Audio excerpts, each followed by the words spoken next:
All right. A very good morning to everyone present here. Welcome back to the second day of the conference.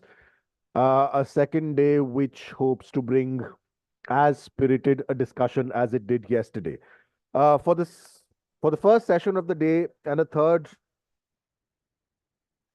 for the first session of the day and the third of the conference, we have Professor Aditya Mukherjee as the chair. Uh, Professor Mukherjee is a former professor of contemporary Indian history at Jawaharlal Nehru University.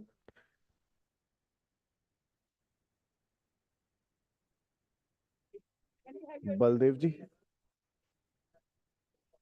I think he's waiting for your attention. Thank you. Again, Professor Aditya Mukherjee is a former professor of contemporary Indian history at Jawaharlal Nehru University. He has been the Dean of the School of Social Sciences, the Director of Academic Staff College, the Director of the JNIS, the Jawaharlal Nehru Institute of Advanced Studies, and the President of the Indian History Congress, Modern India, in 2007.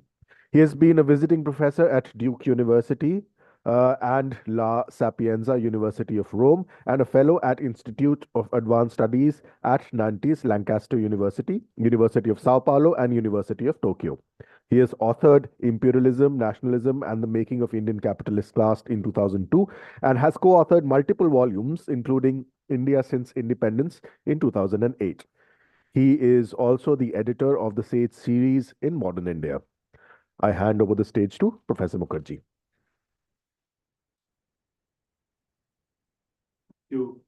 Thank you very much. I look forward to the third session of this, what I learned has been a very exciting conference. I believe it went on till 7:30 yesterday evening. But my job as the chair is to try and keep time.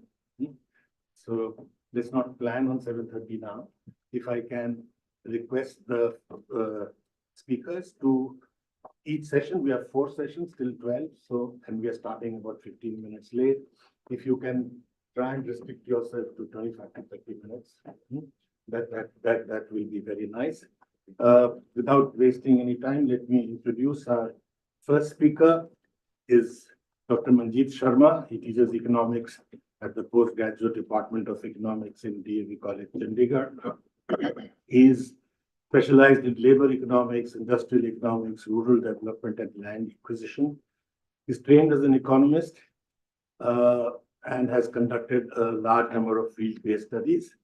He has published very widely, large number of papers, and has undertaken very significant projects sponsored by institutions like the ICSSR.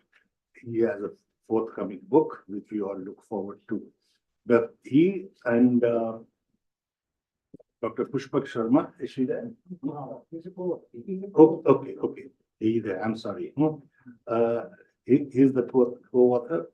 Dr. Pushpak Sharma is a professor at the University School of Business in Chandigarh University, Punjab. His research interests include development economics and labor economics. He has a large number of books, 3 books with important publishers.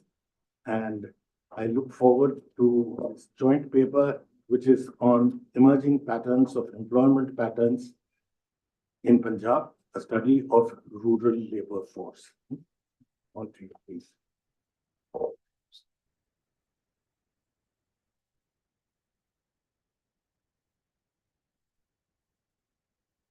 First of all, my thanks are due to National Institute of Punjab Studies by Veer Singh Sahitya Sadan for inviting me this talk. a very kind persuasion by Professor Manjeet Bhatia. Special thanks are to Professor Manjeet Bhatia.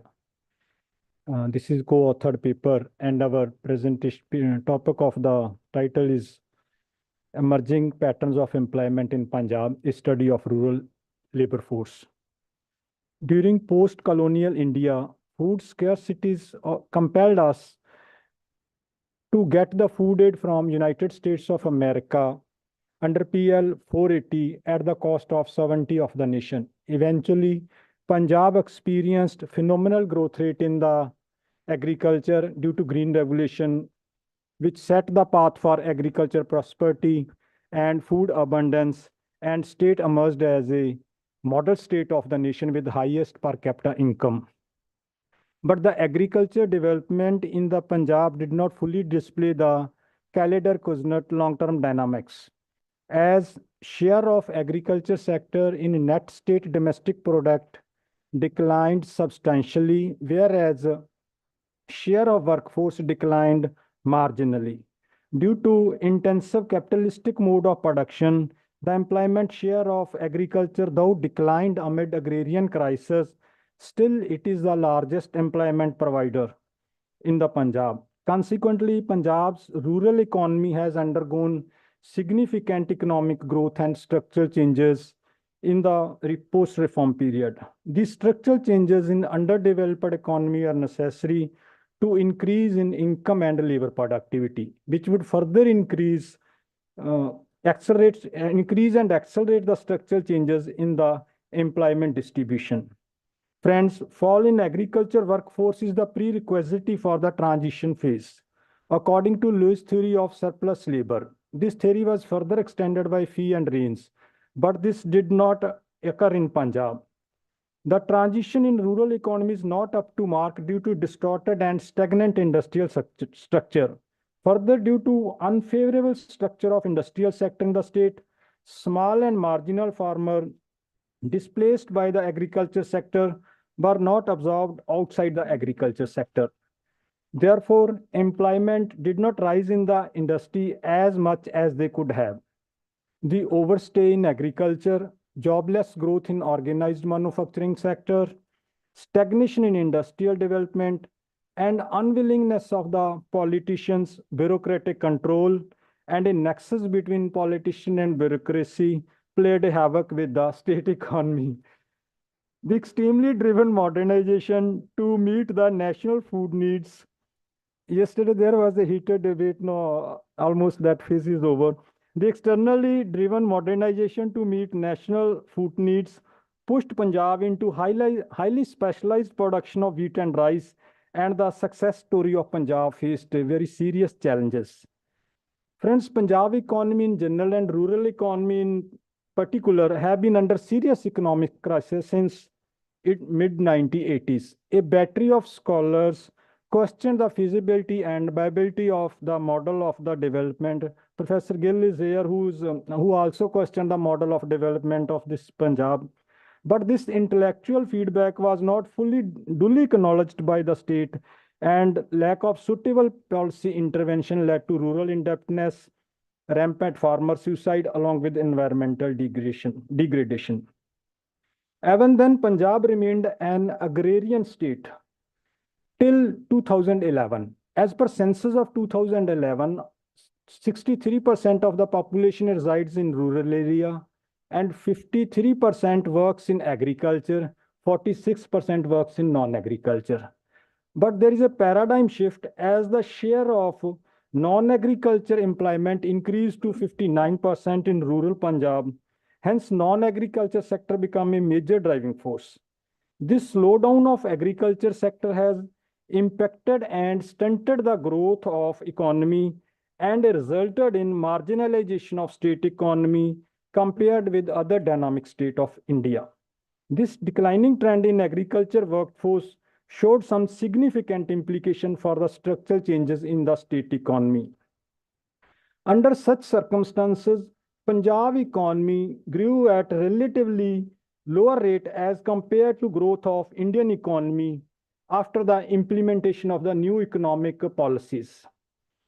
During 94 to 2019, gross value added growth rate was modest for the overall state economy. Disaggregate analysis show that gross value added growth observed acceleration for manufacturing, industrial and service sector, around 8% plus minus for each sector.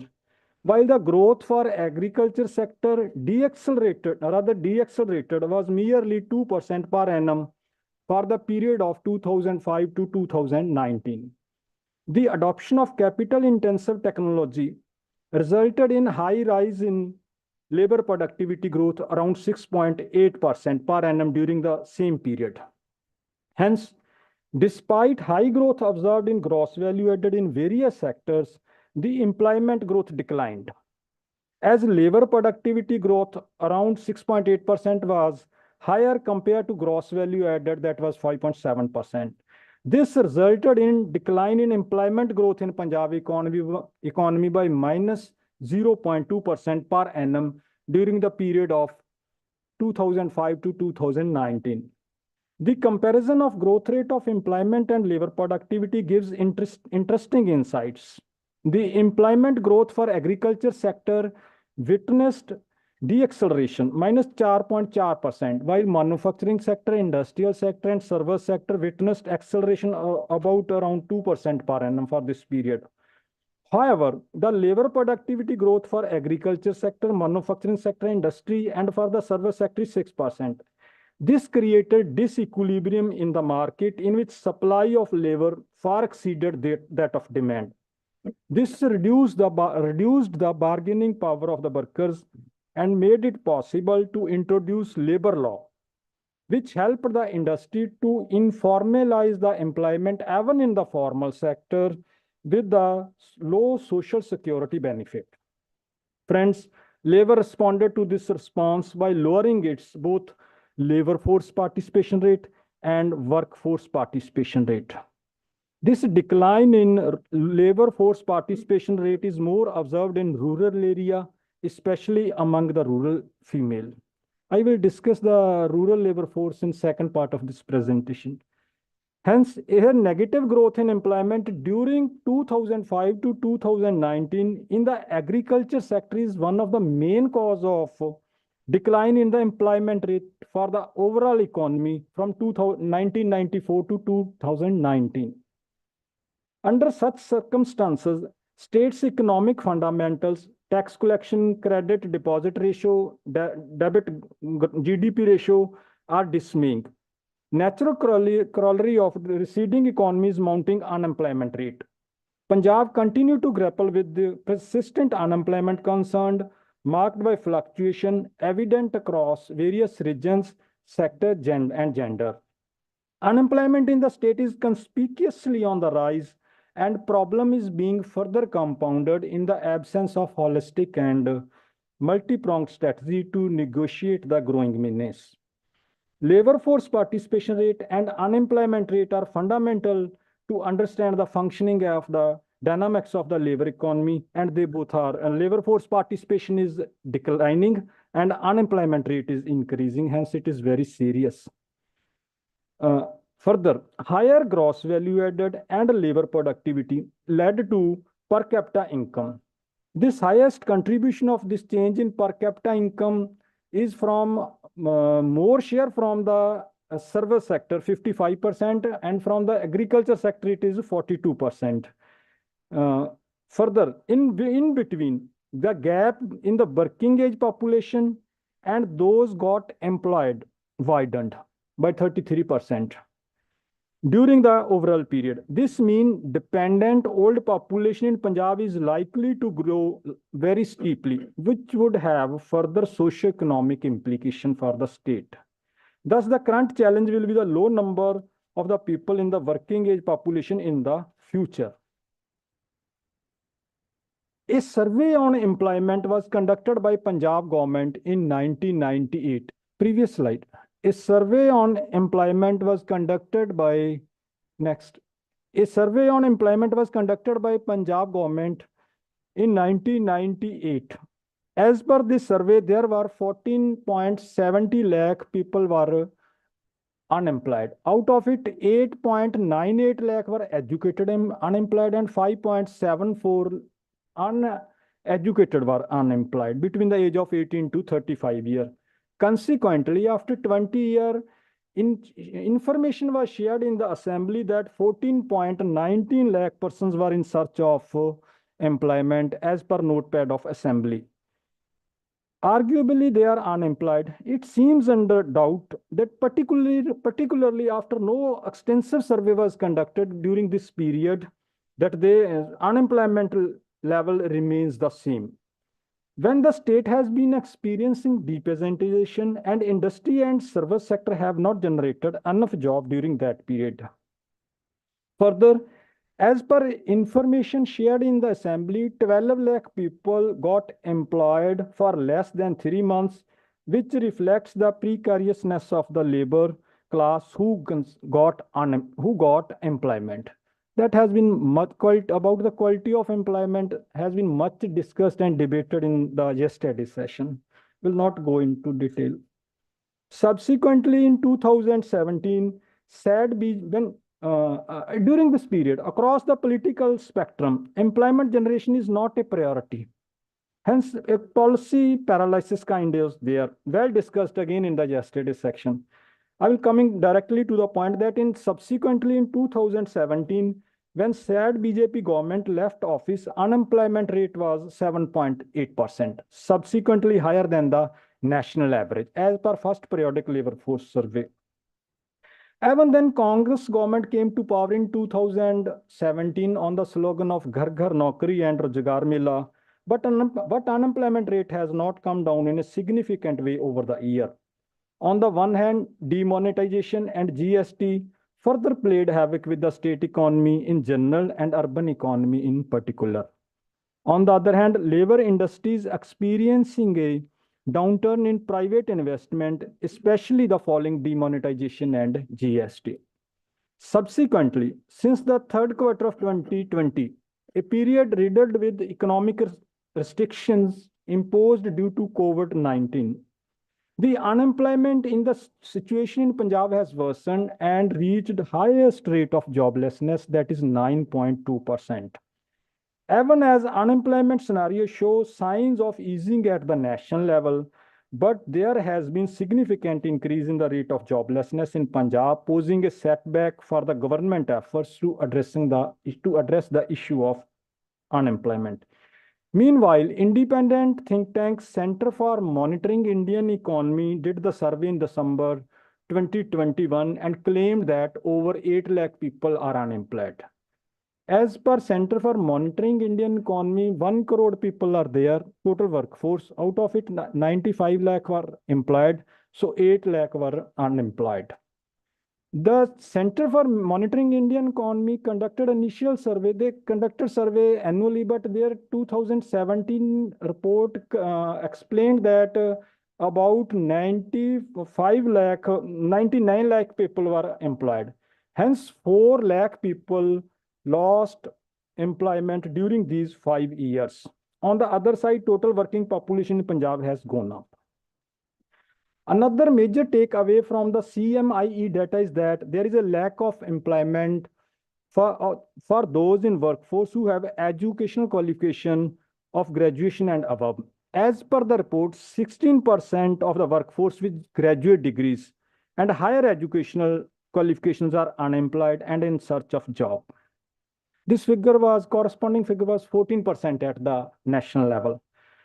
According to this data, whereas in the neighborhood, Chandigarh and Delhi boast the lowest unemployment rate of about 5.6%, while Rajasthan, Odisha have unemployment rate of more than 20%, and in your neighborhood, Haryana has 37% unemployment rate.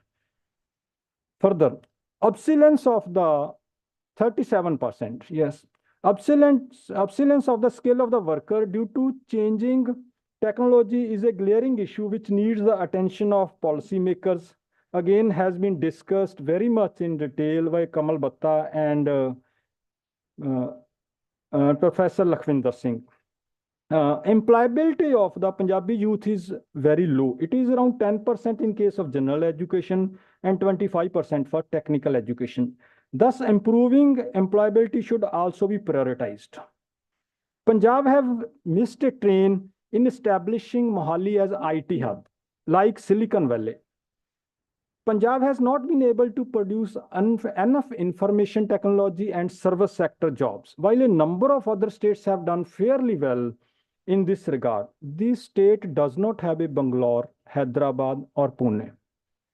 Not only the southern state like Karnataka, Andhra Pradesh, Tamil Nadu raced ahead in 2 decades after economic reforms. Even Noida, Badi, and Gurugram have set up IT parks and manufacturing hubs.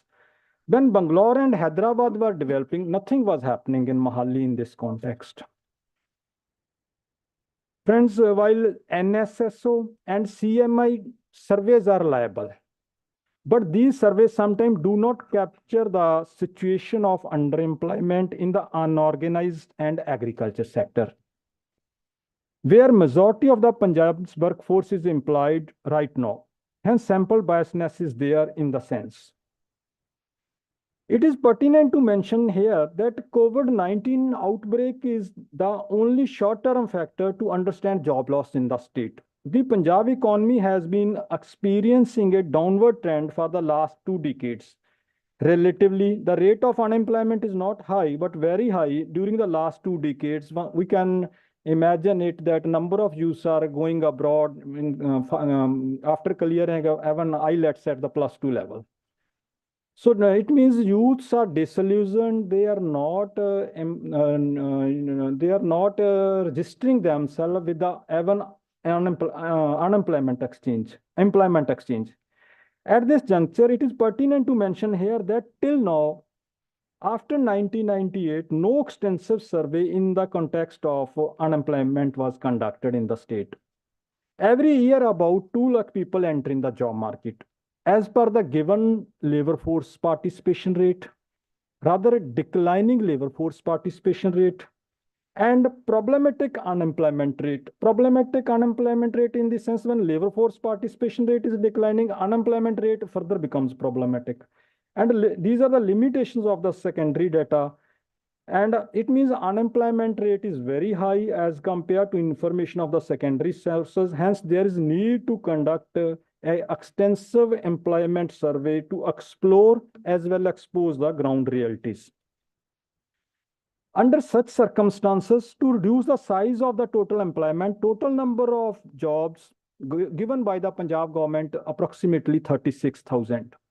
No doubt this provided some relief to the unemployed. Whatever their scale, this is a separate matter. But this provided some relief to the workforce. But after all unemployed person cannot be given government jobs. Ultimately, there is a need of human capital development, and again, well discussed in yesterday's session. Friends, during this period, it is right time to understand what is employment elasticity.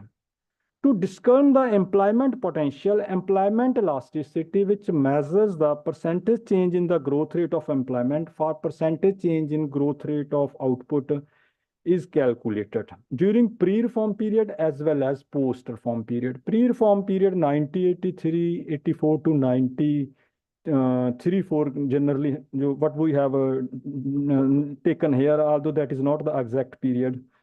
Then post-reform period after 93-4 to 2019. When a majority of Indian states suffering from zero employment elasticity in the agriculture, but Punjab experienced positive but low employment elasticity. Point 3, during pre-reform period, which, please show the table.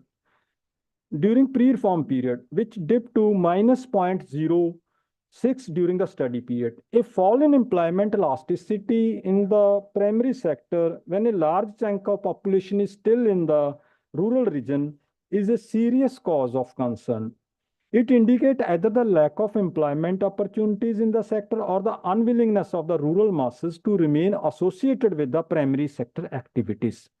Further, surge in capital intensity in the agriculture sector caused a reduction in the elasticity of labor, thus squeezing the labor absorption capacity of the agriculture.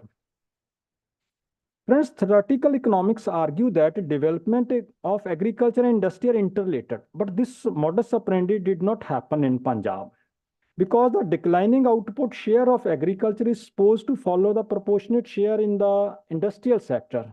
Here, more proportionate increase in the service sector rather than the industrial sector. The industrial sector exhibited a rise in employment elasticity. That is, employment elasticity in pre-reform period is 0.14, whereas in the post-reform period, it increased to 0.46 period. It was a good signal. But when employment elasticity was discussed for the whole period 1983 to 2023, then it settled around 0.08. Further, for the construction sector, employment elasticity was high in the pre-reform period. It declined little during the post-reform period. But even then, it is in a better position to absorb the employment as compared to industrial sector. But construction sector has the potential to absorb this displaced labor. But unfortunately, employment in absolute number is very less in this sector. Further, no doubt, the service sector has a dominant share in the domestic product of the state, but it has witnessed a decline in employment elasticity from 0.35 to 0.26 during the study period, which need the attention of the policymaker given the size of the share of domestic product. Friends, low employment elasticity may not be worry for the labor scarce economy, but it becomes a huge problem with the labor abundant economy like India as well as Punjab. Low employment elasticity among all sectors in Punjab is not a healthy sign. The overall analysis indicate that Punjab employment elasticity increased very little, that is 0.29 to 0.3. Thus, in labor surplus economy like Punjab, emphasis on raising the labor productivity through the adoption of capital-intensive technology at the cost of employment generation resulted in jobless and job loss growth. The incapacity of industrial sector and service sector to absorb surplus labor has increased the pauperization and marginalization of the already marginalized people of the state. Arguably, the root cause of high unemployment is agrarian crisis, which led to rural indebtedness and farmer suicide. This issue prompts us to discuss the rural labor force of the state in the detail. For the rural labor force, NSSO data periodic labor force is used, and again, this period has been divided into two periods, pre-reform as well as the post-reform. A change in pattern of rural employment are very interesting. That workforce participation rate was around 48% during the pre-reform period, but ultimately it settled around 40% during the 2017-18. But it again increased to the 50%, maybe due to COVID. Urban labor force have reverted back to their native villages. Whereas labor force participation rate is very high in the Western Europe and in the developed countries. So our labor force participation rate is less by international standard as well as national standard also. Another worrisome issue is about the change in the composition of the workforce in gender dynamics. There was decline in the gender wage gap in the work participation from 37% to 32% during pre-reform period. It was a positive signal, but it further widened to 48% from the 1994 to 2023, which worsened the situation. An increase in male workforce and a decline in female workforce revealed the phenomena of defeminization of the labor force during post-reform period. This phenomena of defeminization is not only dominant rural Punjab, but it also resonates in the rural India. It is noteworthy that Punjab is among the category of the, say up to certain sense, it is developed state, given the social indicators also, but whatsoever. But the female labor participation is very low in Punjab as compared to other developed state. and is experiencing defeminization. Female workforce participation rate is much lower in rural Punjab. That is as compared to world average, that is approximately 45%. And in many developed countries like USA, UK, 55%, even in China, 58%. In Punjab, this figure is 26%.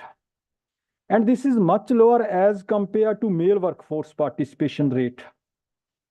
This decline in female workforce participation rate has many implications for understanding the dynamics of the workforce in rural Punjab. The fall in workforce participation is due to their secondary role in the earning for the family due to prevailing socio-cultural setup.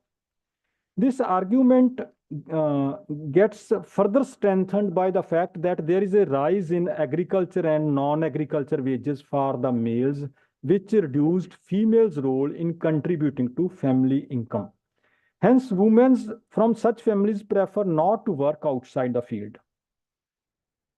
The other significant factor for defeminization is the failure of the cotton crop in Punjab. Initially, Punjab cultivated 5 lakh hectares of cotton cultivation in 2011-12, whereas it declined to 3 lakh in the 2017-18 as per Department of Agriculture and Family Welfare, Government of India, 2020. Earlier, females used to get some employment in these days in rural area due to cotton picking, but there is a drastic reduction in number of days of female employment from the cotton picking. Structural change in employment in rural Punjab gives interesting insights. Empirical evidence have shown that Punjab economy is not only imbalanced but highly dependent on agriculture sector, both for livelihood and employment. So share of employment in agriculture came down drastically, which is strong indication of the structural change. These structural changes are very necessary, as has been discussed earlier. The disaggregate analysis show that that absolute number declined substantially in agriculture sector, but other sector witnessed increase in the employment, though it is a minor increase. This clearly shows that primary sector's ability to absorb the workforce has been declining during the study period and confirms the findings of the earlier studies. Decimal sector of the industrial sector of the state. No doubt, industry witnessed a slight jump in the growth of employment, but the low absolute level of employment in industrial sector is cause of concern. The employment level in the industry is too low compared to agriculture and service sector in Punjab. It tells the abysmal story of the low absorption of employment displaced from agriculture. It may be due to the dominance of the small-scale industry in Punjab, which is unable to compete with large players and MNCs in the liberalized market. This dominance of small-scale industry and its dependence on big industry in the state is a major obstacle to the industrial development of the state.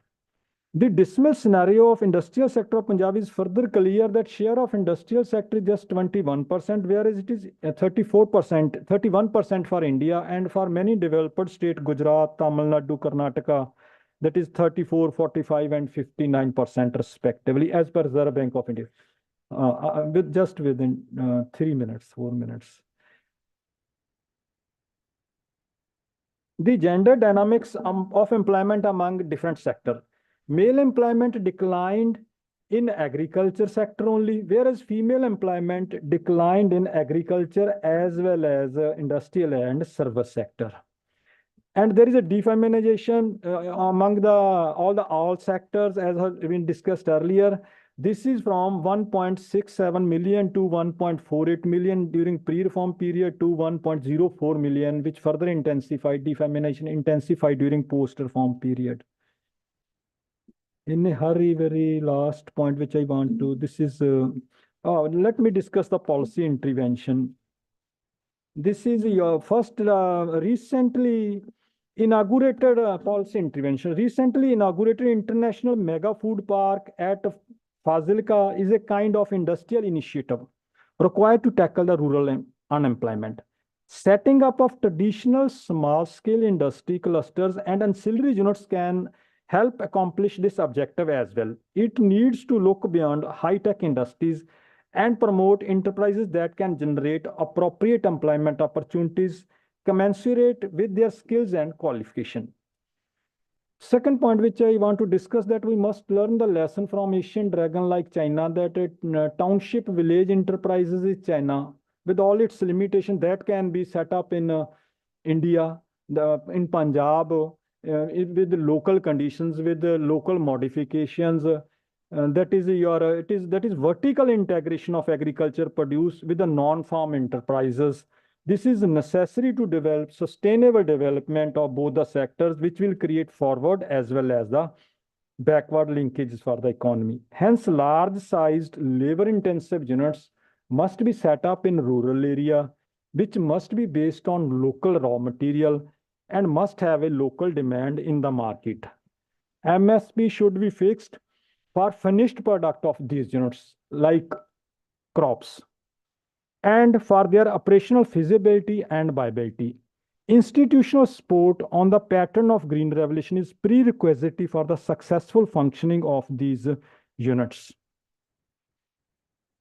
And farmer rural industrialization can offer part-time work to farmer in lean seasons on the model of Japan.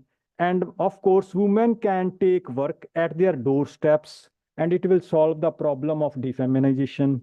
And further, it will also arrest migration from village to urban areas. Thank you.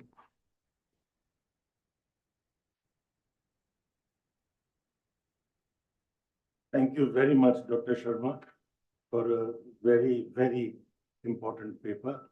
And I'm sure there will be a lot of discussion on this, but I believe the pattern is that discussion occurs at the end of all the papers. I think he has raised a large number of important questions, particularly the structural changes that we notice. The fact that Punjab, from being a state which was absorbing labor from the rest of the country, should now have such high unemployment rates. The issue, and these will all come up, I'm sure, in discussion. The issue of migrant labor, whether you are including migrant labor in all your statistics about employment or not, or that would be a question. The issue of depeasantization, why it does not occur in the initial cases. You yourself said it did not occur.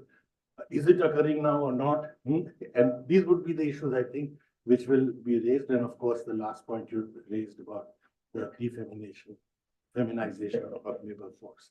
We will now move on to the next paper, which links, in fact, with the concluding part of the last paper, which is Trends and Determinants of Female Employment in Punjab, Employment versus Sustainable Livelihoods. The paper will be read by Professor Anupama, who has a long teaching experience, doesn't look it, but she's taught for nearly 50 years. Her area of research is gender issues in the informal labor market.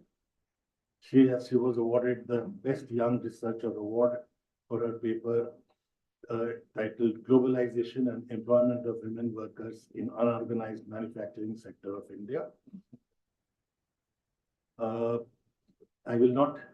She has achieved a large number of achievements, including writing papers for the UNDP Sustainable Development Goals, and with about 90 papers published in various national and international journals. She is currently working upon the structural violence against rural women in Punjab in the context of agrarian distress. I request Professor Sharma, Professor Anupama, to make a presentation.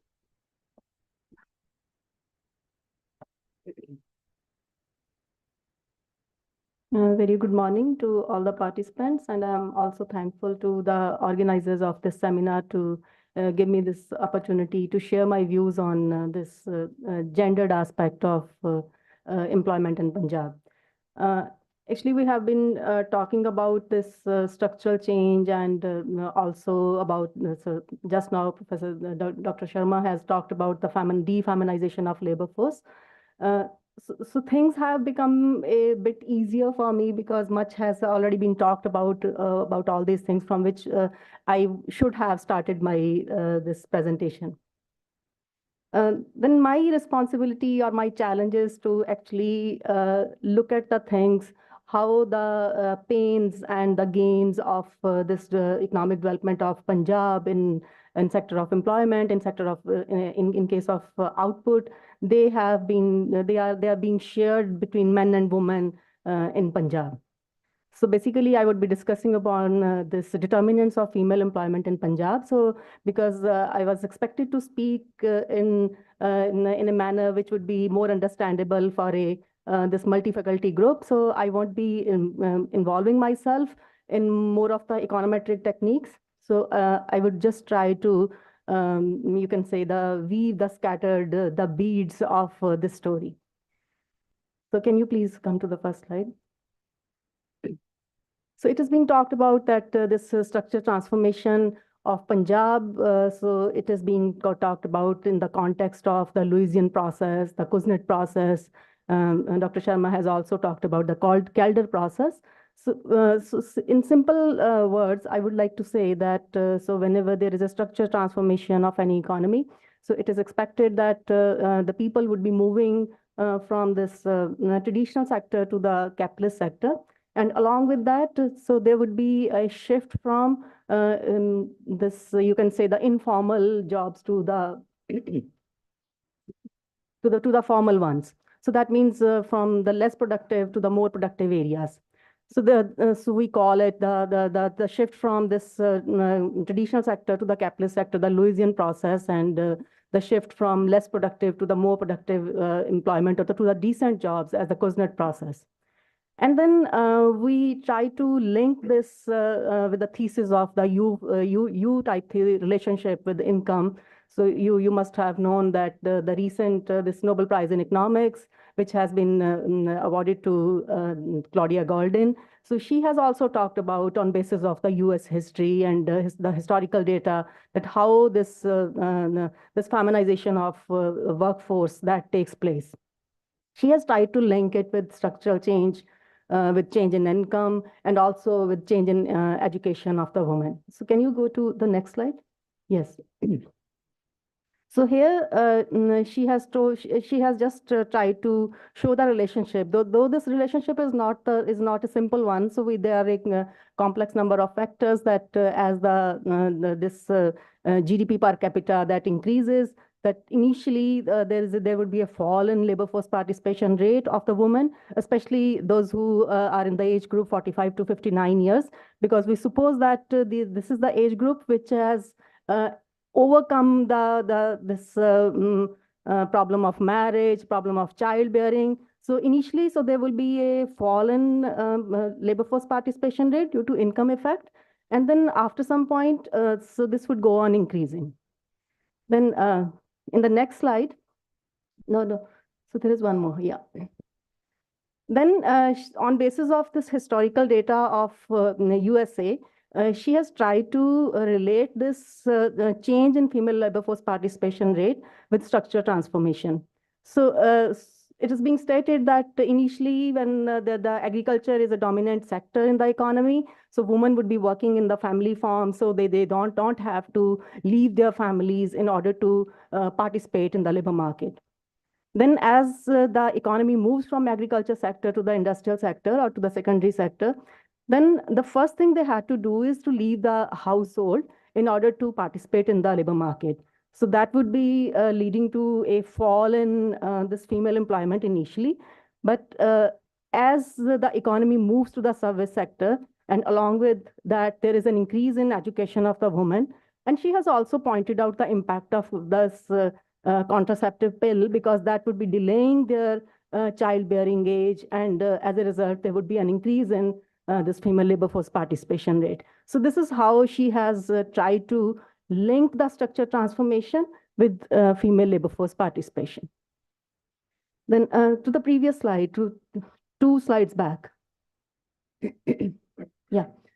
Then lastly, there is also a neoclassical framework by M. Michael Todaro, who says that whenever there is a migration from traditional sector to the capitalist sector, so the people would be moving from rural area to urban areas. Then Todaro said that this shift does not lead to the formalization of workforce, it actually accentuates the informalization of workforce.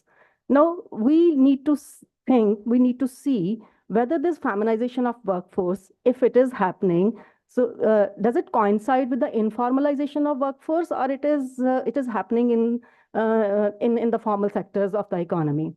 So in that case, we would be coming to the idea of whether the employment which is being generated or the females, the employment of the females, whether it is increasing, so if this is a decent one or not, whether they are getting the employment opportunities which are economically sustainable or not. Yeah, so this is, I don't think that I have to spend too much of the time on this particular slide, because we have already discussed about the structural change or the share of various sectors in NSDP of the state. And of course, we know that this service sector is a leading one in case of its contribution to the NSDP. And there is a little shift, because otherwise, whenever we are talking about the structure transformation, we should be talking about in a long-term context. But I have taken the data here only from 2011-12 to 2022-23, just in order to notice how the employment has changed during this time period. So we can see that there is a marginal increase in manufacturing, the share of the manufacturing sector. Otherwise, overall, this service sector that has been a dominant sector. Next. And when we look at this structural change in case of share in employment, so my figures would be differing from the earlier ones, because I am taking this particular proportions on the usual principal and subsidiary status. So I have added them because Dr. Sharma has also pointed out that there is an increase in subsidiary status. So I have taken them. I have captured all the full employment and also the subsidiary status employment. So that is why my figure would be differing a little one as compared to the other presenters. Now, if we look at the overall scenario, so we can see that between 2 points of time, that means 2011-12 and 2022-23, so there is a fall in this primary sector employment, fall in share of the primary sector in total employment by about 9 percentage points. So from 36% to about 25%. So sorry, this would be a fall of about 25 to 36. So it is about 11 or 12%. And hardly 3% is going to the secondary sector, and rest of the 9% is going to the service sector. But if we'd be looking at the disaggregated level for the males and the females, a greater proportion of the females, they have gone to the construction sector, because this has changed from 0.87% to about 9%. That means 9 percentage points increase in case of the females in construction sector, though it is almost the same for the males. And in education, so in tertiary sector, there is actually a fall of, if you see that for the female, there's a fall of about 29 percentage points in agriculture sector. And a greater proportion of them, of course, that has gone to tertiary sector, but within the secondary sector, a greater proportion as compared to the male that has joined the construction sector, while in case of the males, a marginal increase can be registered in case of the manufacturing sector, which is not over there for the females.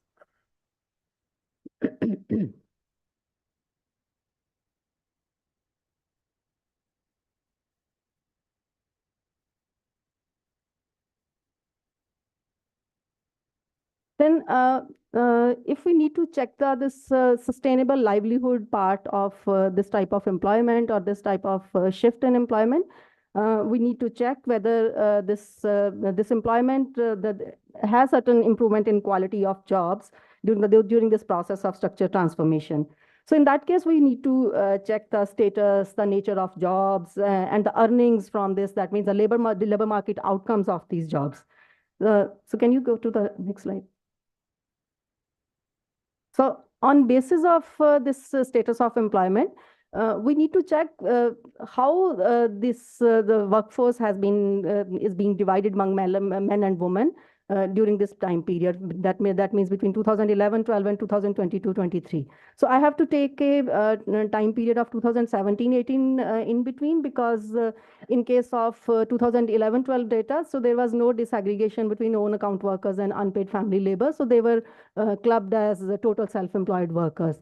So as you can see on this screen, that there are two types of employment. One is the self-employment, and another is that of the wage workers. So it is needless to say that out of self-employment, the good quality jobs are for those who are own account workers.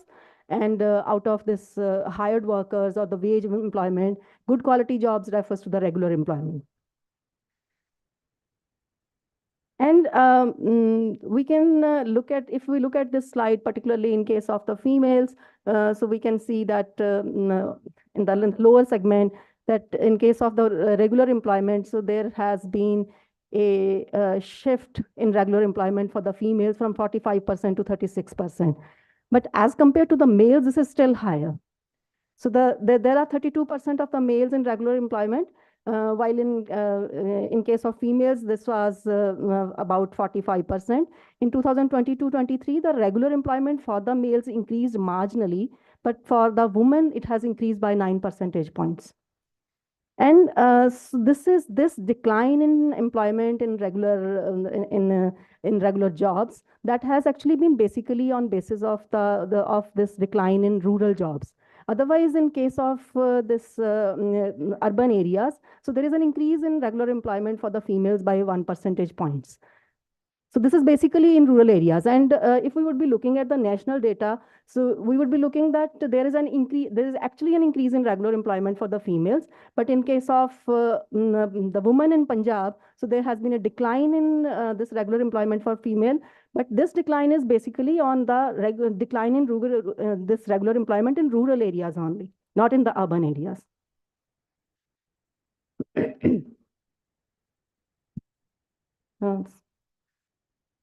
Next slide. Now, so of course, if we would be saying that theoretically, more of the women are being employed in regular jobs as compared to men, when we would be comparing men and women, the quality of employment of men and women. So it seems that a greater proportion of them are being employed in regular jobs than men. Of course, I would be saying that though I am comparing men and women in this particular this labor market, and the situations are dismal equally for the men and women. Because there is a huge informal sector, and more of the new jobs are being created in the informal sector. So, but this creation of informal jobs, that comes more in the pockets of this woman. So, in case of this, in order to check the quality of regular employment, what we need to see is to look at the I think there is one more slide. Can you go one back? Yes, this one. So in order to check the quality of jobs, we need to see what type of regular jobs we really do have. For example, last day, so one of the presenters has discussed that most of the regular jobs are being created in the informal sector itself. So so there is a informalization of the formal sector, if we say, and in that process, the feminization of labor force is taking place in the regular jobs. So I'm not contradicting the defeminization thesis of Dr. Sharma. I am talking about the feminization of the regular jobs.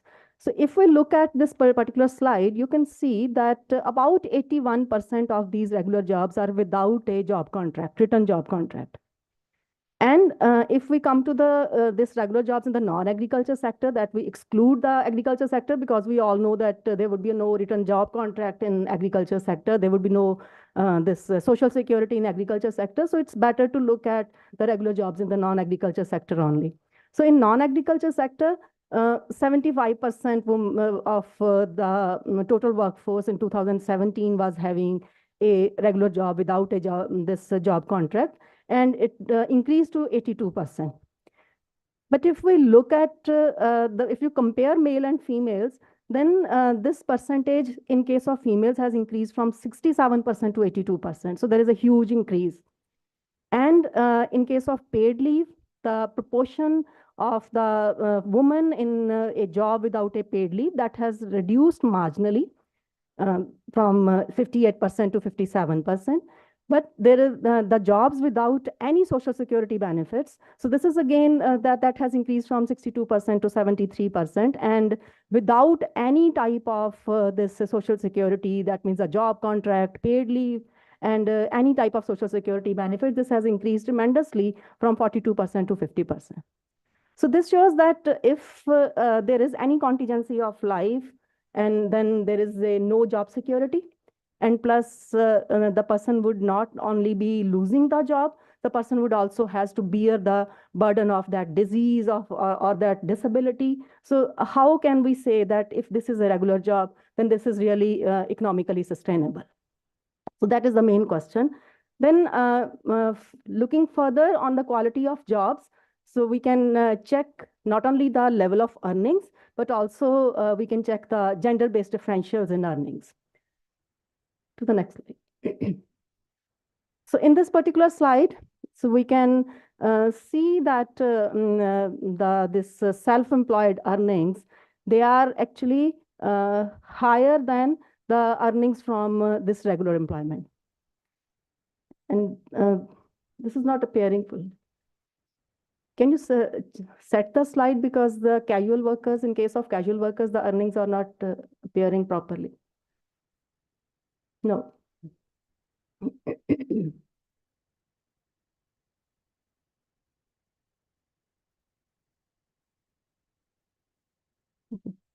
Thank you.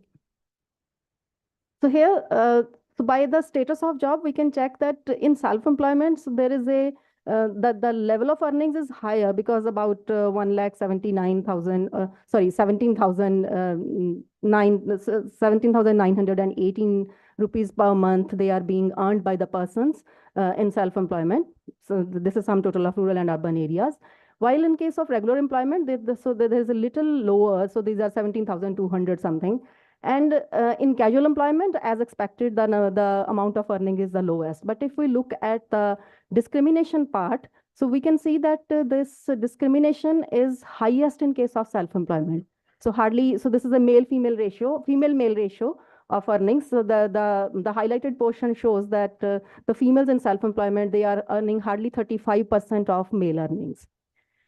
And in case of casual employment, they are earning around 76% of male earnings. It seems that, so there is an equality of misery and not the equality of prosperity. So if they are lower earnings, so females are just close to the male earnings. And if there is a high income sector, so in that case, the female would be earning much less.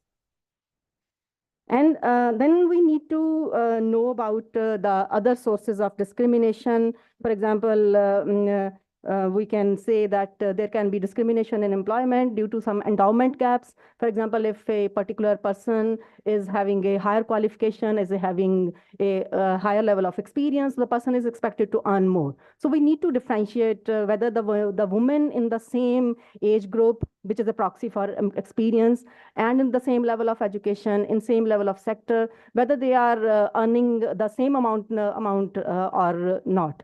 So in order to look at those sources, we would be coming to the other slides. So can you come to next one? So this is regarding this gender-based earning differentials by level of education. So in case of illiterate women in self-employment, we will be saying that in case of any level of education, in case of in self-employment, so the discrimination level in case of earnings is very high. So they are illiterate, so they would be hardly earning 29% of male earnings. It is only in the graduation level that the women in self-employment are earning around 40% of the male earnings. And in regular salaried jobs, again, so the difference is very high. So it seems that the education is not, of course, as the education level is increasing, you would be say that the earnings of all the workers, that is increasing. As the education level is increasing in each segment, be it is self-employed, be it is regular salaried jobs, so it is increasing. So education has an increasing effect on earnings. But yes, the level, if we say that as education increases, the earnings increases, so that part is true. But if we say that as education increases, the discrimination would reduce, that part is not valid over here. So you would be seeing that this discrimination is very high in case of the women in post-graduation and above. So they are earning hardly 57% of the male earnings. At the graduation level and the women in diploma and certificate course, they are having relatively a lower earning, but still they are earning about 70% of the male earnings. Then coming to this age part, because age is, as I have already stated, that this can be taken as a proxy of experience. So again, as age increases, the level of earnings would increase. So that theoretical part is true over here.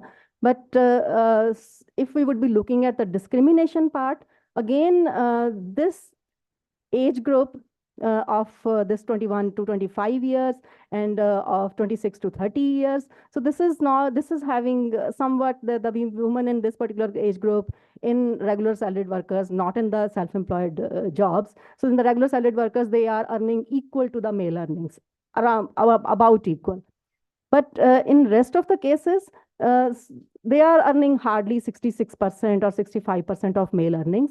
And this discrimination seems to be overcome only in the later part of their career. So when they cross the age of the 60 years, so these are the jobs which are the regular jobs by the central government, because at the age of 60, all men and women, they retire in Punjab.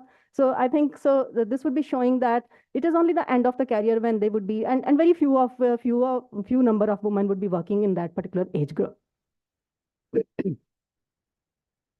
Next slide. Yeah.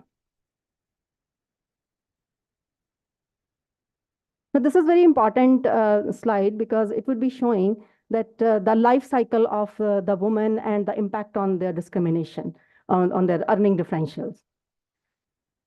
In case of this, if we would be looking at the age groups, for the 15 to 60, the 15 to 20 years, very few of them would be working, because many of them would be joining this education institution. So we can start from 26 to 30 years, or we can also start from 21 to 25 years.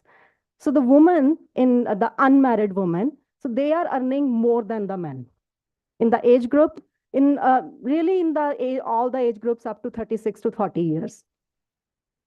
But when they get married, so this discrimination accentuates, and so as the age group increases, as there is an increase in age or increase in experience, so in case of males, that you can see that there is a clear increase from this 5,000 rupees to 10,000 rupees to 13,000, 14,000, 16,000. But in case of the females, look how this marriage penalty that works. That when they come to the married woman, so their income comes down from 3,500 to 2,100, then increases at 6,100, then again declines. That means this clearly shows that how women over a period of their life cycle, so they enter the labor market, they get an exit, then re-enter after the childbearing, they take an exit at the time of marriage, then re-enter, then take an exit at for the child care responsibility or for the elderly care responsibilities. And for all the levels, for all the age groups, so of course, the data was not showing any of the unmarried women after the age group 41 to 45 years, because I was making this calculation on basis of the unit level records of the PLFS for these 2 time periods. And for all the age groups, there is women, they are earning less. The married women are earning less than the unmarried women. The next slide, yeah. So that means we must be talking about, when we are talking about the impact of the marital status, so we are talking about the domestic responsibilities and the impact of this domestic responsibilities on female earnings. So I have highlighted only the age group 31 to 35 years and 36 to 40 years. So you can see that as age increases, this level of earning, this is increasing, but in case of females with 1 to 4 members, so this discrimination is very high for the age group 31 to 35 years, 36 to 40 years. Again, as this household size increases, because we assume that when there is an increase in household numbers, so the household family members, so that means there is an increase in this domestic responsibilities. So this is particularly true for this particular age group, 31 to 35 years and 36 to 40 years. But in rest of the other age groups, this discrimination, that is actually increasing. So, for example, in case of the woman with 26 to 30 years, so the woman with 1 to 4 members, they are earning 91% of male earnings. But the women living in households with 5 to 7 members, so they are earning 74%, and it reduces to 53% if the household size increases from 8 and above members. And same is the case for 41 to 45 and 46 to 50 years age group. So in all the other age groups, as the family size is increasing, so this discrimination increases. That means women are being employed in such type of jobs which are low paid as compared to the males in the same age group. So why this is happening, that in this particular case, for this age group 31 to 35 years, 36 to 40 years, that as the family size increases, this discrimination falls for this particular age group. So so it is usually stated that this is the age group which is the childbearing age group. And if a family is being supported by another female in the family, for example, mother-in-law, so in that case, the women do not have to take the decision to exit the labor market. So because this is particular age group in which we can expect that the woman would be having the younger children in the family. And the responsibility of childcare, that would be over there. So existence of a mother-in-law or an elder member in the family, because 5 to 7 members, so we are expecting that. Of course, I have looked at the age composition of these families, though I have not showing over here. So in the families in which a woman of this particular age group is co-residing with a woman of this higher age group, so that woman would not be making such a decision to exit the labor market or choosing a sector with low income. So in that particular case, you would be looking, and this is very surprising and interesting, that as family size increases for this particular age group, the discrimination falls. So the idea behind this particular slide is, the story can be so anyone can tell a different story. So the basic idea of this particular slide is that this shows that if there is no institutional support outside the family, then the women have to face a greater discrimination. So in an absence of support in 1 to 4 members clearly shows that, okay. So very quickly, can you come to the next slide? Now, this is again, I have just tried to supplement this particular presentation with time use survey. So that this time use survey, this tells about this distribution of the time in unpaid activities, unpaid SNA activities. SNA activities are all the paid activities or the labor market activities, and the unpaid SNA activities like voluntary work or community work, so that would be included in this unpaid SNA activities. So if you look at the male-female distribution, you can see that as we include the older age persons, that means we move from 15 to 29 age group to 15 to 59 age group. So the participation of men in paid activities increases, and in unpaid activities it declines. But in case of women, so it is the other way around. So very quickly to the next slide. Then another question which arises is that as income grows, the women are no longer needed to participate in labor market. But in this particular case, when we look at the discrimination, we see that this discrimination is very high in case of the women in the lower income group, because we have divided this population on basis of their consumption expenditure, which is a proxy of income or the standard of living, in five levels. So the first one is the lowest income level, and the fifth one is the highest income level. So as income is increasing, the earning levels of the male and female, both of them, that is increasing, and the discrimination is also declining, particularly in case of regular employment. So in case of this first quintile group, we see that this discrimination is very high, which points towards the sticky floor idea of for this woman, those who work in low-paid jobs in order to supplement the family income. But in case of this fifth quintile group, you can see that women are coming closer to the male earnings. they do not have the pressure of this supplementing the family income. They have the higher level of education. So they are in better bargaining strength. Then lastly, so this is upon this sectoral decomposition.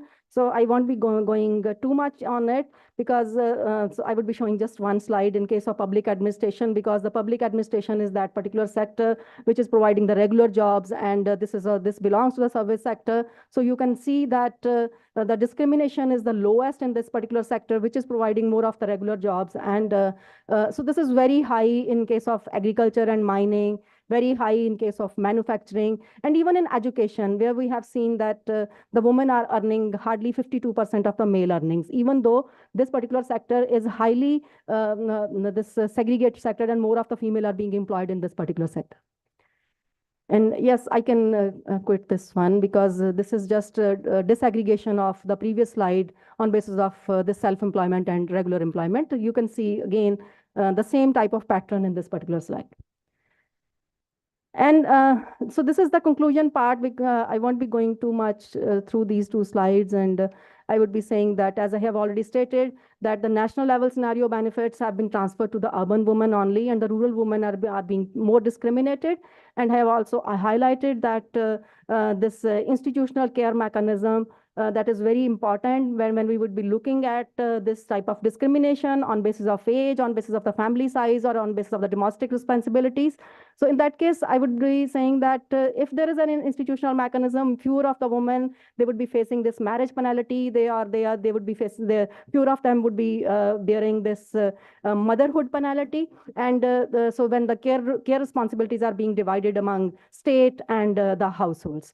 And finally, I would say that so when we would be looking at an equal word, and so in that case, we would have to look at the flexible hours and the way we work, or the way our labor market work. We have to change those ways so that more of the women can be included. Because as Golden has stated, that in an unequal world, actually both lose. If the women are losing in case of the labor market, then the men are losing that warmth of the family, of that household. And so if we are imagining a equal world, then we need to change the way the labor market works. Thank you very much. Thank you very much, Professor Anupama, for a fascinating paper with enormous amount of data, which can call for multiple explanations, as we will see during the discussion. I mean, there are some data which defies at least my understanding, that why unmarried women between 21 to 40 should earn considerably more than men. Maybe in discussion you will let us know why that happens. We move on to the next paper on development and deceleration of industrial sector in Punjab. Some reflections. Dr. Jatinder Singh will read this paper. He's an assistant professor at the CRIT in Chandigarh, a very well-known institution, and he is an alumni from the same university as me. I look forward to your presentation even more for that reason. He has published very widely, more than 20 research papers in referee international and European journals. He has 2 books published by Routledge in New York in 2019 and 2024. And he has completed a large number of research projects funded by Marg, ICCR, etc. Dr. Jatinder Singh, please.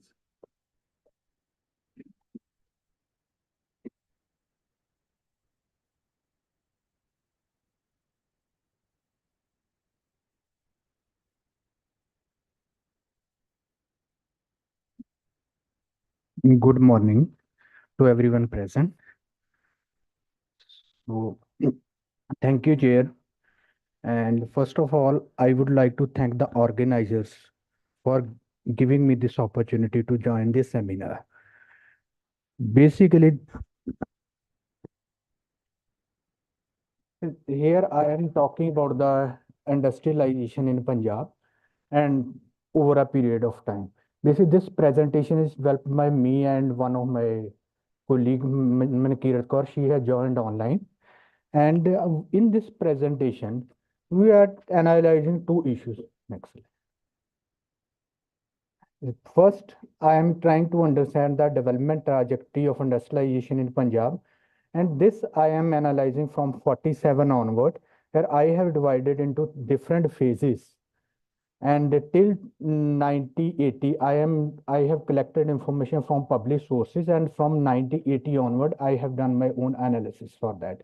And the second part, where I am talking about the impact of policy changes on restructuring of industrial sector in Punjab. Basically, because the policy changes happened in mid 80s and afterwards have increased the competition, and because the policy changes occurred at that time has eliminated the benefits which earlier provided to the for backward region industrialization, like free equalization policy, which benefited to Punjab to industrialize. And in that case, with the elimination of that policy, Punjab was one of the sufferer. Because we don't have resources, natural resources, and we are landlocked state. So it is in that context I am analyzing the restructuring. And then because with the change in the industrial policy, as we are aware that competition has increased, and it is pressure on the firms to reduce the cost or to improve the competitiveness by reducing the cost of production. And there are different ways to reduce the cost. One is to upgrade the technology. And because the improvement in technology will increase the productivity, and obviously the quality and quality will improve and cost will reduce. And the second is flexible manufacturing system. Flexible mean they are subcontracting their activities to small firms. They are not employing resources inside the unit. They are subcontracting, and they are doing many of the activities outside the firm. And the third is the downward adjustment in the wage bill. And this is happening in case of Punjab, as earlier speakers have also talked about the wage issues. Because in case I conducted survey in July 2023, and it was observed that it was reported by the trade union leaders and laborers, and even some cases the industries also accepted that yes, this is happening. And in that paper, that paper is under publication. So I have listed almost 7 methods which industries are following to reduce the wages. They are increasing the working hours, they are reducing the social security, they are converting the regular into the contract workers, and there are other ways. Even they are not giving the leaves. There are only 2 leaves in a month they are eligible to get. So there are different methods which I have identified in that paper. So, but here I am discussing the development trajectory. And it is even yesterday, most of the speakers have talked about the industrial sector, industrial development in Punjab, but not directly. Here I am talking about a trajectory over a period of time. Please next slide. Why we are talking about the industry? Because it is accepted that the industrial development is a dynamic, industrialization is a dynamic force for sustainable economic growth. And it is well accepted in the literature that primary sector can't lead the economy for a long period of time. This is a problem in Punjab because we are living in a prime agriculture. We have enjoyed the growth of agriculture, and now agriculture has reached to the stage where it can't take further, and we are talking about the industrialization of process agri-based industrialization. And even in case of advanced country or even developing country, it is accepted that there is a close relationship between the development between the growth of manufacturing sector and the growth of gross domestic product. And in case of developing country, it is observed that the per capita income and degree of industrialization has a strong relationship. So given this understanding, I am talking why we need to industrialize. Next.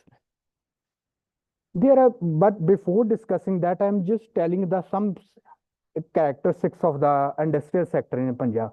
One is industrial sector in Punjab have grown in some clusters. Even there was paper by Professor Lakhvinder. He has identified 15 industrial clusters on the basis of the sectors. I mean, and some of them are natural clusters and some are, I mean, grown in a different way. But here, I have not talked. I am not talking in terms of industrial clusters, but I am talking in terms of industrial centers. There are 6 major industrial centers in Punjab. One is Amritsar, Batala, Jalandhar, Ludhiana, Mandi Gobindgarh, and Mohali. Except Mohali, I have, I mean, done surveying for other 5 industrial centers. And there are major industries which include the textile, machine tools, then sports good, fertilizer, bicycle, etc. And the second important characteristic is the industry in Punjab is mainly concentrated in 3 districts: Ludhiana, Jalandhar, and Amritsar. These districts are accounting for 50 to 60% on different parameters. In terms of the number of units, around 52% are located in these 3 districts. And in terms of production, around 57-58% are confined to these districts. And same is in case of ex capital. And then another is the 99.7% of the total industrial units in Punjab are identified as small units. 99.7. Only we have 500 something large units in the Punjab. Other are small size units. This is a issue which most of the speakers were discussing, why we are not able to industrialize, because we have different characters of industry in Punjab. And another thing is that there is a book by B.L. Pandit. He talked about some unknown characteristics of Punjab industry, where he has talked about the community-based entrepreneurship. Because why Punjab, I mean, how Punjab industry has developed over a period of time, and which community has control on which particular type of industry. And another is import-dependent industrialization. Why I'm talking about import-dependent industrialization? Because the industry which we have in Punjab is not based on local raw material. Like we are talking about the agriculture. We have steel industry, but we don't have raw material for that. We have I mean, bicycle and other industry, but we are importing most of the inputs from other parts of India or from abroad. But we don't have local, and same is in case of final products. We don't have, I mean, final market for those products. So these are the characteristics. So when we are talking about the industry, we should have understanding about this, meaning why we are facing the issue and what kind of industry we have. Next, please. You can skip this. These are 3 phases on which I have divided, though this is not a standard classification. I have just, meanwhile, reading the literature, I analyze there are some turning point in the industrialization that was based on political setup or based on some major incidents took place in the history. So based on that, I have divided. So first phase starts from 1947 to 65. This was the phase when partition has a serious effect on Punjab, and most of the industrial units in this phase either closed down, especially in the, I am talking about the situation in 1947. You can show the next slide there. I have listed some of the issues. Out of total registered units in 1947, it was 1017. Out of that, 602 went to Western Pakistan. And 40% units were closed due to the partition. And there was a study in 1953, and that study reported that more than 40% of total industrial units in 1946 were located in Lahore only. So due to that, we lost most of the industry. Either it was closed down or it went to the Western Punjab. No, yes, it was closed, and 40% was only based in Lahore city. So that, I mean, is because obviously Lahore went there, so that unit could not move. And another is the skilled workforce. 90% of the skilled workforce went to Pakistan. At that time, only 7% of the total workforce was engaged in the secondary sector. And that was in the cottage industry, small units using little or no power. And another evidence that production of the manufacturing decreased from 2.2 crore to in 46 to 1.4 crore in 47. And same is the case of value addition. So these were the situation in 1947. So it was very difficult to handle these issues because disturbance was very serious. Their social disturbance was there and a rehabilitation process was going on. But that time, Punjab again in this phase, Punjab performed much better because the government of Punjab, with the support of government of India, has taken many steps to revive the industrial sector. The most important one was liberal financial assistance in the form of loans and subsidies. And the government also established the Skill Development Center for providing short-term trainings in carpentry, welding, foundry, repair of cycles, and in other sector. Around 1,600 workers or owners were trained in a period of 3 years. And besides, government of Punjab also given some scholarships to impart high-end training. And besides, government of Punjab also that I'm talking about the greater Punjab, Punjab before 1966. The government also identifies some of the industrial centers like Nilokedi, Sonipat, Malerkota, and there are many industrial centers. So owing to these developments, next slide. The industrial sector in Punjab performed reasonably well. It is evident in terms of the increasing share of industrial sector in the state domestic product. It increased from 10% to around more than 60% in a period of 12 years. So, but this momentum could not continue because Punjab witnessed India had a conflict with Pakistan, and Punjab was the worst affected region. And the industrialists, and especially in Batala, when we were conducting a survey, so we asked the reasons why industrial units have moved or why you are not updating the technology. And they have cited many reasons. The important one is the mid disturbance or the big industries, they are not willing to invest because they are thinking that investment is not safe. If there will be any issue with Pakistan, then they have to move. So they are not ready to invest. Even in that cluster, the most of the workers, most of the industries are doing manual work. ਅਜੇ ਵੀ ਉਹ ਖੱਡਾਂ ਨੇ ਜਿਹਦੇ ਵਿੱਚ ਉਹ ਪੱਗ ਗਰਮ ਲੋਹਾ ਪਾ ਕੇ ਉਹ ਸ਼ੇਪਿੰਗ ਕਰਦੇ ਆ, ਕੋਈ ਸਾਡੇ ਕੋਲ ਟੈਕਨੋਲੋਜੀ ਨਹੀਂ ਹੈਗੀ. Still they are working in that stage. We are talking about the knowledge economy, but industrial center, it was established, I think, before partition. And another setback was the reorganization of Punjab because we lost mineral rich locations to Himachal and the industrial center like Nilokedi, Sonipat to the Haryana. So this was another setback which we observed in 1966 with the reorganization of Punjab. Next slide.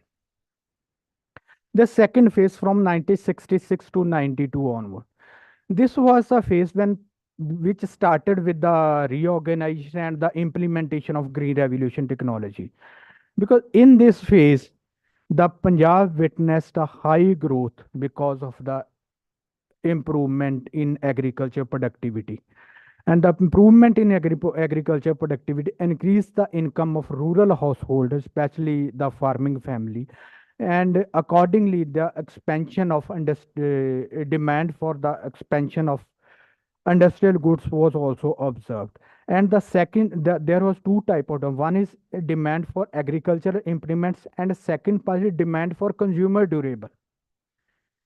So on both ends, we have seen the demand, and due to that, the number of units in this phase has increased from 30,600 to 47,437 in a period of 14-15 years. And large units have also increased from 122 to 203. And the growth rate at in this period for the secondary sector was around 9.99% at constant prices. Not only that, the number of units, but size of the units have also increased in this period. It was what the size of the units in terms of fixed capital was just 40,000 in 1976-77. Within a period of 3 years, it increased to 50,000. The investment in the fixed capital increased from 40,000 to 50. So this refers the size of the industry. Next slide. And even from this slide, it is very clear that the share of manufacturing secondary sector in the net state domestic product has increased. It was around 16%, and from 67 to 78. In the period of 11 years, it increased to 20%. Next. And this is a scenario which I have discussed. If you see in terms of net state domestic product, I'm talking in millions except per capita income. Other figures are in million or in percentages. For net state domestic product has increased from 12,687 million to 33,920. And per capita income also increased from 1,000 to 1,755. And in case of secondary sector, the expansion has also witnessed. And in case of manufacturing, the expansion was almost 3 times. It increased from 914 to around 3,600 million. So this is I am talking. And the last two column for Punjab and India, I am talking about the growth from 67-68 to 87-88. You see, in case of all the parameters, growth for Punjab remained quite high. It was 5.3 in case of Punjab, and it was just 4.3 in case of all India. And the same is in case of per capita income. And for secondary sector, can you take this picture above?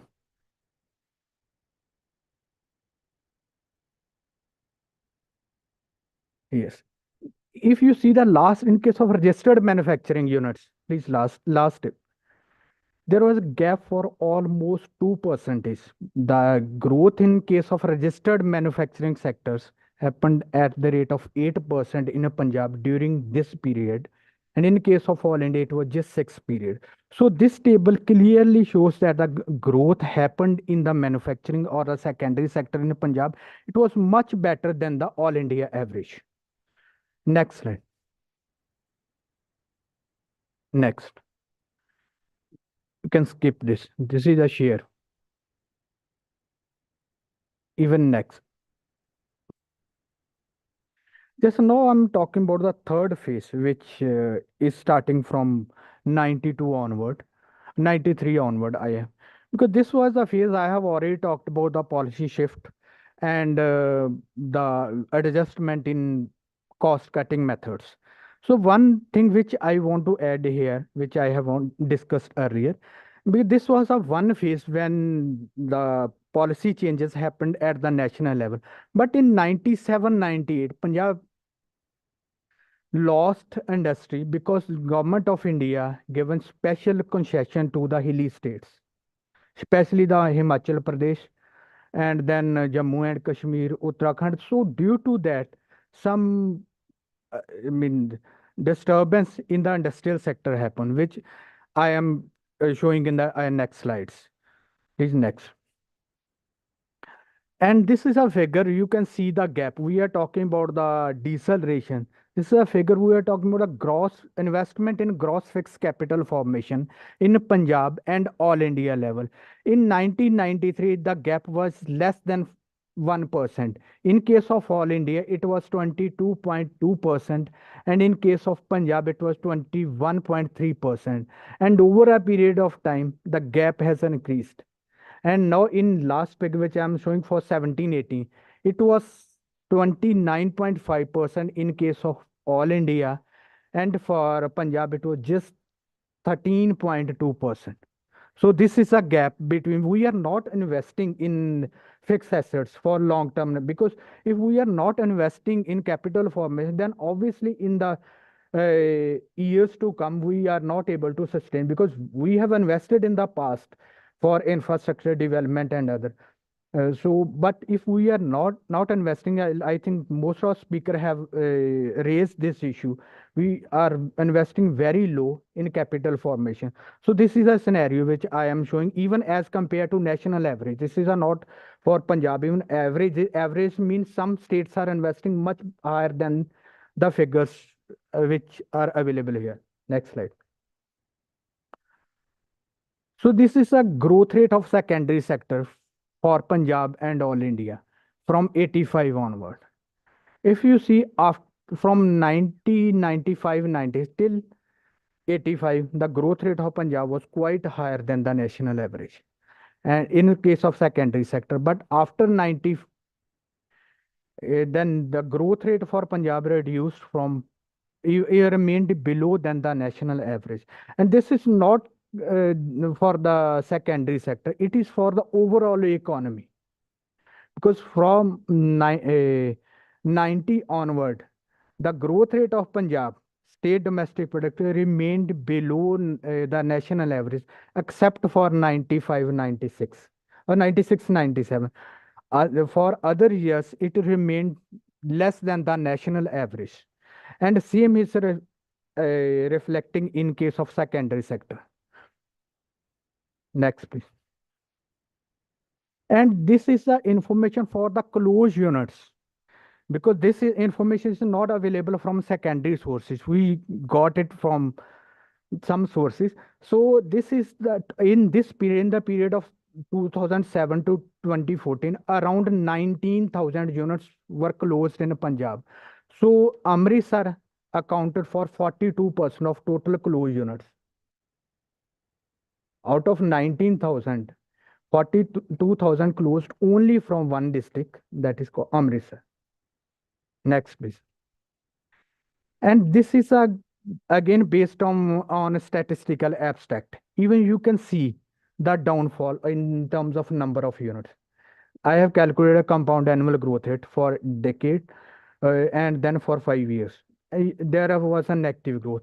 Why it happened? Because I am talking about the special concessions given to the other states for Himachal and other. So due to those concession, most of the industrial units, even it is very commonly reported in the newspaper and other published articles, because this was the time when most of the industrial units from Punjab, they shifted their base fully or partially to Himachal. And they are operating, even some manufacturing is taking place in Punjab, but they are routing their production through Himachal to get benefits for the concessions available for those states. Due to that, the number of units have sharply declined in the period of 2001 to 2010. Next, please. And when I carried out a survey in from January 2019 to February 2020. So this, I asked direct question to the industrialist. I mean, what is their view on deceleration? So 74% of the units have reported that yes, deceleration has happened. In one, they are talking about the deceleration in terms of decline in production, no investment in capital and or machinery or technology. They have, I mean, we have asked on different parameters. So 74% have reported as yes, deceleration in Punjab has happened in the period of last 15 years. Next, please.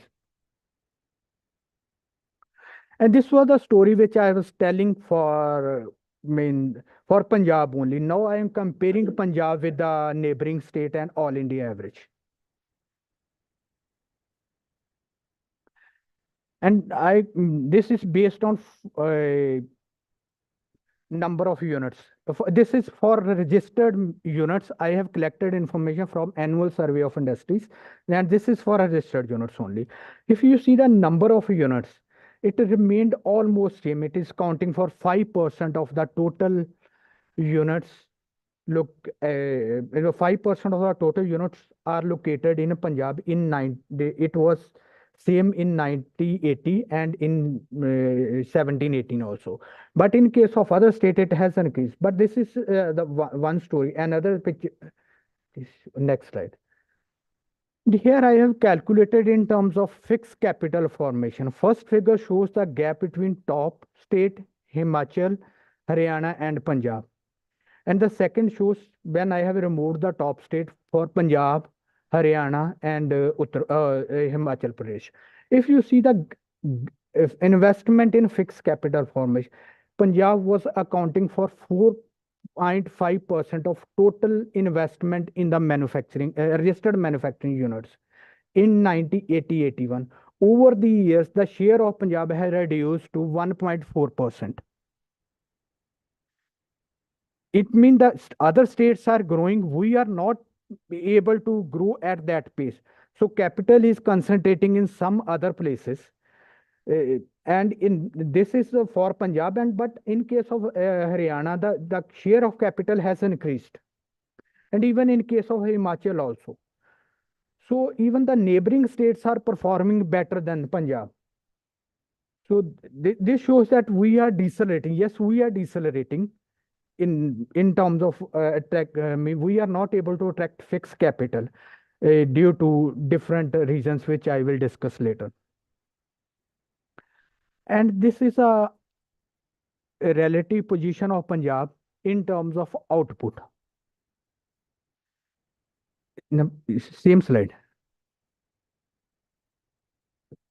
If you see the share of Punjab in total output, it was around 4% in 80-81, and in 1990 it increased to 4.6%, and over the years it reduced to 2.6%. Now Punjab is accounting for 2.6% of total manufacturing output carried out by the registered manufacturing units in Punjab, and in case of Haryana it has increased.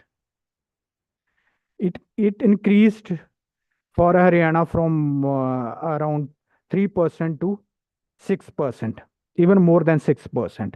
And we reduced from 4% to 2.6%. So this is again another indicator which is showing that yes, even in a relative terms, we are losing. We are not able to maintain the pace which Indian economy is doing. Next slide.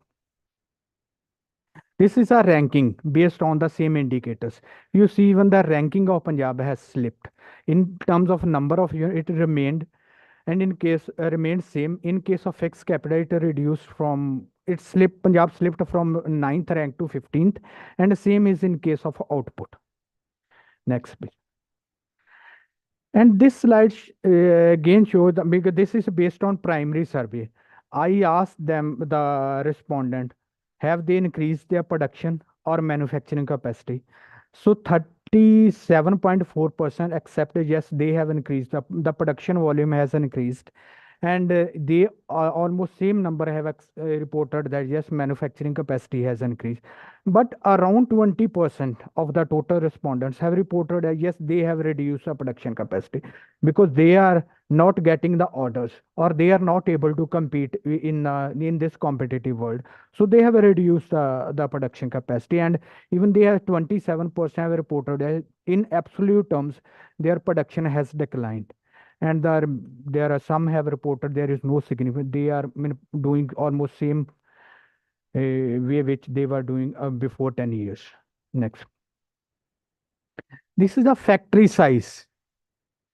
If you see in case of Punjab, it is in 2017-18, the investment in per unit, fixed capital investment in one unit is 33,713 in rupees million, and in case of top state it is 1,10,000. There is no comparison between top. Leave the top. Even in case of national average, it is 13,824. This is the size of the unit at the national average, and we have just 3,700. We are just the size of our unit is very small. This is again reflecting that we have a very small size industry in Punjab, and small size industry has own problems.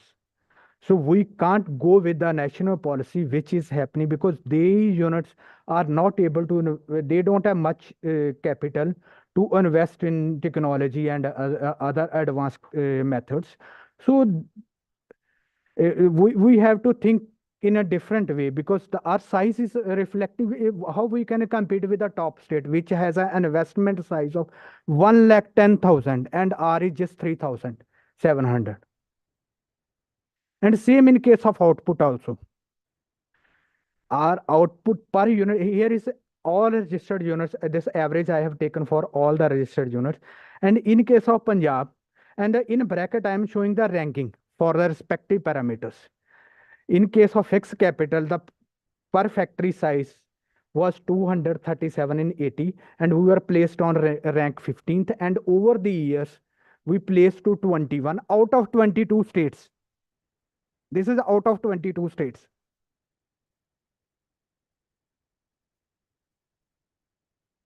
And again, in case of output also, same picture is there. We are just producing our average output of our factory in Punjab is around 16,667.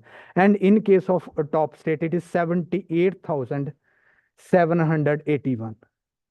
And a gap is even much higher. A gap is itself is a 3 to 4, 5 times of the total investment which Punjab units in Punjab are performing. And even in case of national average, you can see the average output for a unit is 33,000, around 34,000. It is more than double. Average means some units are in 5 minutes. So this also shows that the kind of industry we have. Please next slide. Now I'm talking about the constraints. Why we are, facing challenge. One, I have already talked about the family-owned enterprises because most of the units which started in 50s, 60s, and 70s are started by the, we can say, mechanics, or those who are not started by the professional entrepreneurs. So they are family or community based, they are largely depending on household savings for their investment. And during a survey, what they have reported, even they approach to the bank, they are not ready to give because they are not maintaining the proper accounts or they don't have proper collateral to support the documents which banks are asking for. And in case of investment in technology, this is 58% I am reporting from our survey. Very low or almost absence of internal R&D. There's no investment in R&D. So if there is no investment, then how we can expect to increase for the productivity and what kind of value addition will happen? And another thing is the linkages. We are talking about a global value chain or local value chain. Most of the units are operating to cater second or third tier market. They are not directly linked with the large units. They are catering the after providing services, after market services, or catering some lower end market. Their value addition is very, very low. And they are trapped in a lower and low value addition. And if there will not be any investment, then they will not be able to improve in terms of quality or productivities. So then this will be the scenario. And this is again based on the survey. 42% of the units have reported they have not done any investment in terms of technology. I asked for upgradation in machinery and in terms of R&D or any the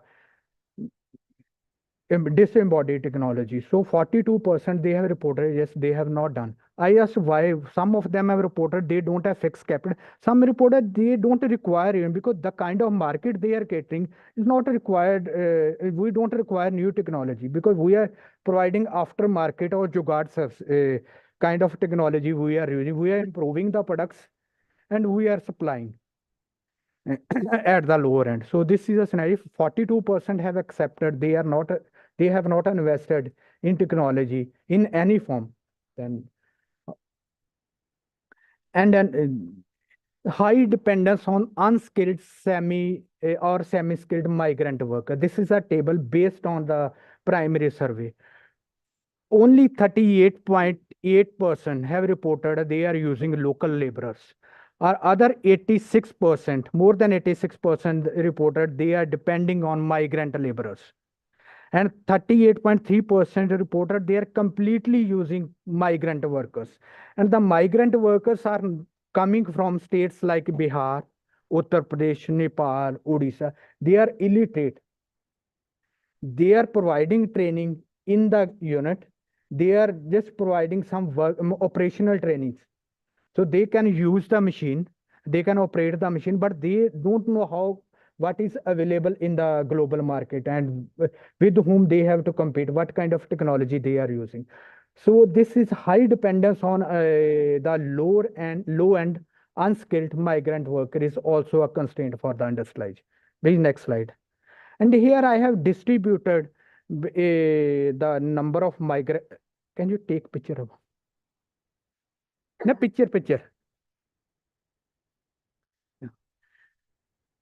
So here I have ranged the units which are using less than 10% migrant worker and units which are using 10 to 20% other range.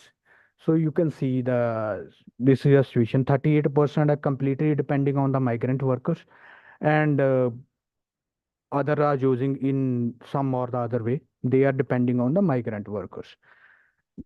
And migrant worker, they are even asking, I even asked them why they are depending on migrant worker. They told different story because it is easy them to handle and they are working long hours. They are staying in their periphery. They can call them anytime. So there are, different reasons why they are depending on. Next slide, please. Next. There are constraints at the policy level because one is I have already talked about the loop-sided industrialization because it is limited only in few districts, and another is the nearly absence of R&D support from the public funded R&D center. Please show next slide, then we will come back to. This is a figure with 420 units which I survey. I asked them how many of them have received any support from the public funded R&D. Only 4.8 have reported that. Other are saying that no one is available or they are not ready to. They are organizing some functions. Now their duties is shifted from the supporting to the units to organizing a function for the government. So only 4.8 units have reported they have received some kind of supports from the public funded R&D. Please, previous slide.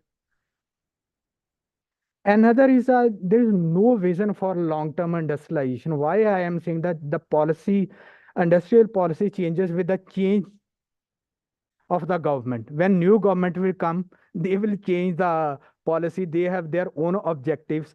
And in every, I think Punjab is one of the state which have I think there are 5 policies in the last 20 years, 5 industrial policies they have announced, and there no one is properly implemented. And they're continuously organizing the investment summit, but they are just signing the MOUs, but there is no implementation in the ground. Even we can start from 2015 onward. The then sad BJP government, they organized 2 investment summit, then the captain government also, and even this present government. But there is no change in they are just signing the MOU, but no new investment is coming. There is one story when I was conducting the survey. So then at that time Congress government was in power. So they were mobilizing the industrialists to organizing an investment summit. I was in Jalandhar. So at that time the finance minister, industry minister, and the chief secretary was holding a meeting with the industrialists. So that meeting was going on. Some of the industrialists, they have raised very serious issues. And when they were asking me what government is doing, then what happened at that time, one industrialist told that you are providing different incentive, but you are not able to implement. And then there was no answer. And then then some of senior official, he came and he holded the ਉਹਦੇ ਮੋਢੇ ਤੇ ਹੱਥ ਧਰ ਕੇ ਉਹਨਾਂ ਤੇ ਚੁੱਪ ਕਰੋ police officer ਸੀ civil ਵਿੱਚ ਉਹ ਆਂਦਾ ਜੀ ਚੁੱਪ ਕਰੋ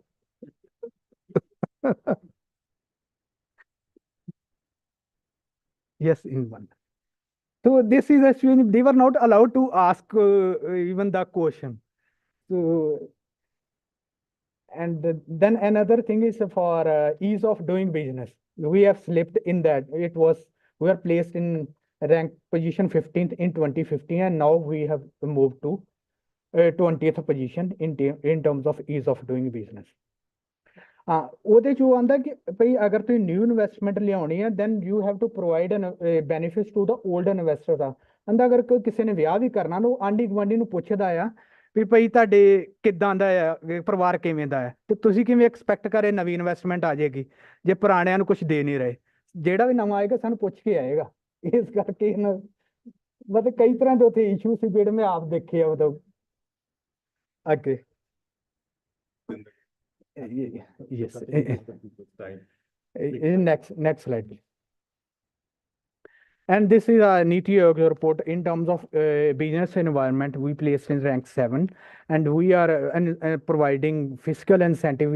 Professor Likwinder talked yesterday that there is effectiveness of fiscal and monetary policies not happening in case of Punjab because the nature of industry is very different. Even we are not able to capitalize the subsidies or benefits given by the government of India, like common facility centers. So you can see in case of southern state like Kerala, then Karnataka, Maharashtra, even for Haryana, but we have not done good in that term also. Next. I think this is the last time. You can read some of the points which I have missed. Thank you.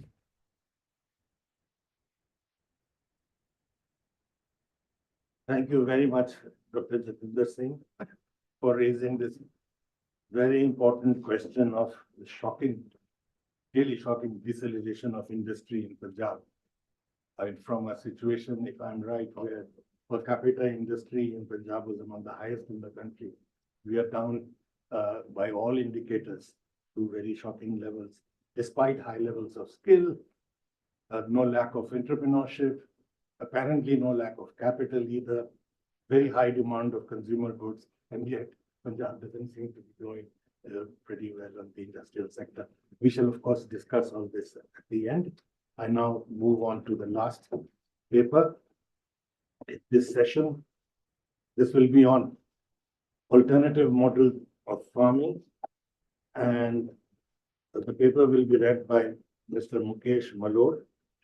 Mr. Mukesh Malod is an activist of Zameen Prapti Sangharsh Committee. They have units mostly working in the Malwa region of Punjab. These include more than 150 villages.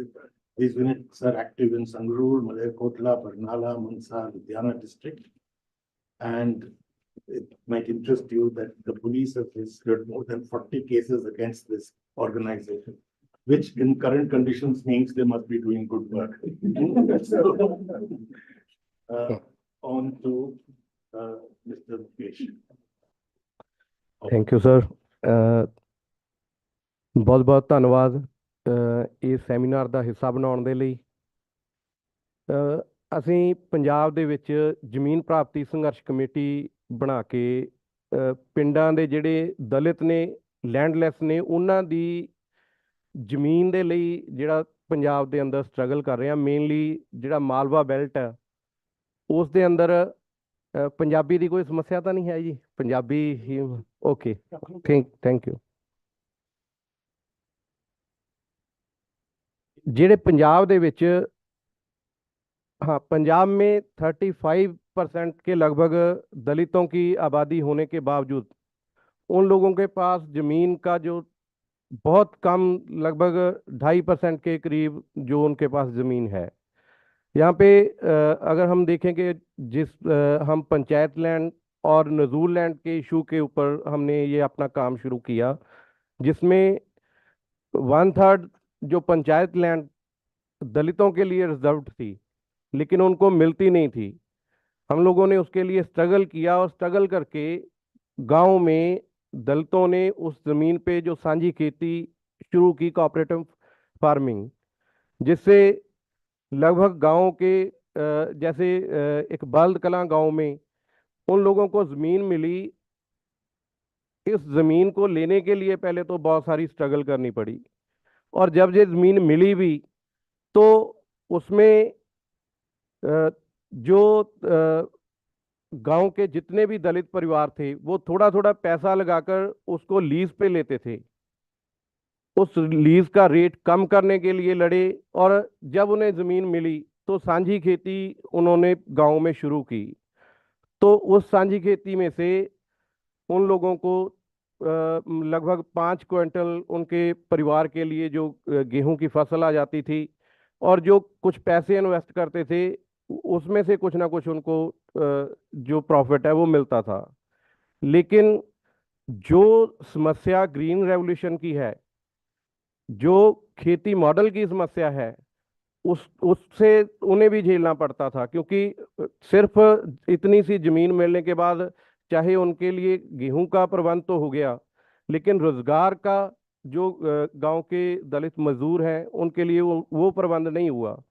क्योंकि जब green revolution आया तो उसमें जो खेत मजदूर हैं सबसे पहले उससे वो बाहर हुए, और इसके अलावा बहुत सारियां गंभीर बीमारियां और बेरोजगारी और लगभग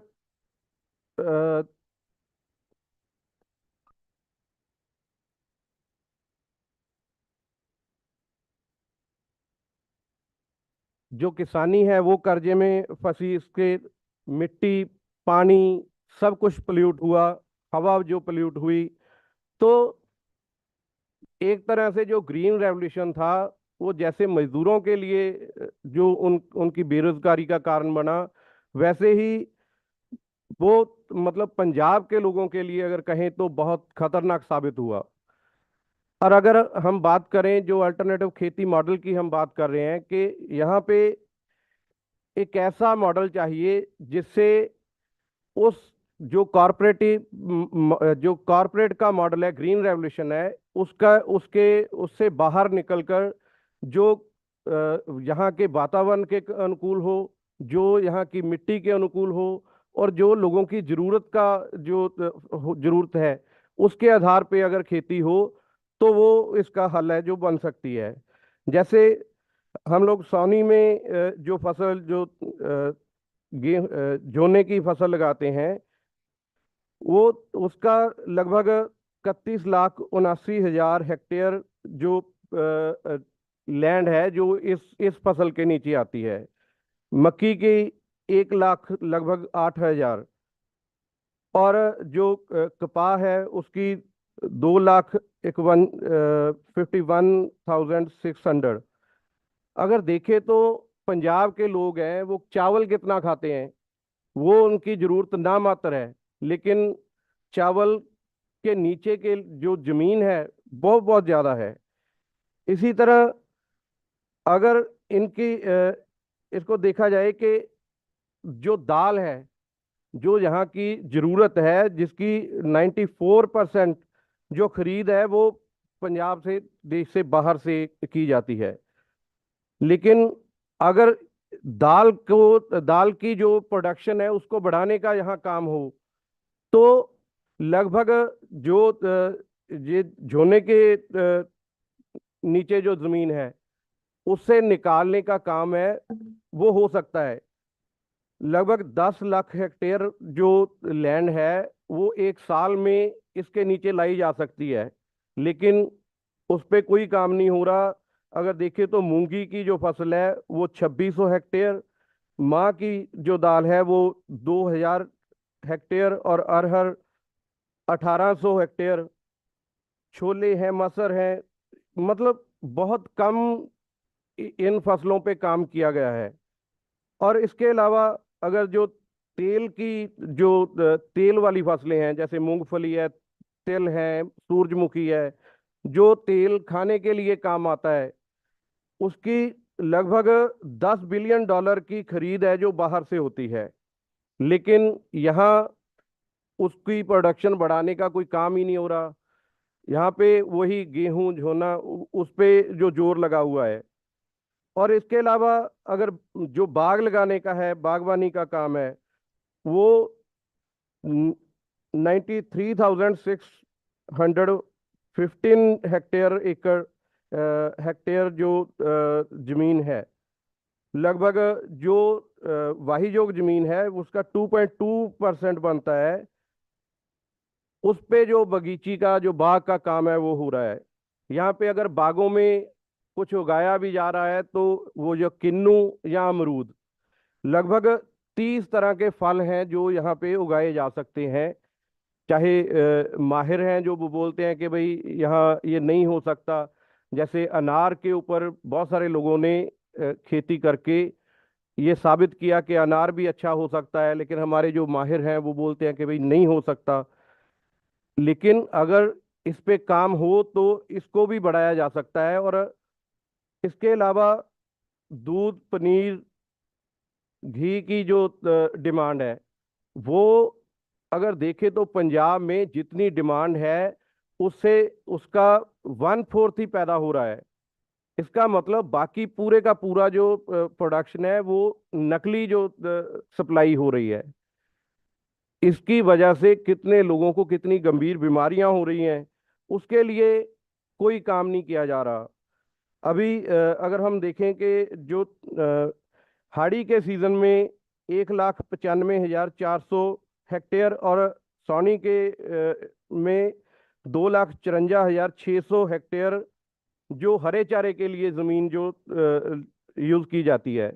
लेकिन अगर दूध का ये जो मिलावटखोरी है दूध में, पनीर में, घी में, इसको ख़त्म किया जाए, इस पे लगाम लगाई जाए तो, और शुद्ध जो दूध पनीर है उसकी प्रोडक्शन बढ़ाने की कोशिश की जाए, तो इस हरे चारे के नीचे भी बहुत सारी ज़मीन है जो लाई जा सकती है।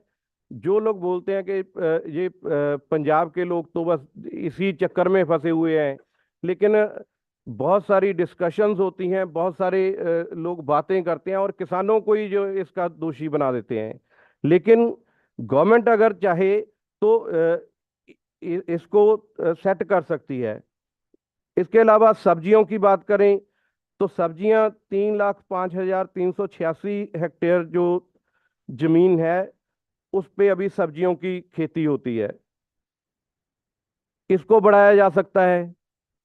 इसके अलावा जो यहाँ के पंजाब के मूल अनाज हैं जैसे रागी, जिनको अभी डॉक्टर रिकमेंड कर रहे हैं ते और पैकेट में भर के यहाँ पंजाब में मतलब लोग अपने जो रोज़ की जो डाइट है उसमें शामिल कर रहे हैं, वो भी डॉक्टर के रिकमेंड करने से।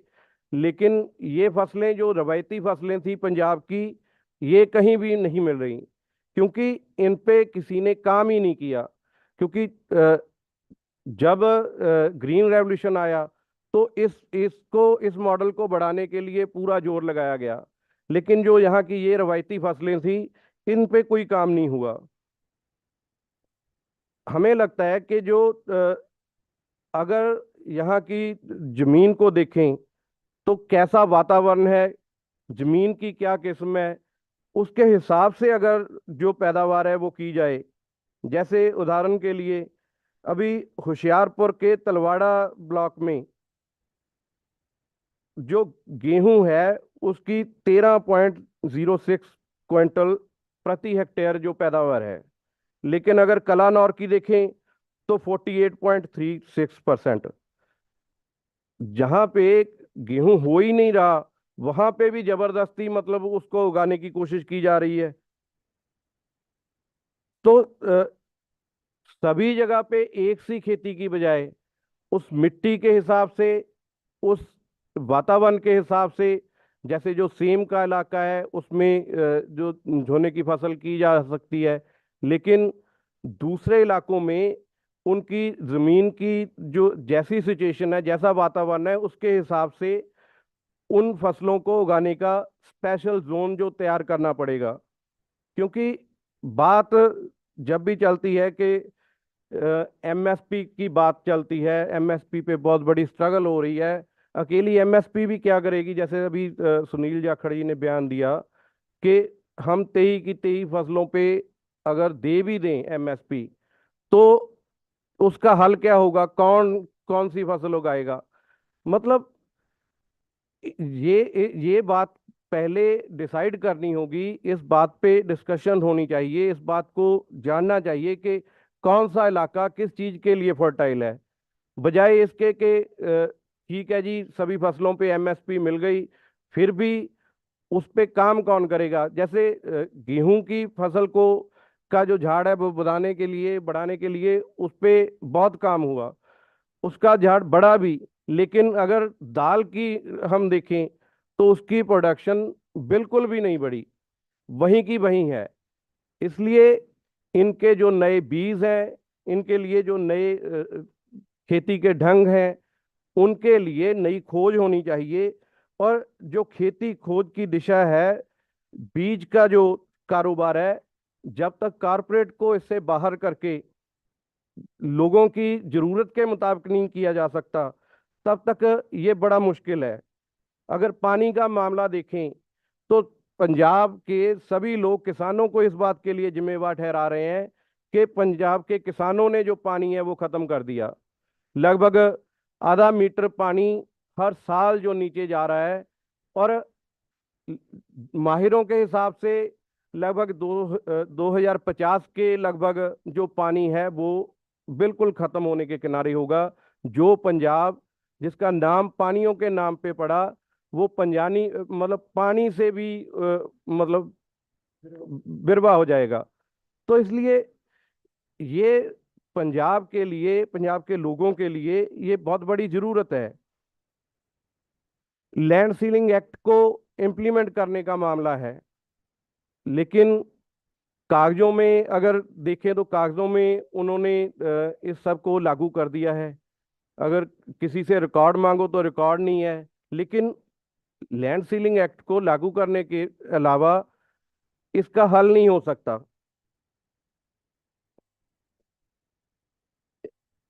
और जैसे इसके अलावा जो पाकिस्तान के साथ व्यापार का मामला है, अभी हम लोगों ने देखा कि पाकिस्तान में एक जो शिमला मिर्च की मतलब सब्जी है वो 250-300 रुपये किलो तक गई, लेकिन यहाँ के किसानों ने उसे ट्रैक्टर से ख़त्म कर दिया कि उनकी मंडी में बिकी नहीं रही।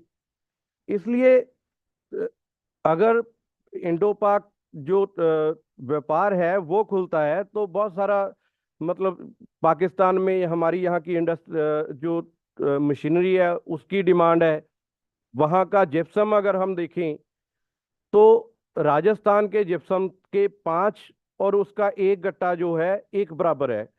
और अगर वहाँ व्यापार खुलता है तो हमारे लिए ये बहुत लाभदायक होगा। उससे भी आगे अगर मान लो एमएसपी भी है, ये फसलों के का चक्कर भी चल गया, लेकिन उसके लिए मंडी होनी बड़ी जरूरी है ताकि उन फसलों की खरीद हो। जैसे जो छोटी किसानी है जो इसमें बिल्कुल फेल हो चुकी है, क्योंकि अगर एक पानी की मोटर लगवानी हो, बोर करवाना हो तो लगभग 5 लाख तक का खर्चा है, और जो छोटी किसानी है वो उसके कर्जे में ऐसा फंसती है उससे बाहर आ ही नहीं पाती। लेकिन उसके मुकाबले में अगर हम देखें जो मलेरकोटला है, वहाँ पे चाहे ज़मीन का टुकड़ा उनके पास छोटा है लेकिन वो सब्जी का काम करते हैं। और मलेरकोटला की मंडी जो पंजाब की लगभग सबसे बड़ी जो सब्जियों की मंडी है, वहाँ पे खेत से निकलते ही उनकी जो सब्जियां हैं वो बिक जाती हैं। इसीलिए वहाँ का 1 एकड़ वाला किसान भी खुशहाल है, लेकिन दूसरी तरफ जो 5 एकड़ वाला है वो भी मतलब खुदकुशी कर रहा है। तो मजबूत मंडीकरण का जो प्रबंध है वो भी इसके लिए जरूरी है। हम लोगों ने सांझी खेती की कोशिश की, लेकिन उसमें सांझी खेती में भी अगर जो छोटी किसानी है उनकी ज़मीन को एक तरफ करके उनके लिए गांव में कोऑपरेटिव जो खेती के संघ है, जहाँ उनके लिए पानी का प्रबंध है वो किया जाए तो उनको कामयाब किया जा सकता है। लेकिन ऐसा होता नहीं है। गांव में अभी अगर कोऑपरेटिव सोसाइटीज बनी भी हुई हैं तो वहाँ पे जो जितना बड़ा जमींदार होगा वो उन जो कोऑपरेटिव सोसाइटी के जो मशीनरी है उसको यूज करता है, या उसमें जो भी रे स्प्रे जो भी आता है वो यूटिलाइज करता है उसको। इसलिए गवर्नमेंट भी जिस तरह का प्रबंध है, तो ये सांझी वाला मॉडल है जो ये भी कामयाब होना संभव नहीं है। इसकी दो उदाहरण है। हमने दलितों की जो सांझी खेती शुरू की तो उसको तोड़ने के लिए उन्होंने हर तरह की कोशिश की। जैसे जब हमने सांझी खेती को शुरू किया तो उन्होंने जो गांव के उनके एजेंट्स थे, जो मतलब गांव के जो धनाढ़ लोग थे, उन लोगों ने उनको तोड़ने के लिए पहले दलितों में उनको कास्ट के नाम पे बांटने की कोशिश की, फिर उन लोगों को ग्रुपों में बांट दिया कि किसी का कोई अकाली दल का ग्रुप है वो कहता है कि हम अलग करेंगे। मतलब इसके लिए हम लोगों ने अगर स्ट्रगल की तो लगभग 40 से ज्यादा एफआईआर दर्ज हुई लोगों की, किसी की टांग टूटी, किसी का सिर फटा। मतलब तब जाके ये जमीन मिली, लेकिन उसको तोड़ने के लिए वो लगातार लगे हुए हैं। ऐसे ही एक नजूल लैंड है जो 1956 में DSCLO कोऑपरेटिव सोसाइटी के नाम पे उन्होंने फार्मिंग शुरू की कि ये भी कोऑपरेटिव फार्मिंग होगी। उसके लिए हम लोगों ने, उसकी मालकी के लिए हमने स्ट्रगल शुरू की। तो जो इनका पंजाब का रजिस्ट्रार है, जब हम उनसे मिलते हैं तो वो बोलते हैं कि भाई ये सब तो खत्म हो चुका है। हमने बोला कि भाई ये आपकी ड्यूटी है, इसको चलाना, आपको इसकी सैलरी मिलती है। लेकिन वो मतलब इस बात पे भड़क जाते हैं कि ये तो सब जमीन बिक चुकी है। ऐसा कुछ नहीं है। हालांकि उसके एक्ट में ये प्रोविजन है कि इस जमीन को बेचा नहीं जा सकता, इस पे जो कोऑपरेटिव फार्मिंग है वो होगी, लेकिन कागजों में चल रही है, लेकिन रियल में वो जमीन नहीं है। इसलिए हमें लगता है कि ये इस प्रबंध में तो कामयाब नहीं है। लेकिन हाँ, ये जो वातावरण के हिसाब से, मिट्टी के हिसाब से, गांव की जो जमीन है, पूरे पंजाब में इसके जो जोन है वो डिक्लेयर करने होंगे कि कौन से एरिए में कौन सी फसल ज्यादा हो सकती है। नहीं तो जो आज चल रहा है उसका रिजल्ट हमारे सामने है। अगर हम नरमा पट्टी की, वो बठिंडा मानसा के एरिए की बात करें, तो पूरे के पूरे लोग जो हैं कैंसर से पीड़ित हैं। यहाँ लोग पानी पीने को, जो पंजाब के लोग अब तरस रहे हैं, पानी है जो वो बिल्कुल खत्म हो चुका है। और उनके लिए जो खुराक की जरूरत है, अगर हम देखें कि वही किसान जो अपने खेत में थोड़ी सी जगह में भी अपनी सब्जियां उगाता है, अपना जो जरूरत की चीजें उगाता है, तो लॉकडाउन में ये बात बिल्कुल क्लियर हुई कि उन लोगों को बाजार में जाने की जरूरत नहीं पड़ी। सिर्फ नमक के अलावा उन लोगों को ज्यादा जरूरत नहीं पड़ी, बाकी सब उनके खेतों में से हुआ। इसलिए इस खेती मॉडल को बदलने की बात है। और ये मतलब कुछ चीजें हैं जो जिनको चेंज करके यहाँ पे एक नया जो खेती मॉडल है जो कामयाब हो सकता है उसको लाया जा सकता है। और हम लोग इस पे काम कर रहे हैं। हम कोशिश कर रहे हैं कि अ, इस पे डिमांड कर रहे हैं कि ये एजुकेशन का हिस्सा बने। इस पे भी कोई यूनिवर्सिटियों में काम हो, और इस पे नई रिसर्च हो, ताकि एक नए मॉडल को जो कामयाब किया जा सके। धन्यवाद जी।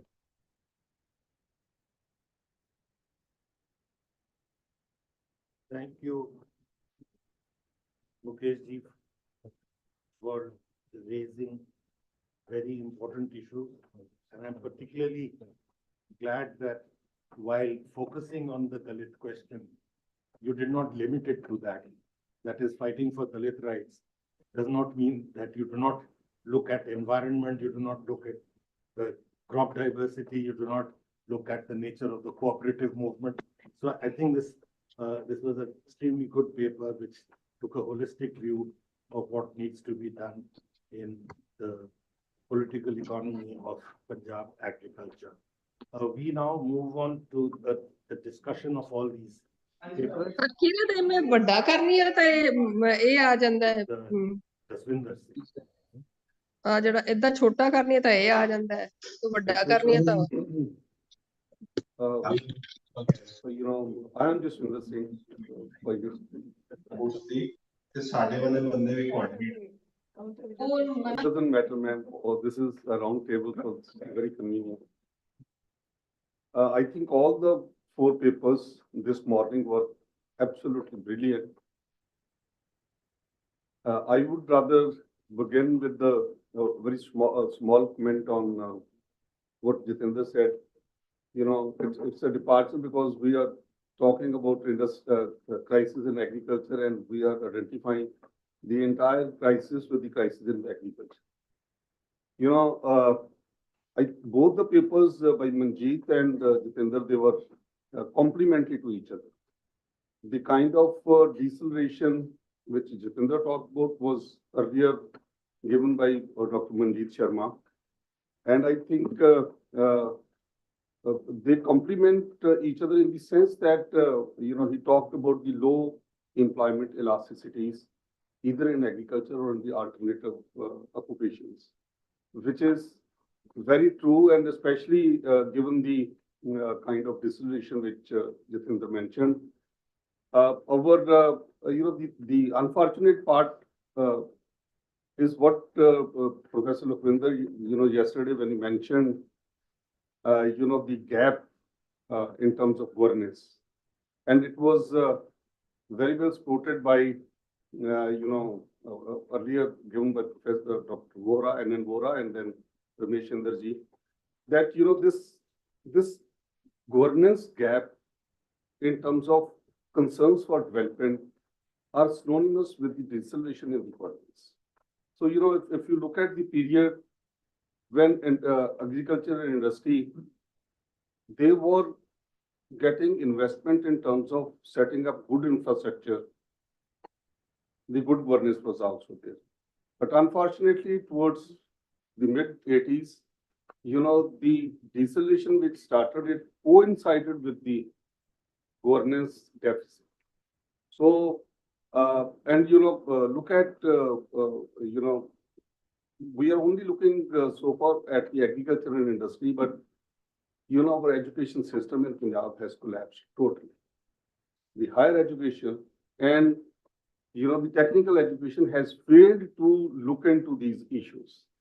I don't think the government has any priority for higher education, and there is no industry academia interaction cells in either of the 3 good universities, general universities.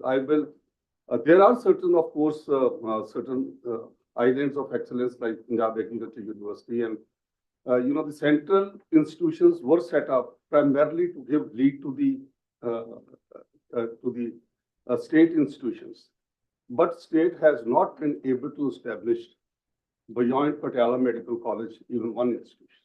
There are institutions, education institutions, in terms of Thapar Engineering College and others, but I think the Punjab government look at the state of health, the state of health in Punjab. The medical university in Firoz Baba Farid Medical University was supposed to give a lead to the civil hospitals in every district, but there is hardly any civil hospital in any of the districts. Look at Jalandhar, look at Ludhiana, it is the CMC and the DMC and the private hospitals which are running the rules. So I think the government has not been able to put its priorities in the right sense in terms of both education and health. And as a result, these 2 major areas of industry and agriculture have suffered. And the other socio-economic aspects which Dr. Anupam mentioned, in terms of, the women still not getting the right place in terms of either the participation or in terms of getting the appropriate wage rates or, comparison in terms of other parameters. I think this was all the papers, they were very good. And then the last paper on the alternative modes of agriculture. We have to think in terms of the alternative modes of agriculture. And yes, sometimes, the scholars, they underestimate the role of the MSP. The farmers, they were given some responsibility under the Green Revolution, and MSP worked very well. And obviously, if I am earning certain level of income and if you expect me to go to the alternative crops, then can we ensure, the second best to them? Unless we do have that, I don't think this mere talk of providing the alternative modes of agriculture will work. Employment, we have seen how bad it is, both in agriculture and industry. And partly the reason is the lack of education, the lack of priority on the part of the government. Thank you very much.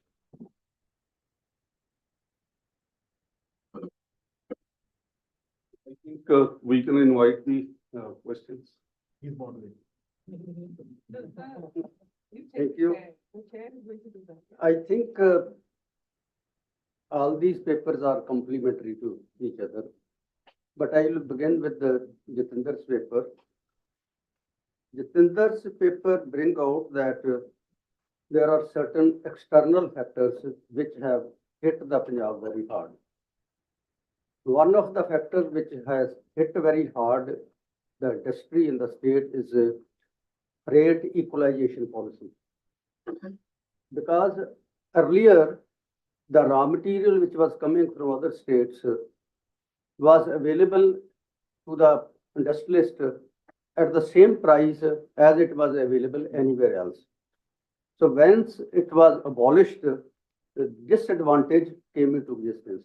That was 91, 92. Then second shock came when the neighboring states were given the tax concession, and the new industry set up there for 5 years. They were given tax exemptions and other facilities. So new investment shifted from Punjab to outside. Third shock is a live hot border with Pakistan. So since 2019, the trade has been closed. Earlier, up to 2019, total India's trade with Pakistan, whatever the quantity was there, 25% was taking place via Wagah border. And Punjab was a great beneficiary of that. Not only agriculture implement machinery, combines, and instruments, tractors were going there directly by road. Now it was closed. Now they have to go via third country or via seaports, and the transport cost becomes very high, and Punjab has lost. So these three external factors must be noted by the central government. Unless and until something is done at that level, the Punjab's own internal efforts cannot revive industry in Punjab. I think the Punjab governments, all Punjab governments during this period of time, they are unable to put forward this kind of case toward the union government that either you give us the same kind of concession which you are giving to the neighboring states, otherwise things will go from bad to worse. Of course, internal improvements are possible, but the state does not have capacity. No state has capacity to revive its internal mechanism because all the states are indebted, highly indebted. Even Haryana, people are saying it's a better way. My investigation shows that Haryana is also as under debt as Punjab is. Slightly less, but equally under debt. Because the GST, when it was introduced, it has done great harm to the financial positions of states. So first priority should be that the Punjab leaders all across the party, they come around and put a pressure on the union government to do something, hand holding of the Punjab.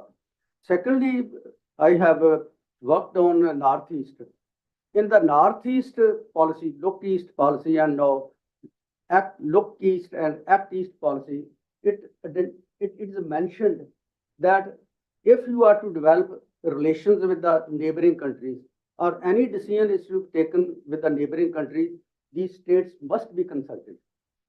Now, why it should not be there in the case of northwestern states when you deal with Pakistan. So Punjab was never consulted. Suddenly you block the trade with Pakistan and 20,000 crores of loss to Indian industry and employment and exporters of vegetable has been suffered by Punjab. And no Punjab leader has spoken against it. When I talked to the Akali Dal leadership, they said, we did not speak because they will accuse us of not being a nationalist. But a kind of environment where you cannot even talk. This is a serious kind of thing which is happening in this country, that a region which is a very vibrant region, which has its own problem, which has been derailed because of certain circumstances, it must be helped and it has the capacity to revive itself. So therefore, I think Jitinder's paper is very important and significant. Coming back to other papers, particularly Manjeet's paper, good paper, but I will like to state that one or two things we need to go further, where we start with the sectoral analysis. We have worked out employment elasticity at overall, then the sector-wise agriculture, industry, and the tertiary sector. I think there is a need to go beyond sectors to subsectors. There are certain areas where it is declining very much, but there are certain subsectors where it is coming up. Say the employment, female employment in the potato cultivation, in the vegetable growing is rising. I have seen trucks operating and mini buses operating from Moga toward Jalandhar when potato crop is harvested, and all that is a female labor. So we need to identify the activities and subsectors where it is growing so that policy makers concentrate on that to encourage those sectors so that female employment and overall employment is increased.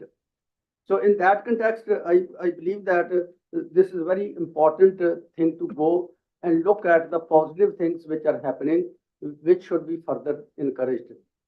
The last paper by Marg needs a consideration and deserves a lot of discussion, because this is an area where we have to work further. As yet, there are rough proposals and there are significant kind of recommendations which have come from policy experts, particularly the 3 policy talks which I referred earlier by Dr. Kalkut, then Ajay Bir Jakhad, and third, which have been submitted just now. These policies need to be discussed and debated, not only in the Legislative Assembly, but also within the intellectual circles, and interaction need to be made between the government officials and the experts so that proper modifications are made and the proper direction is given what kind of model we need to adopt and what kind of legislative changes are required to strengthen the Sanji Kheti cooperative farming. Because the present framework of legal framework does not encourage and support it. I know that the landless persons doing farming, whether it's a 1/3 land, Panchayati land, which is allotted to the Dalits, or those people who are only leasing in land, but they have a lot of machinery and doing cultivation. The rent which they are paying is very high, and they do not get any kind of support in terms of credit or in situation of crop failure. So in that situation, we need to change the Cooperative Act and other legal situations so that we are able to encourage this kind of activities and make the policy which is relevant to the contemporary current situation of the state. Thank you. Thank you, Professor Sudha Singh. I would request all the speakers who raise the questions kindly be brief so that we have to take up the next session before lunch and you can see the time. So kindly be brief. Yes, Delos. Yeah, I will try to be very, very brief. Good publication on the presentations. Jitendra, it was learning experience, but not as shocking as the chairman sir said, because we knew something, but it's really not enjoyable, not at all enjoyable. Dr. Sutal Singh has said a lot. I have many questions, but sit with you separately for that. But I want to say two sentences. Yes, sir. I was really surprised when Manipur problem came that we have salt water there. And here we are not allowing even trade on the western border. And whenever we talk of any port, Bandarka, etc., it is not only the Bhai, it is Kanda and Bhai also. I will tell you one instance outside. It is within, there are persons who don't want it. We always blame politicians. I will tell that later. Now coming to the last one, because it relates to agriculture, I will share some information. And Mukesh has raised many questions, relevant questions. Hindi mein ya English chalegi Mukesh? Chalo, chalo. नहीं तो मैं Hindi Punjabi mix करके बोलूं. पहली गल तो Mukesh, congratulations सांझी खेती वाले पासे उधम मारिया वा. Number 2, again मैं कहूँ congratulations that you are raising concern about water and also markets and also Bhutan-Bhupak border. पानी बाबत क्या 2050 मेरे ख्याल 2050 ਤੋਂ ਪਹਿਲਾਂ ਹੀ ਆਪਣਾ ਇਹ ਪਤਨ ਪਹਿਲਾਂ ਹੀ ਜਿਹੜਾ ਰਿਪੋਰਟ ਆਈ ਉਹ ਸਾਨੂੰ 2042 ਦੇ ਵਿੱਚ ਪਤਨ ਖਤਮ ਹੋ ਜਾਣਾ. ਉਹਦੇ ਚ ਮੈਂ ਇਹਨਾਂ ਕਹਿਣਾ ਚਾਹੂੰਗਾ ਜਿੱਥੇ ਕੰਗ੍ਰੈਚੁਲੇਟ ਕਰ ਰਹੇ ਹਾਂ ਅੱਗੇ ਕੰਗ੍ਰੈਚੁਲੇਸ਼ਨ ਹੀ ਹੈ ਕਿ people like me have enjoyed life. There are some others who are enjoying bonus. It is good that your generation is going to face. Earlier we used to say that coming generation.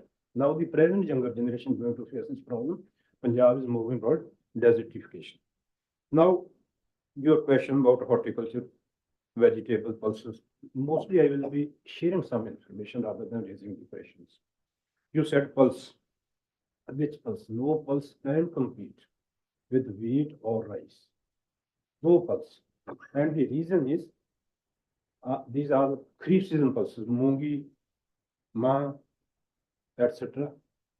The evolution in India, and for years and years they have been grown under lowland condition. We don't have germplasm which has high yielding genes. So now PAU as well as Pusa Institute have gone for radiation breeding, mutation breeding. So we are trying to do something and good results are coming in Arha. Not Mungi, we could make progress. If you see 1950 data, Mung is Ma is number 1. What we call urd in Marg, it is Ma. Ma di dal important har jagah. Mungi nahi si. Mungi had resistance to high temperature, which Mung doesn't have. So that is why new crop of Mungi, this spring season crop was not grown. First variety G65. Gurdaspur 65, ensured 65 days, came in 1971 or 72. And the person who dwelt it, he got a letter from his senior, what you're doing, wasting resources. Nobody knows what is going to happen. Now it has come up as a crop. That is about the pulses that we don't have germplasm. We have germplasm in Arha, which is very, very long duration, 270 days. Sir, kindly be brief. Because there is some information which is about crops. I'm trying to be very, very brief. Oil seeds. We have very good varieties. Area was increasing. We became self-sufficient in 1980s with oilseed mission. Then again, tariff was decreased for import. And now, what is the tariff on oil palm import? PAU wrote letters, Punjab government wrote letters, but nobody listens. That we have wonderful variety of gobi sarson, which can canola quality varieties. That's about that. Horticulture, I'm just looking at the data. During the last 10 years, 2,72,000 to 4,18,000. That is the area which has increased, more than 50%. So we are making progress, but both these fruits and vegetables are more technical and they need more money also. But some farmers are there doing exceedingly well. About anar, you raised the question about anar also. Pagwa and improved Pagwa. These are the best variety. Dwelt in Gujarat. PAU got this later on. There is a gap of some years before they developed it. they are giving we are giving on demand. I mean, PHU. He is giving on demand. If you just meet someone who is responsible, head department of horticulture is responsible at Ludhiana. If those people don't listen to you, make a phone call to Ludhiana. If they don't listen, make a phone call to Dr. Such. If nobody listens, then you make a phone call to me. We'll arrange the nursery. We have been arranging. This is not something new for you. Then coming to China and Ragi. Ragi is crop of Karnataka, not Punjab. Then other small millets. PHU started working on China as a spring season crop because yield is not, there's not much yield. But we didn't get anything and we have to stop. In fact, problem is, sir, you said PHU is island. PHU is in bad shape, but still better than all universities. In our ranking, we come number 1. Because other universities are 50% of the posts are vacant. So what happened in the first century, first decade, we are talking about Dr. Kanga also. Because all this hue and cry, they shifted source to pulses and oilseed. And wheat and rice where we are dominating, just one sentence more, please. Pusa started dominating. And when I joined in 2011, everybody is asking me, what are you doing? All Pusa varieties. Then again, you start to wheat and rice and we have come up again. So source-wise, I don't think PHU will start on all these crops, ragi, etc., etc. They cannot compete anywhere unless until there's some special grant from government of Punjab or government of India. Thank you very much, sir. Thank you. And one more about crop planning. He gave example, very good example. I'm thankful to you for giving block to block variation example because many times, even here also somebody raised the question that which are the diversification alternatives. I said number 1 is cotton and number 2 maize if we do crop planting. If you do crop planting, there are certain blocks where maize will not be as competitive as rice, but will nearly compete or something like that. Thank you, sir. Thank you. Thank you for Dr. Manjeet, please. Dr. Anupama's paper, I think nobody's talking about that. So Dr. Anupuma's presentation was excellent. And I had just one query that in other papers also we were talking that the women are in comparison, women are actually getting more education than the men because somebody said that there's no job available for women. So that's the reason they're studying more. So that's one default kind of positive indicator.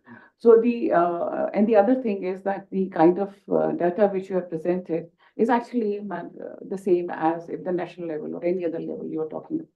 So what is particular about Punjab that the data is not talking about? That you are doing the same thing. But the women and Professor Sahitya has said that how is it that the women at that younger age doing more than the men? I think it's the education which is the explanation factor. Yeah, thank you. Yes, before, kindly be brief, so that, the experts are, the speakers are given the time to respond to. Yeah, sure. Because, we have to go to the next session. This should be the last question, I think. Okay. And then a very short, quick reaction from Professor Anupam and then maybe Jatinder's paper was well quoted. Yeah, please. So my question is related to the industry. One was how much role, or have you quantified how much role electricity subsidy to farmers have played in the industrial policy? Because due to national electricity subsidy to farmers, I think the rates for industrial electricity have risen. Then I don't know how it is in economics terms, but Punjab does have a culture industry, musical production and film production. I don't know how other states separate. We have lagged behind in knowledge economy, but cultural production, music industry is still, means it has gone without the intervention of state. If state can have a policy about maybe regulation or whatever, can it be to sort of handhold or do something about it, because Mohali is becoming sort of studios and other hub, and I don't know how the other states are fared, like Telangana or Bombay, because there is some considerable potential in film and music industry, because we are, I think, very ahead in that, at least. Thank you very much. May I request first Jitendra ji to react to that? Anji? Okay, okay. Yeah, this should be the last item. Okay, the second last. Yeah. Thank you very much for thank you very much for the excellent presentations. In fact, all presentations are integrated to each other. Actually, I have one question. There is some doubts came between Professor Manjeet Sharma's and Professor Anupama's papers. Manjeet Sharma mentioned about that service sector is a low-paid segment, and its informalization is very high. But when it comes to the NSSO, the latest data that Professor Anupama showed, informal service sector has the highest remuneration compared to the other segments, right? You mentioned, yeah. In public administration only. Oh, that's only in public administration, not all. Okay. Not all the service sector. This is again dominated with the traditional services. So that will be Into the mic, please, into the mic, please. So when we would be aggregating the remuneration service sector, so it would be at the low end. Okay, because that's the Yeah, so confusion. that is because in when you- public administration only. Okay, that's a confusion I had. How come this contradicting to each other kind of? And second, Service sector has two parts, formal and informal. She's talking about formal, I am talking about informal section of the service sector. okay, okay. Yeah, that's a doubt emerged. And second thing is related to the registration part of the units and then family units. Actually, the issue of family, household, this is actually the our industrialization culture everywhere. Families started the enterprises, but now most of the places they are facing the crisis of the third generation getting into the business. The third generation is leaving the business, and they are either migrating because they do have already a particular level of the income level, and they are moving out of the country or they are moving to some other area because the struggles of the business is something different. So many families, not only in Punjab, in Tamil Nadu, Kerala, because recent some studies and I attended a seminar in CDS last year, they very clearly talked about these aspects of it. So it is facing a challenge. So in this regard, actually, state has to work more to retain the youth into the family business. Here, I found that the registration part is very important crisis because I was part of some verification for a VC group, venture capitalist groups to support the family business. But we found that most of the family business we couldn't even take into the second level because they didn't have any papers in place properly. So they're all papers, though claim good business for 50 years or 80 years, but when it comes to assess it, it is very difficult. So this is a big challenge. This needs a lot of empowerment from the side of the government, from the side of the Ma'am, can you community. be brief? Because, Yeah. we have to take up the next session. No, that's why we just want to give this, and then and then another thing is now Udyam is there. So the state and the communities and industrial units has to work. I mean, not units, association has to work towards this. This is some Thank you. feedback for Thank the you. commission. Thank you. Can you be very, very brief? Please use this. First, two speakers discuss about the decline of employment in Punjab. I just would like to know the role of Manrega in Punjab, because Manrega is very important to create job in rural areas, and also it provides women's participation. One, so what is the role? I think that's enough. May I request, Chairman Saab to permit, yes, brief reactions from all the three speakers. Manrega provided the work only for 30 days in Punjab. That provided some relief at rural regions, but it provides works only 30 days. That is not for the 100 days. So it's not fully implemented in latter aspect because it must be implemented with the help of the Gram Sabha. No Gram Sabha is conducted in the Punjab. That is why Manrega is not fully effective and not fully implemented in letter and spirit as it is assumed to be. Thank you. Yeah, Dr. Anupama, would you like to? So, let me just clarify that I have not looked upon the decline or change in this labor force participation. I have actually focused upon the labor market outcomes. So that means I have discussed the women, those who are already in employment. So as far as the question by Professor Manjeet is concerned, that how the situation of female is different from rest of the country. So when I would be looking at this data in a more technical way. So I was looking at so when we see that this labor force, if I would be looking at the changes in labor force participation and then their labor market outcomes, then in case of Punjab, this income effect that does not reduce, does not lose its impact at the higher level of income.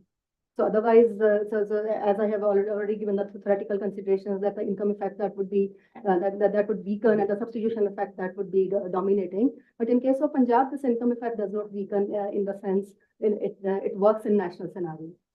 And secondly, I would also point out that when I would be looking at it in more econometric way, then so we use this Oxaca binder this decomposition technique in order to find how this difference is more due to endowment effect and how this is due to the other factors which are pure discrimination.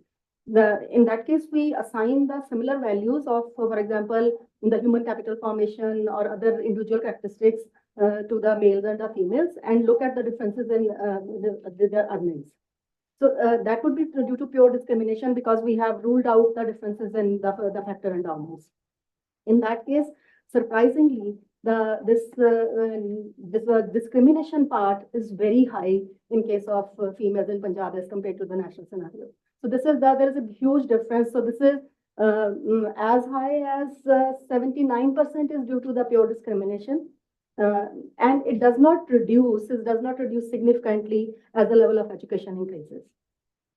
And so in case of national scenario, you would be finding that all the theoretical considerations are actually they are valid. But in case of Punjab, you have to rethink about how to interpret this particular change because there is no explanation from us. And so we would be telling that this is due to pure discrimination. Jitendra, would you like to react and kindly be brief? Okay, there was one issue regarding electricity subsidies to farmer and its impact on industry. Yes, it was raised, this issue was raised by the industrialists, especially in Mandi Govindagarh, because they are using electricity and they are asking them because government is not collecting the electricity charges from the farmers and because of that we are paying high. So it has impact, especially in the steel industry. So they are saying that it increased our cost maybe around 1 rupees if there is a 1 rupees increase in the electricity charges. So for each unit, so this is making them incompetent as compared to other steel plants. And in case of culture and musical industry, yes, it is growing, but it's mainly a service sector industry. Here, not directly a manufacturing. I was talking about the manufacturing part. And the family business and yes, it was a culture and it's still a culture, but what I was telling that they have not grown to the extent which we were expecting. Most of the units, they are still working at the same level. They have not capitalized.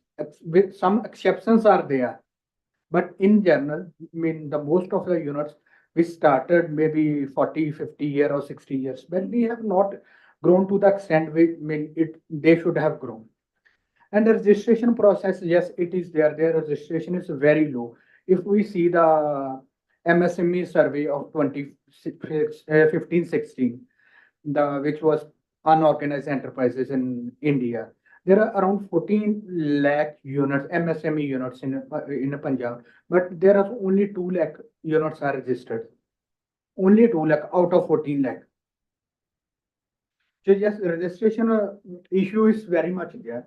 And regarding Professor Gill, what Professor Gill was telling, yes, there are certain issues which can't be handled at the state level. Center has to intervene and provide some relief so industrial sector can be revived, because otherwise there is stopping state exports from the Wagah border is not in the control of the state. Center has to intervene in that case. And same is the subsidy provided to states like Himachal and other in Jammu and Kashmir.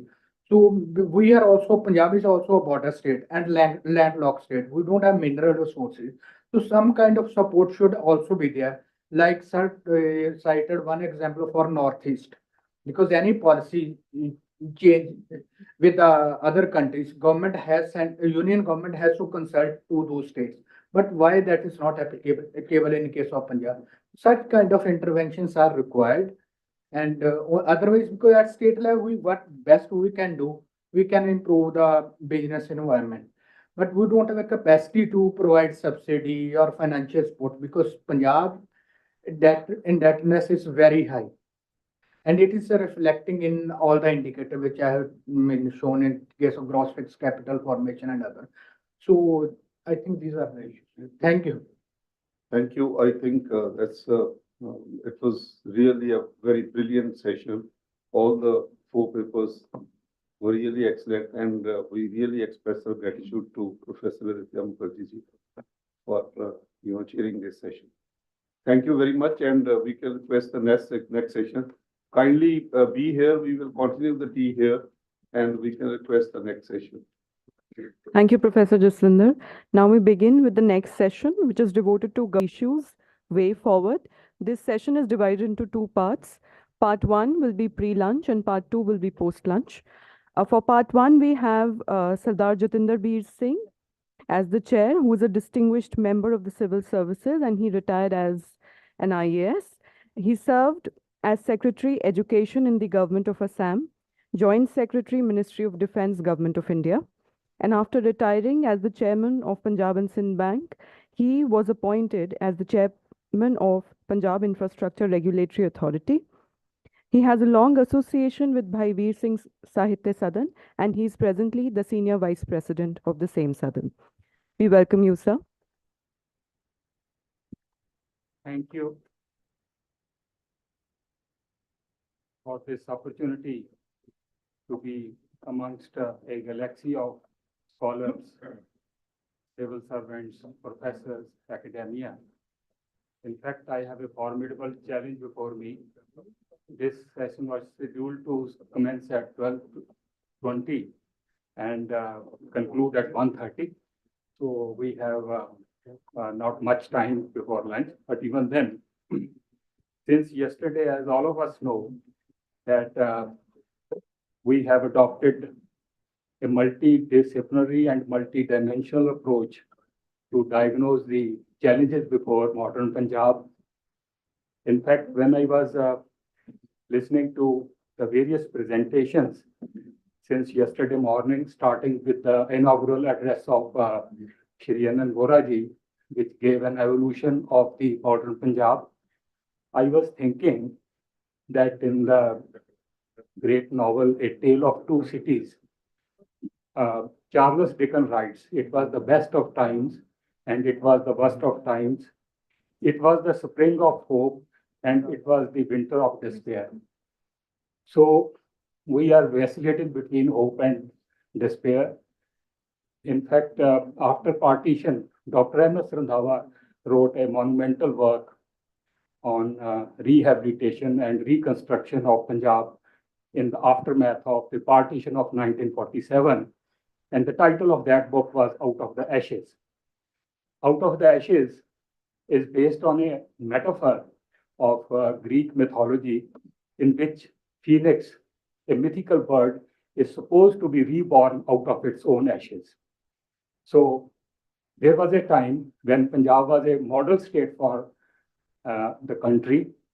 We were a kind of blessing for the food sufficiency in the country. We were the first in per capita income and a kind of model state in agricultural development.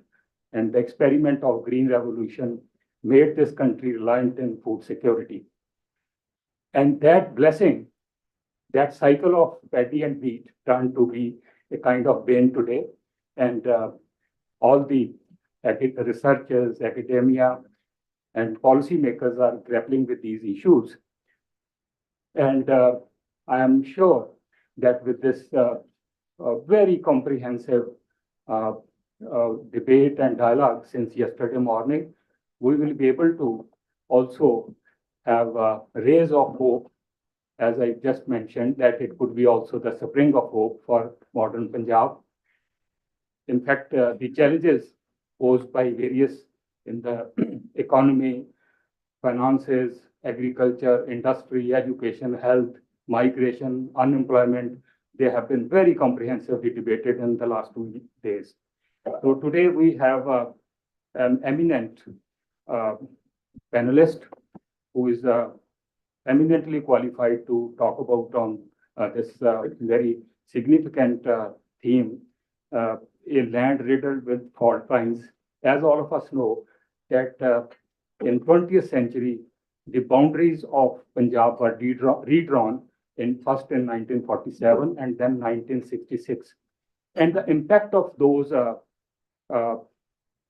developments, first in partition of 47 and then reorganization of Punjab in 1966, threw up grave challenges before the state, and the consequences of that have been outlined by various professors and speakers and researchers in the field of industry, agriculture, trade, business, and a host of other aspects of Punjab. And today I have the privilege to introduce our eminent speaker, Sardar Hamir Singh. All of us have listened to his valuable and intelligent, well-researched insights on the electronic media and various debates, and people look forward to his views. Shri Hamir Singh is an established and eminent journalist who has worked with many daily newspapers in various capacities. At present, he is editor of Punjab Television, a YouTube channel. He plays an active role with the social organization Pind Bachao, Punjab Bachao. In his 26 years career, he worked for Punjabi Tribune as co-editor and worked Amar Ujala, Ajdi Awaz. He regularly participated in television discussions as a political commentator. His area of interest is rural economy and grassroots democratic institutions. He has intensively covered stories of families of suicide victims and issues around MG Narega. And due to paucity of time, I would not stand for a longer period between the audience and Sardar Hamir Singh ji. So I would request him to share his valuable views with us. Thank you.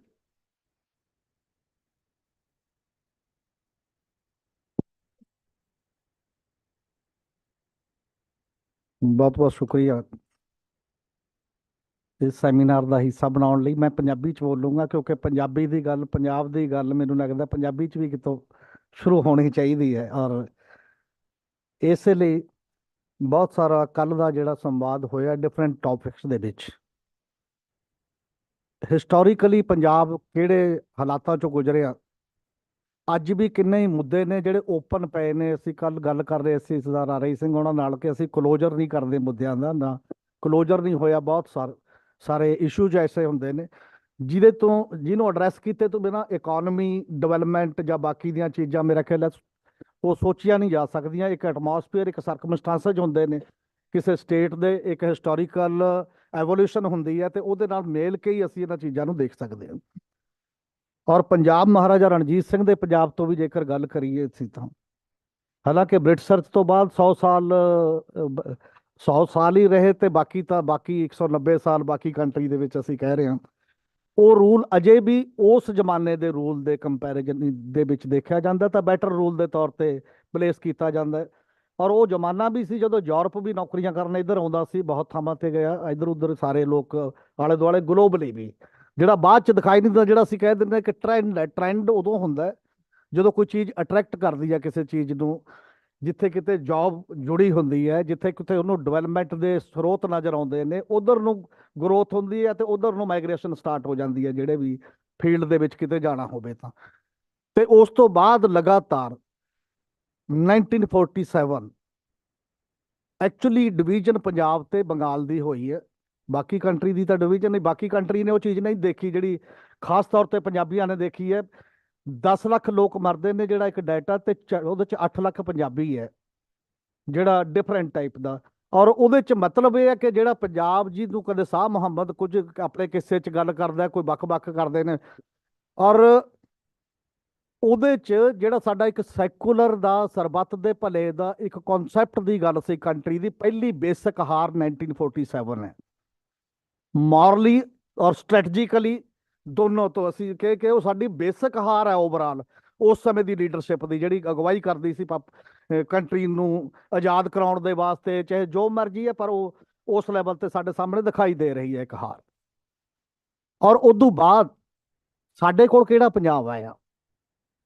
ਸਾਡੇ ਕੋਲ ਤਾਂ ਉਹ ਪੈਪਸੂ ਆਇਆ ਜਿਹੜਾ ਰਾਜਿਆਂ ਦਾ ਰਾਜ ਸੀ। ਮਹਾਰਾਜਾ ਰਣਜੀਤ ਸਿੰਘ ਦਾ ਪੰਜਾਬ ਤਾਂ ਸਤਲੁਜ ਤੋਂ ਪਰਾਂ ਸੀ, ਜਿੱਥੇ ਕਿਤੇ ਸਾਡਾ ਲੈਵਲ ਹੀ ਨਹੀਂ ਸੀ। ਇਹ ਪੰਜਾਬ ਤਾਂ ਬਾਅਦ ਦੇ ਵਿੱਚ ਨਾਂ ਦਾ ਪੰਜਾਬ ਆਇਆ, ਇੱਕ ਬਹੁਤ ਛੋਟਾ ਪੋਰਸ਼ਨ ਆਇਆ ਉਹਦਾ, ਤੇ ਜਿਹਨੂੰ ਅਸੀਂ ਪੰਜਾਬ ਦੇ ਤੌਰ ਤੇ ਅੱਜ ਕੱਲ੍ਹ ਵਿਚਰ ਰਹੇ ਹਾਂ, ਕਹਿ ਰਹੇ ਹਾਂ ਕਿਸੇ ਨਾ ਕਿਸੇ ਰੂਪ ਦੇ ਵਿੱਚ ਕਿ ਉਹਨੂੰ ਪੰਜਾਬ ਮੰਨ ਲਿਆ ਜਾਏ।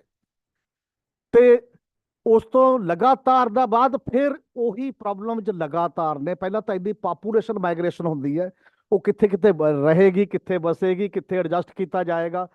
ਔਰ ਜਿੰਨੀ ਜ਼ਮੀਨ ਹੈ 2/3 ਉਧਰ ਰਹਿ ਗਈ ਹੈ, ਤੇ ਇੱਥੇ ਆ ਕੇ ਉਹਨੂੰ 40% ਪੋਰਸ਼ਨ ਮਿਲਦਾ ਹੈ ਉਹਦਾ ਹਿੱਸਾ, ਜਿਹੜੇ ਬੰਦੇ ਉਧਰੋਂ ਉਜੜ ਕੇ ਵੀ ਆਏ ਕਿਤੇ ਐਡਜਸਟ ਹੋਣਾ ਉਸ ਪੱਧਰ ਦੇ ਉੱਤੇ।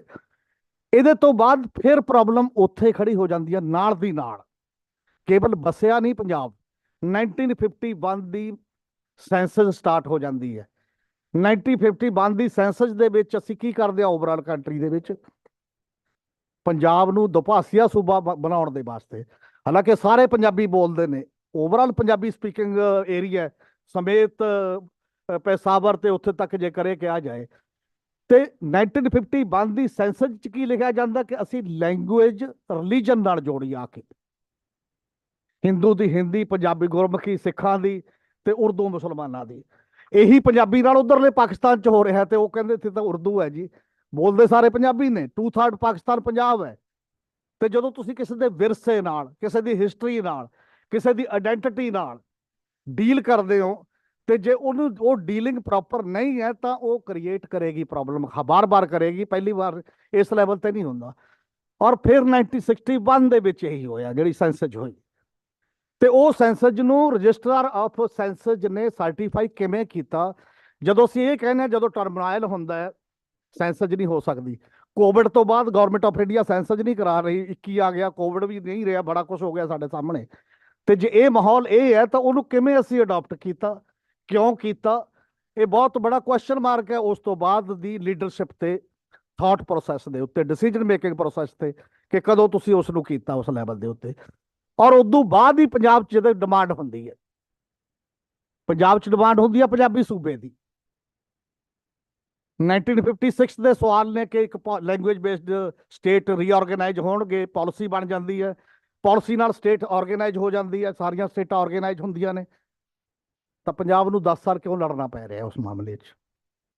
ਕਿਉਂ ਇੱਕ ਵੱਖਰੀ ਸਟੇਟ ਦੀ ਤਰ੍ਹਾਂ ਟਰੀਟ ਜਿਹੜਾ ਉਸ ਮਾਮਲੇ 'ਚ ਕੀਤਾ ਜਾ ਰਿਹਾ? ਔਰ ਦੂਸਰੀ ਗੱਲ, ਔਰ ਜਦੋਂ ਉਹ ਵੀ ਕੀਤਾ ਜਾ ਰਿਹਾ, ਫਿਰ ਵੀ ਇਸ ਮਾਮਲੇ ਦੇ ਵਿੱਚ ਅਜੇ ਉਹ ਪ੍ਰੋਬਲਮ ਜਿਹੜੀਆਂ 47 ਦੀਆਂ ਨੇ, ਪੰਜਾਬ ਕੰਟੀਨਿਊ ਕਰ ਰਿਹਾ, ਫੇਸ ਕਰ ਰਿਹਾ ਉਹਨਾਂ ਨੂੰ। ਕੋਈ ਕੰਟਰੀ ਹੈ ਜਿਹਦੇ ਕੋਲ ਆਪਣੀ ਰਾਜਧਾਨੀ ਨਾ ਹੋਵੇ, ਕੋਈ ਸੂਬਾ ਹੈ ਜਿਹਦੇ ਕੋਲ ਆਪਣੀ ਰਾਜਧਾਨੀ ਨਾ ਹੋਵੇ? ਇੰਨੇ ਸਾਲਾਂ 'ਚ ਉਹ ਪੰਜਾਬੀ ਸਪੀਕਿੰਗ ਏਰੀਆ ਲਈ ਲੜਦਾ ਹੋਏ। ਦਰਿਆਈ ਪਾਣੀਆਂ ਦੇ ਮਾਮਲੇ ਦੇ ਉੱਤੇ ਇੱਕ ਸਟੈਂਡ ਇੱਧਰ ਹੋਵੇ ਤੇ ਬਾਕੀ ਸਟੈਂਡ ਕੰਟਰੀ 'ਚ ਹੋਰ ਹੋਵੇ ਬਾਕੀ ਦਾ ਮਾਮਲੇ 'ਚ, ਕਾਂਸਟੀਟਿਊਸ਼ਨਲੀ। ਜਾਂ ਤੁਸੀਂ ਕਾਂਸਟੀਟਿਊਸ਼ਨ ਨੂੰ ਮੰਨਦੇ ਹੁੰਦੇ ਹੋ, ਜਾਂ ਤੁਸੀਂ ਗਲੋਬਲ ਲੈਵਲ ਤੇ ਕਿਸੇ ਜਸਟਿਸ ਨੂੰ, ਜਾਂ ਨੈਚੁਰਲ ਜਸਟਿਸ ਨੂੰ ਮੰਨਦੇ ਹੋ, ਕਿਸੇ ਚੀਜ਼ ਨੂੰ ਤਾਂ ਮੰਨਦੇ ਹੋ। ਇਹ ਲਗਾਤਾਰ ਜਦ ਮਰਜੀ ਲੜਾਈ ਪਵਾ ਦਿੰਦਾ। ਹੁਣ ਵੀ ਪਾਣੀ ਦਾ ਮੁੱਦਾ ਆਇਆ ਨਹੀਂ, SBI ਆਇਆ, ਚਲੋ ਪੰਜਾਬ ਹਰਿਆਣਾ ਲੜਨਗੇ।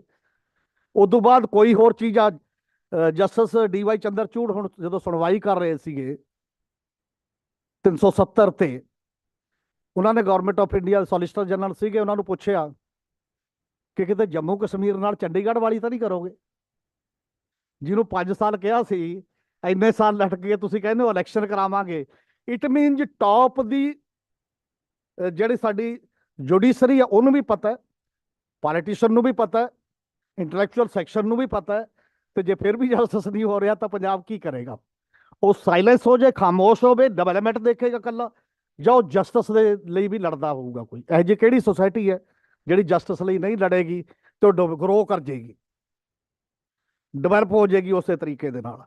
ਔਰ ਇਸੇ ਕਰਕੇ ਉਸ ਤੋਂ ਬਾਅਦ ਜਦੋਂ ਲਗਾਤਾਰਤਾ ਦੀ ਆਉਂਦਾ, ਫਿਰ 1966 ਦਾ ਜਿਹੜੀ ਡਿਵੀਜ਼ਨ ਹੈ ਉਹਦੇ 'ਚ ਹੀ ਬਾਰ-ਬਾਰ ਇਹੀ ਚੀਜ਼ਾਂ ਆ ਰਹੀਆਂ ਨੇ ਸਾਡੇ ਸਾਹਮਣੇ, ਅਜੇ ਉਹੀ ਸੈਟਲ ਨਹੀਂ ਹੋਇਆ। ਤੇ ਉਸੇ ਦਾ ਪੰਗਾ 66 ਤੋਂ ਸਟਾਰਟ ਹੋਈ ਇੱਕ ਹੋਰ ਫਾਲਟ ਲਾਈਨ ਸਾਡੇ ਕੋਲ ਆ ਗਈ। ਉਹ ਆ ਗਈ ਕਿ 76 'ਚ ਐਮਰਜੈਂਸੀ ਲੱਗੀ ਹੈ, ਪਾਣੀ ਦੀ ਵੰਡ ਕਰ ਦਿਓ ਐਮਰਜੈਂਸੀ ਦੇ ਵਿੱਚ। ਉਸ ਤੋਂ ਬਾਅਦ ਪਾਣੀ ਤੇ ਇੱਕ ਮੋਰਚਾ ਲੱਗ ਜਾਂਦਾ 8 ਅਪ੍ਰੈਲ 1982 ਨੂੰ, ਤੇ 8 ਅਪ੍ਰੈਲ 1982 ਦਾ ਮੋਰਚਾ ਅਗਸਤ 'ਚ ਧਰਮ ਯੁੱਧ ਮੋਰਚੇ 'ਚ ਕਨਵਰਟ ਹੁੰਦਾ, ਹਜ਼ਾਰਾਂ ਬੰਦਾ ਮਰਦਾ, ਜਾਨਨੀ ਚੜੀ ਪੰਜਾਬ 'ਚ ਸੈਂਕੜੇ ਪਿੰਡਾਂ 'ਚ 20-20 ਸਾਲ। ਤੇ ਉਹ ਸਾਰਾ ਮਾਮਲਾ ਅਜੇ ਓਪਨ ਹੈ। ਉਹ 'ਚ ਐਗਰੀਮੈਂਟ ਕੀ ਹੋਇਆ, ਉਹਨੂੰ ਅਸੀਂ ਕਲੋਜ਼ਰ ਕਿੱਥੇ ਹੈ ਸਾਡੇ ਕੋਲ ਕੋਈ, ਉਹ ਸਾਰੇ ਸੈਟਅਪ ਦਾ ਉਹ ਕਲੋਜ਼ਰ ਇਸ ਕਰਕੇ ਨਹੀਂ ਹੈ ਕਿ ਅਜੇ ਤੱਕ ਅਸੀਂ ਉਹਨੂੰ law and order the situation ਮੰਨੇ ਆ। ਔਰ ਜਿਹੜੀ ਗੱਲ ਇੱਥੇ ਕਹਿ ਰਹੇ ਸੀ, ਕਿਸੇ ਸੱਜਣ ਨੇ ਕਹੀ ਸੀ ਕਿ ਅਕਾਲੀ ਦਲ ਦੇ ਨਾਲ ਗੱਲ ਕੀਤੀ, ਸ਼ਾਇਦ ਗਿੱਲ ਸਾਹਿਬ ਨੇ ਕਹੀ ਸੀ ਕਿ ਉਹ ਕਹਿੰਦੇ ਨੇ ਫਿਰ ਸਾਡੇ ਤੇ ਬਲੇਮ ਲੱਗ ਜੂ। ਜੇ ਆਜ਼ਾਦੀ ਦੇ ਇੰਨੇ ਸਮੇਂ ਬਾਅਦ 193 ਫਾਂਸੀ ਚੜ੍ਹਨ ਵਾਲਿਆਂ ਚੋਂ 93 ਇੱਕ ਬੰਦੇ ਹੋਣ, ਬਹੁਤ ਮਸਕੂਲਰ ਮਿਨੋਰਟੀ ਦੇ, ਤੇ 4600 ਕਾਲੇ ਪਾਣ ਜਾਣ ਵਾਲਿਆਂ ਚੋਂ 2300 ਉਹ, ਤੇ ਅਜੇ ਵੀ ਉਹਦੇ ਦਿਮਾਗ 'ਚ ਦਹਿਸ਼ਤ ਹੋਵੇ ਕਿ ਬਲੇਮ ਲੱਗ ਜੂ ਮੈਂ ਪਾਕਿਸਤਾਨ ਦੇ ਨਾਲ ਰਲਿਆ ਹੋਇਆ। ਇਹ ਕਿਹੜਾ ਮਾਹੌਲ ਹੈ ਡੈਮੋਕ੍ਰੇਟਿਕ ਕੰਟਰੀ ਦੇ ਵਿੱਚ? ਕੱਲਾ ਅਕਾਲੀ ਲੀਡਰ ਦੇ ਦਿਮਾਗ 'ਚ ਨਹੀਂ ਹੈ। ਮੇਰੇ ਯਾਦ ਹੈ ਕਿ ਮੈਂ ਜਲੰਧਰ ਸੀ ਉਦੋਂ, ਦੇਸ਼ ਦੇ ਬਹੁਤ ਵੱਡੇ ਪੱਤਰਕਾਰ, ਮਾਨਤਾ ਜਿਨ੍ਹਾਂ ਨੂੰ ਸਭ ਤੋਂ ਜ਼ਿਆਦਾ ਮੇਰੇ ਖਿਆਲ ਮਿਲੀ ਹੈ, ਕੁਲਦੀਪ ਨਈਅਰ। ਕੁਲਦੀਪ ਨਈਅਰ ਹਰ ਵਾਰ ਪਾਕਿਸਤਾਨ ਜਾਂਦੇ ਸੀ, ਤੇ ਕੁਲਦੀਪ ਨਈਅਰ 86 ਤੋਂ ਬਾਅਦ ਮੋਮਬੱਤੀ ਵੀ ਜਗਾਉਂਦੇ ਨੇ ਲਗਾਤਾਰ ਉੱਥੇ ਬਾਘੇ ਬਾਰਡਰ ਤੇ। ਜਦੋਂ 99 'ਚ ਕਾਰਗਿਲ ਹੋਈ ਹੈ ਉਹਨਾਂ ਨੇ ਮੋਮਬੱਤੀ ਨਹੀਂ ਜਗਾਈ। ਮੈਂ ਉਹਨਾਂ ਨੂੰ ਸਵਾਲ ਪੁੱਛਿਆ ਕਿ ਨਈਅਰ ਸਾਹਿਬ, ਜੰਗ ਲੱਗੀ 'ਚ ਸ਼ਾਂਤੀ ਦੀ ਗੱਲ ਕਰਨਾ ਜ਼ਿਆਦਾ ਇੰਪੋਰਟੈਂਟ ਹੁੰਦਾ ਜਾਂ ਅਮਨ ਦੇ ਵਿੱਚ ਅਮਨ ਕਰਦੇ? ਤੁਸੀਂ ਇਸ ਵਾਰ ਮੋਮਬੱਤੀ ਕਿਉਂ ਨਹੀਂ ਜਲਾਈ? ਉਹ ਕਹਿੰਦੇ ਕੰਟਰੀ ਦਾ ਮੂਡ ਹੋ ਰਿਹਾ। ਜਦੋਂ ਐਡੇ ਵੱਡੇ ਜਰਨਲਿਸਟ ਤੇ ਇਹ ਪ੍ਰੈਸ਼ਰ ਹੈ ਕੰਟਰੀ ਦੀ ਮੌਬ ਦਾ, ਜਦੋਂ ਐਡੇ ਵੱਡੇ ਜਰਨਲਿਸਟ ਤੇ ਛੱਡੋ, ਜਦੋਂ ਜੁਡੀਸ਼ਰੀ ਤੇ ਪ੍ਰੈਸ਼ਰ ਹੈ, ਉਹ ਰਾਮ ਮੰਦਿਰ ਦੀ ਜੱਜਮੈਂਟ ਦੇ ਦਿੰਦੀ ਹੈ ਇਸ ਗੱਲ ਦੇ ਉੱਤੇ ਕਿ ਮੂਡ ਹੋ ਰਿਹਾ ਹੈ, ਲਾ ਪੁਆਇੰਟ ਜੋ ਮਰਜ਼ੀ ਹੋਵੇ, ਤਾਂ ਉਹ ਕੰਟਰੀ ਜਿਹਨੂੰ ਅਸੀਂ ਬਹੁਤ ਆਦਰਸ਼ਕ ਕੰਟਰੀ ਦੇ ਤੌਰ ਤੇ ਚਿਤਵਦੇ ਇਹ ਸੋਚਦੇ ਹਾਂ ਕਿ ਪੰਜਾਬ ਉਸ ਦਾਇਰੇ 'ਚ ਖੜਾ ਹੈ, ਉਹਦੇ ਤੋਂ ਬਿਨਾਂ ਨਹੀਂ ਹੈ ਕਿਸੇ ਵੀ ਰੂਪ ਦੇ ਵਿੱਚ ਇਹ ਗੱਲ ਵਾਪਰ ਰਹੀ। ਆਫਟਰ ਮਿਲੀਟੈਂਸੀ, ਜਿਹਦੇ 'ਚ ਕੋਈ ਕਮਿਸ਼ਨ ਨਹੀਂ ਬਣਿਆ, ਕੋਈ ਜਸਟਿਸ ਕਮਿਸ਼ਨ ਨਹੀਂ, ਕੋਈ ਕਾਰਨ ਕੀ ਸੀ, ਰੀਜਨ ਕੀ ਸੀ, ਕੋਈ ਨਹੀਂ ਹੈ। ਇਹ ਪ੍ਰੌਕਸੀ ਵਾਰ ਹੈ ਜੀ। ਜੇ ਸਾਰੇ ਪਾਕਿਸਤਾਨੀ ਹੁੰਦੇ ਪਹਿਲਾਂ ਹੀ ਤਾਂ ਤੁਹਾਡੇ ਨਾਲ ਨਾ ਆਉਂਦੇ, ਮਾਸਟਰ ਤਾਰਾ ਸਿੰਘ ਫੈਸਲਾ ਲੈ ਲੈਂਦੇ ਕਿ ਅਸੀਂ ਉਹਨਾਂ ਨਾਲ ਜਾਣਾ ਆਪਸ਼ਨ ਸੀਗੀ। ਇਹ ਜਿਹੜੇ ਸਵਾਲ ਨੇ, ਜਿਹੜੀਆਂ ਫਾਲਟ ਲਾਈਨ 'ਚ ਲਗਾਤਾਰ ਨੇ, ਅੱਜ ਵੀ ਪੰਜਾਬ ਦੇ ਵਿੱਚ ਕੀ ਹੈ, ਉਹ ਮਿਲੀਟੈਂਟ ਮੂਵਮੈਂਟ ਤੋਂ ਬਾਵਜੂਦ ਇਕੱਠਾ ਕੰਟਰੀ ਦੇ, ਤੇ ਇਹਨੂੰ ਜਿਵੇਂ ਵਿਚਰਨਾ ਜਿਹਨੇ ਜੇ ਪੋਲੀਟੀਕਲ ਸੈਟਅਪ ਦੇ ਵਿੱਚ ਅਜੇ ਵੀ ਅਲੱਗ-ਅਲੱਗ ਸ਼ਹੀਦ ਨੇ ਦੋਨਾਂ ਦੇ। ਸਤਵੰਤ ਸਿੰਘ ਕੇਰ ਸਿੰਘ ਦਾ ਸਨਮਾਨ ਹੁੰਦਾ ਦਰਬਾਰ ਸਾਹਿਬ, ਤੇ ਇੰਦਰਾ ਗਾਂਧੀ ਸ਼ਹੀਦ ਹੈ ਨੈਸ਼ਨਲ, ਤੇ ਉਹ ਕਹਿੰਦੇ ਨੇ ਸਾਡੇ ਸ਼ਹੀਦ ਨੇ। ਉਹ ਦੋਨਾਂ ਨੂੰ ਪ੍ਰਵਾਨ ਕਰਦਾ ਨਾ ਕੰਟਰੀ ਕਿਸੇ ਨਾ ਕਿਸੇ ਰੂਪ 'ਚ ਵੀ। ਚਲੋ ਇਹ ਚੱਲਣਗੀਆਂ ਗੱਲਾਂ, ਇਹ ਇੱਕੋ ਦਮ ਹੱਲ ਨਹੀਂ ਹੁੰਦੀਆਂ, ਇਹ ਹਿਸਟੋਰੀਕਲ ਡਿਵਾਈਡ ਹੈ ਜਿਹਨੂੰ ਮੇਚਣ ਦੀ ਟਰਾਈ ਕਰਨੀ ਚਾਹੀਦੀ ਹੈ। ਜੇ ਮੇਟਣ ਦੀ ਟਰਾਈ ਹੋਵੇ ਤਾਂ ਐਫਰਟ ਕੌਣ ਕਰਦਾ ਹੈ? ਜਿਹੜਾ ਪਾਵਰਫੁਲ ਹੈ, ਜਿਹਦੇ ਕੋਲ ਪਾਵਰ ਹੈ। ਤੇ ਪਾਵਰ ਦੇ ਵਿੱਚ ਕਿਉਂ ਕੋਈ ਟਰੁੱਥ ਤੇ ਰੀਕਨਸੀਲੀਏਸ਼ਨ ਕਮਿਸ਼ਨ ਨਹੀਂ ਬਣ ਪਾਇਆ, ਤਾਂ ਕਿਉਂਕਿ ਮਤਲਬ ਲੱਗੇ ਸਾਰਾ ਕੁਝ ਠੀਕ ਹੋਵੇ, ਜਿਹਦੀ ਗਲਤੀ ਹੈ ਤੇ ਉਹ ਸਭ ਦੇ ਸਾਹਮਣੇ ਆ ਜੇ, ਔਨ ਰਿਕਾਰਡ ਆ ਜੇ, ਤੇ ਔਨ ਰਿਕਾਰਡ ਆ ਕੇ ਉਹ ਚੀਜ਼ਾਂ ਅੱਗੇ ਵਧਣ। ਫਿਰ ਕਿਸੇ ਤੇ ਤਾਂ ਘੱਟੋ ਘੱਟ ਕਿਤੋਂ ਤਾਂ ਖੜ ਕੇ ਤੁਸੀਂ ਕਲੋਜ਼ ਕਰਨਾ ਨਾ। ਆ ਦਿੱਲੀ ਦਾ ਮਾਮਲਾ, ਕਾਨਪੁਰ ਦਾ ਮਾਮਲਾ, ਬਾਕੀ ਸਾਰੇ ਜਿਹੜੇ ਹੁਣ ਤਾਂ 22-23 ਸਟੇਟਾਂ ਦੇ ਵਿੱਚ ਹੀ ਆ ਗਿਆ, ਤੇ ਜਿਹੜਾ ਮਤਲਬ ਰਾਈਟਸ ਨਹੀਂ, ਉਹ ਜੀਨੋਸਾਈਡ ਹੈ ਇੱਕ ਟਾਈਪ ਦਾ। ਤੇ ਉਦੋਂ ਬਾਅਦ ਫਿਰ ਵੀ ਇਹ ਉੱਠਿਆ ਪੰਜਾਬ, ਇੰਨੀਆਂ 47 ਦੇ ਬਾਵਜੂਦ ਉੱਠਿਆ, 66 ਦੇ ਗਲਤੀਆਂ ਦੇ ਬਾਵਜੂਦ ਉੱਠਿਆ, ਇਹਨਾਂ ਸਾਰੀਆਂ ਚੀਜ਼ਾਂ ਦੇ ਬਾਵਜੂਦ ਉਹ ਜਿਉਂਦਾ ਹੈ। ਇਹਦੇ ਬਾਵਜੂਦ ਉਦੋਂ ਬਾਅਦ 3-4 ਗੱਲਾਂ ਬਿਲਕੁਲ ਵੱਖਰੀਆਂ ਵਾਪਰ ਰਹੀਆਂ ਨੇ ਆਫਟਰ ਮਿਲੀਟੈਂਸੀ, ਜਿਹੜੀਆਂ ਨੋਟ ਕਰਨ ਵਾਲੀਆਂ ਨੇ। ਸਭ ਤੋਂ ਪਹਿਲੀ ਗੱਲ, ਪੰਜਾਬ ਦਾ ਕਿਸਾਨ ਕਰਜ਼ੇ 'ਚ ਹੀ ਜਿਉਂਦਾ ਹੈ, ਕਰਜ਼ੇ 'ਚ ਹੀ ਮਰਦਾ ਹੈ, ਤੇ ਕਰਜ਼ੇ 'ਚ ਹੀ ਉਹਦਾ ਜੀਵਨ ਬਸਰ ਹੁੰਦਾ। ਕੋਈ ਪਹਿਲਾਂ ਕੋਈ ਬਹੁਤ ਜ਼ਿਆਦਾ ਐ ਨਹੀਂ ਸੀ ਕਿ ਬਹੁਤ ਜ਼ਿਆਦਾ ਰਿਚ ਸੀ ਜਿਹੜੀਆਂ, ਡਾਰਲਿੰਗ ਦੀ ਕਿਤਾਬ ਦਾ ਇੱਕ ਕੋਟ ਬਾਰ-ਬਾਰ ਕੋਟ ਕਰਦੇ ਨੇ ਸਾਰੇ ਲੋਕ ਕਿ ਕਰਜ਼ੇ 'ਚ ਜੰਮਦਾ, ਕਰਜ਼ੇ 'ਚ ਜਿਉਂਦਾ, ਕਰਜ਼ੇ 'ਚ ਮਰ ਜਾਂਦਾ। ਪਰ ਸੁਈਸਾਈਡ ਨਹੀਂ ਸੀ ਕਦੇ ਦੇਖਿਆ। ਸੁਈਸਾਈਡ ਨਹੀਂ ਹਿਸਟੋਰੀਕਲੀ ਪੰਜਾਬ ਦੇ ਕਿਸਾਨ ਦੇ ਖਾਤੇ ਕਦੇ ਆਈ ਹਿਸਟਰੀ ਦੇ ਵਿੱਚ। ਇਹ 97 ਤੋਂ ਬਾਅਦ ਆਈਆਂ ਨੇ। ਉਹਦਾ ਕਾਰਨ ਹੈ ਕਿ ਉਹ ਮੋਰਲੀ ਡਿਮੋਰਲਾਈਜ਼ ਕਰ ਦਿੱਤਾ ਗਿਆ ਉੱਥੋਂ ਦਾ ਬੰਦਾ। ਜਦੋਂ ਸਿਕਿਉਰਿਟੀ ਸਟੇਟ ਬਣ ਜੇ ਕੋਈ ਸਟੇਟ, ਕਿਸੇ ਦੀ ਸੁਣੀ ਨਾ ਜਾਏ, ਬੱਚੇ ਉਹਦੇ ਮਰ ਗਏ ਹੋਣ 35,000 ਦੀ ਗਿਣਤੀ ਦੇ ਵਿੱਚ, ਦੂਜੇ ਭੱਜ ਗਏ ਹੋਣ ਕਿਤੇ ਵਿਦੇਸ਼ ਭੱਜਣ ਦੇ ਲਈ ਰਸਤਾ ਲੱਭ ਰਹੇ ਹੋਣ, ਤੀਜੇ ਜਿਹੜਾ ਬਚ ਗਿਆ ਉਹ ਡਰੱਗ ਦੇ ਵਿੱਚ ਇਨਵੋਲਵ ਹੋ ਗਿਆ ਹੋਵੇ, ਤਾਂ ਉਹ ਡਿਮੋਰਲਾਈਜ਼ ਆਦਮੀ ਜਿਹੜਾ ਹੈ ਉਹਦੇ ਤੋਂ ਤਕੱਲੀ ਤਮੱਕੋ ਕਰੀ ਜਾ ਰਿਹਾ ਕਿ ਤੂੰ ਐ ਨਹੀਂ ਕਰ ਰਿਹਾ, ਤੂੰ ਐ ਨਹੀਂ ਕਰ ਰਿਹਾ, ਤੇਰੀ ਇਹ ਪ੍ਰੋਬਲਮ ਹੈ। ਤੇ ਇਹ ਠੀਕ ਹੈ ਕਿ ਜਿਹਨੂੰ ਉਹ ਚੀਜ਼ ਟੀਸ ਨਹੀਂ ਹੋਏਗੀ, ਜ਼ਿੰਦਗੀਆਂ ਨੇ, ਇੰਡੀਵਿਜੂਅਲ ਜ਼ਿੰਦਗੀ ਜਿਉਣਾ ਕੋਈ ਔਖਾ ਕੰਮ ਨਹੀਂ ਹੈ, ਸਾਰੇ ਜਿਉ ਲੈਂਦੇ ਨੇ। ਐਜ ਏ ਕਮਿਊਨਿਟੀ ਦੇ ਵਿੱਚ ਉਹਦੇ ਦਰਦ ਦੇ ਵਿੱਚ ਸਹਾਈ ਹੋ ਕੇ ਤੇ ਜਿਹੜੇ ਉੱਥੋਂ ਕੱਢਣਾ। ਨੰਬਰ 1 ਇਹ ਹੋਇਆ ਕਿ ਸੁਈਸਾਈਡ ਕਿਸਾਨ ਤੇ ਮਜ਼ਦੂਰ ਦੀ। ਉਦੋਂ ਬਾਅਦ ਸਾਡੇ ਸਾਹਮਣੇ ਨਵਾਂ ਵਰਤਾਰਾ ਹੈ। ਤਿੰਨੇ ਯੂਨੀਵਰਸਿਟੀਆਂ 16,600 ਦੀ ਫਿਗਰ ਦਿੰਦੀਆਂ, 6 ਦੀ ਫਿਗਰ ਦਿੰਦੀਆਂ ਨੇ, ਔਰ ਉਦੋਂ ਬਾਅਦ ਹੋਰ ਹੋ ਗਿਆ ਹੋਣਾ 3-4 ਹਜ਼ਾਰ। ਹੁਣ ਤੱਕ ਫਿਗਰ ਆਉਣੀ ਬੰਦ ਹੋ ਗਈ। ਤੇ ਦੂਜਾ ਇਹ ਹੈ ਕਿ ਜਿਹੜੀ ਮਾਈਗ੍ਰੇਸ਼ਨ ਹੈ, ਇਹ ਨਾਰਮਲ ਮਾਈਗ੍ਰੇਸ਼ਨ ਦਾ ਟ੍ਰੈਂਡ ਨਹੀਂ ਹੈ। ਸੌਰੀ ਸਰ, ਮੈਂ ਤੁਹਾਡੇ ਨਾਲ ਇਹਦੇ ਤੋਂ ਡਿਫਰ ਕਰਦਾ ਇਸ ਕਰਕੇ। ਉਹਦਾ ਕਾਰਨ ਹੈ, ਹੁਣੇ ਅਜੇ ਇਹਦੇ ਤੇ ਵੈਸੇ ਸਟੱਡੀ ਨਹੀਂ ਕੀਤੀ ਕਿਸੇ ਨੇ ਪ੍ਰੋਪਰ, ਜਿੰਨਾ ਚਿਰ ਸਟੱਡੀ ਹੋਏਗੀ ਉਦੋਂ ਬਾਅਦ ਹੈ। ਹੁਣੇ ਮੈਂ ਪੜ੍ਹ ਰਿਹਾ ਸੀ, 2 ਆਰਟੀਕਲ ਆਏ ਨੇ। ਇੱਕ ਸਟੱਡੀ ਪ੍ਰੋਫੈਸਰ ਗਿਆਨ ਸਿੰਘ ਦੀ ਆਈ ਹੈ। 83% ਜਿਹੜੀ ਮਾਈਗ੍ਰੇਸ਼ਨ ਹੈ ਉਹ ਜਨਰਲ ਕੈਟਾਗਰੀ ਦੀ ਹੈ ਜੀ ਪੰਜਾਬ ਦੀ, ਕਿਉਂਕਿ ਉਹਦੇ ਕੋਲ ਹੀ ਪੈਸਾ ਹੈ, ਮੈਨੂੰ ਲੱਖ ਜ਼ਮੀਨ ਜਮੂਰ ਵੇਚ ਕੇ ਜਿੰਨਾ ਕੁ ਜਾ ਸਕਦਾ ਬਾਕੀ ਹੈ। ਤੇ ਬਾਕੀ ਦੇ ਕੋਲ ਉਹਨਾਂ ਪੈਸਾ ਨਹੀਂ ਹੈ। ਦਲਿਤ ਦੇ ਕੋਲ ਤਾਂ ਪੈਸਾ ਹੀ ਨਹੀਂ ਹੈ, ਉਹ ਕਿੱਥੋਂ ਜਾਊਗਾ? ਉਹਨੂੰ 24 ਲੱਖ 50 ਲੱਖ ਜਾਇਜ਼ ਦਾ ਕਿੰਨਾ ਕਿੱਥੋਂ ਇਕੱਠਾ ਕਰਕੇ ਕਿੱਥੋਂ ਲਾਉਣਾ? ਔਰ ਉਹਦੇ ਵਿੱਚੋਂ ਕਿਸੇ ਦੇ 1 ਬੱਚਾ, ਕਿਸੇ ਦੇ 2, ਕਿਸੇ ਦੇ ਕਿੰਨੇ ਨੇ। ਇਸ ਤੋਂ ਪਹਿਲਾਂ ਜਾਂਦੇ ਸੀ ਬਿਹਤਰ ਪੜ੍ਹਾਈ ਲਈ, ਜਾਂਦੇ ਸੀ ਵੱਧ ਪੜ੍ਹ ਕੇ ਅੱਗੇ ਕੁਝ ਹੋਰ ਸੈਟਅਪ ਦੇ ਲਈ ਜਾਂਦੇ ਸੀ, ਵਾਪਸ ਆਉਣ ਲਈ ਜਾਂਦੇ ਸੀ। 8,000 ਗਦਰੀ ਵਾਪਸ ਆ ਗਿਆ ਸੀ, ਉਹ ਵੀ ਰੋਜੀ ਰੋਟੀ ਲਈ ਫਸਟ ਵਰਲਡ ਵਾਰ ਤੋਂ ਪਹਿਲਾਂ ਗਿਆ ਸੀ। ਤੇ ਉਹਨੇ ਲੱਗਿਆ ਕਿ ਆਪਣਾ ਸਟੇਟ ਬਣਾਉਣਾ, ਕਿਸ ਤਰੀਕੇ ਨਾਲ ਬਣਾਉਣਾ ਉਹਨੂੰ ਦਿਖਦਾ ਸੀ। ਅੱਜ ਕੱਲ ਪੰਜਾਬ ਦੇ ਗੁਰਦੁਆਰੇ 'ਚ ਅਰਦਾਸ ਸਿੱਧੂ ਉਲਟ ਹੋ ਰਹੀ ਹੈ।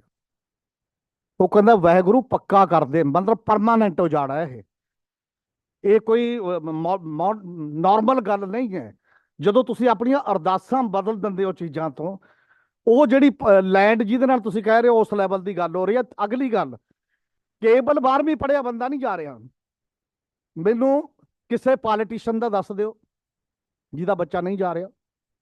ਉਹ ਤਾਂ ਟੌਪ ਕਲਾਸ ਕਾਲਜਾਂ ਯੂਨੀਵਰਸਿਟੀਆਂ 'ਚ ਪੜ੍ਹਾ ਰਹੇ ਨੇ। ਕਿਸੇ ਇੰਟੈਲੈਕਚੁਅਲ ਦਾ ਬੱਚਾ ਦੱਸ ਦਿਓ ਜਿਹੜਾ ਨਹੀਂ ਜਾ ਰਿਹਾ। ਕਿਸੇ ਬਿਊਰੋਕਰੇਟ ਦਾ ਬੱਚਾ ਦੱਸ ਦਿਓ ਜਿਹੜਾ ਨਹੀਂ ਜਾ ਰਿਹਾ। ਇਹਨਾਂ 'ਚੋਂ ਹੀ ਤਾਂ ਸਾਇੰਟਿਸਟ ਤੇ ਬਾਕੀ ਬਣਨੇ ਨੇ ਨਾ। ਜੇ ਤਾਂ ਆਪਾਂ ਇਹ ਕਹਿ ਲਈਏ ਕਿ ਉਹ ਇੱਕ ਕਲਾਸ ਜਾ ਰਹੀ ਹੈ ਹੇਠਲੀ, ਉਹ ਕੋਈ ਗੱਲ ਨਹੀਂ ਸੀ ਜਾ ਰਹੀ ਹੁੰਦੀ ਤਾਂ ਐਡਾ ਨਹੀਂ ਸੀ ਗੱਲ, ਤੇ ਆਟੋਮੈਟਿਕਲੀ ਹਾਲਾਤ ਉਸ ਲੈਵਲ ਤੇ ਸੁਧਰ ਜਾਣਗੇ। ਇਹਦੇ ਨਾਲ ਡੈਮੋਗ੍ਰਾਫਿਕ ਚੇਂਜ ਆ ਰਹੀ ਹੈ ਜਿਸ ਸਪੀਡ ਨਾਲ ਜਾ ਰਹੇ ਹੈ।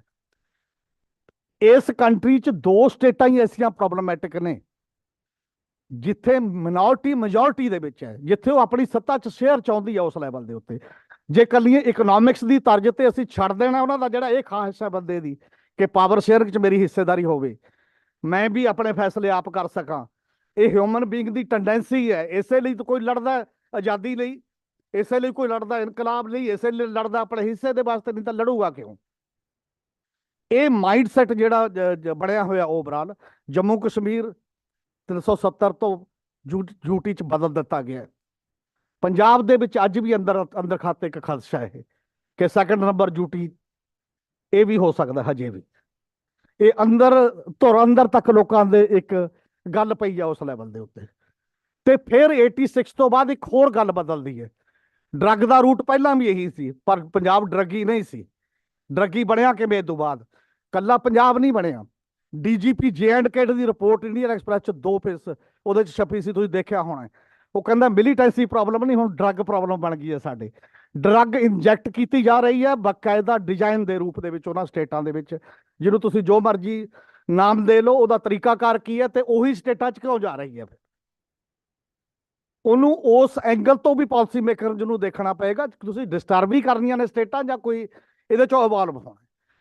ਫਿਰ ਇਹ ਉਹ ਸਟੇਟਸ ਨੇ ਜਿਹੜੀਆਂ ਫੈਡਰਲ ਸਟਰਕਚਰ ਲਈ ਲੜ ਰਹੀਆਂ ਸੀ। ਅਨੰਦਪੁਰ ਸਾਹਿਬ ਦਾ ਮਤਾ ਵੱਖਵਾਦੀ ਹੈ, ਬਾਅਦ ਚ ਸਰਕਾਰੀਆ ਕਮਿਸ਼ਨ ਨੂੰ ਦੇਤਾ, ਇਹ ਤਾਂ ਫੈਡਰਲ ਹੈ ਜੀ, ਠੀਕ ਹੈ, ਕੋਈ ਗੱਲ ਨਹੀਂ, ਕੋਈ ਇਹੋ ਜਿਹੀ ਗੱਲ ਨਹੀਂ ਹੈ।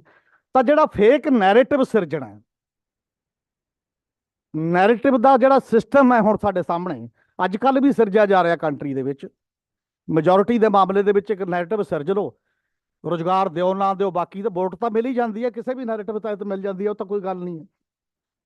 ਉਹ ਜਿਹੜਾ ਨੈਰੇਟਿਵ ਸਿਰਜਿਆ ਗਿਆ ਕਿਸੇ ਖਾਸ ਕਮਿਊਨਿਟੀ ਦੇ ਬਾਰੇ ਜਾਂ ਵੱਖ-ਵੱਖ ਮਾਮਲਿਆਂ ਦੇ ਬਾਰੇ, ਉਹ ਕੰਟਰੀ ਦੇ ਵਿੱਚ ਇੱਕ ਪ੍ਰੋਬਲਮ ਨਵੀਂ ਖੜੀ ਕਰਦਾ, ਤੇ ਉਦੋਂ ਬਾਅਦ ਡਰੱਗ ਦੇ ਵਿੱਚ ਵੀ, ਇਹਦੇ ਵਿੱਚ ਵੀ। ਤੇ ਇੱਕ ਪੰਜਾਬ ਨੂੰ ਪ੍ਰੋਬਲਮ ਇਹ ਆਈ ਹੈ, ਜਿਵੇਂ ਪ੍ਰੋਫੈਸਰ ਸੁਖਪਾਲ ਨੇ ਕੱਲ ਕਿਹਾ ਸੀਗਾ ਕਿ ਚੋਣਾਂ ਨਹੀਂ ਹੋਈਆਂ ਮਾਰਕੀਟ ਕਮੇਟੀ ਦੀਆਂ 40 ਸਾਲ ਜਾਂ ਬਾਕੀ ਦੀਆਂ, ਬਿਲਕੁਲ ਇੱਥੇ ਸਟੂਡੈਂਟਾਂ ਦੀਆਂ ਚੋਣਾਂ ਨਹੀਂ ਹੋਈਆਂ 40 ਸਾਲ ਤੋਂ। ਕਿਸੇ ਯੂਨੀਵਰਸਿਟੀ 'ਚ ਦੇਖੋ ਜੋ ਤਾਂ ਹਾਈਲੀ ਪੜ੍ਹੇ ਲਿਖੇ ਨੇ, ਕਿਸੇ ਪੰਜਾਬ ਦੀ ਸਾਰੇ ਦੇਸ਼ 'ਚ ਸਟੂਡੈਂਟ ਇਲੈਕਸ਼ਨ ਹੋ ਰਹੀ ਹੈ 1983 ਤੋਂ ਬਾਅਦ। ਇਹਦਾ ਮਤਲਬ ਟੈਰਰਿਜ਼ਮ ਅੱਜ ਵੀ ਆਪਰੇਟ ਕਰ ਰਿਹਾ ਪੰਜਾਬ 'ਚ।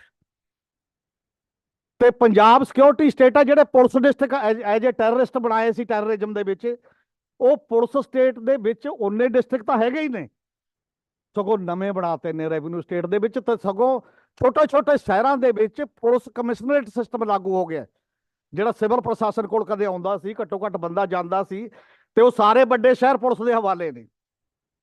ਪ੍ਰੈਕਟੀਕਲ ਸਿਚੁਏਸ਼ਨ ਇਹਦੋਂ ਉਲਟ ਹੋ ਗਈ ਆ ਹੁਣ। ਜਿੰਨੇ ਫਾਰਮਰ ਮੂਵਮੈਂਟ ਆ ਜਾਂ ਕੋਈ ਮੂਵਮੈਂਟ ਲੜਦਾ, ਉਹਦੀ ਵਿਚੋਲਗੀ ਕੌਣ ਕਰਦੇ ਨੇ? ਇੰਟੈਲੀਜੈਂਸ ਚੀਫ ਕਰਦਾ। ਉਹਦੀ ਵਿਚੋਲਗੀ ਕੌਣ ਕਰਦਾ ਹੈ? ਕੋਈ ਸਾਬਕਾ ਪੁਲਿਸ ਵਾਲਾ ਕਰਦਾ ਹੈ। ਔਰ ਹਾਲਾਤ ਇਹ ਨੇ, ਆ 3 ਮੰਤਰੀਆਂ ਨਾਲ ਮੀਟਿੰਗ ਹੋ ਰਹੀ ਹੈ ਲਗਾਤਾਰ ਗਵਰਨਮੈਂਟ ਆਫ ਇੰਡੀਆ ਦੇ ਵਿੱਚ, ਨੈਗੋਸ਼ੀਏਸ਼ਨ 'ਚ ਬੈਠਦੇ ਨੇ ਪੁਲਿਸ ਅਫਸਰ, ਖੇਤੀ ਵਾਲਾ ਨਾ ਕਿਸਾਨ ਕਮਿਸ਼ਨ ਦਾ ਚੇਅਰਮੈਨ, ਨਾ ਖੇਤੀ ਦੇ ਇੰਟੈਲੈਕਚੁਅਲ, ਨਾ ਖੇਤੀ ਦਾ ਕੋਈ ਹੋਰ, ਨਾ ਸਿਵਲ ਪ੍ਰਸ਼ਾਸਨ ਦਾ ਕੋਈ ਚੀਫ ਸੈਕਟਰੀ, ਤੇ ਨਾ ਕੋਈ ਪੋਲੀਟੀਸ਼ੀਅਨ ਕੋਈ ਉਸ ਲੈਵਲ ਦਾ ਜਿਹਨੂੰ ਤੁਸੀਂ ਐ ਕਰੋ। ਅੱਜ ਪੰਜਾਬ ਸਿਕਿਉਰਿਟੀ ਸਟੇਟ ਵੱਲ ਹੈ, ਔਰ ਇਹ ਬਿਨਾਂ ਗਵਰਨਮੈਂਟ ਆਫ ਇੰਡੀਆ ਔਰ ਸਟੇਟ ਦੀ ਮਿਲੀ ਭੁਗਤ ਤੋਂ ਬਿਨਾਂ ਨਹੀਂ ਹੈ, ਪੋਲੀਟੀਕਲ ਸੈਟਅਪ ਤੋਂ ਬਿਨਾਂ ਹੋ ਸਕਦਾ ਸਿਸਟਮ ਉਸ ਲੈਵਲ ਦੇ ਉੱਤੇ।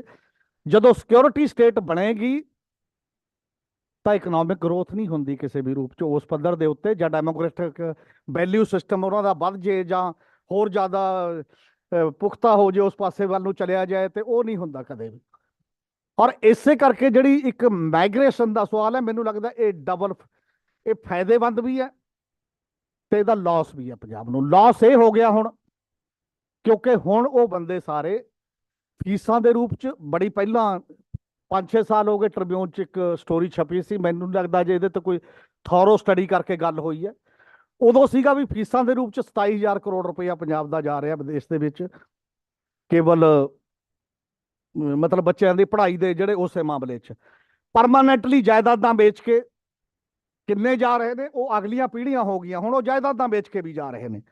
ਜਿਹੜੀ ਗੱਲ ਪ੍ਰੋਫੈਸਰ ਲਖਵਿੰਦਰ ਨੇ ਕੀਤੀ, ਅਜੇ ਵੀ ਅਸੀਂ ਸੈਕੰਡ ਜਿਹੜਾ NRI ਤੋਂ ਸਾਨੂੰ ਆਉਂਦਾ, ਉਹ ਸੈਕੰਡ ਨਹੀਂ ਬਚਾਂਗੇ। ਅਗਲੀ ਰਿਸਰਚ ਜਿਹੜੀ ਅਗਲੇ ਦਿਨਾਂ ਦੇ ਵਿੱਚ ਆਏਗੀ, ਹੋਰ ਸ਼ਾਇਦ ਉਹ ਡਾਟਾ ਕਦੋਂ ਦਾ, ਉਦੋਂ ਬਾਅਦ ਹੌਲੀ ਹੌਲੀ ਉਹ ਰਿਡਿਊਸ ਕਰ ਰਿਹਾ ਪੰਜਾਬ ਉਸੇ ਪੱਧਰ ਦੇ ਉੱਤੇ। ਇੱਕ ਡਾਟਾ ਮੈਂ ਉਦੋਂ ਪੜ੍ਹਿਆ ਸੀ ਪਿਛਲੇ ਸਮੇਂ ਦੇ ਵਿੱਚ, ਇੱਕ ਸਮੇਂ ਬਿਲਕੁਲ ਪੰਜਾਬ ਦੀ GSP ਦਾ ਵੀ 36% ਦੇ ਨੇੜੇ ਚਲਾ ਗਿਆ ਸੀ। ਬਾਹਰੋਂ ਜਿਹੜੇ ਬੰਦੇ ਆਉਂਦੇ, ਇੱਧਰ ਦੁਆਬੇ 'ਚ ਤਾਂ ਬਹੁਤ ਜ਼ਿਆਦਾ ਕੋਠੀਆਂ ਬਣ ਰਹੀਆਂ ਸੀ, ਬਾਕੀ ਚੀਜ਼ਾਂ ਸੀ, ਆਲਮ ਗੱਲ, ਪਿੰਡਾਂ ਦੇ ਵਿੱਚ ਇਨਵੈਸਟਮੈਂਟ ਉਸ ਪੱਧਰ ਤੇ ਹੋ ਰਹੀ ਸੀ। ਹੁਣ ਕਿੱਥੇ ਉਹ ਸਾਰੀਆਂ ਕੋਠੀਆਂ ਜਾ ਕੇ ਦੇਖੋ, ਖਲੇਪੜ ਲੈ ਰਹੇ ਨੇ ਵੱਡੇ ਵੱਡੇ, ਉਹਨਾਂ ਦੇ ਤੇ ਕੋਈ ਮੁਰੰਮਤ ਕਰਨ ਲਈ ਪੈਸਾ ਨਹੀਂ ਖਰਚ ਰਿਹਾ। ਤਾਂ ਇਹ ਵੀ ਪੰਜਾਬ ਦੀ ਇਕਨੋਮੀ ਦਾ ਬੜਾ ਵੱਡਾ ਕੰਪੋਨੈਂਟ ਹੈ, ਜਿਹੜਾ ਡਰੇਨ ਹੋ ਰਿਹਾ, ਲਗਾਤਾਰ ਜਾ ਰਿਹਾ ਉਸ ਪਾਸੇ ਵੱਲ ਨੂੰ। ਤੇ ਇਹ ਗੱਲ ਠੀਕ ਹੈ ਕਿ ਉਹਦੇ ਨਾਲ ਦੀ ਨਾਲ ਇੱਕ ਡੈਮੋਕ੍ਰੈਟਿਕ ਸੈਟਅਪ ਦੇ ਵਿੱਚ, ਇੱਕ ਪੋਲੀਟੀਕਲ ਲੀਡਰਸ਼ਿਪ ਦੇ ਵਿੱਚ ਵੀ ਚੇਂਜ ਆਈ ਹੈ। ਆਫਟਰ ਮਿਲੀਟੈਂਸੀ ਪੰਜਾਬ ਦੀ ਪੋਲਿਟਿਕਸ ਦੇ ਵਿੱਚ ਬੁਨਿਆਦੀ ਚੇਂਜ ਇਹ ਆਈ ਕਿ ਪਾਰਟੀਆਂ ਦੀ ਇੰਟਰਨਲ ਡੈਮੋਕ੍ਰੇਸੀ ਖਤਮ ਹੋ ਗਈ ਬਿਲਕੁਲ ਹੀ।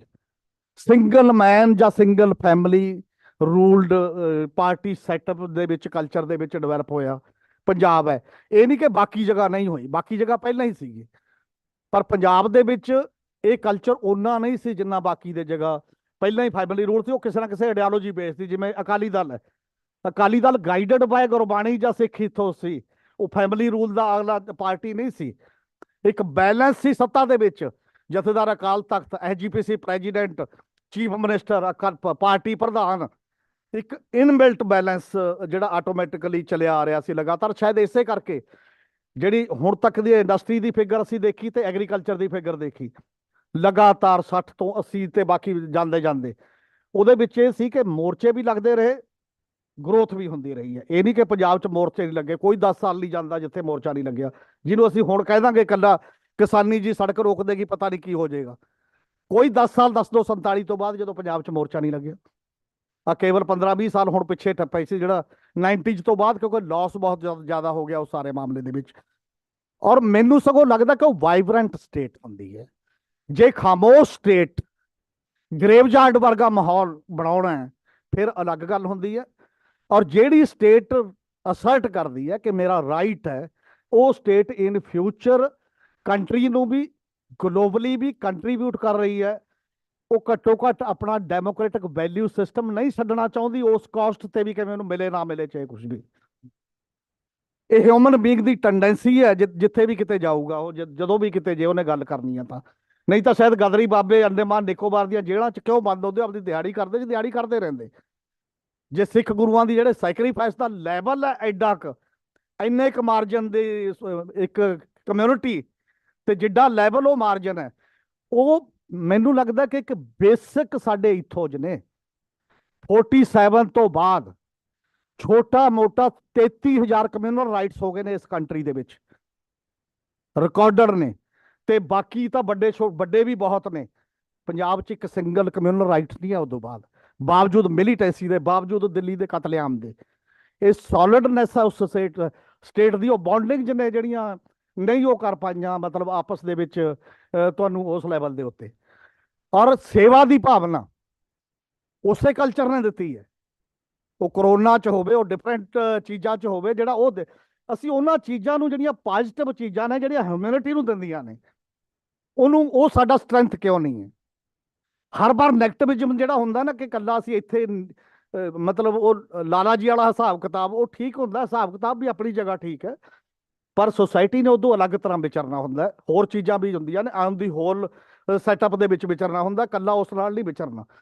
ਔਰ ਅੱਜ ਵੀ ਪੰਜਾਬ ਦੇ ਵਿੱਚ ਹੀ ਮੈਨੂੰ ਲੱਗਦਾ ਸਟਰੈਂਥ ਹੈ। ਜੇਕਰ ਜਿਹੜਾ ਕਿਸਾਨ ਅੰਦੋਲਨ ਨੂੰ ਕੇਵਲ ਪੰਜਾਬ ਦਾ ਕਿਉਂ ਕਿਹਾ ਜਾ ਰਿਹਾ, ਐਲੀਗੇਸ਼ਨ ਬਾਰ-ਬਾਰ ਉਹ ਤੇ ਕਿਉਂ ਲੱਗਦਾ ਖਾਲਿਸਤਾਨੀ ਨੇ, ਇਹ ਮਾਓਇਸਟ ਨੇ, ਬਾਰ-ਬਾਰ ਲੱਗ ਰਿਹਾ, ਕਿਉਂਕਿ ਅੱਜ ਦਾ ਦੌਰ ਨੈਰੇਟਿਵ ਦਾ ਦੌਰ ਹੈ, ਮੀਡੀਆ ਦਾ ਦੌਰ ਹੈ। ਮੀਡੀਆ ਜਾਂ ਕਾਰਪੋਰੇਟ ਓਨਰਸ਼ਿਪ ਹੈ ਜਾਂ ਗਵਰਨਮੈਂਟ ਦੀ ਚਮਚਾਗਿਰੀ ਕਰਦਾ, ਤੇ ਸਭ ਤੋਂ ਬੜਾ ਜਿਹੜਾ ਹਿੱਸਾ ਓਵਰਆਲ, ਉਹ ਕੋਈ ਇੰਡੀਪੈਂਡੈਂਟ ਮੀਡੀਆ ਸੈਟਅਪ ਨਹੀਂ ਹੈ ਕੰਟਰੀ 'ਚ, ਜਿੱਥੇ ਉਹ ਬੇਬਾਕੀ ਨਾਲ ਦੂਜੇ ਦੀ ਤਾਂ ਗੱਲ ਹੀ ਨਹੀਂ ਸੁਣੀ ਜਾ ਰਹੀ, ਜੋ ਮਰਜ਼ੀ ਕਰ ਲਓ ਤੁਸੀਂ। ਤੇ ਜਦੋਂ ਉਹ ਮਿਲ ਜਾਏਗਾ ਟੋਟਲੀ, ਜਿਹਦੇ ਕੋਲ ਪਲੇਟਫਾਰਮ ਨੇ, ਤੇ ਦੂਜਿਆਂ ਦੀ ਜ਼ੁਬਾਨਬੰਦੀ ਹੋ ਜਾਏਗੀ ਸਾਰੇ ਕਿਤੇ, ਤਾਂ ਉਹ ਜਿਹੜਾ ਪੋਜ਼ਿਟਿਵ ਨੈਰੇਟਿਵ ਵੀ ਹੈ, ਉਹਨੂੰ ਨੈਗੇਟਿਵ 'ਚ ਜਦ ਮਰਜ਼ੀ ਬਦਲ ਲਿਓ, ਤੇ ਜਦ ਮਰਜ਼ੀ ਬਾਹਰ ਉਹਦੀਆਂ ਵੋਟਾਂ ਲੈ ਲਓ, ਤਾਂ ਕੰਟਰੀ ਕਿਵੇਂ ਰਨ ਹੋਣਾ ਉਸ ਤਰੀਕੇ ਦੇ ਨਾਲ। ਇਹ ਪੰਜਾਬ ਦੀ ਪ੍ਰੋਬਲਮ ਨਹੀਂ ਹੈ, ਇਹ ਕੰਟਰੀ ਦੀ ਪ੍ਰੋਬਲਮ ਹੈ। ਇਸ ਕੰਟਰੀ ਨੇ ਕਿਵੇਂ ਚੱਲਣਾ ਹੈ, ਜਸਟਿਸ ਬੇਸਡ ਚੱਲਣਾ। ਤਾਂ ਸਟੇਟਾਂ ਦਾ ਸਵਾਲ ਹੈ, ਅੱਜ ਤਾਂ ਪੰਜਾਬ ਗੱਲ ਕਰਦਾ ਸੀ, ਸਾਊਥ ਦੀਆਂ 5 ਸਟੇਟਾਂ ਜੋ ਨੇ, ਕਵਰ ਸਟੋਰੀ ਹੈ ਫਰੰਟ ਲਾਈਨ ਦੀ ਇਸ ਵਾਰ ਸੈਂਟਰ ਸਟੇਟ ਰਿਲੇਸ਼ਨ ਤੇ ਇਹਦੇ 'ਚ ਕੀ ਹੈ, ਜਿੰਨਾ ਟੈਕਸ ਗਵਰਨਮੈਂਟ ਆਫ ਇੰਡੀਆ ਲੈ ਕੇ ਜਾਂਦੀ ਹੈ, ਕਿੱਥੋਂ ਕਿੰਨਾ ਆਇਆ ਛੱਡਦੇ ਹੋ ਕੇ, ਉਹ ਵਾਪਸ ਕਿੰਨਾ ਜਾਂਦਾ ਹੈ। ਪਹਿਲਾਂ ਕਹਿੰਦੇ ਨੇ ਦੋਨੇ ਤਿੰਨੇ ਤਰੀਕਿਆਂ ਨਾਲ, ਇੱਕ ਤਾਂ ਕਾਮਨ ਸਟੇਟਾਂ ਦਾ ਪ੍ਰੋਬਲਮ ਹੈ ਸਾਰੀ।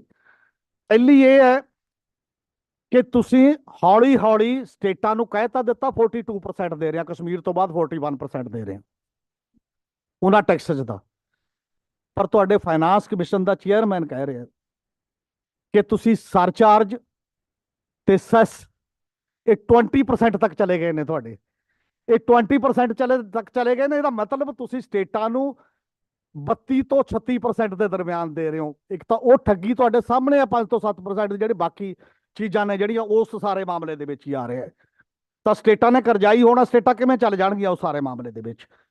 ਤੇ ਇਸ ਤੋਂ ਬਾਅਦ ਜਿੰਨਾ ਯੂਪੀ ਨੂੰ ਜਾ ਰਿਹਾ, ਕਿਸੇ ਸਟੇਟ ਦੀ ਖਰਾਬੀ ਦੀ ਗੱਲ ਨਹੀਂ, ਜਿਹਨੂੰ ਮਰਜ਼ੀ ਦਿਓ ਤੁਸੀਂ ਜਿੰਨਾ, ਪਰ ਕੋਈ ਜਸਟਿਸ ਹੈ। ਸਾਊਥ ਦੀਆਂ 5 ਸਟੇਟਾਂ ਦਾ ਇੱਕ ਡਾਟਾ ਹੈ, ਕੱਲੀ ਯੂਪੀ ਨੂੰ ਜਿੰਨਾ ਉਹ ਸੈਂਟਰਲ ਟੈਕਸਸ ਦੇ ਵਿੱਚੋਂ ਜਾ ਰਿਹਾ, ਉਹ 5 ਨੂੰ ਮਿਲਾ ਕੇ 88% ਜਾ ਰਿਹਾ। ਪੰਜਾਬ 'ਚ ਤਾਂ ਹੈ ਹੀ ਨਹੀਂ, ਕਹਿੰਦੇ ਉਹਨਾਂ ਨੇ ਪੰਜਾਬ ਆਰਾ ਹਿਮਾਚਲ ਹਰਿਆਣਾ ਇਹਨਾਂ ਦੀ ਤਾਂ ਫਿਕਰ ਹੀ ਨਹੀਂ ਪਾਈ, ਇਹਨਾਂ ਨੂੰ ਕਿੰਨਾ ਕੁ ਜਾ ਰਿਹਾ। ਉਹ ਛੋਟੇ ਕੰਪੋਨੈਂਟ ਵਾਲੇ ਬੰਦੇ ਨੇ।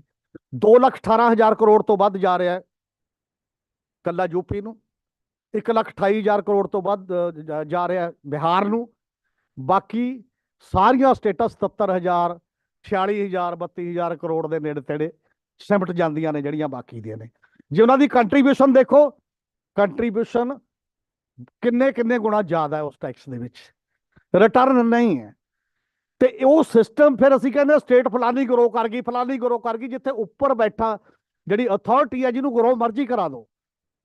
ਇਹ ਇੰਡੀਵਿਜੂਅਲ ਐਫਰਟ ਦੇ ਸਵਾਲ ਐ ਨਹੀਂ ਕਿ ਇਹਦੇ ਨਾਲ ਇੰਡੀਵਿਜੂਅਲ ਐਫਰਟ ਛੱਡ ਦਿਓ, ਪਰ ਪਾਲਿਸੀ ਆਪਣੀ ਜਗ੍ਹਾ ਇੰਪੋਰਟੈਂਟ ਸਭ ਤੋਂ ਬੜੀ ਪਾਲਿਸੀ ਹੁੰਦੀ ਆ। ਪੰਜਾਬੀ ਦਾ ਇੱਕ ਮੁਹਾਵਰਾ ਹੈ, ਕਹਿੰਦਾ ਬੰਦਾ ਜੋੜੇ ਪਲੀ ਪਲੀ ਰਾਮ ਰੋੜਾਵੇ ਕੁੱਪਾ। ਪਾਲਿਸੀ ਕੁੱਪਾ ਰੋੜ ਦਿੰਦੀ ਆ ਚੱਕ ਕੇ, ਤੁਹਾਡੇ ਸਿਰ ਤੇ ਪਾ ਦਿੰਦੀ ਆ, ਤੁਸੀਂ ਜੋ ਮਰਜ਼ੀ ਕਰਦੇ ਰਹੋ ਕੱਲਾ। ਇਸ ਕਰਕੇ ਨਾ ਸਾਡੇ ਕੋਲ ਪਾਲਿਸੀ ਉਸ ਲੈਵਲ ਤੇ ਆ, ਨਾ ਪਾਲਿਸੀ ਸਟੇਟ ਲੈਵਲ ਤੇ ਆ ਕੋਈ ਜਿਹੜੀ ਗੱਲ ਨੂੰ ਅਸੀਂ ਰਿਪਰੈਜ਼ੈਂਟ ਕਰਦੇ ਆ। ਸਗੋਂ ਮੋਰ ਸੈਂਟਰਲਾਈਜੇਸ਼ਨ ਹੈ। 75 ਚ 5 ਡਿਪਾਰਟਮੈਂਟ ਕੰਕਰੈਂਟ ਸੂਚੀ ਚ ਗਏ ਸੀ ਸਟੇਟ ਸਬਜੈਕਟ ਚੋਂ ਕੱਢ ਕੇ, ਅੱਜ ਹਰ ਡਿਪਾਰਟਮੈਂਟ ਹੀ ਸਟੇਟ ਉਹਦੇ ਚ ਹੈ। ਕਹੀਂ ਜਾਓ ਐਗਰੀਕਲਚਰ ਸਟੇਟ ਸਬਜੈਕਟ ਹੈ। ਕੀ ਐਗਰੀਕਲਚਰ ਸਟੇਟ ਸਬਜੈਕਟ ਹੈ ਜੀ? ਉਹਦੀ ਇਨਪੁਟ ਕਾਸਟ ਦੀ ਕੋਈ ਵੀ ਚੀਜ਼ ਸਟੇਟ ਦੇ ਦਾਇਰੇ 'ਚ ਹੈ। ਉਹਦੀ ਮਾਰਕੀਟਿੰਗ ਦਾ ਕਿਤੇ ਵੀ ਸੈਟਅਪ ਕੋਈ ਸਟੇਟ ਦੇ ਦਾਇਰੇ 'ਚ ਹੈ। ਐਜੂਕੇਸ਼ਨ, ਹੈਲਥ, ਐਜੂਕੇਸ਼ਨ ਤਾਂ 75 ਚ 76 ਚ ਹੀ ਚਲੀ ਗਈ ਉਸੇ ਉਹਦੇ ਨਾਲ। ਔਰ ਮੈਨੂੰ ਲੱਗਦਾ ਕਿ ਇਹ ਸੋਚਣ ਦਾ ਕੁਐਸਚਨ ਹੈ, ਕਿਤੇ ਸਾਡੇ ਕੰਟਰੀ ਦੇ ਵਿੱਚ ਇਨਬਿਲਟ ਅਨਡੈਮੋਕ੍ਰੈਟਿਕ ਐਟੀਟਿਊਡ ਤਾਂ ਨਹੀਂ ਸਾਡਾ? ਮੰਨ ਲਓ 76 ਦੀ ਐਮਰਜੈਂਸੀ 42nd ਅਮੈਂਡਮੈਂਟ ਹੋ ਗਈ, ਇਹ ਚੀਜ਼ਾਂ ਆ ਗਈਆਂ, ਤੇ ਅੱਗੇ ਅਗਲੀ ਅਮੈਂਡਮੈਂਟ ਨਾਲ ਉਹ ਵਿਡਰਾ ਨਹੀਂ ਕੀਤਾ ਜਾ ਸਕਦਾ। ਜੋ ਕੁਝ ਐਮਰਜੈਂਸੀ 'ਚ ਹੋਇਆ ਨਲ ਐਂਡ ਵਾਇਡ ਹੈ, ਤੇ ਉਦੋਂ ਬਾਅਦ ਅਸੀਂ ਨਵੇਂ ਸਿਰੋਂ ਸ਼ੁਰੂ ਕਰਾਂਗੇ। ਤੇ ਜਨਤਾ ਪਾਰਟੀ ਨੇ ਆ ਕੇ 9 ਸਰਕਾਰਾਂ ਤੋੜੀਆਂ, ਤੇ ਕਾਂਗਰਸ ਨੇ ਆ ਕੇ 11 ਸਰਕਾਰਾਂ ਤੋੜੀਆਂ। ਅਸੀਂ ਸਭ ਦੀਆਂ ਸਰਕਾਰਾਂ ਤੋੜਦੇ ਹਾਂ। ਪੰਜਾਬ ਭੁਗਤ ਭੋਗੀ ਜਾਂਦਾ 10 ਸਾਲ ਗਵਰਨਰ ਰੂਲ ਕੰਟੀਨਿਊ ਲਗਾਤਾਰ, ਉਦੋਂ ਤੋਂ ਲੈ ਕੇ 97 ਤੋਂ ਪਹਿਲਾਂ ਪਹਿਲਾਂ। ਤੇ ਉਹਦੇ 'ਚ ਫਿਰ ਜਿਹੜੀ ਡੈਮੋਕ੍ਰੈਟਿਕ ਲੀਡਰਸ਼ਿਪ ਵੀ ਆਉਣੀ ਹੁੰਦੀ ਹੈ, ਇੱਕ ਗਰੋ ਕਰਨੀ ਹੁੰਦੀ ਹੈ ਲੀਡਰਸ਼ਿਪ, ਉਹ ਉਸ ਲੈਵਲ ਦੀ ਐਮਰਜ ਨਹੀਂ ਕਰਦੀ ਜਿਹੜੇ ਲੈਵਲ ਤੇ ਉੱਤੇ ਜਾਣਾ ਹੁੰਦਾ ਜਾਂ ਉਸ ਲੈਵਲ ਤੇ ਕਰਨਾ ਹੁੰਦਾ। ਇੱਕ ਕੰਟੀਨਿਊਟੀ ਚਾਹੀਦੀ ਹੁੰਦੀ ਹੈ, ਜਿਹਦੀ ਲੀਡਰਸ਼ਿਪ ਤੁਸੀਂ 10 ਸਾਲ ਜਿਹੜਾ ਸੁੱਟ ਕੇ ਰੱਖੋਗੇ, ਉਹਨੇ ਵਿਚਾਰਿਆਂ ਨੇ ਸਮਝੌਤਾ ਕਰਕੇ ਹੀ ਆਉਣਾ। ਬਾਅਦ 'ਚ ਹੋਰ ਕਿਵੇਂ ਆਏਗਾ ਵੀ ਚੰਗਾ ਜਿਵੇਂ ਤੁਸੀਂ ਕਹਿੰਦੇ ਹੋ, ਜਾਂ ਤਾਂ ਤੁਸੀਂ ਚਲਾਓਗੇ, ਨਹੀਂ ਤਾਂ ਫਿਰ ਜੇਲ੍ਹ ਛੱਡ ਦਿਓ।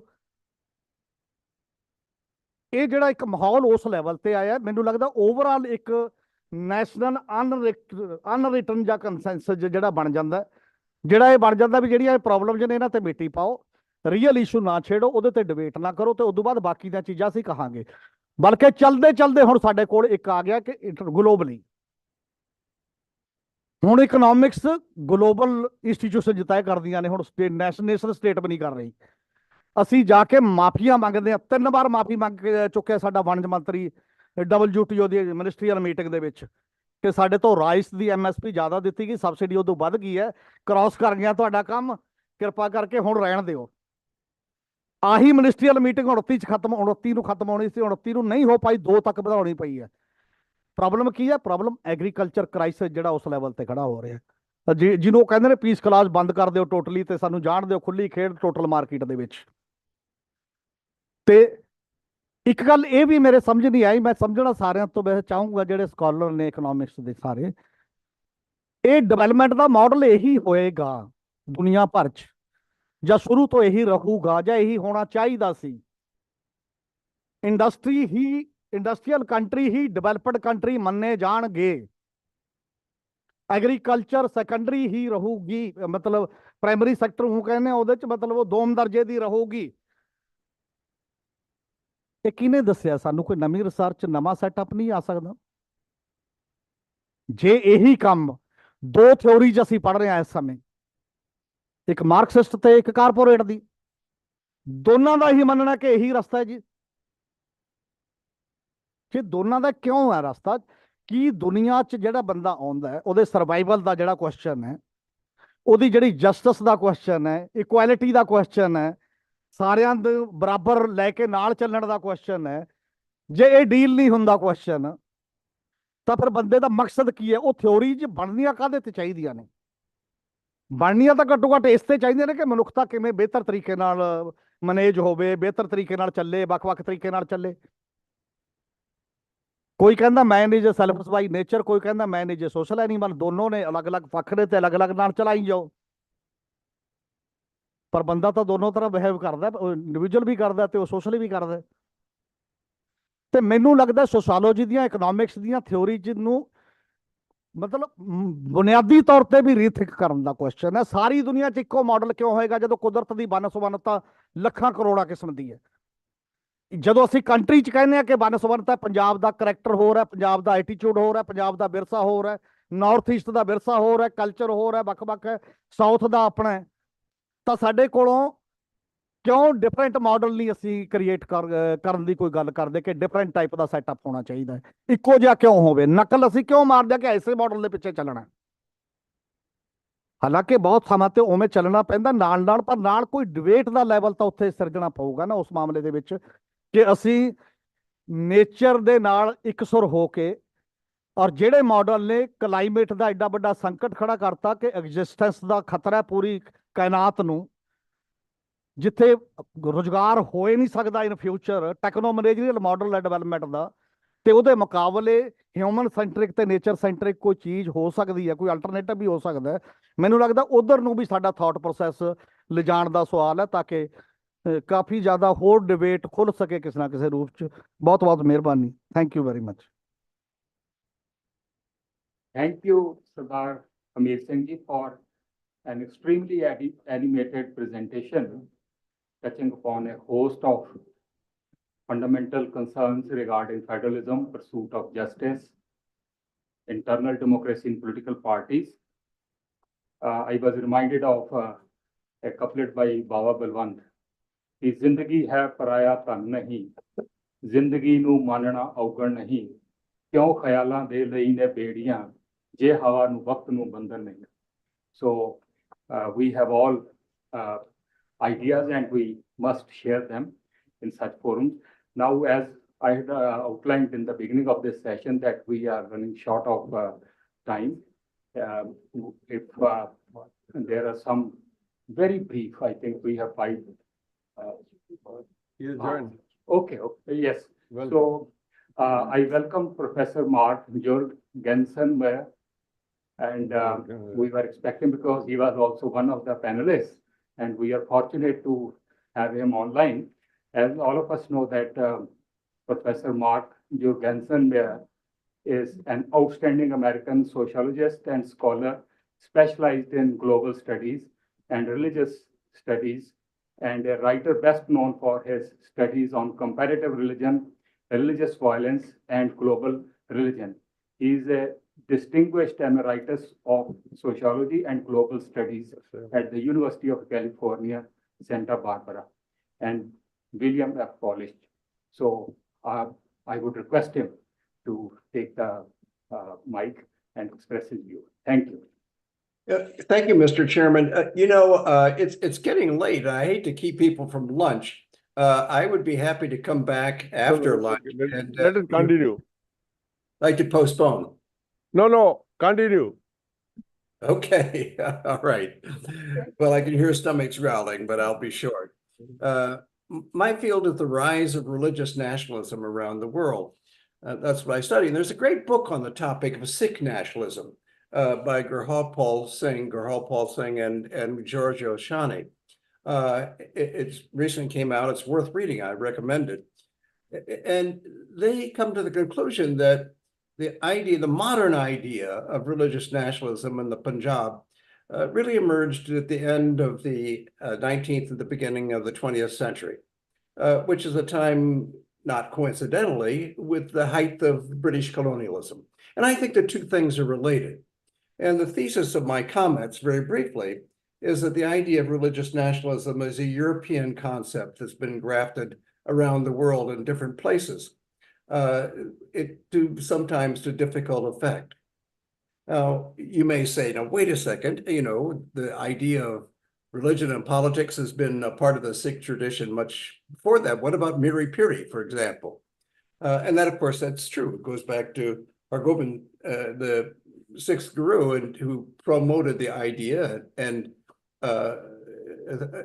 the concept is based on two terms: Amir, a Persian term meaning a chieftain or ruler, and Pir, of course, is a religious leader, indicating that the idea of worldly authority and spiritual authority are both of concerns within the Sikh tradition. But that doesn't automatically translate into the idea of nationalism. as we know it today.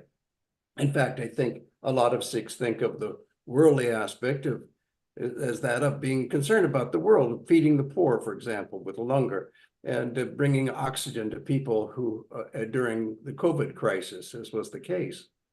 And a good example of the way this kind of plays out is the reign of Ranjit Singh. Now, Ranjit Singh was, of course, a remarkable ruler, and he did certainly do a lot for the Sikh religion. He built gurdwaras throughout Punjab. He's the one who provided gold to the Harmandir Sahib, which is why, it's the Golden Temple. He's the one who provided that gold. But he also built mosques, and he also built Hindu temples. And among his 46 wives and concubines, there were Muslim women. He had a French man as an advisor in his army. And the Nihangs, in fact, were a little bit upset with him for not being more true to Sikhism. The point is that he ruled as a kind of secular ruler, and that the communities of faith, the varieties of them, particularly in the Punjab, Muslims, Hindus, Sikhs, and the various religious communities, all went their own ways without feeling that they were left out or being ostracized or being regarded as minorities. That really is a fairly modern idea. And I think the same is true in Europe, where traditionally there were frontiers between rulers and not boundaries, not borders. The idea of turning frontiers into borders really came at the end of the wars of religion in the 16th and 17th century in Europe, with a kind of agreement made in Westphalia, in Western Germany, along the lines of whoever is the ruler, theirs will be the religion. And the idea that there is a community, homogeneous community of people within an area that are then governed by that ruler. It's not just state power. It's also the idea of nation. The term nation state comes from this Westphalian agreement, which is why we call it the Westphalian system around the world of nation states, of nationalism. And it was during the Enlightenment with the French philosopher Rousseau and his idea of the social contract, and Locke, the British philosopher, with his idea of representative government, that we get the idea of modern nationalism, where the government and the people are together, but it rests on a principle that sociologist John Lai has uncovered in a recent book called Modern Peoplehood, that really rides on the idea that there are such things as homogeneous cultural nations, that, in Europe, for most part, this is somewhat true. I mean, you could tell the French from the Germans. They speak French and they look French, and they have a similar religion, and the same is true of Germans, or at least used to be the case. But of course, in an era of globalization, that's less the case. And it's much less the case in the other parts of the world in which this idea was taken by European colonialism. And that's where an interesting book by a historian at University of California, Los Angeles, UCLA, Amir Mufti, is very relevant. His book is called Enlightenment in the Colony. And his idea that the Enlightenment idea of the nation state was brought to India, and where suddenly now Muslims were minorities, where they never had been before. What he meant by that is that, like during the reign of Ranjit Singh, religious communities didn't think of themselves as minorities or majorities. They lived amicably among each other. But the British concept of the minority and the idea that there should be a cultural integrity to the nation was sort of grafted onto India, where it didn't really fit that well. And so, of course, one solution, what do you do if you consider, groups that need to be represented, need to have political power according to their status, and their minorities? Well, one solution is to create a different nation, make them part of that.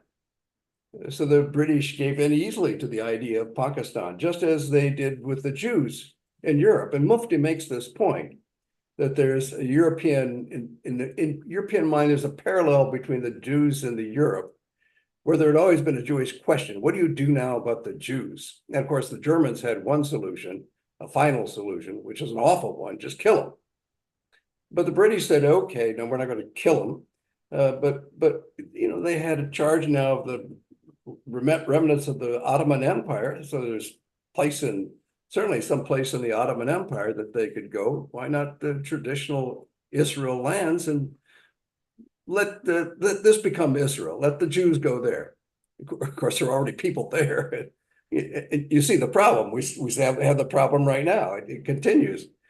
But according to a Mufti, this was in the enduring kind of legacy of British colonial rule, this idea of the minorities. Now, this then comes to the issue of religious nationalism in a contemporary context where there's an attempt to try to recreate and imagine unity out of a community around religious lines, sometimes with very difficult effect to the minority communities. We feel that in the United States, for example, and this is felt throughout the world in different places. It's a modern phenomenon.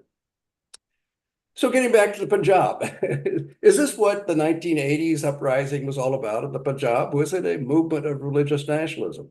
Well, you know, if you're a Khalistani supporter, yeah, maybe it was. Maybe this was, after all, the kind of the saying was that the Muslims got Pakistan, the Hindus got Hindustan. What did the Sikhs get? You know, they should have a Khalistan. And so many of the members of the Khalistan movement certainly felt this very strongly and still do.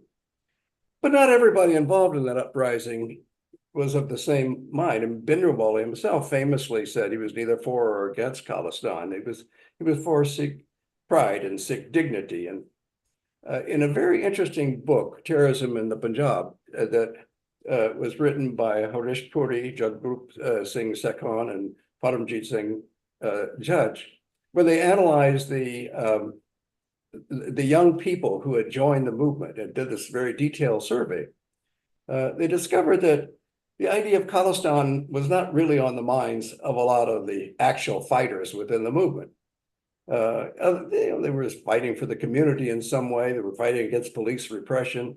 But in many cases, they were just fighting because that was kind of the thing to do. You know, they were swept up by the adventure of the moment. This seemed to be, you know, kind of, you know, struggle was in the air. And so they joined it.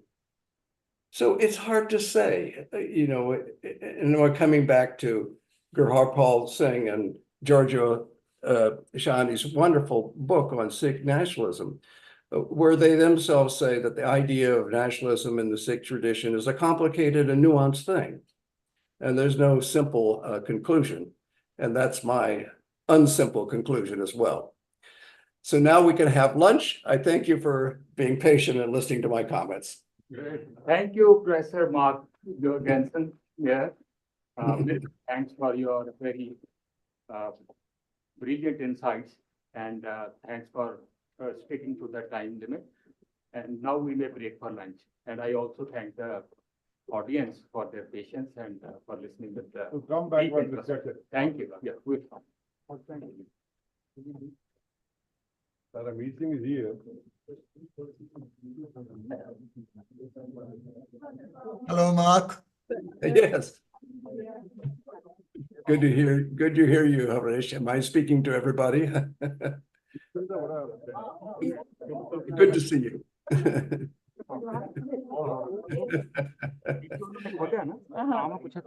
We'll be in touch.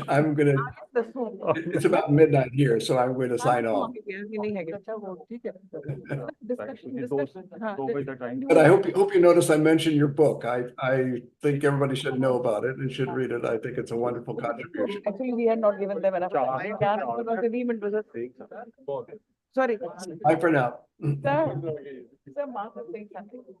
Sir, Mark is saying something. Just listen. Oh, he's gone. He's gone. You want to say something? So we'll come back at 2:45. 2:30.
Governance and Policy Issues, Way Forward.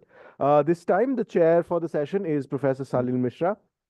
Professor Salil Mishra is a professor of history.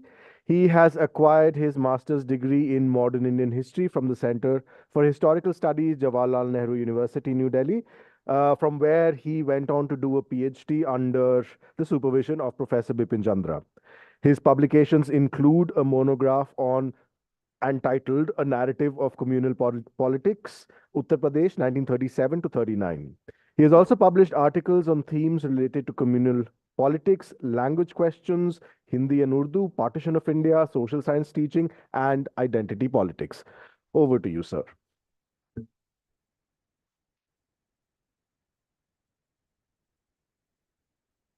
Hello. Yeah, thank you very much. I think we've had a very stimulating seminar, 1.5 days so far. It's been very rich intellectually. And I think as I do a kind of a summary of the 1.5 days, I think that there are three important accomplishments that have been made in the 1.5 days that we've had so far. First, of course, the seminar really established and put in place a kind of narrative of decline, clear cut. It's very, very, very visible.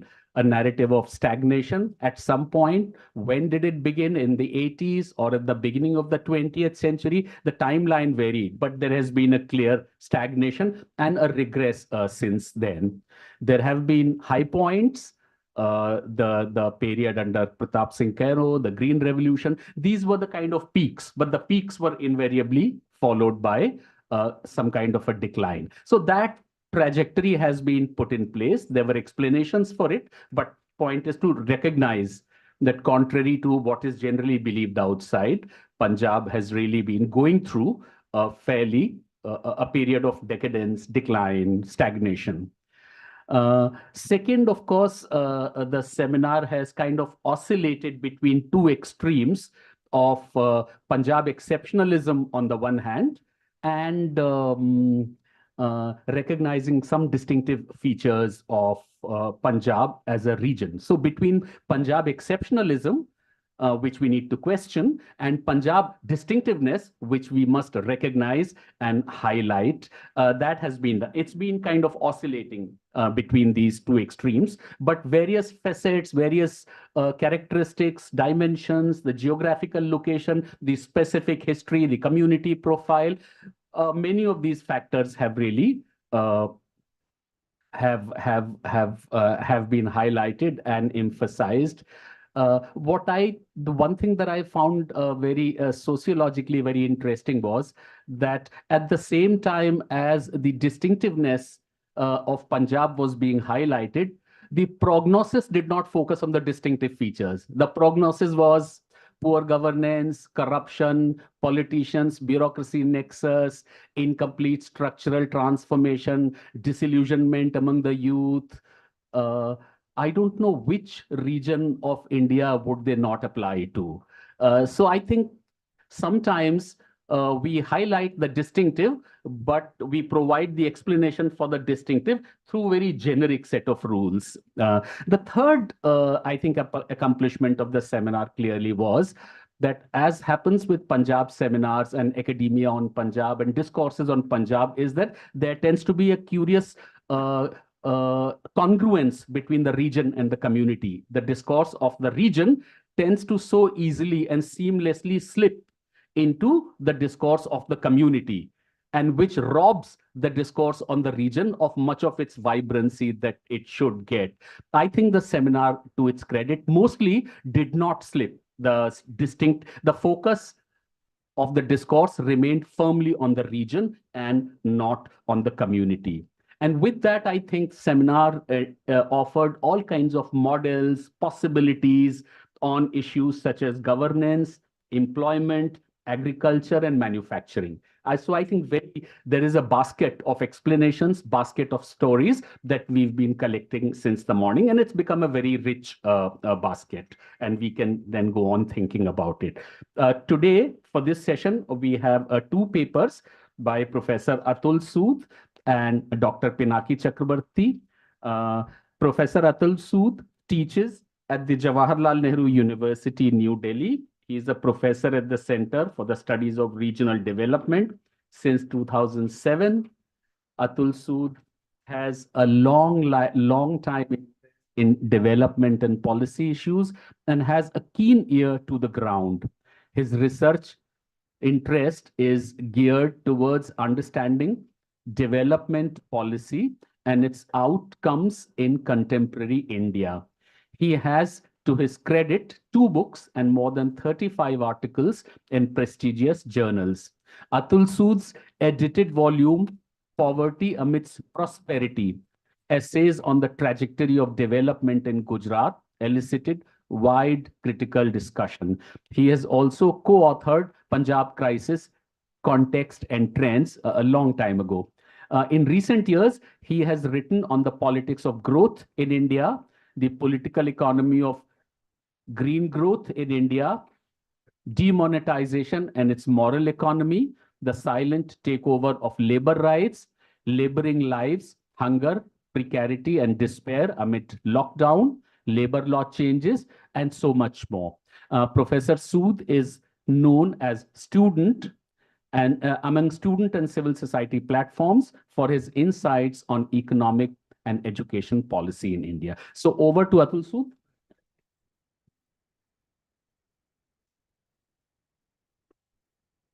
Thank you, Salil, for that generous introduction. And I also wanted to thank Dr. Manjeet for sort of asking me.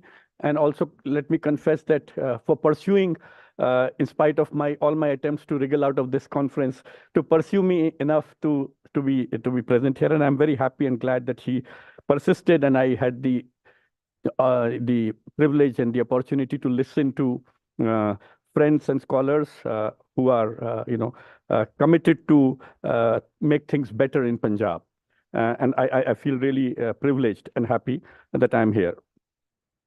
I wanted to, actually for today's meeting, I had prepared a presentation, which is still in my laptop, but which I decided to give up as I heard everyone speak since yesterday.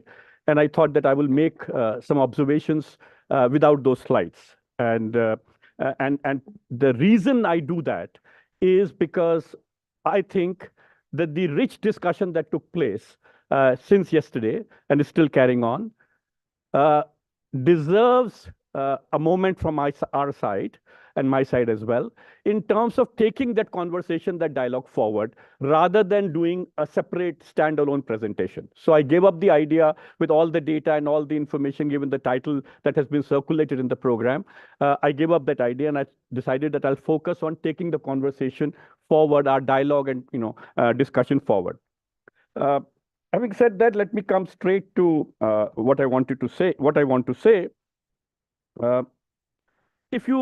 If we listen to what has been told to us since yesterday morning, you would all agree that there is no dearth in terms of the commitment of scholars and concerned citizens of Punjab to realize that Punjab is going through a difficult period. Punjab is experiencing an unprecedented phase of fault lines, crises, challenges, and whatever. And that there is a commitment on large part of people around here who want to make things better, who want to do something which could address the challenges that the ordinary citizens of Punjab, the marginal social groups, women, and the rest experience in Punjab in terms of their oppression, exploitation, inequalities, and the rest. And they want to put we want to collectively put our head together to find resolution to, or find a way forward to overcome those challenges. And in that sense, I think that was such an sort of positive experience for me that I thought that if this conversation can be taken forward, it would provide really meaning for the last 2 days that we have spent here together.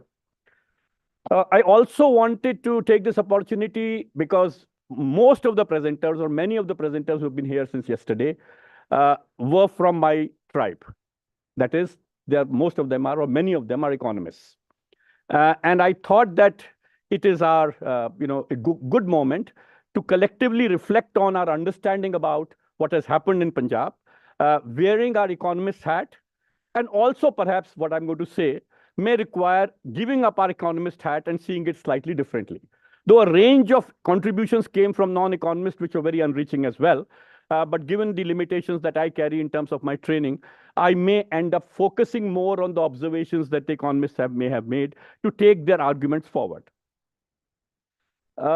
If you all remember that one of the key messages that we heard since yesterday is that all of us, or large number of us, are wanting to or seeking to take the process of structural transformation forward. There is also a collective agreement or a collective consensus that whatever the structural transformation that has been achieved so far is of a truncated kind. So there are two things, that the structural transformation that has happened so far is of a truncated kind, of incomplete kind. And second, that this process needs to be taken to its completion or taken forward. These have been the two key pillars of many of the arguments that have been made, not only yesterday, but also this morning. The responses to this truncated nature, the response to this incomplete nature of structural transformation has varied. And I was trying to jot down last night in terms of whatever has been said, and this is obviously, honestly, an incomplete list of what I heard, and I confess the limitation of that, but I wanted to list some of the propositions made to complete this process of structural transformation. So just to list a few. A, we acknowledge that agriculture cannot be any more the driver of growth. It gave stimulus for first 3 decades, cannot be the stimulant any further. 2, we want to bring industry via innovation, knowledge industry back into focus instead of the service sector. C, we try and bring back the state in by compelling the central government to see the specificity of the state. Center is the problem, solution needs central government's support too. Fourth, we seek change in the distributive arrangements of expenditure responsibilities and revenue generations between the center and the states, the whole question of fiscal federalism. Next, we try and integrate Punjab in the global value chains, all the global production networks. We seek a change in the composition of public expenditure from revenue to capital. We attempt to change the attitudinal ethos of Punjab, more specifically the peasantry, towards money, commerce, savings, financial instruments, and capital in general, which essentially means people's attitudes are linked with their economic activity. So somehow even this argument is related with the idea of moving people away from agriculture to non-agriculture. We try and rejuvenate the linkages between agriculture and industry via state support, not via corporate control. And finally, we acknowledge that the state has to be at the center of completing the transition effort, and we need to try and build some consensus with the state. Consensus on behalf of the people, on behalf of the suffering people with the state. This is the kind of range of suggestions or range of propositions that have come since yesterday, and some more this morning as well, trying to say that this truncated nature of structural transformation needs a completion, and these are the potential routes through which structural transformation could be completed. In continuation of this conversation, I want to make 3 points, and depending on the time, I'll see how much I can elaborate. First, I want to say that the nature of or the description of the crisis in Punjab, though I agree completely with every word that has been said in terms of the crisis, but still from my vantage point, the nature of crisis in Punjab or the description of the crisis of Punjab needs a bit of a reformulation. And I will share why I'm saying so and what kind of reformulation I wish to propose and why I say so is important.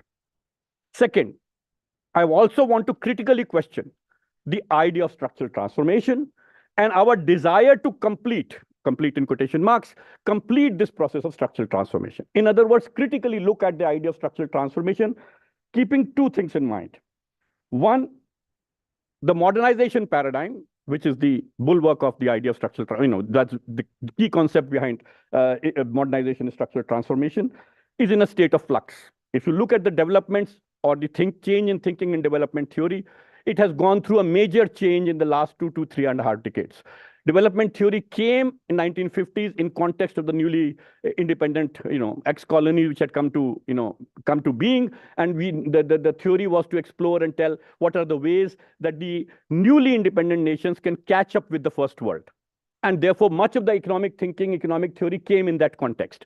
And that development thinking has gone through a major change in the last many decades, particularly in terms of how we look at the question since 2010. So how is that going to inform our understanding about structural transformation. Second, the idea that we want to complete the process of structural transformation need not be blind to what drives capitalist accumulation globally today. In other words, we are living in a phase where neoliberalism that was adopted has gone through a major change, and the drivers of global capitalist accumulation have fundamentally altered. So to put it very simply, destruction of petty commodity production is a key component through which global capitalist accumulation survives. And if the ruling classes of Punjab and the ruling class of India are in sync with this objective of global capitalist accumulation, then no amount of appealing to the ruling classes of Punjab, no amount of appealing to the ruling classes of India is going to help us. Because actually their success, their profitability lies in the destruction. So I'll elaborate that argument. Third, I want to spend a bit of time in terms of doing certain basics in terms of how do we understand the state and how do we deal with the changing dynamics of the state, both the Indian state as well as the ruling classes that run the state of Punjab. That itself is very significant because as I listed the options that we were proposed yesterday or today, the idea that there is a possibility of building a consensus with the Indian state or with the ruling elite in Punjab, such that it can address the elements of the crisis that we have listed since yesterday, is something that we need to step back and think about.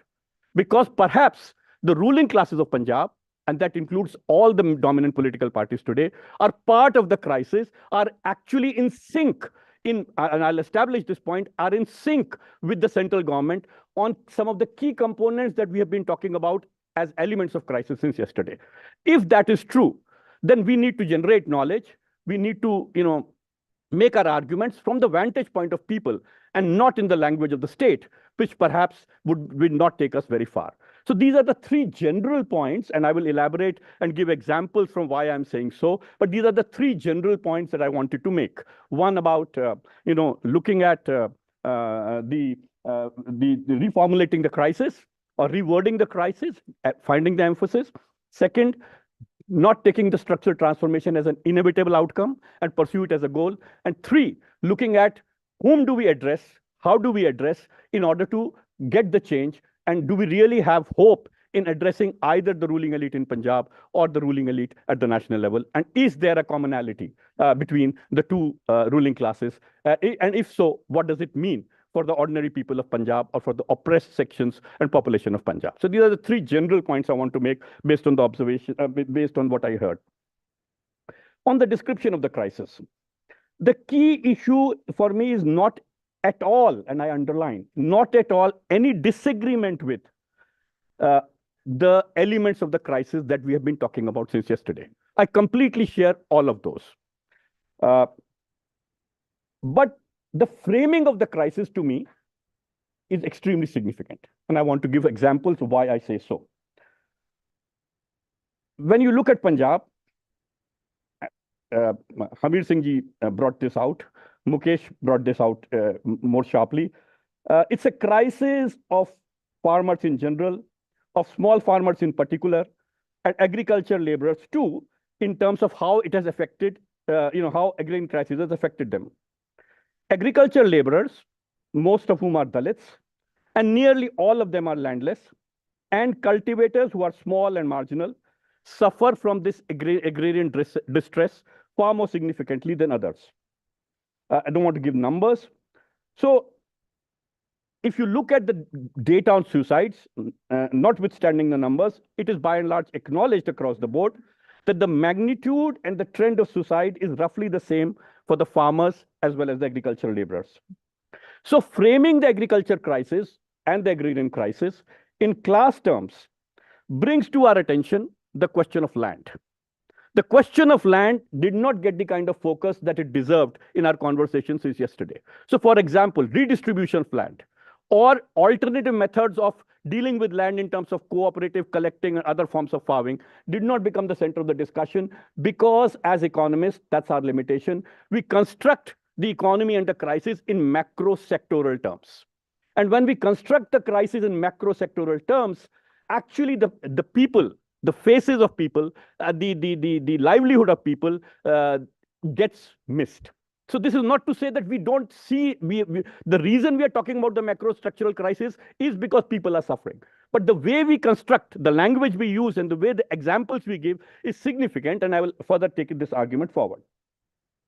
So if we get landless, Dalits, small and marginal farmers as core components of the elaboration of crisis, and not focus just on the macro structural description of the crisis, then perhaps we can find better ways in dealing with whom to talk to and whom to address in dealing with this crisis. Perhaps state may not be the only agency that we talk to in terms of influencing policy, may not be our only objective in terms of dealing with this crisis. One more example. If you look at the linkage between growth, consumption, poverty, and inequality, I mean, I have enough data from what I'm saying, and if there is any questions about that, I will be able to establish the data. The bottom, and because of time, I'm going to just state the conclusion. The bottom line is that whatever nature of growth we had in Punjab, that nature of growth has been enough, or that has been helpful in reducing poverty. But at the same time, it has increased inequality. This is true if you look at the divide between rural and urban areas, when you look at different time periods. It's true that in Punjab, the levels of poverty are much less than the other parts of India. But when you start looking at inequality, the story becomes different. But the story becomes even more complex if you look at the inequality and the changes in inequality from the NSSO consumption data, when you look at across social groups. That is, when you bring Dalits into picture, the whole story of the linkage between growth and inequality and growth and reduction of poverty completely changes. And if we want to, so therefore the whole emphasis about slowing down of growth is not enough. It's also the nature of growth that we have produced, which is producing these inequalities. So any amount of growth that continues of the current kind, even if that growth is achieved back, is not perhaps going to adequately or completely address the kind of suffering that people are going through. And therefore we should unravel the question of what kind of growth we want. As economists, I will say this publicly, as economists, we don't know much about growth. And I say this with full responsibility. But once growth happens, we can explain why growth happened. We don't know where growth will happen. But once growth happens, wherever it happens, we can explain why it happened, where it happened. That is the level of knowledge on which economists stand today in terms of their understanding about growth. So with that kind of uncertain knowledge or a limited knowledge, to be focused singularly on growth and not explore the possibilities of multifarious or multi-level drivers of growth is going to be very problematic and perhaps not going to address the concern through which we are raising these questions. This is not only valid for Punjab, but otherwise. But since we are talking about Punjab, I wanted to bring this issue for your consideration. So the whole issue about nature and time for growth and where growth comes from should be part of the description of the crisis or the construction of the agrarian crisis and Punjab crisis for all of us. When we talk about employment, living conditions of people, conditions of work, and so on and so forth. Again, looking at employment data, and Anupma's data was very, very enriching, Banjit's and Anupma's data. The real crisis of the labor market in Punjab is rural Punjab. Within rural Punjab, it's Dalit women. For, the data can clearly tell us that so one issue is the quantum of work. The other is the quality of work. I'm talking about at the moment quantum of work. In terms of the quantum of work or lack of work, the real crisis is for the rural Dalit women, how they have been, moved out or how the availability of work has got restricted in Punjab. The data speaks out both through the secondary data as well as case studies, which many of my students have done for Punjab. So again, we need to construct the labor market in terms of keeping the face of people, in this case, the Dalit rural women, as the center of our analysis and description, if we want to address and say that this kind of change, if we bring about in future, will address the problem of labor market. If we describe the labor market in generic terms, in terms of saying that, from what the data gives us, then it does not help us address the specificities of this. Let me link it with the next issue, and that's about the social programs. The social programs and the way they have been implemented in Punjab again needs a sort of consideration by us and have to become part of the description of the crisis that we do. Someone was asking the question in pre-lunch time about Narega and so on. I have the data. If you look at Narega, if you look at ICDS, if you look at PDS, if you look at Atta Dal scheme, if you look at the coverage, the leakages, the exclusion and inclusion errors of all these schemes, Punjab is a high-ranking state. In other words, Punjab's approach, irrespective of the political regime that has been in power, Punjab has actually produced implemented social programs which are full of or very high levels of inclusion and exclusion errors. And that reflects to me the consideration of the state or the vantage point of the ruling governments in Punjab of how they look at social programs and the beneficiaries of the social program. There is no reason why some my friends in Punjab tell me, Narega is not relevant for Punjab, boss. Look at it's a developed state. How does it work in Gujarat? How does it work in Tamil Nadu? I mean, are they less than per capita income or are they better than us? So really, it's an excuse. The focus is that the social programs are not intended to cover the groups that we are talking about. So what we end up doing by not describing the crisis in these terms is that we continue with our faith in the idea of structural transformation, in the idea of the current nature of growth, and to put it simply, in the idea of the success of the market to work. We want that continues as a basic premise, and I mean, there's not enough time, but one can elaborate. So a rethink on growth, a rethink on the nature of growth is a prerequisite in order to address the challenges of economic crisis in Punjab and the methods to address it. Let me come quickly to the second issue, structural transformation. As I said, this requires a rethink on two grounds. The first reason is the evolution and development thinking itself. If you look at now that the neoliberal era is receding, the development landscape is reverting back to its, and I put it in quotation mark, normal mode of development struggles, and nitty-gritty of development is coming back on the front burner.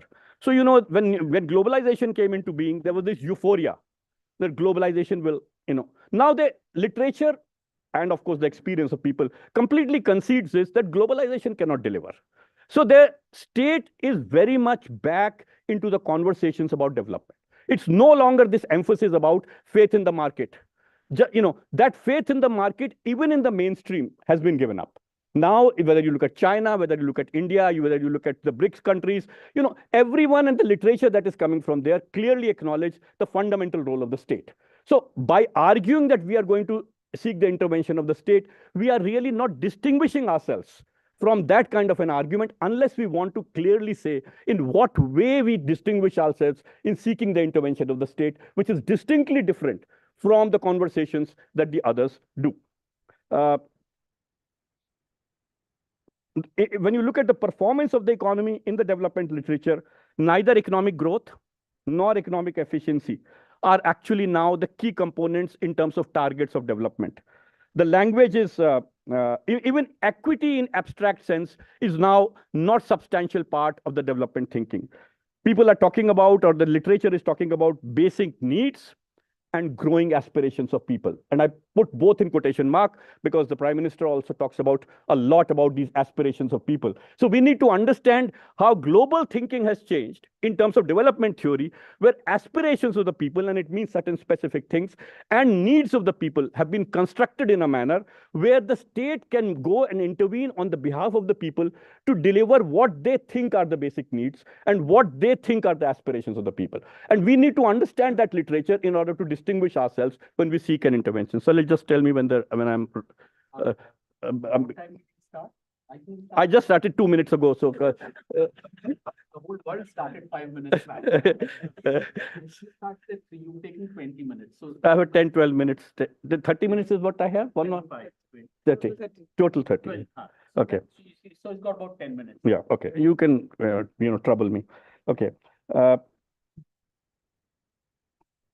So this The whole world was created. So this is one reason. The second reason I want to sort of urge you to rethink about the idea of structural transformation is to understand what drives globalization today. Accumulation under globalization does not necessarily need the kind of structural transformation that we had experienced before. We need to acknowledge that under the neoliberal capitalism, characterized by free flow of commodities and finance, national economies have become less relevant today.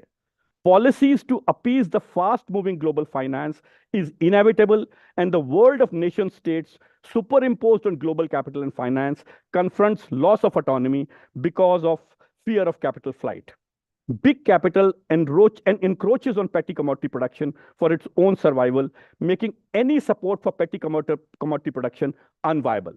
We are going to appeal to the same state, whether the Punjab or the central government, whose objective is for destruction of petty commodity production, to seek support for the small peasantry or to seek support for the informal sector workers, while their own profitability depends on the destruction of these two very sections or classes or the nature of economic activity. So we need to think about it.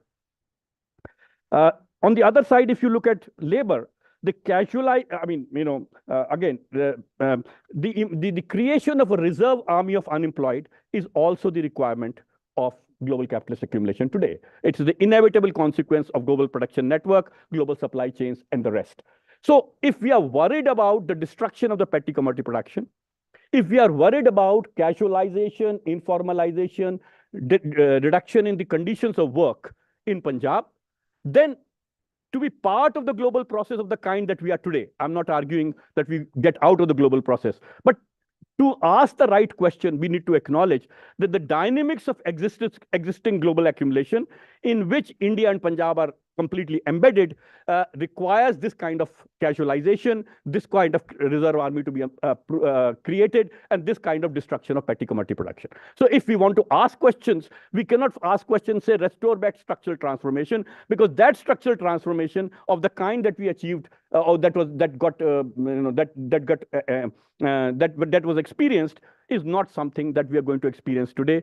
And global capitalist accumulation is going to continue in terms of its dynamics without completing the process of structural transformation. So our desire to seek that completion of the truncated nature of structural transformation, when the thrust of global capital is not even seeking that transformation, is something that requires some thinking or reconsideration on our part.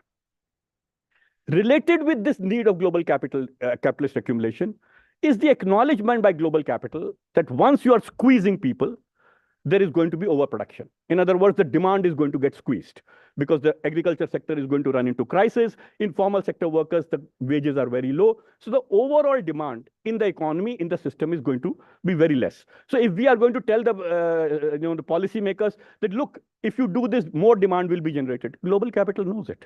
Global capital knows that there is an overproduction that is happening in the global economy.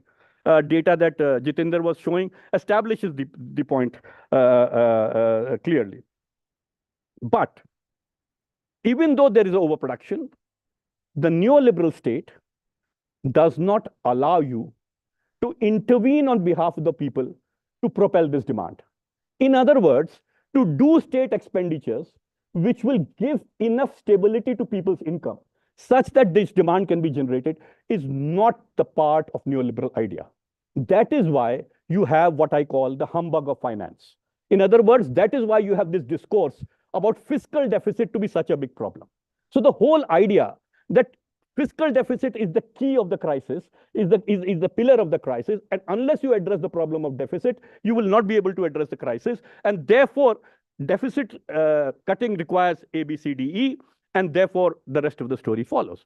So in other words, to seek intervention of the state in terms of impetus through public expenditure is not something that the global finance permits. So whether it's the government of Punjab or government of Karnataka, if you are going to be part of the system of the way that we are at the moment, there is very limited maneuverability in terms of public expenditures to manipulate it. The kind of discussion we have had in terms of seeking complete reconsideration by the state of Punjab or by the government of Punjab in terms of its orientation towards public expenditure is a target which is very far-fetched given the way Punjab government is located in the larger dynamics of accumulation. That kind of discretion state governments do not have unless we create a pressure from below, saying that the fiscal correction of the model that we have implemented is problematic by the people and not describe the crisis in terms of the fiscal crisis, which the state describes as a crisis. And I'll give my example. I'll strictly come to the last section. Look at the responses by the Punjab government across time periods. I wanted to understand how has the Punjab government responded to fiscal crisis. Okay, all of us, our economists, have been saying too much debt, power subsidy, etc., etc. What have the governments done? And I ended up finding a report, which is a project completion report of the ADB. Okay, and I can read the title as well. It's called ADB Completion Report India Punjab Development Finance Program. And the program runs between 2015 and 2020. Fortunately for me, that means two different political parties were in power when this program was run. And what is the essence of the program I was taken aback.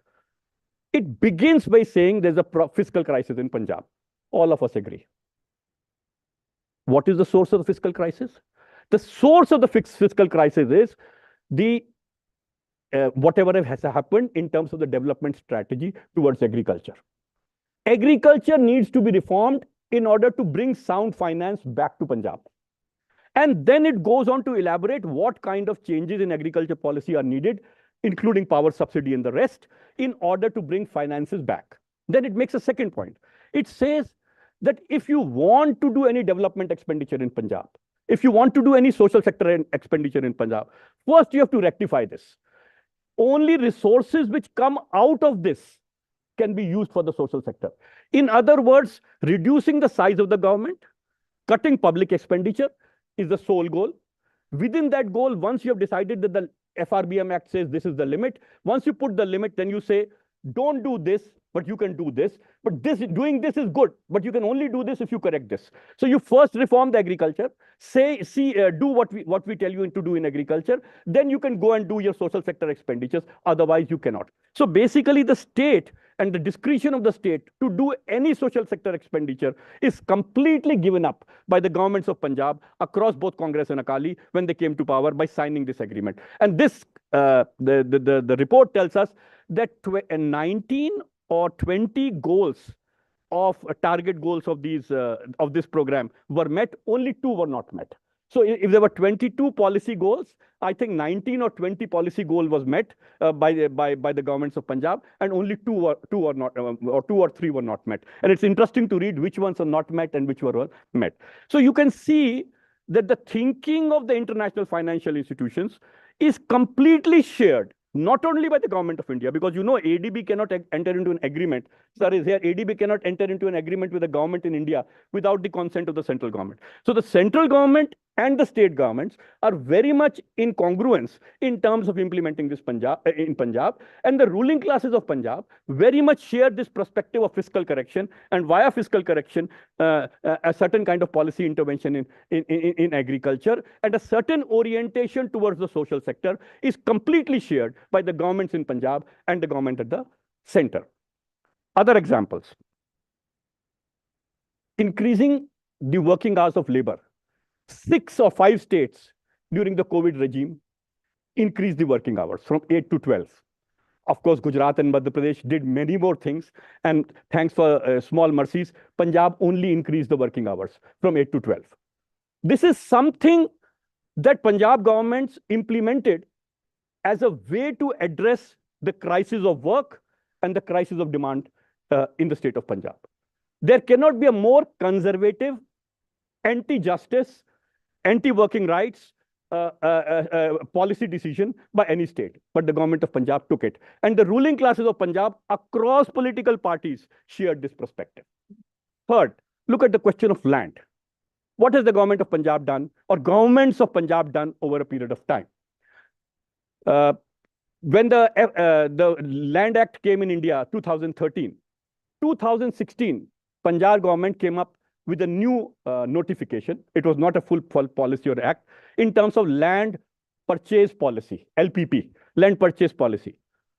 It dovetailed its land purchase policy. I have the notification within the, the Land Act 2013. The Land Act 2013 was brought where there was a provision that, if you take over someone's land, you have to do a social impact assessment. You have to ask whether it's 70% of the population is willing to give up land, 80% population is willing to give up land. This was one of the reasons why the previous regime perhaps lost the election. And when the BJP came to power in 2014, the first amendment it wanted to do was to change the Land Act. That's a different matter, that land policy could not be changed at that point of time.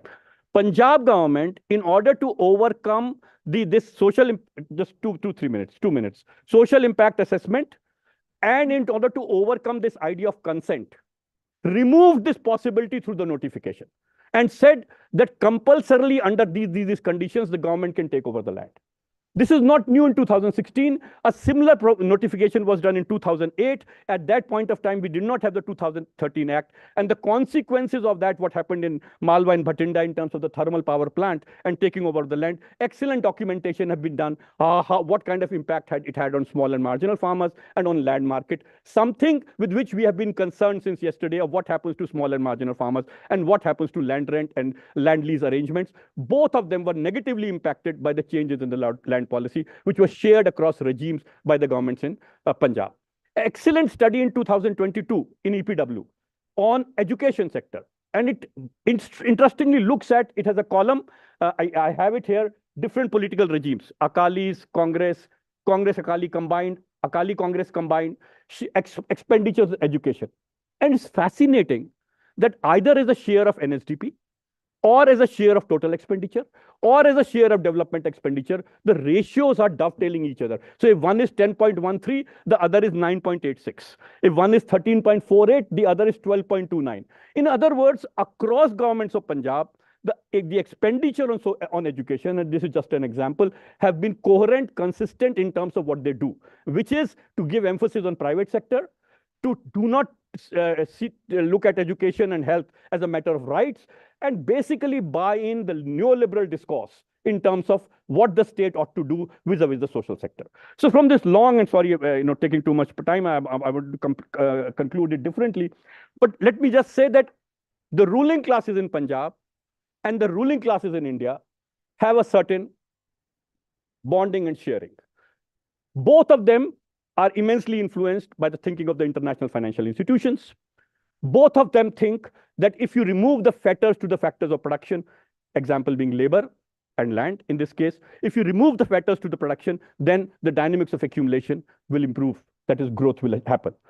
Both of them believe that once growth happens, it will have distributive consequences. Of course, that will be long enough period when we are all dead, but we should keep pursuing that growth such that it will ultimately benefit people. Any kind of intervention by the state in the dynamics of economic accumulation is going to be hindering the future of Punjab, and therefore no such intervention should take place. The list is long in terms of what the ruling classes of Punjab share with the ruling classes of the central government. And so when we as a collective are going to describe the crisis and are going to find solutions for the crisis, our only hope of addressing the ruling regimes in Punjab are not going to take us forward, because then we will, another 3 decades from now, we will be doing the same conversation. So in half a line, what we should do, we should produce an alternative discourse of knowledge, alternative construction of crisis, such that we can contribute to the activities and action that Mukesh was talking about. In other words, we start producing knowledge in our own language,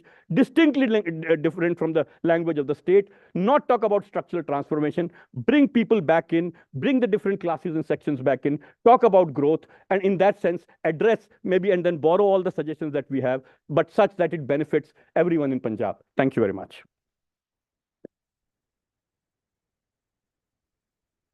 Thank you, Atul. We've been collecting a kind of a menu since yesterday. He's brought in different ingredients, I would say. It's a kind of a counter thesis or anti-thesis to some of the formulations that were made yesterday.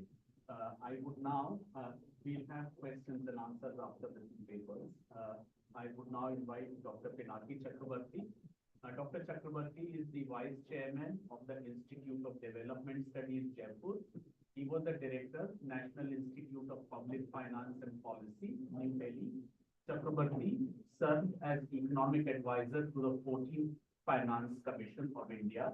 He worked for the Asian Development Bank and for the UNICEF.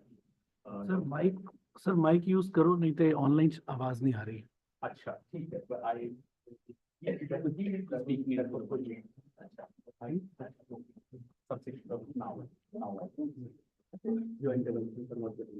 Thank you, Chair, Dr. Atul Sood, distinguished participants, friends, Dr. Mahinder Singh, Dr. Manjit Bhatia, Dr. Rakesh Bottlewell. I'm really grateful to National Institute of Punjab Studies for inviting me to speak in this important seminar. I have titled my presentation as State Finances of Punjab Issues, Challenges and Options. And I would be very brief and highlight some of the key issues I think is important and needs to be addressed in the medium term, short to medium term. So let me start with the presentations. Can I have the next slide, please?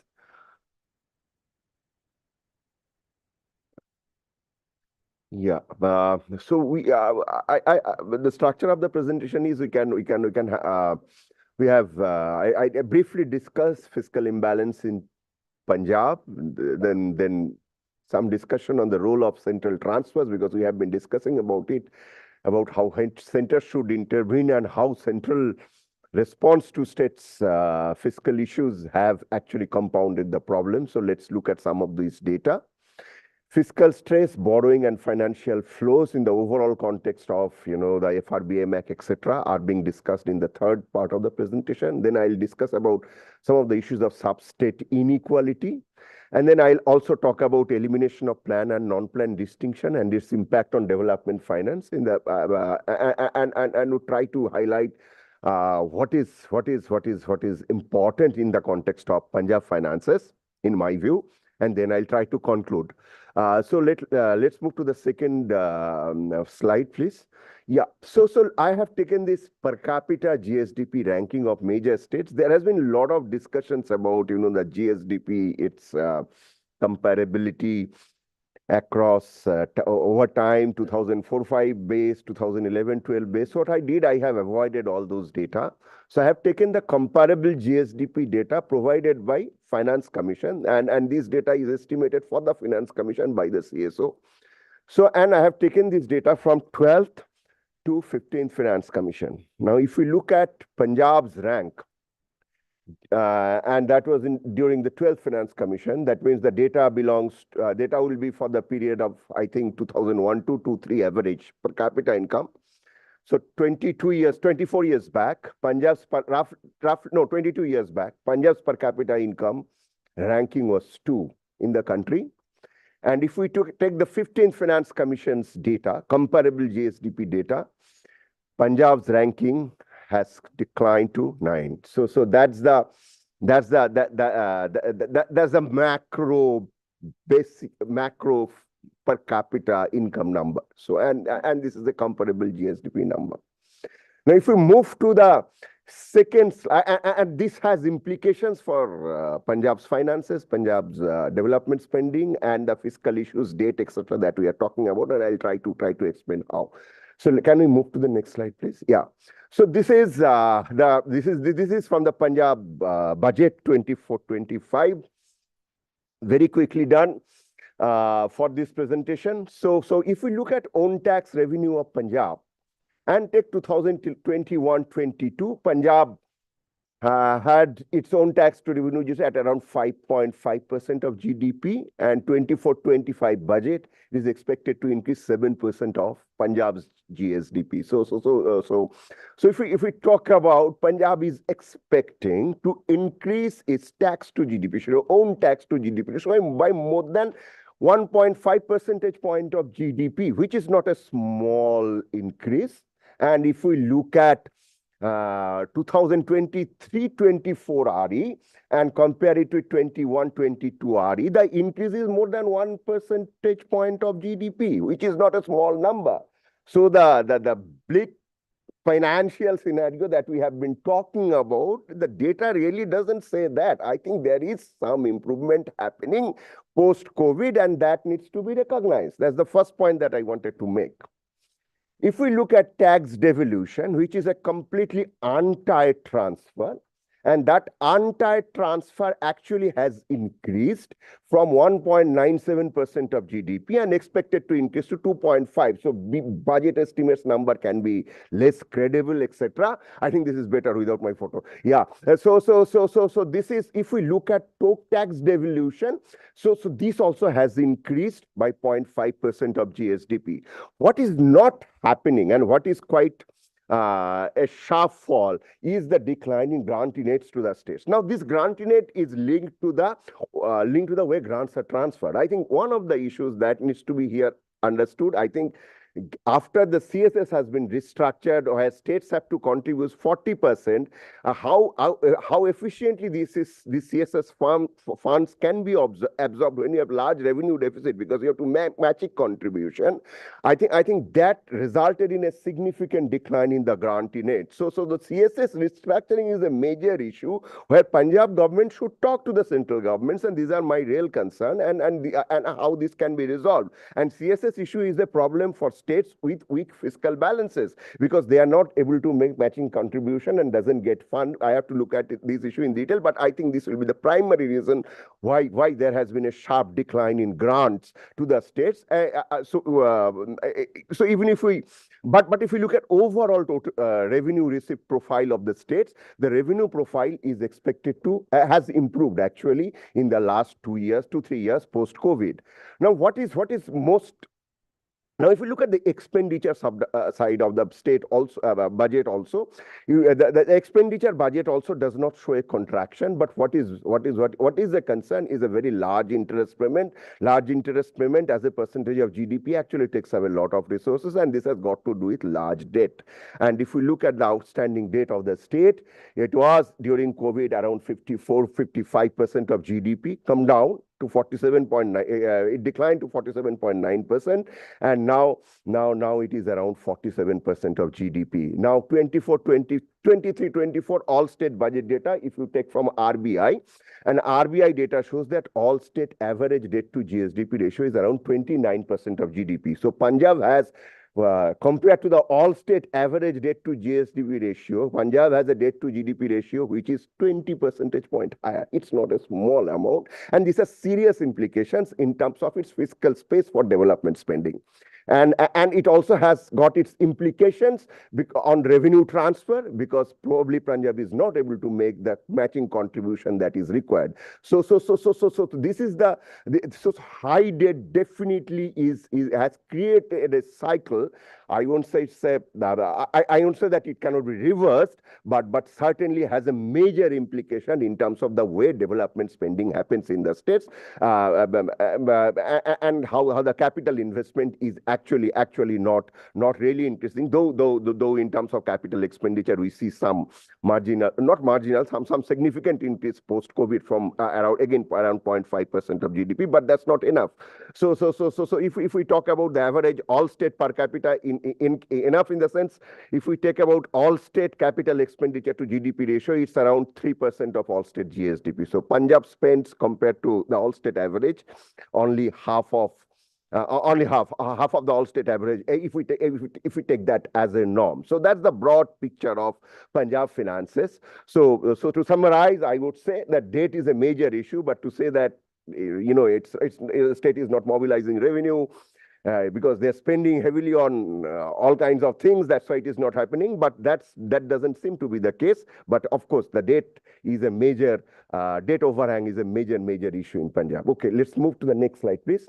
Now, why fiscal investment is low in Punjab? We have fiscal equalization in India through the mechanism of Finance Commission transfers, and non-finance commission grant is limited to revenue expenditure of states. So if we talk about fiscal transfers, no, we have to go back to the yes. So if we talk about, so there is no explicit mechanism available in India's existing federal fiscal structure to equalize capital investment. So it's all about revenue account transfer. So we are giving transfers to equalize revenue expenditure. So the tax devolution is given again to revenue expenditure purposes, equalization of revenue expenditure. Capital expenditure is decided by the borrowing. limits. Now, borrowing limit is determined by FRBM Act. So, so it is, if a state has a revenue surplus, then only there is higher public investment. Otherwise, it is limited to the 3%, limited to 3% of GDP. That's determined by the FRBM Act. Now, Punjab has large revenue deficit, so that is creating a major issue in terms of the low capital outlay. So it's a center-state financial issue. Also, the own tax management, own revenue, own fiscal profile management issue, because the revenue deficit is very high. One of the reasons is certainly very high debt. Now, there is no explicit mechanism. So I think it is very important to look at central budget announcement in the last 2 years in this context. You must have seen a lot of discussions in newspapers about, central government giving these 50 years interest-free loans to states. So this started during COVID. It continued, and the volume has increased. Now it is 1,30,000 crore. Out of that, 1 lakh crore is based on the Finance Commission's devolution formula. But this is actually, if we look at data for the last 3-4 years, this has also resulted in substitution of states' own capital expenditure, because it does not explicitly say that you need to reduce revenue deficit. So if we want to really change the structure of expenditure more towards capital investment, when you have a large revenue deficit, you divert more your own resources to finance revenue expenditure and substitute by central transfer in the form of higher borrowing, which is interest-free. So I think the incentive mechanism needs to reverse as far as more capital investment in the state is concerned. Can we move to the next slide, please? Yeah, now let me talk about a bit about inequality that we are talking about. Now, if we look at Finance Commission transfers in the last, again, 25-30 years, from 11th Finance Commission, 99 to 15th, and if we look at per capita income distance, now per capita income distance used to get 70% weightage. Then it became, it got 70% weightage in the 11th Finance Commission. It has progressively declined. It has now become 45%. So income distance, so progressivity of transfer has declined. And since Punjab's per capita income has also declined over time, if we look at, I'll go to the next slide. Can we move to the next slide, please? So if we look at Punjab's share in the tax devolution, and it has consistently increased. So Punjab's share during the 11th Finance Commission was 1.147% of the total tax devolution. Today it is 1.807%. Now, how much money goes to the states in the form of tax devolution every year? It's roughly 11 to 12 lakh crores. So in that 11 to 12 lakh crores, an increase of 0.5% is a very significant increase. Now, if we look at also that the limits to the progressivity that distribution has imposed, if we look at the bottom 10 states of India in terms of per capita income, their share hasn't increased in the last 30 years. So it's around 60%. It's now actually declined. 59% now in the 15th Finance Commission award. 11, the top 5 states in terms of per capita income. Just look at the that bold columns down below, the aggregates. So that was 10%, and it has declined to 8%. But who benefited out of this redistribution? This redistribution, the benefit actually happened to the middle income states. 2 states who suffered in this process of redistribution and did not really gain. One is Tamil Nadu, whose share has consistently declined. Other is Bihar, whose share has consistently declined. So the central transfer story is more complex. As I said in the beginning, revenue equalization is not happening. It is only meant for revenue equalization. And in that context, if we look at overall tax devolution given to Punjab, it has actually increased over time. But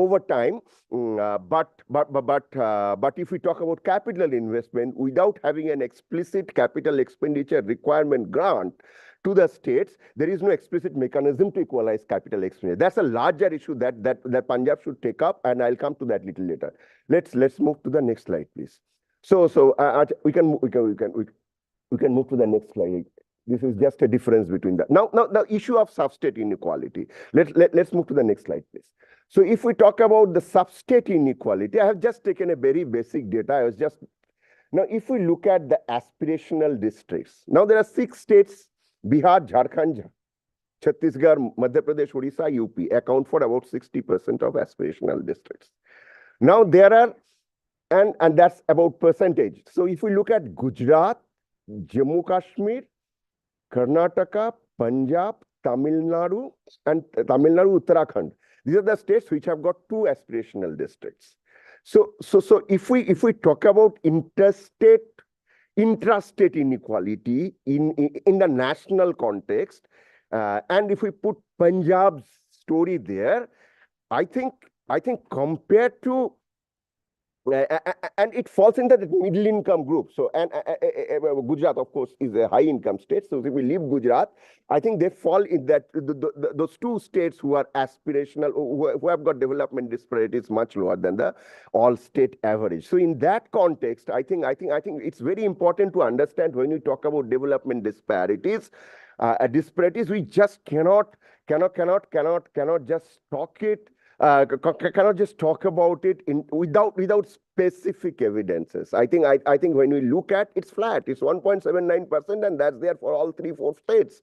So what is the special case that we are making? Talking about Punjab. So you have to make a special case. I think we need to really work on 2-3 things, and I'll talk about that and I'll close. Okay, the presentation. So can we move to the next slide? Yeah. So one is elimination of plan and non-plan distinction. That's the first point I wanted to highlight, and this is something which I think is very important as far as Punjab is concerned. Not all others, not all the states.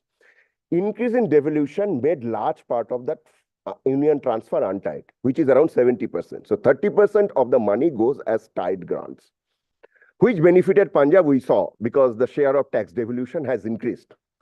However, due to the elimination of the plan and non-plan distinction, states with large deficits, I'll give 2 examples. One is West Bengal, other is Kerala. They have got large deficits in their revenue account, but they are able to get a revenue deficit grant, and Punjab is not able to get a revenue deficit grant. How is it possible? This looks absurd.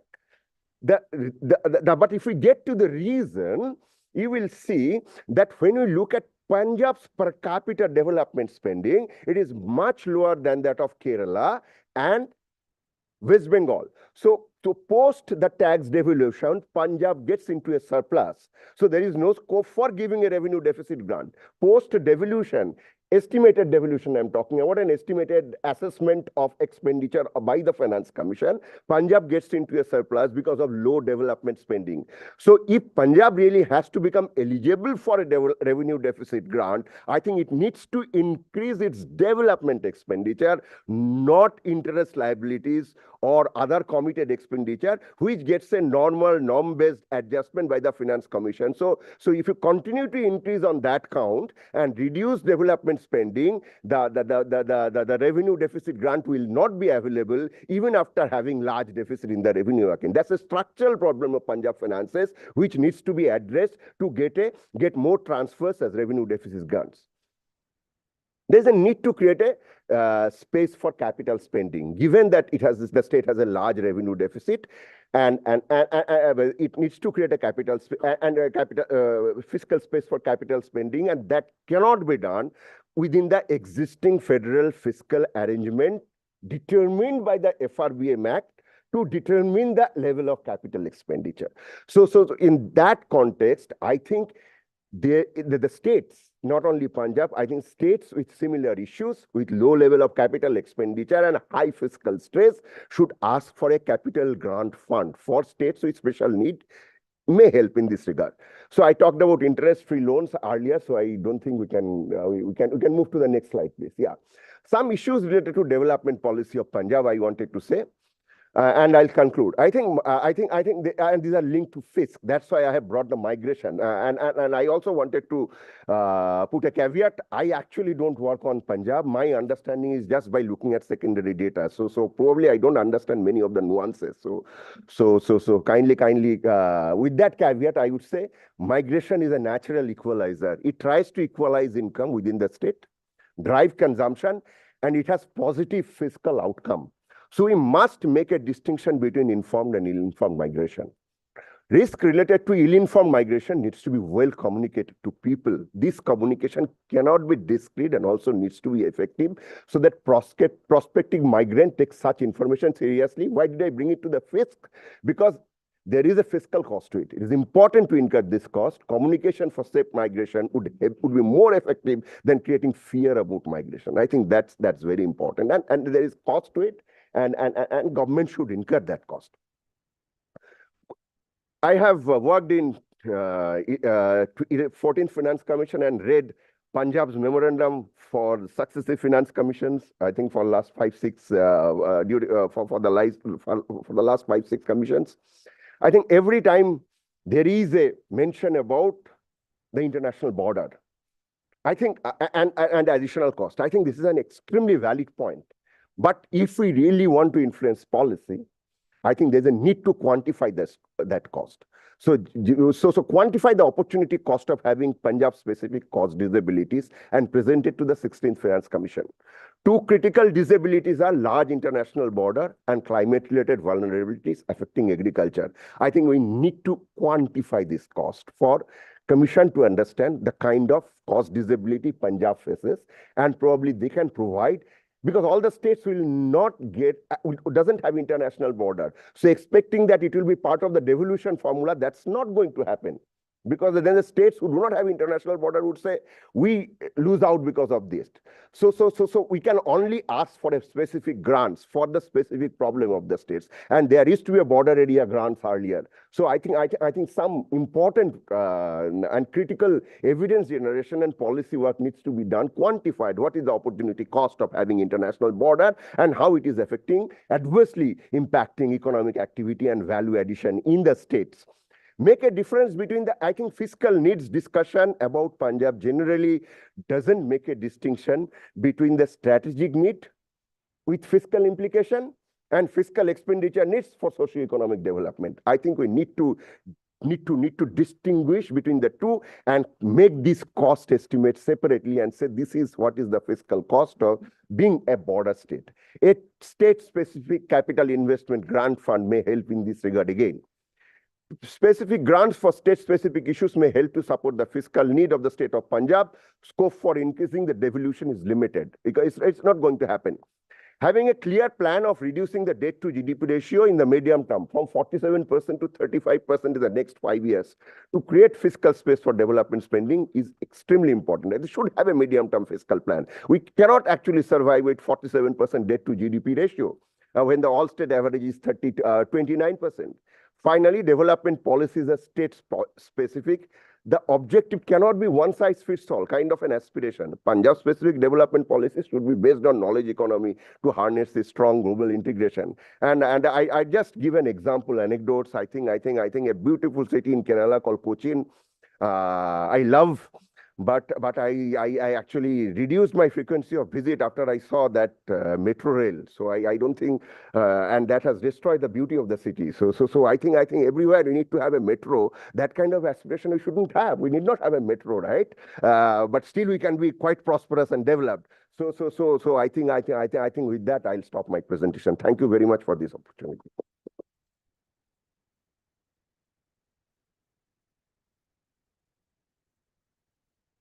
Thank you, Dr. Chakrabarty. Now the House is open for discussion on the two papers. We can collect all the questions and then the two speakers can respond. And then we can have an open house, and the open house will be a kind of a stock taken for the 1.5 days that have had. But initially, let's have a discussion, questions and comments on the two papers that we've just had.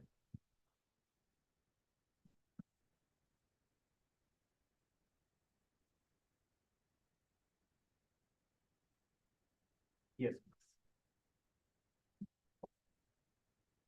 And also, yeah, who is your question meant for? You can. I have some comments and some questions, more arguments. For both of them? Yeah. Okay. First is tax are two very, I will say, learning experience for me because I am not an economist.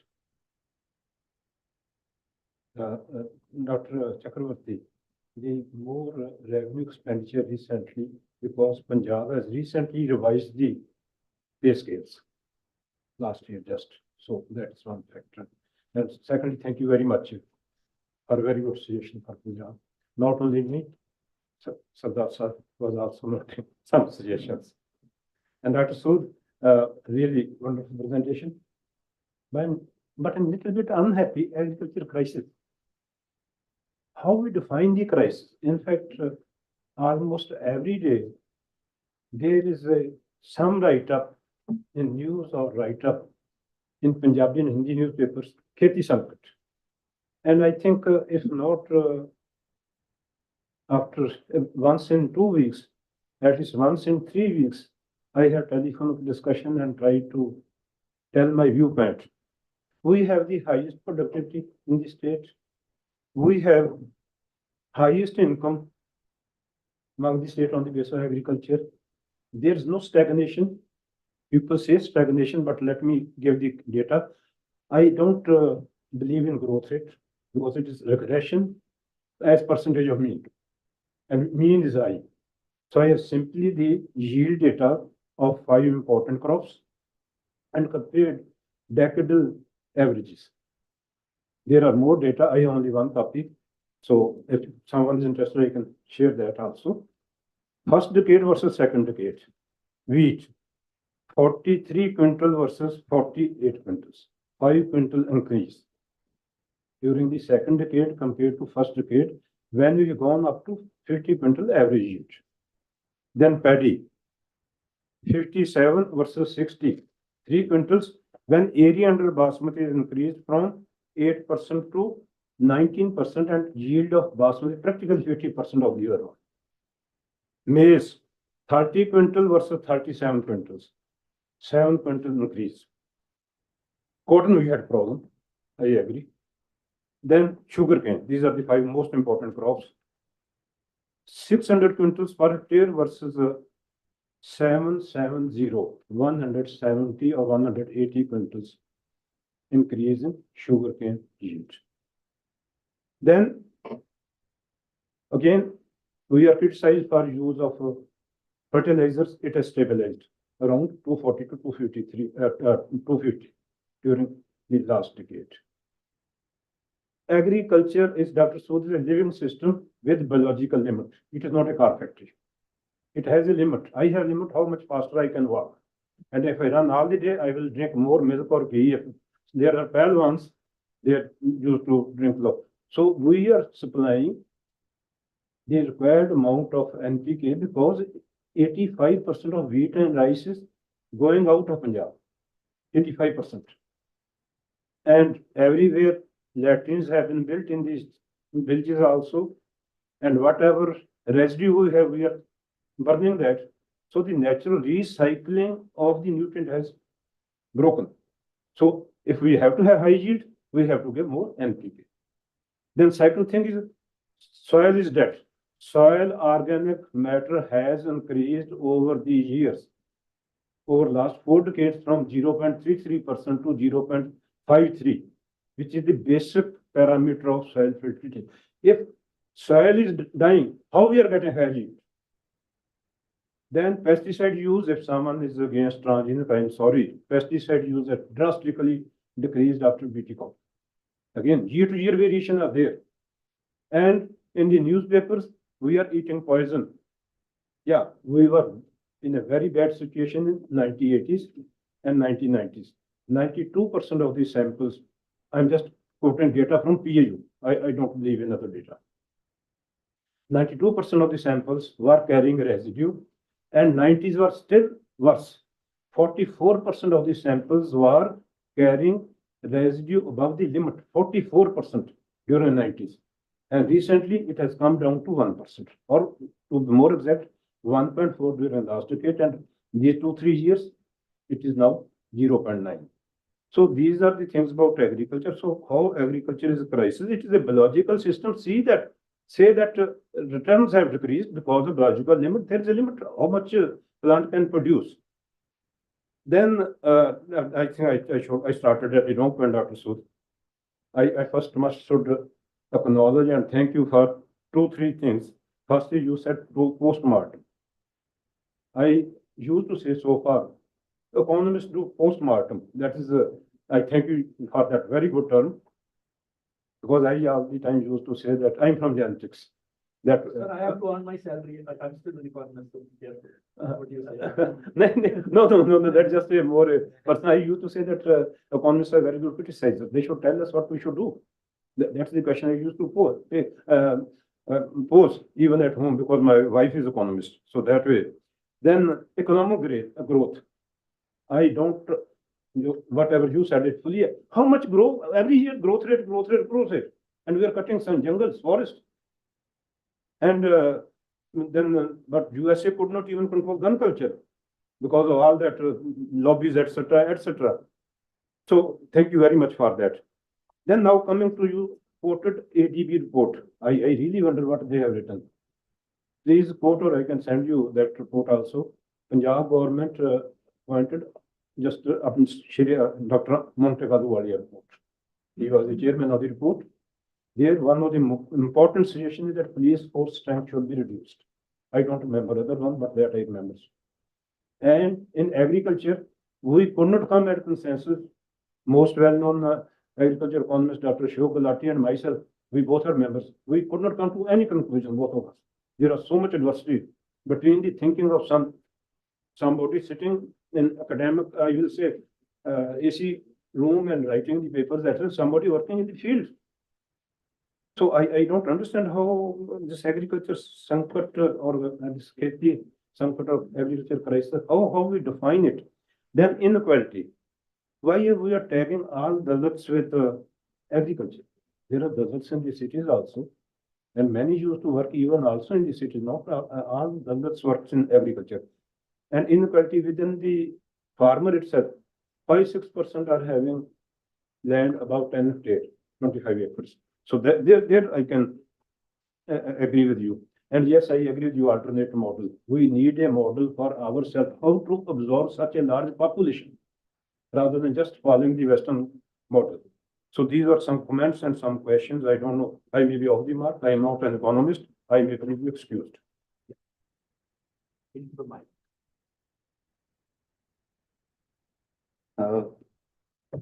Thanks to both the speakers for very enlightening perspectives. Just one fact first. Dr. Tilno mentioned Ahluwalia report. Let me tell you about this report as an outsider. The report dropped the chapter on agriculture because the government didn't like it. I told it to Mr. Ahluwalia. The EPWPs. That's nothing. So let's not talk about those reports, which were not reports anyway. They were truncated documents. Now to Dr. Pinaki. I thought you would say something for the benefit of Punjab, going into specifics. For example, we all kept debating since yesterday, and all the time we keep debating, Punjab is subsidizing too much. I thought you will, at least as an independent economist, not being part of Ahluwalia committee, recommend some rationalization of subsidy. You had nothing to say about it. Why? To Dr. Sood, very important to say that we need to confront both the culprits, the government of Punjab and the government of India, for messing up Punjab. But do you think at this point of time, there's any agency of the people you talked about, that is women, landless workers, marginal farmers, small farmers, artisans, and small entrepreneurs, whose concerns anybody can address? Yesterday, I learned a figure. It was shocking that the farmer unions are now split from 32 to 65. And this doesn't include workers' unions. You think there is any scope for the civil society or collective? On what issue? Huh? Oh, no, many. I don't want to go into that. People know. People in the know of things know. Some non-issues also, not just issues. So do you think that any future for Punjab's resurrection as a people's society or movement in the given conditions? Thank you very much. Yes. This is not a question, but I think both the speakers, they were concentrated on, the macro structural, adjustments, which especially Dr. Sood suggested. And the second speaker also, they were not sector specific. So I think the reactions which we are getting may be concerned with the sectoral performance. But I think this was both the expositions were on the broad macro indicators, the broad macroeconomic performance, and what kind of changes, in fact, the Punjab policymakers must think, especially in terms of, adjusting the revenue expenditure, which Dr. Pinaki suggested, and also, Dr. Atul Sood, when he talks about, looking at the structural deceleration from a different perspective so that we can diagnose it properly. So therefore, I think the action should also be in the same context. Thank you.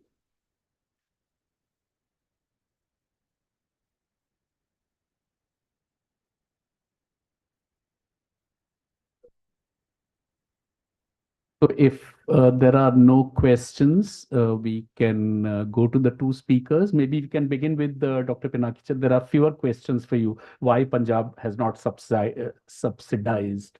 And then we can go to other.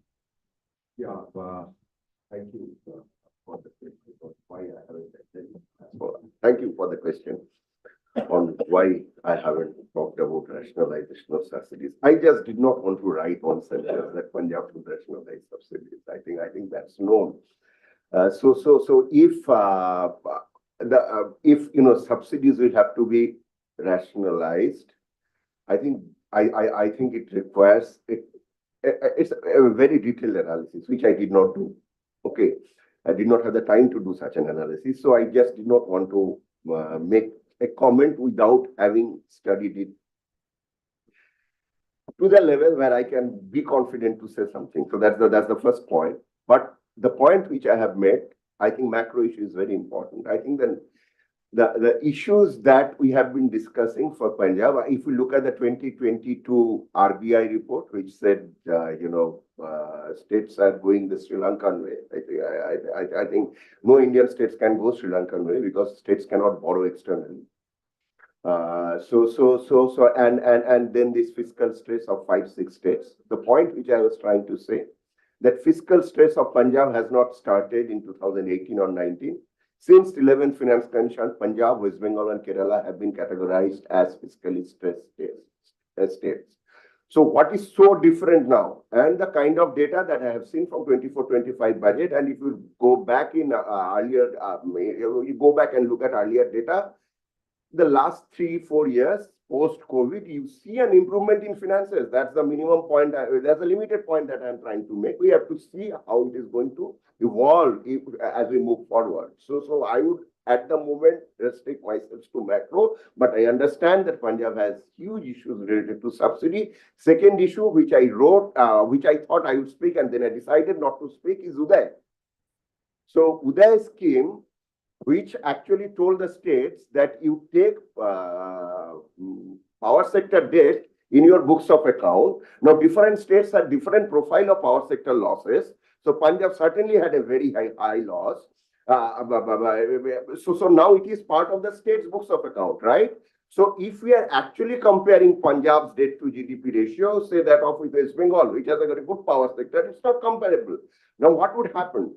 So states who have actually transparently taken some of this power sector debt into their books of account, reporting it very carefully in the revenue account as additional interest liability, their deficit is not comparable with the states which is not reporting it very transparently. There are cases like that. I have named the states.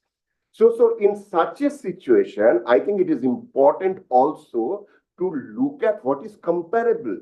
I think we are comparing apples and oranges after, Uday liabilities have come into the books of accounts of states and the interest liability thereafter, after it came to the books of accounts. So if a state, so we must move towards looking at public sector liabilities rather than just the government's account liability. And how do we do that? These are larger issues that we should concern and we should discuss and have an understanding on with respect to what is happening in Punjab. So this is very complex, and I wanted to stay away and don't make offhand comments. So that's the limited point, but I am aware these are very important issues, and thank you for highlighting this.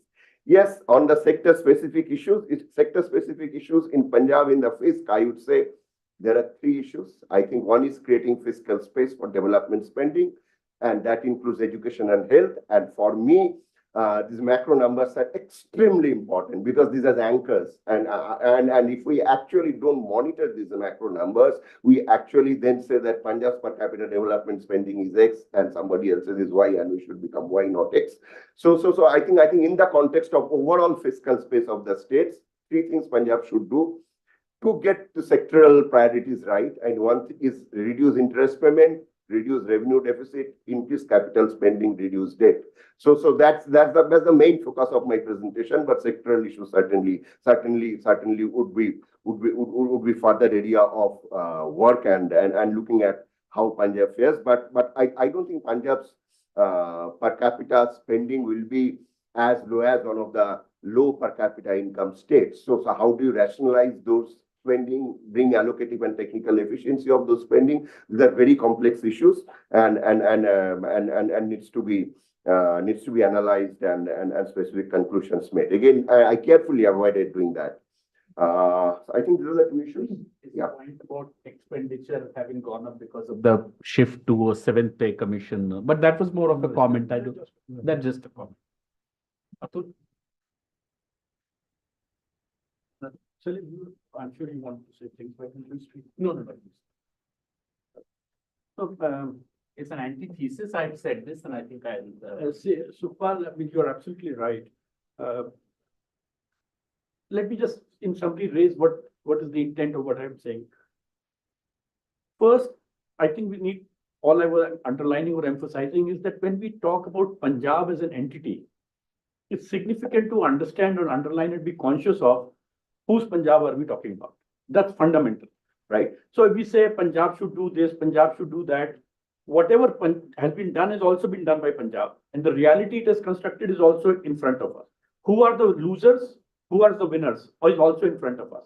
So if we are going to make suggestions as if this was this homogeneous entity, and therefore we can keep making proposals of either fiscal correction or expenditures or addressing the challenges of agriculture without keeping that in mind, then we are actually just reconstructing more of the same. Addressing some refuges, but reconstructing more of the same. Second, I think that in our conversations, which is linked with my first point, we talk about center and the whole issue of, Hamid Singh ji elaborated in great detail about, center discriminating against, challenges of, for the state of Punjab. Most of them are valid points. The question really then, my first point applies to this also, that from whose vantage point are we talking about this discrimination, right? And the solutions will accordingly be, directed in that direction, right? So I think it's fundamental to acknowledge the heterogeneity in Punjab and the discussions that we are having. Once we treat this as homogeneous, our language is not very distinct from the language of the state. The ruling classes of Punjab and the ruling class of the center have together produced a crisis in Punjab. And they have used a certain language, a certain framework, and certain understanding. If we are going to talk and limit our conversation within that framework using the same language, we are again not going to take us very far. It's a long haul. You are saying is, if we talk, we talk like this, whom are we benefiting? The civil society is divided. But if we keep talking to the state, there is also no future. The question is this: we are caught in a bind. If we keep addressing the state is going to do what it does, and you know what it does the best. I mean, in fact, I didn't quote Sukhpal's EPW piece. I mean, I've written it in my notes. In case of agriculture, when farm laws came, the consensus in Punjab, in terms of the ruling elite of Punjab, of how it looks at agriculture, everyone must see Sukhpal's piece in EPW. Because the committee that was formed after COVID to address the agrarian challenges and the post-COVID world actually suggested everything what the central government was saying in a roundabout manner, including the farm laws what the central government was suggesting. So not only that the Akalis were part of the government when those farm laws were passed, but when Congress was in power in Punjab, its recommendation as it reflected on the farm laws was to do more of the same. But this tells us something very significant, that your suggestions we are making about Punjab government should do this in agriculture, should not do in this agriculture. I think we should acknowledge the nature of state, both in the center and the Punjab. And therefore, it's a long haul of producing knowledge, of producing an alternative discourse to address the crisis. There's no shortcut, but that's the only path I can imagine. That's the only pathway through which we can address it. If we keep addressing, as economist, I'm saying, so I can talk to you. I mean, as economist, if the whole purpose of our conversation is to address policy of the state, that's not going to take us very far, because the policy of the state comes from the vantage point of the interest of the dominating classes in the state. And we need to think not from the vantage point of the dominating classes, but from those who have been oppressed. Once we do that, state will not be our taker. The people's movement will be our taker. We haven't produced the right knowledge. The people's movement is not taking it because we are actually using the same language as the state. And therefore, we have no takers. So I think it's a long haul, but I do not see any shortcut in addressing this. And therefore, the vantage point I took. And the great belief in us, it's not only about the calculation of growth, but the great belief in that this is the only growth, this is the only model, this is the only. Actually, literature is, I need not tell you, growth theory now acknowledges that growth can only happen through an uneven process, right? Growth cannot happen through an equal process. So that means there is already winners and losers in the dynamics of growth. Now, how does, once growth theory itself acknowledges this, what is the kind of intervention required to balance it? There is no discussion that we initiate on that front. We say, let's do more of the same. It's actually like faith in God. You can never go wrong. Because if you have done market reforms and the results have not been produced, that means you have not done enough market reforms. You need to do more market reforms. So you pray to God, but actually you did not pray with the pure heart. So you did not get the benefit. You need to pray again. The neoclassical theory and the market theory is coherent in this. It can never, ever go wrong because actually you have to do more of the same every time you fail. And my urge is we should not fall into that trap. Thank you.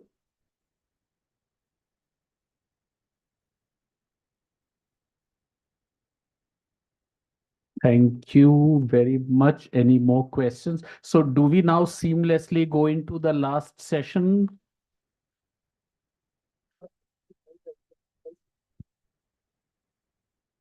Can we, yeah, I think this would tie into the overall stock taking. Sorry, did you want to say something? Rakesh. Right.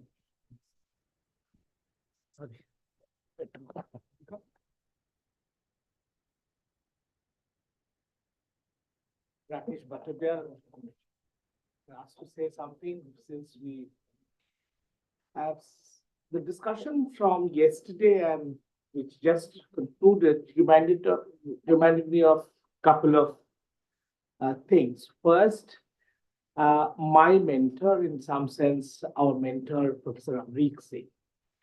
Dr. Amrik Singh brought me to the Sadan once in 2000, exactly in January, and he wanted to produce a working paper for industrial development of Punjab. He had all kinds of concerns. So that point of time, his concern was industrial development of Punjab. And then 2004 onwards, he gravitated towards technical advancement of Punjab. Something was always in his mind about Punjab. And today, in fact, many of the discussions reminded me of his concerns, education, technology, industry. So this is how the post-partition Punjab lived on. And I think what Atul was actually bringing back is the concern that that was the model that we had, that industrial development is the apogee or the apex of developmental model in which we are all harking back. So this is the first thing. The second thing is Mr. Hamir Singh's articulated a moment of another intellectual trend in Punjab, which saw Marx failing, that kind of modernization failing, and the other kind of modernization failing. So there is a third way. He did not articulate it that way, but what is that third way? It is in this sense that Atul too was actually bringing us back, and the entire debate yesterday, today morning, the entire debate was. What was fascinating was that it was the entire discussion of the 50s and 60s and structural transformation was not in a nostalgia trip. Very interesting. Nobody was actually going back to, except the two bureaucrats who was bringing Cairo, but none of others were going back to praise Nehru or Cairo, but they were trying to talk about structural. So this is not a nostalgia trip. And this brings me to the third thing. I spent a year, last 2 years back, in studying the post-socialist society, four of them, Romania, Hungary, Poland, and Czech located in Vienna, and traveling to the small towns and villages where in the Bucharest evening, if you ask for a pizza from the local Zomato thing, a Sadar boy will come in a cycle and give you the pizza thing. So that is the kind of migration is also happening. This is if you go across Eastern Europe, you'll find this kind of a scenario in small town also. So it is in this sense that these societies which had reached 40 years of experimentation with a socialist model, which is extreme modern models, and the core of their model was industry. So they had reached, and from 89 onward, they were looking for, under the garb of neoliberal policies, and these were not the way we accepted neoliberal model with a lot of tricks and spaces to maneuver. But for them, their earlier model had completely supposed to have failed, and they were adopting a new, which is inevitable, TINA model, that is the neoliberal model. In those societies now, there is a concern, there's intellectuals are trying to bring new models to think about what they have landed. Primarily 2007-8 banking crisis brought them a realization that they have landed in a different kind of a soup. So the discussion today is about the varieties of capitalism. They are all in capitalist situation, but there are varieties. To me, I have two things brings this discussion in Eastern Europe and Central Europe a sense that as if we are also having similar kind of thing happening in India, where different states are also showing slight different model change, aspiration for a different model.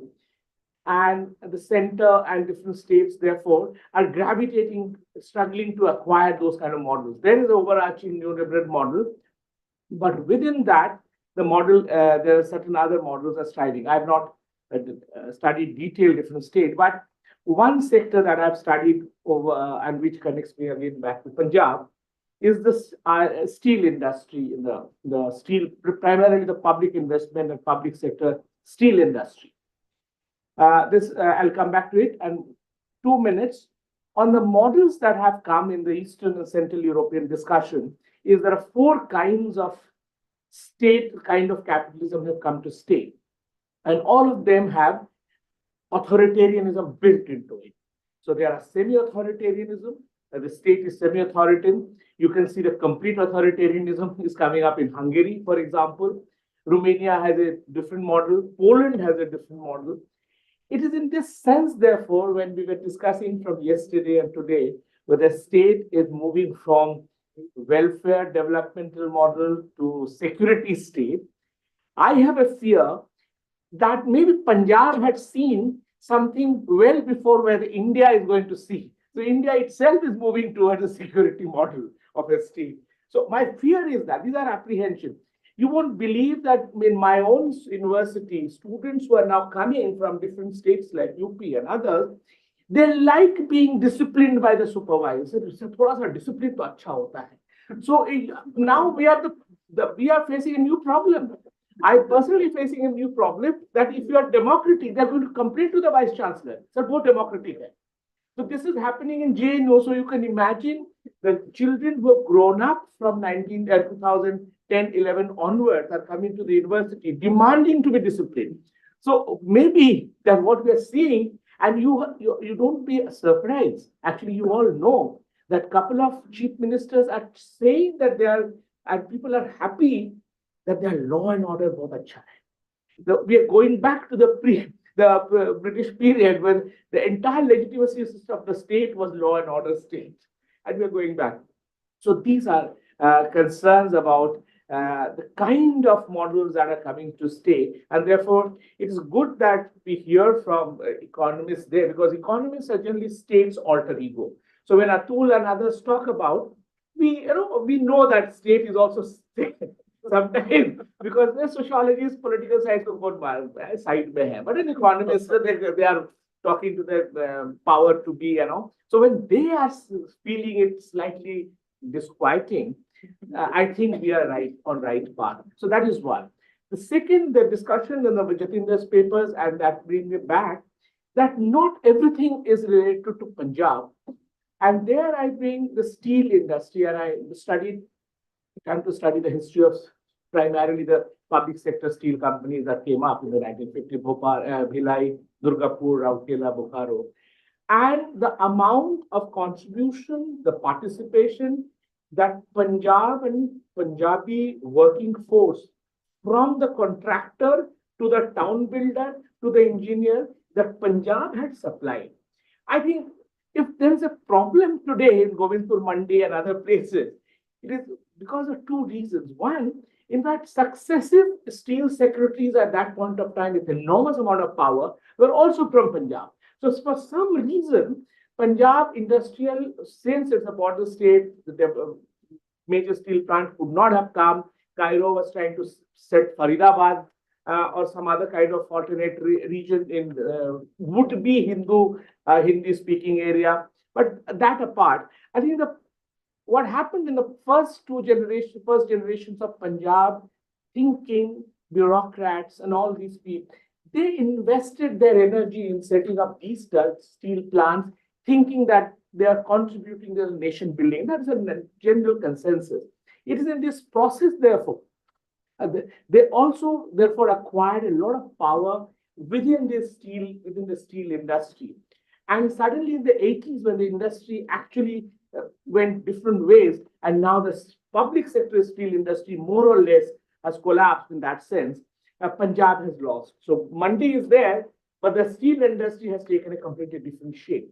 So it is in this sense that, therefore, it is not just looking things inside Punjab will help us what is happening, but how was Punjab located in the larger nation building process, where the nation has gone somewhere else, and Punjab is looking for the same nation where it appeals to. So these are kind of issues, which brings me the last point, that one person that I remember is connected to the all changes that Hamir Singh and other were talking about, is Baldev Raj Nayak.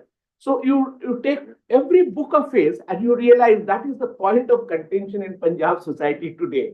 So his book in 1969 was about language, communalism and language, and his book in 2000 about globalization. So every point, he's inside of Punjab, and he's trying to connect it to the larger political economic development. Is also an indicator that Punjab intellectuals from Punjab, of Punjab, and about Punjab were always informed as to what is happening. But I think the consensus that built in the nation building process in the 50s and 60s, somewhere I think got diverted, not primarily because Punjab, discourse in Punjab got diverted, but also because the national discourse is also diverted. In a communalized India today, where is Punjab located? And that quest also should be part of the larger discussion of political economy in that sense. Thank you so much.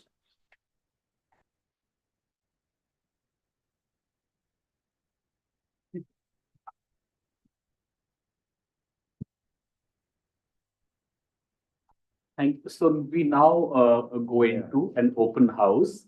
Open house is a kind of, there is no speaker for this session. It's a kind of general discussion, stock taking on the 3 or 4 sessions that we've had so far. So people are free to speak, not just about the preceding session, but morning session and yesterday, questions, comments. Some of the speakers are not here. Let me just give you a sense of all things that we discussed since yesterday morning. I think a total of 4 or 5 issues were discussed with a great diversity within internal diversity. Some of the issues could be put together, but it was also a question of thesis being confronted with a counter thesis. So the new points were not in the nature of additions, but they were also in the nature of counterpoints.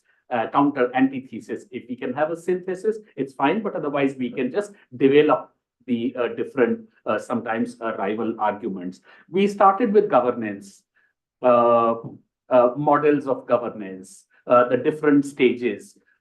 a very interesting argument came up that it was a development state till 1978 or 81.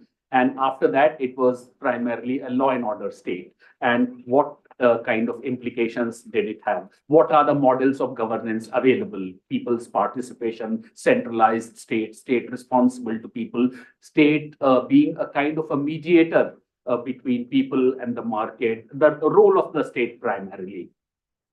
The second question was on employment with multiple dimensions, the caste dimension, the gender dimension.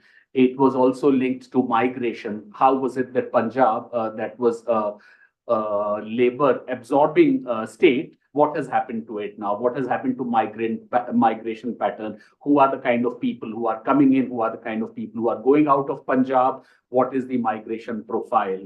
So employment and migration was the second important theme that was taken up yesterday and today.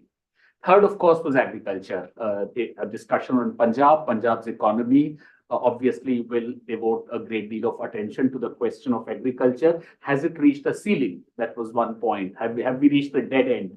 Dead end in the sense that it cannot go further. It must diversify. What are the question of subsidy, the availability of water, the crisis emanating from that, electricity, distribution, the current agitation, MSP. There was a whole range of areas and fields on which very interesting and innovative ideas came, and we can have some discussion on that. Next was, of course, manufacturing, the state of manufacturing or industry or industrialization of Punjab. It was said that it was mainly small scale. The IT stage really escaped Punjab. So Punjab did not have its Pune, it did not have its Bangalore. I think this was the point made yesterday. There have been various exogenous factors independent of the state of Punjab, but factors more to do with the policies of the central government, which have affected the state of manufacturing pertaining to withdrawal of certain facilities, pertaining to relationship with Pakistan, the blocking of Wagah border, and how it has affected manufacturing and production of goods in Punjab. So manufacturing was, or industrialization was another big issue. Cooperatives. Why is it that a certain model which is expected to work did not work in Punjab? What kind of alternative models can we think of? Should we think in terms of alternatives to cooperatives, or should we think of alternative cooperative models? What kind of cooperatives should we think of? And participation of the people, and how should they be supported and facilitated by policies and by the state? The next issue that was taken up discussed was the state, the elephant in the room, really, literally. What to do with it? Do we bring the state is withdrawing, and do we bring it back, or do we within the state? Then there are questions about the state in Punjab and the central government, and plus whole range of issues around it. What do we do with the state? What kind of an economy? When we imagine an economy, what is the role that we assign a lot to the state? Some discussion was there on distinctive features of Punjab. Punjab is a part of the country, and Atul would say it's now part of the world, so part of what's happening globally, but it has its own distinctive features, its very distinctive history, its own geography, its own social structure, which means also cultural factors, and the fact that it's a border state, which brings in its own constraints and so on. So how should they be factored in? We cannot simply be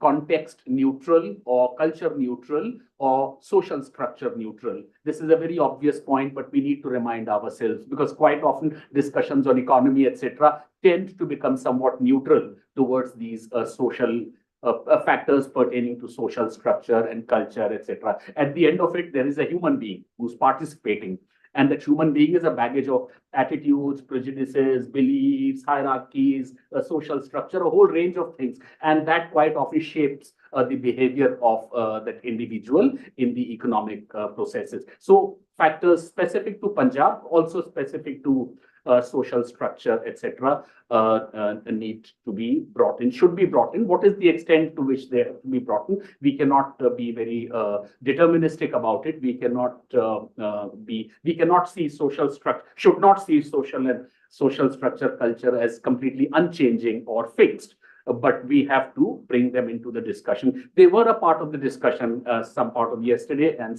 much less today, but I think they need to be brought in much more structured, organized kind of way. So I think these were some of the issues that were discussed since yesterday morning.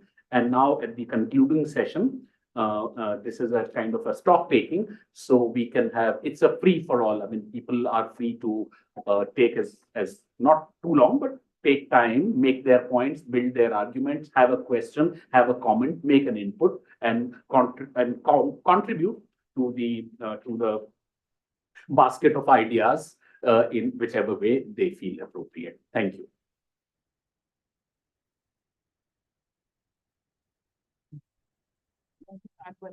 Yes, please. I think what Into the mic. I think what Professor Atul has mentioned is something which we always wanted to discuss as to what kind of politics are we in and what kind of politics Punjab is getting into, and the kind of two-party system which has converted into the third mode. And of course, these studies are saying that because of the corruption, because of no party actually delivering, that there was a space for the third. Now, if there is a space for third, but the ground realities are the same. So as a fiscal deficit was more or less you're giving the debt payment and there's nothing being put into development. And as Dr. Pinaki has said, that unless we actually put something on development budget, you can't ask for more, which Kerala is getting in spite of being on debt. This is what I understood. I don't know, maybe correct. Correct me if I'm wrong. So the kind of politics which Punjab is facing, I think it is nation over. The politics is something where the political person, the political leader is disconnected with the ground realities or with the public. So that is the case where, is it connected? I just want to open it up and say, is it really connected with the fact that with globalization, with this capitalist mode coming into all kind of behaviors or even in economy and the kind of development models we have. So is it because that with globalization, even our leadership started looking at how do you actually accrue money? And this is what, as I understand in Punjab happened, that there were people, leaders who were more interested in their own vested interest and building their own capital, instead of looking at as a welfare state, what they have to deliver. And in the globalization kind of era in which capitalist mode is the development mode, then the person who has more money has more power. And with the media being that completely, and there's no counter opinion available to the public.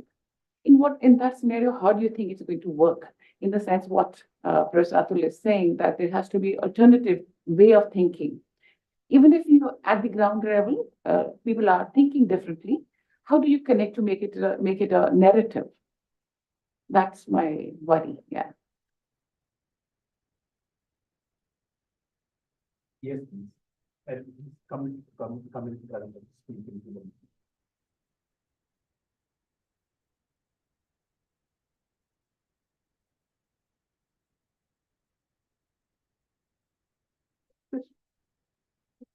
I'm nowhere near the level of intellectual erudite discourses.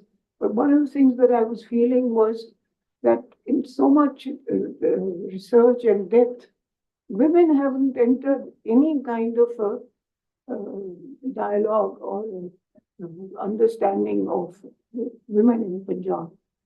I would like to carry on from an example as Rakesh was giving, is of women when we had this very strict population policy where you would could not have more than 2 children, and people were wanting sons.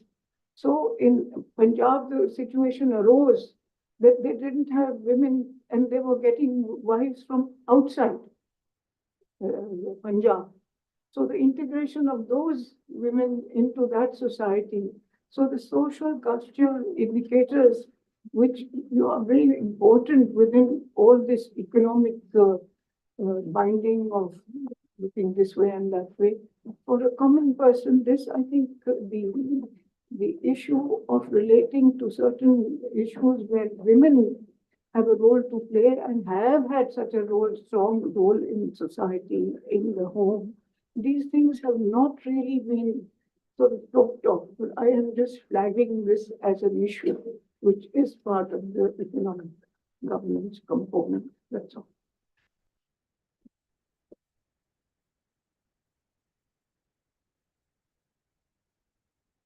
Yes.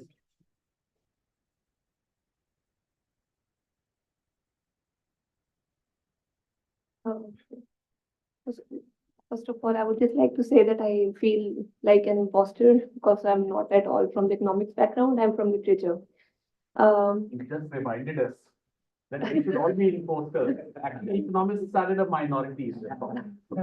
Yeah, sure. So I was thinking about the question that Professor Bhatia asked Professor Anupama about the reason why unmarried women were more productive and were getting more salaries than the married women. And based on my experiences in rural Punjab, I teach in the Guru Kashi University in Bathinda. It's a very backward kind of an area in Punjab. So based on my experiences, I can say that essentialism of women comes in because from the childhood they are taught that pado pado pado, and then suddenly they are married and the whole focus shifts to just being a good wife, being a good daughter-in-law, being a good mother. And you can excel at academics, you can excel in your professional life, but that doesn't matter. So if you are doing that, it's good, but if not, that's okay, because that's not your primary job. So I think maybe the reason, like Ramesh Inder Singh sir also said, that attitudinal problems are also there whenever it comes to Punjab. So maybe I think that here also attitudinal problems come in because our attitude has developed in such a way that after marriage, maybe women lack the conviction to be as productive. Maybe, like I may be wrong. This is just my observation. Yeah. Yes, please. Well, I think if the education is productive enough, then the woman who actually goes through this change phase should feel uncomfortable in the sense that you are taught something which is not being implementable. Then how do you actually adjust yourself? There has to be some debate within yourself or around you. Otherwise, the education is failing. Yes. So, since the discussion has been started on women participation in labor force, and also ma'am discussed about that Punjabis had to bring in women from other states to marry, and also female infanticide. So in recent decades, what has happened is female infanticide has been, because of current policies and all, that has not happened. That is, it may be very minor component. Then there was also female infanticide was because there were large dowry demands and all those things. But now what has happened with women getting educated, young women are better at scores and have better English. So they move abroad and have better prospects of getting the PR, and the men or the young boys do not have it. Now the roles have reversed in Punjab. So most of the times the family from boys' side has to find a young girl who is educated, has IELTS, and can move abroad and take their son abroad. And then what has happened now, women do have more bargaining power, young women. What they do is they get the marriage done, and they move abroad, and then they just divorce the guy or something like that. And there are now cases where men have to, or the young boys are sort of, they have spent like 20 lakhs on a marriage, and the women didn't take that boy along. So those kind of rules have changed, and I think there are some reports on it, but I think a study can be done about it, how the changing migration and education patterns have changed this sort of social structure. But also it is, of course, in the general category, as everybody mentioned, that the 70% of or 80% of migration is in general category, but still the women have there is different kind of sort of dynamics playing out. Thank you. Yes, Bhagwan. Bhagwan, yes, come in.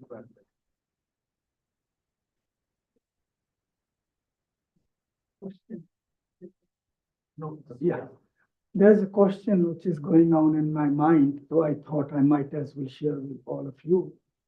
In olden times, when we were students, there were two words which used to be essential part of all seminars. And these two words, ideology and intellectual. Then came a time we start talking about the end of ideology. No, now I'm saying, is it the end of the intellectuals? Why should the intellectual today should take the kind of stand which Atul was talking about? What is his motivation? When ideology is not there, then a compassionate ideology or ideology in which you think you will change the world and you have no conviction of that and you think all that is gone, what is it which will motivate these intellectuals to construct alternative models either of capitalism or against capitalism or against any kind of economy which challenges the models of the state? So this is a question which was shared going on in my mind, because this olden times we talked all about it. Thank you. Bhagwan, keep sitting here now. Don't go back. It's very good. No, I want to understand it's bit more detail what is in your mind. I mean, are you suggesting that forget the institutional aspect of intellectuals and so on? Are you saying idealism is dead? Idealism. Did you sense a certain cynicism, an intellectual cynicism in what he said? I'm saying intellectual cynicism is increasing. Increasingly, it is creeping into the minds of the people. And the kind of conviction with which people used to confront the state or used to construct alternative models, and with the belief that this is alternative model, it has the capacity to be implemented. It has the capacity to grip the masses in that sense. Well, that is what we used to say, when intellectual ideas grip the masses, they change the world. What are they? Who will produce such ideas which will grip the masses? And why should those persons, what's their strong motivation? Because they are very much part, through the universities, part of the state's thing, and has a autonomy, relative autonomy. But in those universities, if they try to do this, they run the risk of being marginalized completely, and sometimes they might start losing their jobs. So what? I mean, that process of marginalization is happening, and you are well aware of it. But that doesn't stop people from doing it. I mean, I don't see any problem with that. I mean, there is a certain cost of what you do, right? And you have to pay the cost. But that's not something that, that's been done across generations. No, I'm saying it has been done across generation, and then there were generations which had the conviction that they are willing to pay the cost. Right. Are there such generations in that sense? I'm not very sure about it. So that could be your view, but I think there is. I mean, there are young people with extreme, idealism, willing to pay the cost. It's not that everything is over. I don't see so much pessimism around me. I mean, that could be what you see, but I don't see that as something that that is dissuading everyone. It might be more challenging. With this regime, the costs have increased, but then so be it. No. In fact, I was suggesting that, intellectuals, why are they busy addressing the state? No, what I was trying to say that in old times we used to talk intellectuals, intellectual formation. And we used to have this famous quotation, every revolution is preceded by an intense intellectual activity. Correct. Now, who are these people who will be motivated to participate in this intense intellectual activity in order to generate ideas which are going to grip large number of students and young people? Now, you might say I'm a cynic. You might say I have lost my conviction. But that is how I felt, and that's what I wanted to share. No, don't go away, Bhagwan. Let me make more accusations against you. Not just more than what you accused yourself of. I think there was a generation, and we were, I think, kind of intellectually brought up in a climate where our teachers, they told us all about cognition, they told us all about transformation, but that the two things were distinct. They might be related, but they were at the end of the day two things. That was not told to us. So in a way, when we were indulging with the world of cognition, theorizing, etc., we also thought transformation came along with it. When we did one, we thought we were doing the other. So it's not that the two were, we had to bring out the connections between the two. It was just that the two became interchangeable. And who is to be blamed for it? Nobody is to be blamed. What I'm trying to say is that after the collapse of the Russian model in 1889, a different kind of panorama, a different kind of vision opened before the mankind, and the kind of convictions which were there, those convictions ultimately were put a question mark in that sense. And it led to the disillusionment not only of few, but large number of intellectuals in the world. And that wave of disillusionment continues to be there. That is the point which I was trying to make. I think I got it even before when you spoke, because I started. May I make a point? By saying that, my mentor Marg Singh used to be bothered about. And Marg Singh did not have a job. So what the second point that you made, what Aristotle said, public intellectuals should have independent source of income. So that you have to be independent of the state in that sense. So bringing these two together, I think suppose the generation which came after 89, they might not have those illusions, so to say, ideological fixity, but they might have different illusions. Today we are fighting against two illusions. One, that we can change. So that itself is seen as an illusion, because the larger illusion is nothing can change, because consumption is everyday changing. So you are consumer, you're in the larger consumer world, and that is so revolutionary consumer world. They themselves think that they are consumer.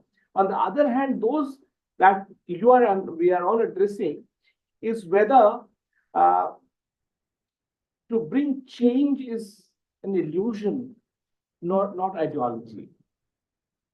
That is a kind of smoke screen that many, as Atul is saying, you also believe, Salil, we are all saying that we still believe in ideology and we don't call it illusion.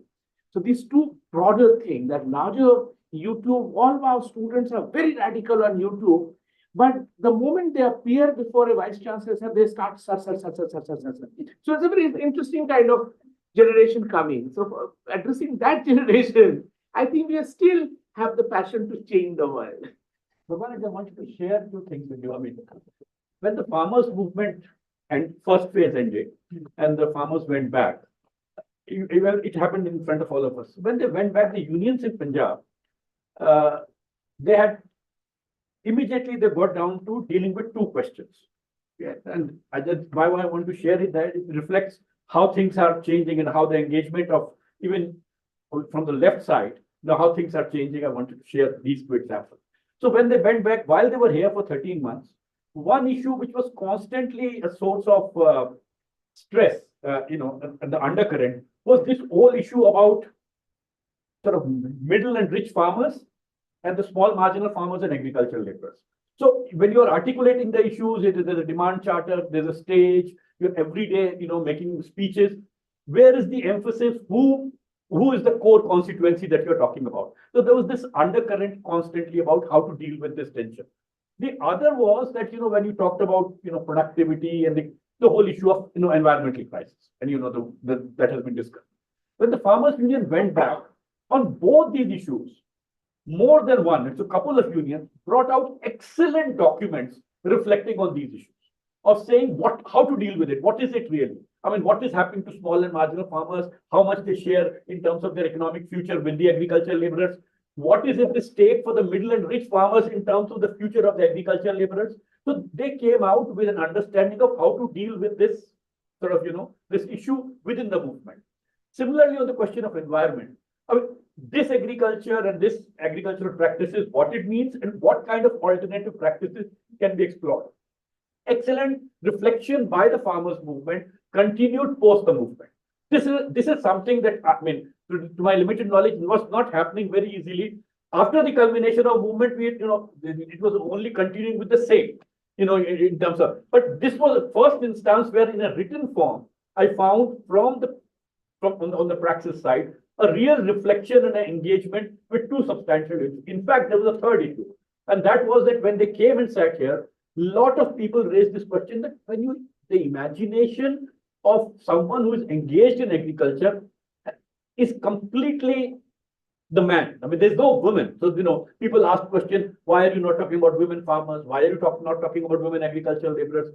Days were celebrated here, which was only marked days were marked on the stage at the borders to deal with what are the specific issues of women farmers and so on and so forth. So that led to actually third set of sort of reflections in the movement, talking about or bringing gender in the discourse of, the agrarian politics in Punjab. So these are three things which I think to me are greatly, inspirational in the sense that this I had never imagined that this would be it. There's so much learning involved in. So when you're saying, alternative vantage point, etc., there is, things happening. And I mean, if we engage with it and, we can learn from it, then I think the intellectuals also will get the synergy to, find their momentum for an idealism or for an idea which is worth pursuing. This, I mean, concretely saying it from my experience. So. Nothing to say. More than this, that you are lucky to be optimist. Maybe I'm a pessimist. Yeah.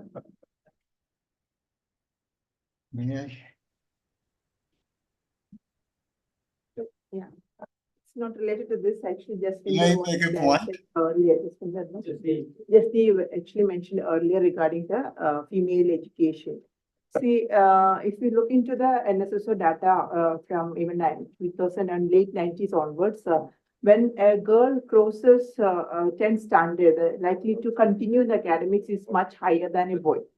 And also most of the, from that period onwards, most of the NSS data in a girl who completes class 10 likely to continue in the academics is much higher than a boy of the same age and same level. So, and then actually consistently the NSSO data over the period show the same kind of trend, and it's not only in one state, Andhra Pradesh and Kerala. I want to detail. This is very clearly telling that. So, when girls' higher education now in the latest round also showing much higher than the boys. So then, in that case, what is happening? The girls, they break one major barrier of crossing that. Completing the 10th standard and going for the higher education, and then again another barrier of getting into the university education. But after that, where they are going there, the thing is that they don't have a sufficient number of employment to absorb them. So this is a major challenge, and this is actually the many of the social issues that now we hear, not only in the Punjab, but many other parts of the country.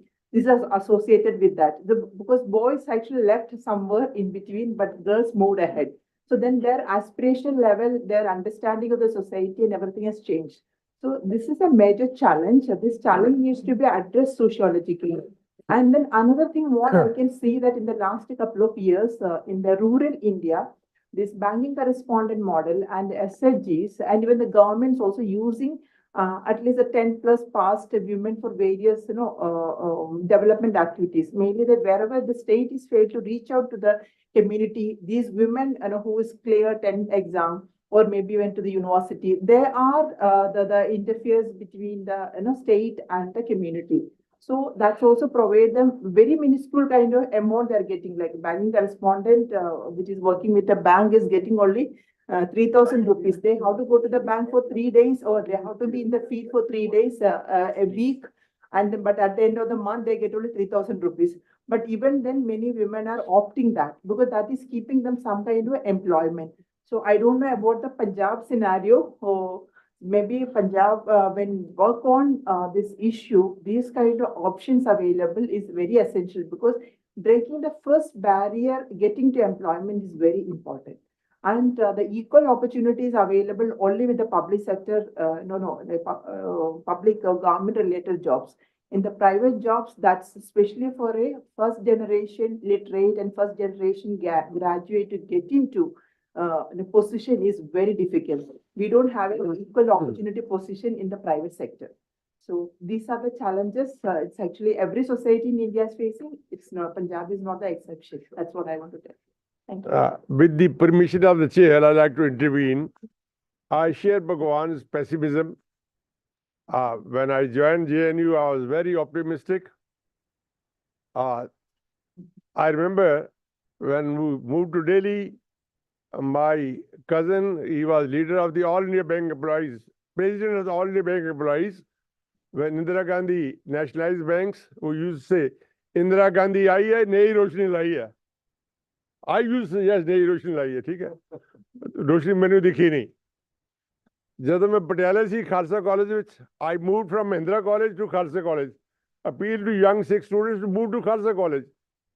Khalsa College was then in Gurdwara Dukhniwalan's old shed. And young manager, Surinder Singh, very handsome young manager, he was addressing, Punjabi सूबे लिए कुर्बानी चाहिए है. महेंद्र सिंह दो हाथ खड़े करते थे, कुर्बानी चाहिए है. सोटियां खाइयां, मार खाई, अकाली वुमन लिखी. Now, I have disowned my thesis. I was very, very excited when I wrote that Akali movement got them Sikh Gurdwaras and Shrines Bill, which give them right to vote to elect management for their Gurdwaras. At that time, India was not free. They didn't have right to vote. But Sikh men and women, they got a right to vote. I was very proud. Today, I'm ashamed of this. Who votes? Same voter who votes for a politician, I watch for him very closely. I should not be talking nonsense. But one adventurous businessman in Delhi, he carried cottage industry bags, scotch bottle inside, 5,000 ਦੀ ਨੋਟਾਂ ਦੀ ਦਿੱਤੀ. ਸਤਿ ਸ੍ਰੀ ਅਕਾਲ ਜੀ, ਗੁਰਪੁਰਬ ਮੁਬਾਰਕ ਹੈ. ਕਿਸੇ ਨੂੰ ਬਿਸਕੀ ਮਾੜੀ ਨਹੀਂ ਲੱਗੀ, ਸਭ ਨੇ ਲੈ ਲਈ. ਠੀਕ ਹੈ? So man got, his young son got elected to the Gurdwara committee. So I feel ashamed, isn't it? So why I'm losing idealism? There was a man like Lakshman Singh Dharawal. He did the ardas. He was informed, Mahant is prepared, you will be killed. He says, no problem, because we have offered ardas. Darshan Singh Feruman, labeled as congressman, I think. He offered ardas, he died. And two of our great Akali leaders, Tara Singh and Fateh Singh, they offered ardas. And I'm told, I may be wrong, one was advised that in case you commit suicide, we will not get the insurance benefit. And Dr. Gandhar Singh, my teacher, he wrote in the newspapers that in Sikhism there's a tradition of martyrdom, not of suicide. Sant Fateh Singh made Havan Kund in safe place in the Golden Apple area, like Bhindranwale. He says, I'll self-immolate myself. Gandhar Singh wrote a big article against him. He says in Sikhs, there's no tradition of committing suicide. Martyrdom, yes, go and face the bullets. That is okay. So with passage of time, Bhagwan, I agree we are losing our idealism. But I'm really very happy when during COVID period, I was working with a young man, Sukhchan Singh. Will you stand up? He suffered like me, not fluent English, not GNU culture, एक दिन आया, sir जी मैंने छुट्टी चाहिए, क्यों? किसान भरावां नाल जाके जथे च बैठना है। मैं क्या, मैं भी नाल जावांगा, छुट्टी क्यों चाहिए है? My granddaughter, she's in San Francisco, gives me a ring. I was not feeling very well. Said, Nana ji, I know you are not well, but you can go in the car, sit there, pray for them, and bring a roti. I did go. Sometime I calculated what will my management think, what will my chairman think. He says, forget about the management. We have enough money, we can support you. But you must go and show solidarity with the farmers. The young doctor sitting there, will you stand up? This young farmer's daughter. I said, why are you here? She says, I'm a farmer's daughter. Farmer's cause is dear to me. So the young Sukhchan, young Navjot Sidhu or Minty, and all these young people, they have idealism. I think we should get inspiration from them and now hand over the floor to them so that they express their idealism, they inspire us. Is it okay with us? May I say something? Punjabi bolna allowed hai bilkul. May I say something? Hi everyone, I'm Harmangeet. So talking about idealism in our generation, I think it is there, but this feeling of fear, I guess it's instilled in us from our mentors, from our parents, from the society whole. It's just that we are not allowed to have a digital footprint of our ideology, of our post, Facebook post or Twitter post. And there are opportunity costs because we are warned time and again, like you will have like you will pay for this in the future. So there is no one who can like you are saying you are pessimistic about us, you don't like feel very good about it, but we need someone to show us the way as well. So I don't know if I've been very clear with what I wanted to say, but this is what I feel, because I have been told by my mentors, by my family members, if I express something that is very radical or against the popular ideology, I need to take it down. So I don't know if I have the support in my even in my peer group or somewhere, even in the academia, to continue it or cultivate it more. Small intervention. My colleague Manjeet has been insisting that we must involve Professor Harish Puri. I think I see him. Is it Professor Harish Puri? Yes? Yes. Please then share your ideas with us. Okay. Thank you very much. I have enjoyed and learned a lot from the discussion since yesterday morning. The tone actually set by Vora Saab in the morning was that of a sense of despondency, that after 1995 there has been a persistent continuing decline in practically every dimension of the life and politics and the economy of Punjab. One thing is very clear, that most of the scholars have worked very hard. But now when Bhagwan Josh raised that question, that today we do not find that kind of deep commitment and the passion and the readiness for sacrifice. You know, one thinks of a recent Pew Research Center's report, which I think came in the Hindu only yesterday. This was based on the face-to-face interview with adults in some 24 countries of the world or more. And in this, one question was whether representative democracy is more suitable to you. And we find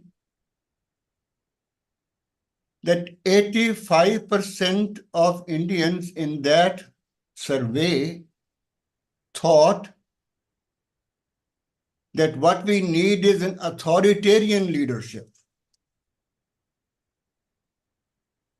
It was also emphasized when another question was raised, whether we need a very strong opposition, committed opposition. The answer of a large number of respondents was no, what we need is a government by experts. No, actually, when Professor Bhagwan Josh raised this point, I was reminded of this report, and we find that some 65% or more of India's population today is composed of those who were born after 1991. They had no experience of the environment, the political environment, and the spirit of that great independence struggle or the Nehruvian period. And they find themselves a little less sensitive about and little less compassion about the problems of those who are victims or left out. When Professor Atul Sood raised this point, that actually the finance capital, global finance capital does not permit the Indian state or the other states like Punjab to undertake positive welfare activities, and that we have to think of some alternative framework of knowledge, alternative paradigm of development. I think most of the participants here would agree with that the development model which we imported in 1991, and the rest of the world has had the experience, and Professor Sood also told that there has been considerable rethinking in the world capitalist circles about the role of the state, and there has been a talk about bringing the state back in. Yet, the point is, where from would this alternative framework of knowledge emerge? Most of the discussions which we had during the 2 days were focused upon what we expect from the state and what the state should do. And what we find is that the state actually is complicit in all that program. The only hope then is from the civil society. And if the civil society's picture is the way we find from the Pew Research Center's report, there is definitely a serious concern. And Professor Bhagwan Josh's actually point seemed to be this. It does not mean that there would not be resistance. In all dark periods, even in the worst of times in Germany, you have examples of people rising up to resist. In India, we definitely have great expectation that people who have commitment will definitely take up a stand. But more important is that among the intellectuals, the academics in particular, there is a dire need for thinking of what could be the alternative model you could develop, the framework of knowledge which you want to develop, and how do we go about it? It's not an easy job. So we have to work at two levels, at the level of the academics and at the level of civil society, what can be done. I was thinking of the small marginal things, we accuse the state for everything. But when we see, for example, the misplaced kind of priorities by the state is one dimension. When I think of the education, for example, our universities today, for the last almost 35 years, the vacancies which existed then continue to exist even now. And Professor Dhillon Sahab mentioned about this, that the PIU is one of the best, but yet there are 50 to 60% vacancies still there. The state doesn't seem to be concerned about it. And the Punjab state of all the other states has a distinction that sometime back, I think 10, 15 years back, we passed a law here that any fresh appointment, either to civil services or in the universities, anybody who is appointed, fresh appointment, for full 3 years in the beginning, they would be given only basic salary. Now, we have seen a number of governments, and we have had all intellectuals in the universities, and I have not really seen a great organized resistance against it, forcing the government to change this law, because if you do not have fresh blood and good experts coming to your universities, I mean, you can't really expect much. At the level of the civil society, when I look to small things, for example, the garbage, mountains of garbage in our cities. I have not seen anybody talking about this.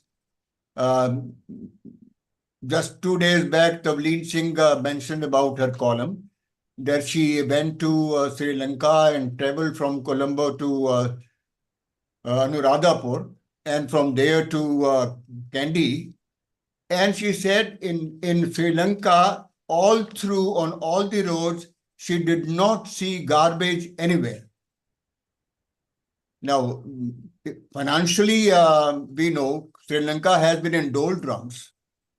Here is the role of civil society, which really forces the government to look to these small things, but these are not really small things. It talks about the kind of society we want to have, how responsible we are. Small things, actually, there was a time when Renuka Rai, for example, in Rajasthan started this great movement of Jan Sunwai at the panchayat level. Our panchayat system has virtually collapsed. There is no responsibility, no accountability. Is that not possible at the village level, that despite our government's complicity and the development order, it's possible at the village level to have responsible, accountable kind of participation by the people? We have to think on those lines. And I think if after this seminar, a group of people could sit together and prepare a list of things which can be done, knowing fully well the kind of constraints we live in, the kind of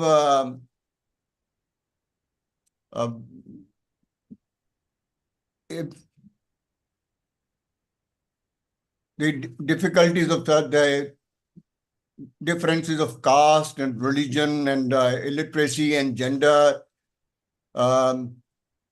despite the fact that we know what kind of a government we have, keeping all these in mind, and also that we cannot really at this moment do much in the given paradigm of development. What is it which can be done still in this context? Given this context, what is it which can be done at our own level, at the level of civil society? And what is it which we can at least persuade the government to do in course of time? I think I'll stop here. Thank you very much for giving me the time. Thank you, Puri Saab. You are discouraging me, now you are encouraging me. You change your stand. Good. I think I'd like to request or maybe force my friend Yadinder Singh to take charge and involve young people who have very bright, young, full-bred visiting scholars. Aditya Bahl working on farmers' movement. Now, floor is yours, Yasmir. You have to involve all, maybe 5 minutes, 10 minutes, whatever. Young people. Punjabi बोल सकते हैं, हिंदी बोल सकते हैं. Thank you, sir. I am reminding of the Faiz Ahmad Faiz for both the issues Professor Bhagwan Josh has raised and Professor Atul has. So one is his culprit where he says that तुम नाहक टुकड़े चुन चुन कर दामन में सजाए बैठे हो, शीशों का मसीहा कोई नहीं क्यों आस लगाए बैठे हो. The other one is that is also his गुलों में रंग भरे बादे नौ बहार चले, चले भी आओ कि गुलशन का कारोबार चले. So this is the human nature. We have both these instincts in our, as Freud has says that there is a life instinct and as well as there is a death instinct, and it always goes with human beings. So from yesterday we are talking about Punjab, and it seems that Punjab once it was a land of prosperity in the sea of poverty. So that sort of narrative has been described by various scholars. But my friend is here, Aditya, who has written a paper recently on MS Swaminathan, and he will speak about that paper. And what are the fault lines of that prosperity? We should also talk about that. And Mukesh we will also talk about that. Dummy boli bare tusi gal karni hai ki ajay. Please. Thanks for putting me on the spot. So, just like a couple of provocations. Punjabi? Punjabi ਚ ਠੀਕ ਹੈ. ਤੇ ਇੱਕ ਦੋ ਗੱਲਾਂ ਜਿਹੜੀ professor ਭਗਵਾਨ ਜੋਸ਼ ਨੇ ਕੀਤੀਆਂ ਨੇ ਤੇ ਪ੍ਰੋਫੈਸਰ ਅਤੁਲ ਸੂਦ ਜੀ ਨੇ ਵੀ ਕੀਤੀਆਂ ਨੇ ਕਿ there are basically the question of pessimism of the will or intellect and optimism of the intellect or the will. Right, and this dialectic has a historical dimension, right? So there is a historical dimension both to struggles and both to stories of accumulation, right? And based on the papers that were shared yesterday and today, I noticed a common narrative of decline, as in the Green Revolution was the high point of Punjabi history, as in like the history of post-colonial Punjab, and after that the decline set in. There were some debates about when does the decline set in. Does it set in 1978 on the fateful day of Baisakhi when the followers of Bhindranwala clashed with the Nirankaris? Or does it set in 84 when the Operation Blue Star happened? Or does it set in 91 when the liberalization reforms happened? Now, what's very fascinating about all of these flashpoints and all of these narratives of decline is that the crisis always seems to come from outside, from the sphere of politics, into that disrupts or interrupts the sphere of economics, so to say. And there is a certain reluctance or certain hesitation to maybe reckon with the fact that the narrative of decline could be or might be inbuilt in the very logic of capitalist accumulation that was unleashed by the Green Revolution, right? As in what kind of growth story was sparked by the Green Revolution, we obviously increased a lot of productivity, we increased a lot of production. Punjab became the breadbasket of India, but at what costs, right? Ecological, economic. Professor Harish Puri, when he was writing in 1982 in a paper in Economic and Political Weekly, mentions that by 1980, around 70% of the rural population of Punjab was below poverty line, right? So on the one hand, we were producing almost like 60 to 70% of wheat, contributing to the central pool, whereas on the other hand, poverty was endemic, right? So whose prosperity, right? Whose Punjab?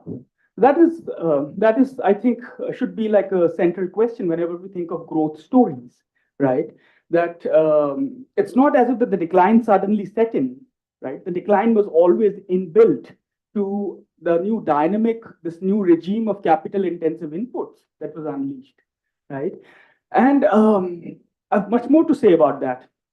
But I also want to point out that it is not suddenly in the post-1991 world that Punjab has become integrated into the global economy. already in 66, Punjab was integrated into the global economy. It was not out of nowhere that suddenly the Green Revolution was brought into Punjab. The decision was taken by Indira Gandhi. And when she decided to implement the new package of high-yielding variety seeds, tractors, and so on and so forth, she also decided to devalue the rupee by 37%. She also decided to open up 43 new industries to foreign investment, right? And these are not coincidences that these things happened in tandem with each other. It is not a coincidence that suddenly in 67, Punjab Agricultural University became like a flashpoint in the global Cold War scene. There were these agroeconomists and agronomists who were descending from Midwestern universities from the US to the Punjab Agricultural University, right? And simultaneously, there was a black market of Soviet tractors that had emerged in Punjab at the same time, right? So questions of sovereignty, food sovereignty are really important, and I feel really central to these questions of how do we understand Green Revolution as a Cold War program. Because it was not happening in Punjab alone. In the past decade or so, there are so many histories by political economists, sociologists, agronomists who have tracked the histories of Green Revolution happening in Thailand, in Egypt, in Mexico. Mexico is the place where the new seeds were brought in for the first time by the American agronomists, right? And then also Thailand, Turkey, Egypt, all of these places, Punjab, Pakistan, the Pakistani Punjab, right? So I think there is there are continuities, I would say, continuities in the realm of capitalist accumulation. There was one model of developmentalism, that was the Cold War model of developmentalism, that transitioned into the post-Cold War model of neoliberalism, right? And similarly, on the other hand of the social or the political spectrum, the same transitions we have witnessed in the realm of political organizing and politics, right? There were like this range of different kinds of political activities that were happening. If you read the small magazines of Punjab that were being published in late 60s and 70s, Professor Bhagwan Josh himself was like a prolific commentator in those magazines, a lot of other people as well. There were like heated discussions about the model of Green Revolution. Should we be taking this route, right? Avtar Singh Pash, the poet, I suppose, would be like a household name for many of you. Amarjit Chandan, right, a correspondent to EPW in the late 70s, early 70s as well. So these are things that did not just happen. Like what I'm trying to say is that the Green Revolution was never an inevitability in Punjab. It was like a subject of heated discussion, heated resistance, and we also need to recover that history. What I'm trying to say is that, the decline doesn't just set in 84 or 78 or 91. The decline might be inbuilt to the Green Revolution, the way it was implemented. And its implementation was not inevitable. We should not take this for granted that, this happened. It faced a lot of resistance. There were these fantastic essays that were published, serialized long essays published in magazines like Seth, magazines like Siar. These were like in small villages, Talwandi Salem, Pasha's village, Inqilab, Hara Jalal. These are like provocative titles, but very nuanced essays about modes of production debates that were happening in EPW at the time, in Statesman at the time, in Frontier at the time, right? So I think we also need to develop a certain kind of, like, I feel, a historical aptitude in order to, if you're going to speak of pessimism of the will or optimism of the intellect, these structures of feelings, we also need to historicize them, I feel, and locate our own interventions, in a larger historical period. I'll pause there, but lots more to say, actually. Yeah, thanks. Thank you very much. That brings us to the close of the open house session. This was a kind of a winding up. The valedictory will start now, but maybe I think you have some announcements to make. Not an announcement. Well, an announcement. Yes. Anyway, thank you so much, everyone, for that spirited discussion, for all the comments, questions, criticisms, discussions again. Anyway, we break for tea now for about half an hour, and we reconvene at 6 o'clock for the valedictory session. And I think Mohinder sir has some bribery to offer. Oh, not incentives. Now, I think most of us are either servant teachers or men like me, retired teachers. They don't take less than 45 minutes, 50 minutes class they are used to teaching.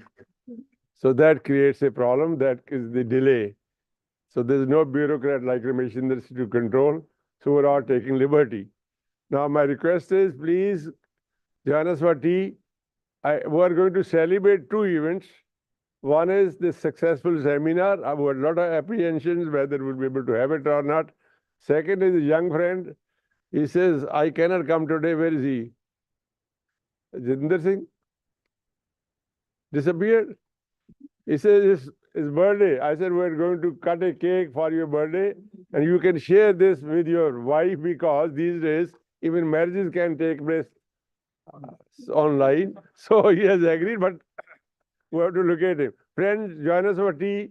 Come back and help me to maintain my sort of promise. Manish Tiwari is coming and Preetam Singh Gill is giving a lovely valedictory address. And if you all stay, please join us for dinner thereafter. All of you are invited to dinner at 8:30. I obviously did not ask. Incidental to the seminar. But let us move on. Thank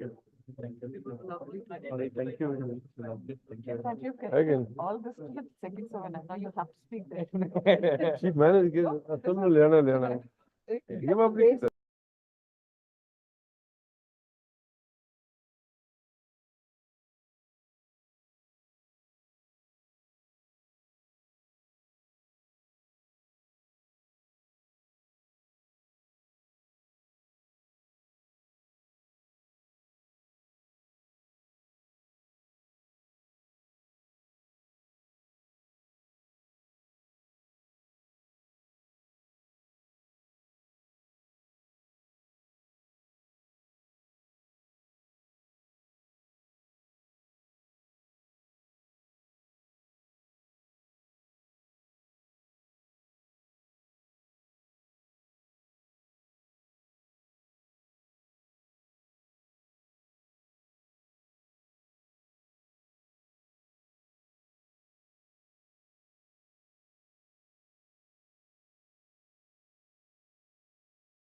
Well, welcome back to the final session of this 2-day rigorous seminar. We begin the valedictory session with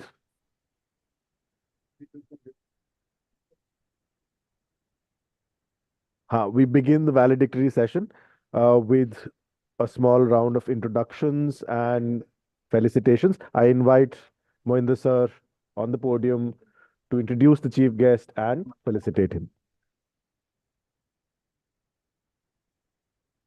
Before I request my like to request Sir Anspal ji to present him with a book. Anspal ji, Tiwari sahab. Exhibition is inaugurated for the result.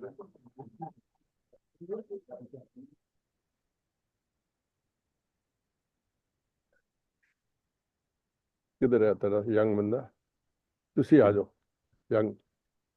And a young scholar to present a book on Kashmir, which was released by Vora Sahib.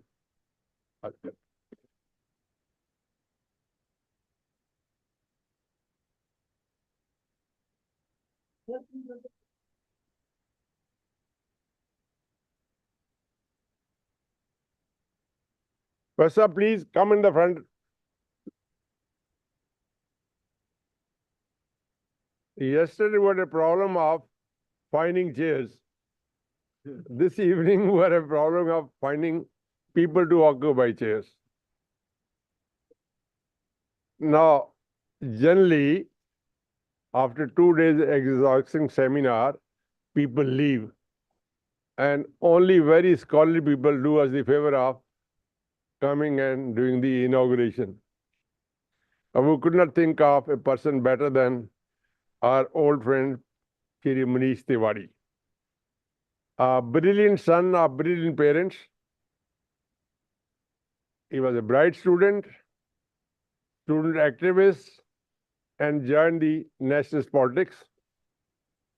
Rose to be the Minister for Information and Broadcasting. And fortunately, we feel very proud. He was elected to Lok Sabha from Guru Ki Nagari, Anandpur Sahib. We decided to celebrate 550th birth anniversary of Guru Nanak Dev Ji with a series of seminars and exhibitions.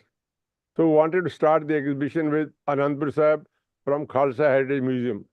It was raining. We didn't know whom to request. He says, Tiwari Sahib again hote. Good of him, without any prior commitment, without any prior correspondence. Sajinder Veer Singh, Jol Sahib, this is, yes, Tiwari Sahib inaugurated that exhibition. And I'm happy to announce that has become a permanent part of the Sikh Heritage Museum. That exhibition was so good, it has become a permanent part. Now, we all know, apart from a parliamentarian, he is also an able advocate, but an advocate with a difference. Advocate who carries his conscience intact. I read some days ago that Haryana government was threatening to cancel the passports who have participated in the agitation. Manish says, okay, don't worry, I'm there. I'll ensure that this is not done. So we're thankful to Tiwari Sahib. Now, we share a relationship with him, which many of you may not know. It was Professor V.N. Tiwari, great spokesman and champion of Punjabi promotion, who got established the first chair of Bhai Veer Singh Studies in Punjab University, Chandigarh. That is a very proud movement. We tried all universities which claim their Sikh heritage, but Tiwari managed to get it done. And Anspal ji would know better than me. Tiwari Sahib arranged, Perseverance Tiwari, many international conferences to promote Punjabi language and literature, of which he was very proud, and so is Manish Tiwari. Our other sort of friend, Professor Preetham Singh Gill from Oxford Brookes University, he couldn't come in person, but because of his command over the subjects which were part of discussion, we persuaded him he can join us online. Can you please manage to... What? फिर गलत है गल तूने try की थी बेटे क्यों है ओके रिक्वेस्ट कर दो ना and we have with us Dr. Neena Puri to welcome Tiwari Sahib and Professor Bhagwan Josh, a distinguished historian and who is connected with the Sadan. He would not like my mentioning this. Once we were in crisis, court appointed him as our administrator and he did wonders. He says, let us, with two more people, go to the Babaji's room and take a pledge of whatever we'll do will be fair. And the previous chairman managed to manipulate two people. He caught him. He says, no, let us go to Babaji's room again. Then they said, let us decide by majority. This Bhagwan bangs the table. He says, 1 plus truth is majority. And he won.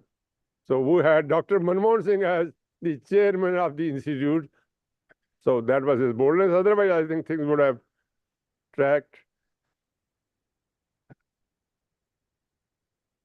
And now we see whether our friend can join online so that we can welcome him.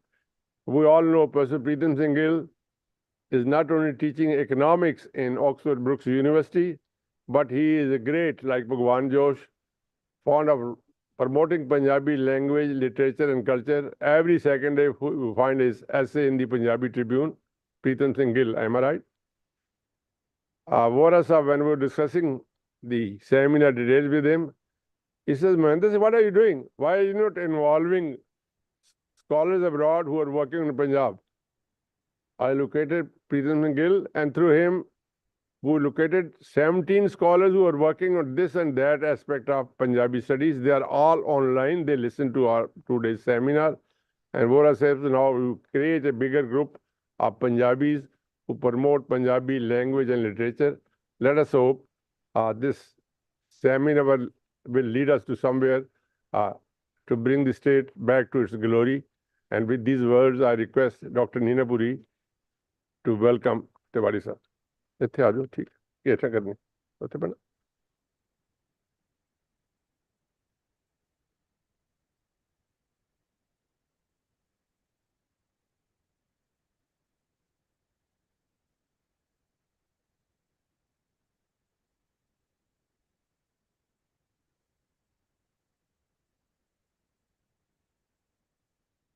Dr. Mahendra Singh does such a wonderful job that it is a privilege that he's allowed me to perhaps repeat all the wonderful things that Professor Mr. Tiwari is honored, that we are honored that we want to say something a little more about him. Friends, it is a privilege and an honor to welcome Mr. Manish Tiwari for the valedictory session of the International 2-day seminar on political economy and governance of Punjab. As our chief guest and address a gathering of scholars and researchers from home and abroad engaged in for the last 2 days on a topic presently so vital in understanding why, how, and why an erstwhile vibrant Punjab finds itself in the doldrums, tottering at the ends, all ends, politically, socially, and most importantly, economically. Sir, with your wisdom and experience garnered at an early stage in life through a successful political career, as former IBN minister and presently a member of parliament, having witnessed its heydays, and now naydays, unfortunately, we look forward to listening to a young Punjabi for the way forward. Why I so vehemently say this is because I ventured to look beyond your formal CV, behind the ears, to learn the persona behind the individual. Hello?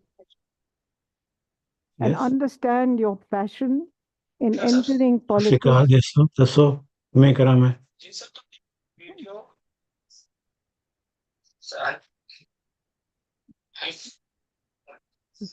Shall I carry on? I don't know.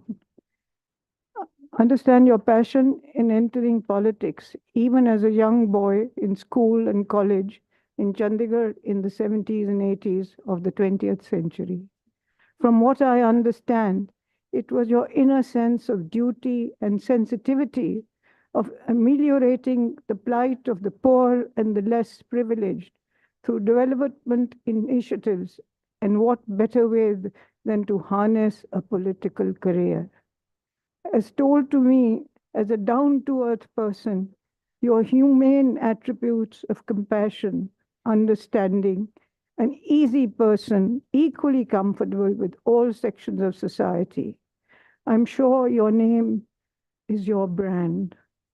And this equally concerned audience discussing and debating for the past 2 days looks forward to your speaking to us for suggestions, thoughts, and advice. I would also like to say a few words for Dr. Preetham Singh Gill. I'm glad our old friend, I hope we get him on the screen, Professor Preetham Singh Gill, who could not join us in person because of prior engagement, has agreed to join us online. Professor Singh is not only carrying on research in Oxford Brookes University, but has also created a team of young scholars under the banner of Punjab Research Group. On his recommendation, we have involved various young scholars from Oxford, Cambridge, Paris, Bonn, and other universities for this group. We offer our thanks to him with these words. I welcome you again and hope Shri Manish Tiwari will renew his association with Bhai Veer Singh Sahitya Sadan, with which his late father, Professor V.N. Tiwari, was closely associated. You know, it was through the initiative of Professor Tiwari that Bhai Veer Singh Chair was established in Punjab universities, and the only chair at that. So, not taking more of your time, I would like to thank the dignitaries on the dais and the audience for being with us at the concluding valedictory session. Thank you.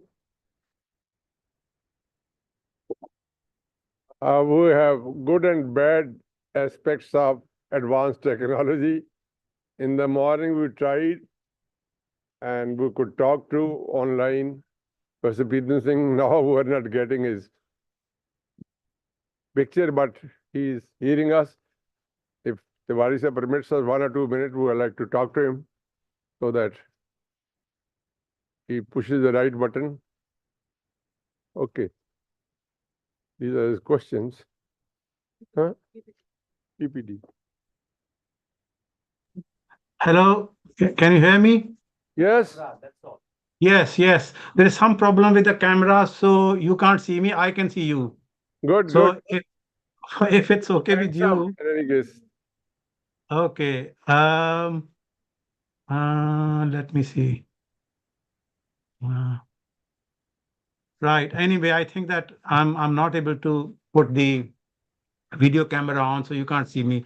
So we'll start by, well, I mean, if I thank you, Dr. Mahinder Singh, it's not that I'm indulging in a ritualistic formality of thanking. I sincerely and deeply feel that you've done a wonderful job in organizing this conference on political economy and governance of Punjab, and that also in Delhi, as some of the other people have also said, because people in Punjab do talk about it, but I suppose their voices do not get heard. And I suppose what we're going to speak today will be listened to by some people, and it might start a conversation. At the moment, that's all what we can expect. It's also a great pleasure for me because I'm able to see, I haven't been able to listen to all the contributions because of the time difference. I'm 5.5 hours behind you, and it demands too much to get up early in the morning. So I'm able to listen to the afternoon discussions. So I listened to Atul. He's a former student of mine. And also Jaswinder Singh is also a former student of mine. So that's also a pleasure to see two of my former students being quite the prominent participants. And of course, many other friends, Rameshender Singh ji, I don't know whether he's still here or left. Yeah. And of course, my dear cousin and friend Bhagwan is going to be concluding such a wonderful thing. I think Mahinder Singh, you are very clever and intelligent to pick up people like this. And also, it is a great privilege to have the chief guest, whose father was a distinguished Punjabi professor, who has many contributions. But one of the greatest contributions, as far as I can understand, he made was to write a book based on empirical evidence of recording the voices of people in Chandigarh and to demonstrate that Chandigarh is a Punjabi speaking area. And that still remains probably the only evidence-based work to show that in spite of claims that Chandigarh is not a Punjabi speaking area, that remains a concrete proof that it's a Punjabi speaking area. And one day, if it happens, Chandigarh does come to Punjab, we will pay tribute to him that he has contributed to this. So with those formalities, I want to start by my presentation. So I've called my presentation Interrogating Economic Theory and India and Punjab's Governance. And I've mentioned my email address below so that anyone who wants to later on communicate with me will be most welcome. Okay, next. So this is the main 5 issues which I'm going to talk about. The importance of the theoretical necessity for untangling political economy and governance, because I found that there wasn't enough reflection that these things are mixed up and they are interrelated, but they are not one and the same thing. And one need to, while understanding Punjab, what has happened in Punjab's economy, how Punjab is governed, we need to make an analytical difference between these two. So the political economy refers to the area of economic theory. So I'm going to criticize economic growth, which has been the dominant theme, though I think Atul Sood did make some sensible remarks on that.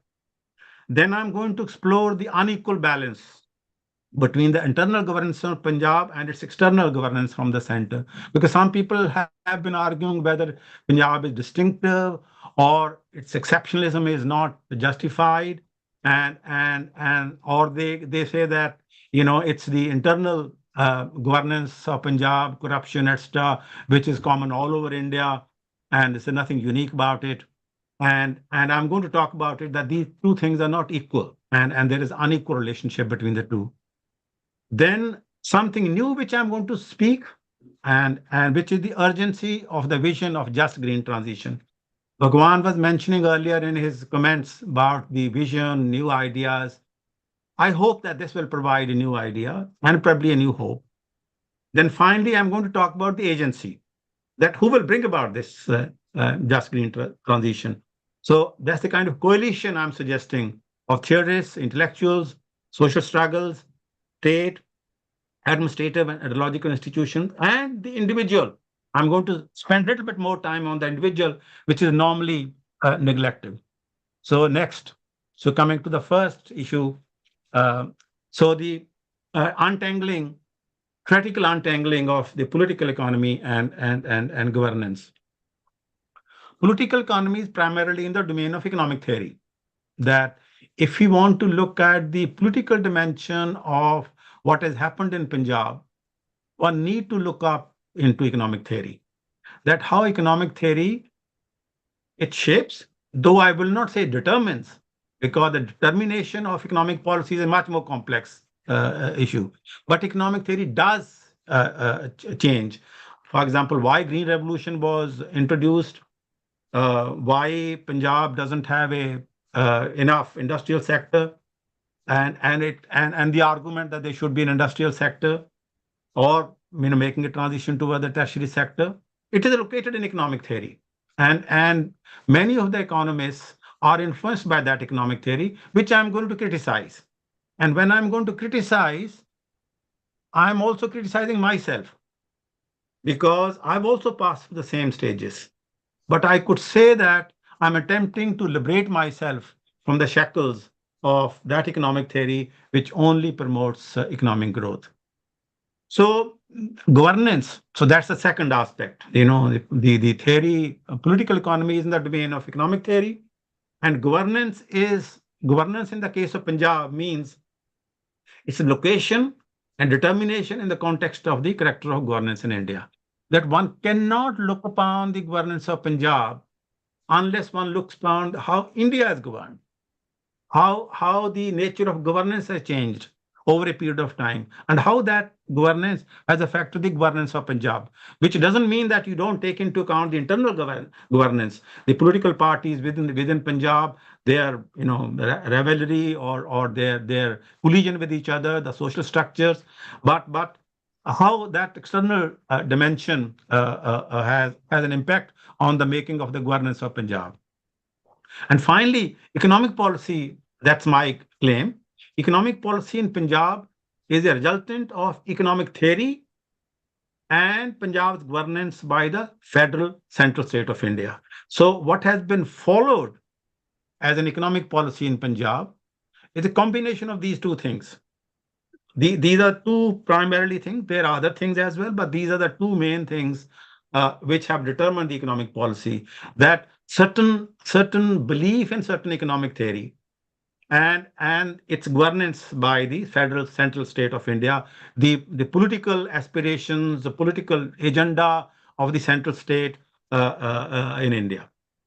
Next.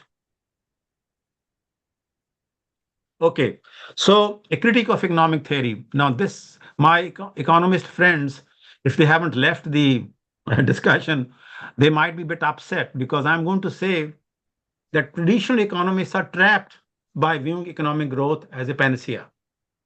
And like every subject has a certain core, by one can say that, politics or political science is about democracy, that's the central argument. The sociology has equality or inequality. Similarly, the economic growth seems to drive economics. That when economists talk about something, that is what they talk about. Economic growth is believed. And what do they mean by economic growth? It is this transition from agriculture to industry to service sector. That transition is seen as the mantra of economic growth.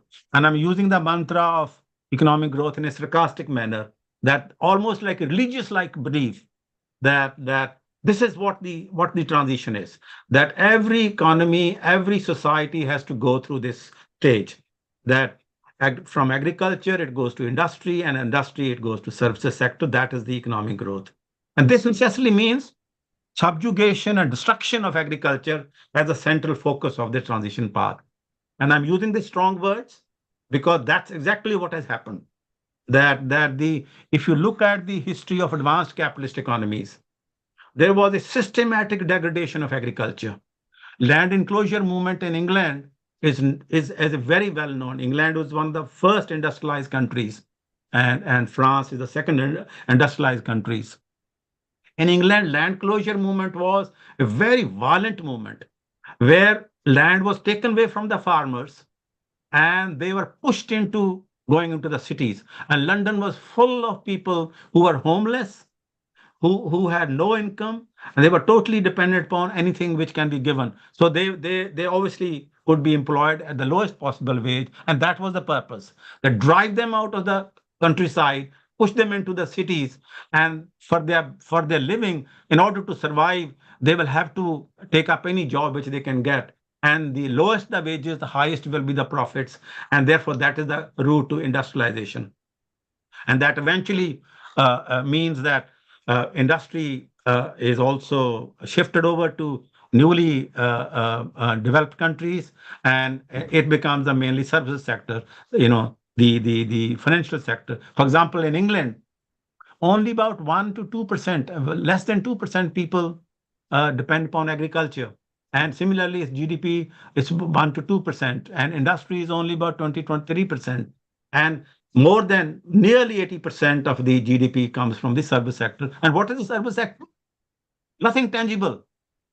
It is banks, it's finances, it's maybe even teaching. There is nothing. That industry produces products, which we do in our daily life, and agriculture produces goods, which we eat, which produces feed. We produce grain, we produce vegetables and fruits, etc. And the economy is dependent upon neither of these two. It is mainly dependent upon the service sector, banking, financial sector, insurance sector, and mainly knowledge economy. And because as far as the fruits and vegetables are concerned, they are imported from abroad. Okay. Similarly, many of the industrial products are imported from abroad, and like it's happening in India, but it's happening massively here. And that is more or less the character of all advanced capitalist economies, that agriculture has been destroyed, and the part of the wealth of the advanced capitalist economies is through colonial subjugation. All the advanced capitalist economies, Britain, France, Belgium, Germany, Spain, Portugal, they all had colonies. So colonies were like the agriculture economies. So the exploitation of the colonies is like the exploitation of the agriculture sector. So that is one path which has been pursued in these advanced capitalist economies. But let me also say that the tentacles of economic theory showing that the path to economic growth goes through from industry, from agriculture to industry to service sector, is not only confined to capitalist economies. It has invaded even the socialist thinking or so-called socialist thinking. What happened in Soviet Union after 1917. And of course, it was a great revolution, socialist revolution, but that socialist revolution soon degenerated. It became a bureaucratic state. After, when Lenin was dying, he was already viewing that Stalin had become very powerful. And by the late 20s, Stalin had eliminated all opponents to his vision, to his authoritarian vision. So much so that all the members of the Central Committee of the Bolshevik Committee were liquidated. And Trotsky, who was the second most important leader of the revolution, he escaped and went to Mexico, and Stalin got him liquidated in Mexico. So in the 1930s, Stalin also wanted to follow the same path. There was another man called Bukharin who was proposing a different path of economic progress, who was saying that we need to have agricultural prosperity. But Stalin liquidated him also. So he was also killed in a very brutal manner. So peasantry was liquidated on a large scale by calling them kulaks. That what we need is industrialization. And the logic was that it's only through industrialization we will create the working class. And working class is the agent of socialism. So if socialism has to be saved, we need to have a working class which will defend socialism. And these peasants, they will never support the cause of socialism. So peasantry was liquidated. Though I must say here that this is not necessarily the view of Marx. I have been reading Marx very, very carefully. Marx, in the last years of his life, were critically examining his own theory, which is sometimes vulgarized, but has some basis that progress means moving from pre-capitalism to capitalism, and then capitalism moving to socialism. The whole historical materialist theory opposes these kind of stages, though they are sometimes more mechanized way of posing the stages and vulgarization, but there is some base. In his last years of life, he entered a very interesting correspondence with Veera Zasulich, who was a Narodnik, a socialist, a feminist, and an anarchist. Veera Zasulich wrote to him that Russia has a very strong tradition of agrarian communities who have kind of agrarian socialism. Can we skip capitalism? Is it necessary that we should go through capitalism and then move to socialism? Marx was utterly confused. First, he wrote a reply, yes, that's possible, that every country does not need to go through capitalism. And then he cut out that, wrote another one, that I think, no, it's unavoidable, that, you have to have the pain of going through capitalism and then create the basis. Then he cut out that. And all that evidence is available. And that is the last year of his life is, 1883. He entered. So he was rethinking about his own vision. And now some of us, and I include myself among them, are looking upon that as creating a new vision. And I will come to that new vision called eco-socialism, which is a criticism of both capitalism and the old style socialism. So the view that economic growth is what we need. And what does economic growth means? The increase in GDP, gross domestic product. I mean, I think, I can guess that every day newspapers and television present, India has 7.5% growth. The last quarter is more than the previous one, and it has highest, growth. It's an absolute obsession, and economists have dominated the discourse on that. And it's a misplaced view, because it's believed that economic growth eventually will improve the quality of life of everyone. Okay, and we will see that actually it does not happen, and there are serious consequences of unlimited economic growth. Now, there are limits to economic growth, which the traditional economic theory has not recognized, and I am mentioning two here: one, ecological limits, and other, social limits. Okay, let's go to the next one to elaborate a little bit on these two limits.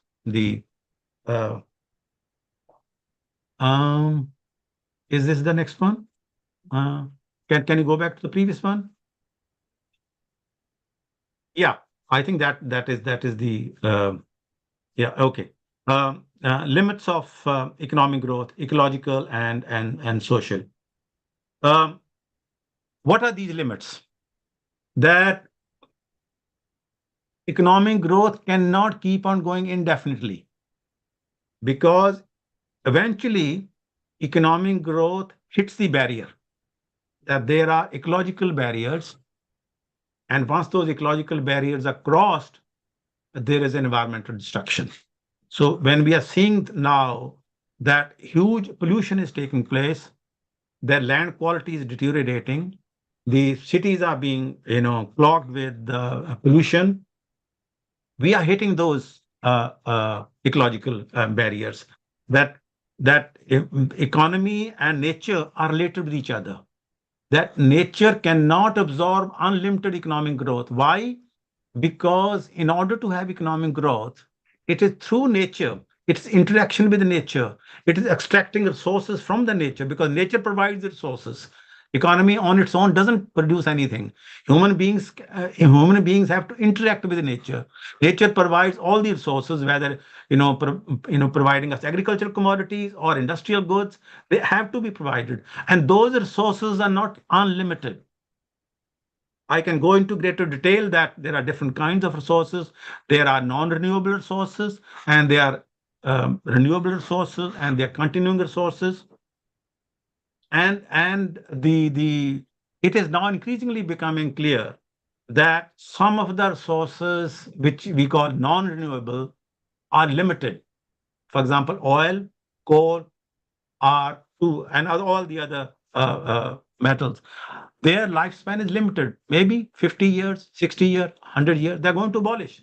Once you use oil, it's gone. Once you take out coal from the earth, it is gone. Okay. But in the process of using them, they leave massive degree of pollution. And the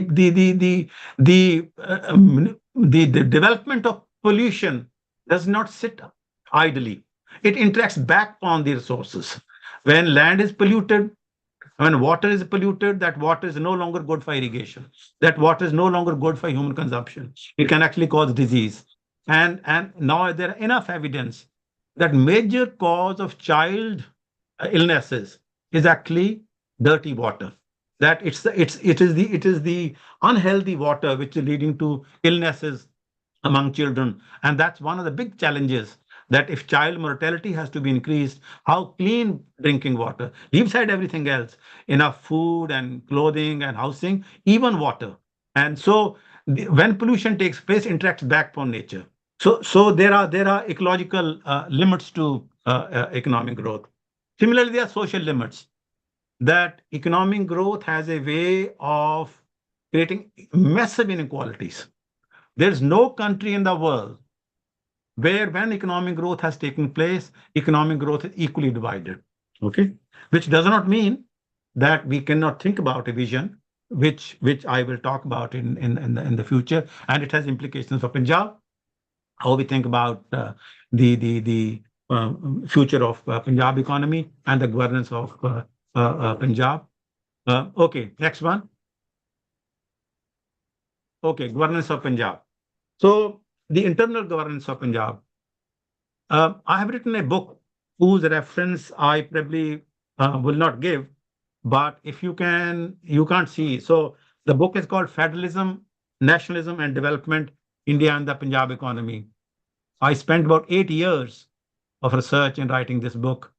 And if some of you are seriously interested, you should spend a little bit of time in getting a copy of this book.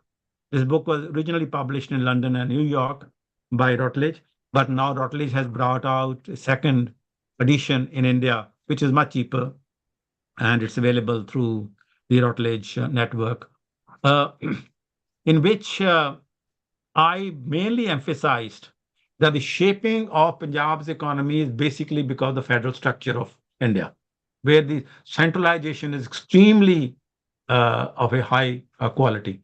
And some people have said that I have not really looked at in detail the internal governance of Punjab. And I did not do that. It is true that I did not do that, I did not put as much emphasis as it could be in a more comprehensive and holistic way about the internal governance of Punjab. But I'll come to that how internal governance is not dislocated, is not disconnected from the external governance of Punjab. So by internal governance of Punjab, they would mean the kind of political leaders which emerge there, the kind of bureaucracy which has come up there, the kind of social institutions which are developed, very, very, kind of paternalistic and maybe even caste-based, though caste is less problem in Punjab compared with many other places. And they would say that it is because the politicians are corrupt and politicians are joined by bureaucrats and bureaucrats are joined by police officers. And there's a whole mafia of these people which is draining resources. And therefore, the Punjab's bad state is primarily because of that. Certainly, that is the case. But I emphasized in my book that it is primarily the external governance which has shaped the economic policy in Punjab and the pattern of economic development which has taken place in Punjab. So the external governance is how the central government, includes certain policies, and also I would say that there is a global governance. Atul mentioned a little bit about that, but that global governance is mediated through the center. Global governance does not come directly to the center. Now, some people argue that in 1991, which led to decentralization, gave the freedom to states to negotiate with the multinationals. So to some extent, they can directly interact with there is some truth in that. But it's also true that the multinationals are putting great pressure on the center, that we want you to be the underwriter, because they had a very bad experience in Maharashtra where they reached an agreement and then the Maharashtra government did not negotiate that. And the academic journals and the Financial Times, Economist, who are the voices of the Western capitalist countries, though many times there are dissident voices also in them. They had been saying that no, center has to be the underwriter. If the center is not underwriter, then no multinational corporation is safe in investing in any state. So there might be some decentralization which is taking place, but that decentralization is very limited. So even if there is a global interaction is mediated through the center. And the third point I want to make in this governance of Punjab is that the two are not equal. That when we want to look at the economic policy pursued in Punjab, the role of internal governance and the role of external governance are not equal. And why I'm saying this, it's not equal, because there have been excessive centralization right from 1947 and accentuated since 2014. Now, it is a mistake to think that centralization has only started taking by 2014. India's constitution is highly centralist. Federalism was added during the emergency. But I have done a minute study of the constitution and also looked at agriculture, industry, finance. It is one of the most centralist constitutions in the world. So much so that it is so easy to amend. And Meghna Desai has written about it, that Meghna Desai argued that most amendable constitution in the world is the Indian constitution. And again, in the amendment of the constitution, center has the power. It's the states cannot amend the constitution. The center who determines. And there is a clause, which says that if there is a conflict between the center and the states, it is the center which will prevail. So that means that states cannot at any level totally autonomously pursue a certain policy unless the center agrees with that. So therefore those theorists who argue that it is the corruption, it is the politicians, they do not fully capture the overwhelming power of the external governance in the shaping of economic policy. That's the point I want to make. And this centralization has been created by the vision of making India as a nation. And this started right after independence. And that has secular, I would say semi-secular, because India's constitution is also not fully secular. There is a significant Hindu bias in the India's constitution. I've written a paper on that, which is published in Third World Quarterly. It's a widely quoted paper called Hindu bias in India's secular constitution, flaws in modes of governance. And now, even more clearly, Hindu nation. And so the balance between the two, external and the internal governance, is not that they're equally powerful. The one who holds the power is the external governance, which is the central government. And the Green Revolution was externally governed, because Green Revolution has been central fulcrum of what has happened in Punjab economy. And how did Green Revolution happen? Why did it happen? Because India was a food shortage economy. There was in 1964-65, there was a drought, severe drought, and there was a shortage, and there was a fear that there'll be food riots. In fact, in Calcutta, there were food riots. And the government thought that, probably a communist revolution will take place, because if the people are hungry, once people are hungry, they don't care about bullets, and they will rise up and revolt. So it was like an emergency that, you need a green revolution. And I will quote just one or two lines from my book, where I've quoted Indira Gandhi, the prime minister that time, C. Subramaniam, who was the architect of the green revolution, and Dantwala, who was a leading economist and policy planner.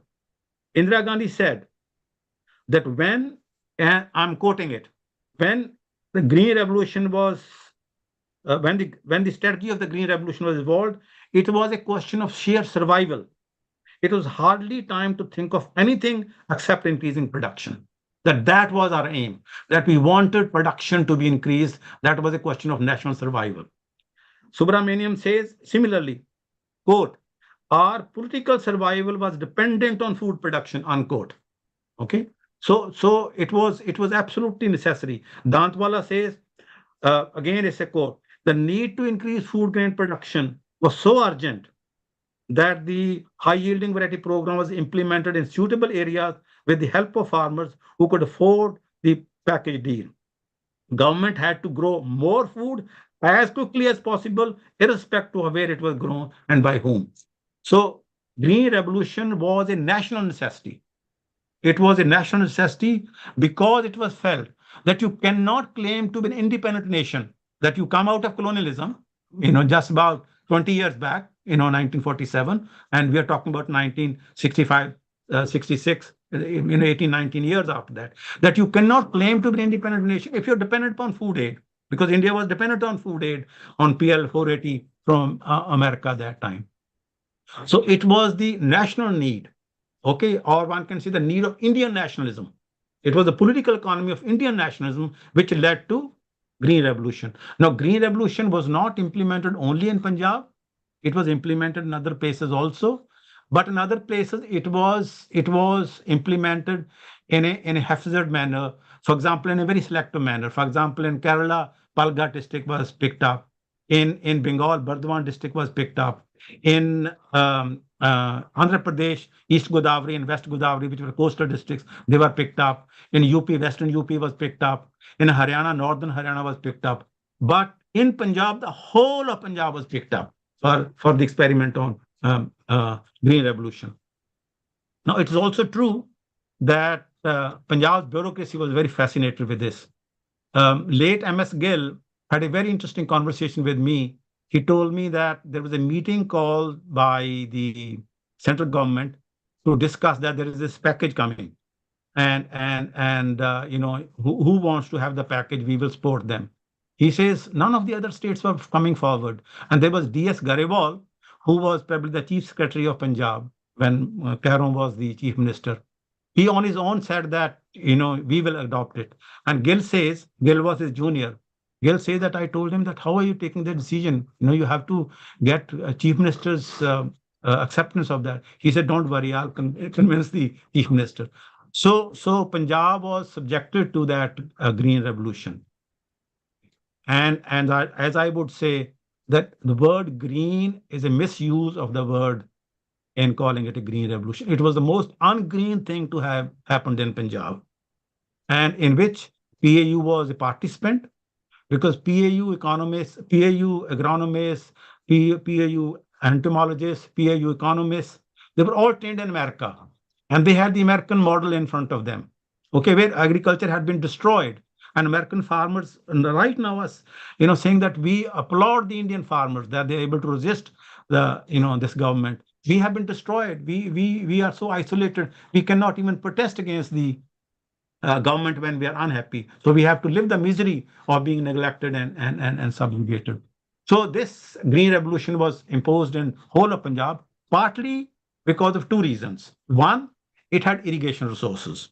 Okay, it had water throughout, and that was partly the result of Punjab having been through the colonial rule, where colonial rulers had built up canal colonies where they have used canal water to increase agriculture production. So their purpose in increasing agriculture production was to increase the revenue from land, which was then used to build up the army, and that army was used all over the world to conquer other places. So Punjab was incorporated into that, and therefore agriculture became a very important part of the colonial economy, colonial Punjab economy. And so that agriculture embeddedness was included in the post-colonial state, in the post-independent state. And Green Revolution, as we know, certainly led to increase in income. There's no doubt about it. People like me and Bhagwan, we are beneficiaries of that. We came from families who did not have university education.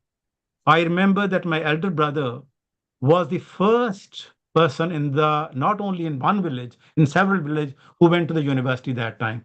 Then, of course, I went, and my younger brother went, and so on and so forth. And so there is a whole generation of people who came to the universities, partly because they gained from this the first package of green revolution. But green revolution left in its wake both the things, the ecological barriers being crossed and the social barriers being crossed. Green revolution has led to degradation of land, degradation of water, degradation of air. That Punjab is one of the most polluted places. So much so that the people who cultivate land, they also know that we are producing poisoned food. I once went to a nephew's house. He had built a massive house, and he's a farmer. And then he showed me one big kind of carton. I said, "What is this?" He said, "This is desi aate vaste, desi kanak beejde apne khaan vaste." So they know that what they're producing is poison. Okay, but since it is sold to the rest of the country, for them, and that is true of all reasonably well-off farmers, that for themselves they produce organic food, they consume organic food, but then they produce this. But obviously you can't remain away from this. And part of the green revolution was introduction of rice, and rice which is not ecologically suitable to Punjab was put in, and the degradation of Punjab agriculture, mainly the exhaustion of water sources, has taken place because of the implementation of a green revolution. So this was an externally governed. That's the point I want to make, that it is not something, it came out from the aspirations of the people of Punjab. It was an externally governed. Of course, there were economic incentives. When external governance does not mean that you forcibly, kind of use police and army to do this, people. But it can also be done through economic incentives, but that can be also externally governed. And that is the case with the global governance also. When World Bank, IMF, WTO, they also offer some economic incentives. So to bring countries into their fold. So that is also an external interference, external governance, but that's through the economic means. And economic means sometimes have become more powerful. And we see today that countries are recognizing that sometimes it is more important to economically damage a country rather than militarily damage the country. And in this Russian-Ukraine conflict, the only weapon which the Western governments have is to impose sanctions on Russia. Though it's a different matter that Russia has been able to bypass those sanctions, it has found other means of interacting with the Middle East and China, and the Russian economy hasn't adversely affected. But of course, it has also affected in the sense that Russia is now primarily dependent on arms production. That Russian growth which has taken place, it's not by improving the quality of life. It is by having armament production. Armament production in Russia has become absolutely central to the economic growth of Russia. So what kind of economic growth is that? So the point I want to emphasize this is that in the governance of Punjab, we should recognize that external governance is extremely important. And from that comes the idea of relative autonomy of the states. That center-state relation is not some silly subject. Center-state relations is a very rational subject. That how states must have this considerable degree of autonomy to think about what is good for them, to be able to negotiate, negotiate with their own people, negotiate through processes. And also, when there's a greater state autonomy, they are more open to pressure from below. We have seen in the farmers' movement, it was extremely difficult for the central government to change the policy. It is the bravery, the courage, the creativity of the farmers that they were able to force the central government. Otherwise, they can do a lot at the state level, because the politicians are dependent upon their votes. But for central government, is a far off place. Similarly, farmers cannot go and change the World Bank policy because the headquarters of the World Bank are somewhere else. So more closer governances to people, it is more likely to be susceptible to their pressure and their aspirations. And also from a ecological point of view, more local production, locally based production is more nature oriented. When people who are participating in economic activities participate in a certain land, they know the ecological nature of the land. They know water sources. They know the trees. They know the species.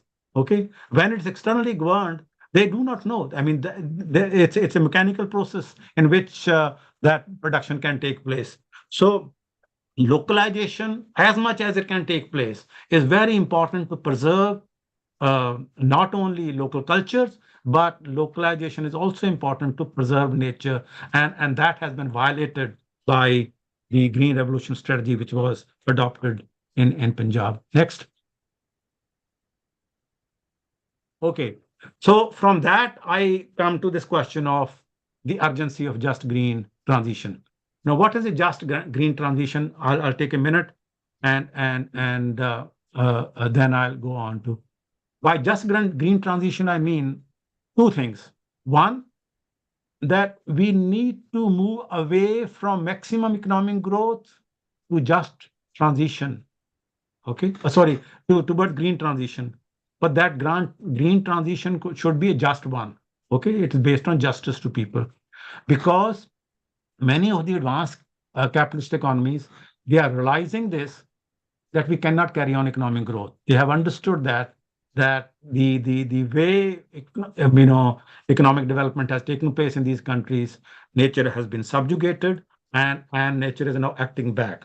So the vision of unlimited economic growth has led to crossing ecological boundaries. It is now becoming very clear that this vision of unlimited economic growth has hit those boundaries, has those ecological boundaries. And the manifestation that it has hit those ecological boundaries is the two things. One is the global climate change. Now, for the first time last year, 1.5 degrees centigrade throughout the year took place. And this is in the Paris global climate negotiation in 2015. It was argued that by 2030, world temperature must not go beyond 2 degrees centigrade, and possibly, it should not go beyond 1.5 degrees centigrade. Because if it goes, then there'll be tipping points. And now it's quite possible that in 2024, we might see that the whole of the year, it's not 1.5, it might come down. We will know at the end of the year. But for the first time, this has taken place, that global temperature has risen by 1.5 degree in 1 year. So that is one indication that we have hit the ecological barrier, and that global climate change then does not sit back idly. It leads to extreme weather conditions. And those extreme weather conditions are both intensity and frequency. For example, floods, droughts, snowfall, hailstorms, dust storms. Floods came in the past also. But now the intensity of the floods is just massive. Even a city like Oxford sometimes feels the threat of floods. At certain areas close to Oxford has been flooded. And the intensity was massive. A rainfall which used to take place in a month took place in 24 hours. And second, the frequency, that it used to happen previously also, that sometime excessive rain takes place, or it'll take place once in 10 years. Now it's taking place either every second year, and it's more likely it'll start taking place every year. Similarly, there are droughts, that there is no rain. So when one is talking about global climate change, one is not talking about only rise in temperature. One is also talking not only about floods, but also talking about drought, that there is a water shortage. Many of the regions of even America and Australia are accepting drought. Forget about Africa, which is really suffering from the drought. And massive snowfalls, has taken place, which has never been seen. Similarly, hailstorms and dust storms. These are indications, manifestations of the ecological barriers have been crossed. Okay, by this idea of unlimited economic growth. So the vision of unlimited economic growth leading to massive biodiversity loss never witnessed before in human history. So when we say that ecological boundaries have been crossed, they manifest in two ways. One, the threat of global climate change, which I've already mentioned. The other is the biodiversity loss, that species are dying, species are becoming extinct. Now, in the human history, it has happened that some species have died. We know about dinosaurs, okay? But that something which took place earlier, hundreds of years, it's taking place in a decade. There's a number of species which are dying. No, it's not something sentimental. Some people don't understand that if some bees are dead or some birds are dying, one is being sentimental about that. It's because there is an ecological balance. There is an ecological balance in nature, that when that ecological balance is hit, it hits everyone. Human life will be also affected by this biodiversity loss. And two very important theoretical debates which are taking place is that one of the reasons is that human beings have become too dominant over non-human living beings. That this planet is not meant only for human beings. Okay, this is now becoming very clear to us that this planet is meant for all living creatures. But human beings, because they are endowed with superior intelligence, because they have the language, especially written language, they have dominated spaces. And that has led to two debates. I don't know how much time I have, but I will briefly touch about these two words, Anthropocene and Capitalocene. Anthropocene is, scene tells you about a ecological age. We measure in centuries by history, but in ecology, it is measured in terms of a whole era. That there was a Holocene before that, and there's Anthropocene. Anthropocene is an era where human beings have become dominant over non-human beings, and they started invading the space of non-human beings. Now, other is Capitalocene. Capitalocene, people argue that it's basically taking place after capitalism has come into being. That capitalism leads to degradation of forests, capitalism leads to degradation of tourist places, capitalism leads to degradation of water, capitalism leads to all these things. Now, I believe that both the things are right. That Anthropocene had taken place before the advent of capitalism. Even during feudal era, human beings were invading the space because the rising population needed new land. So they will cut down forests, they will invade new places. But it has been accelerated by Capitalocene. And that is just massive, the way non-human beings. Now, we all know about COVID, but I want to place COVID in the context of this. That what was COVID? COVID was nothing else that human beings entering the space of baits. ਜਿਹੜੀਆਂ ਹੁਣ ਕੀ ਕਹਿੰਦੇ ਆ ਪੰਜਾਬੀ ਚ I've forgotten the word. In China, where it started, it is because there are some spaces. Bats, yes. Bats. Chamgadar. Yeah, chamgadar. That they live in dark spaces. And this deforestation has led to human beings going there, and therefore their disease has been passed over to human beings. And this is the new virus. Now, this is not the first virus. We are likely to be hit by even more vicious viruses, and they are emerging. This is one indication of that. So therefore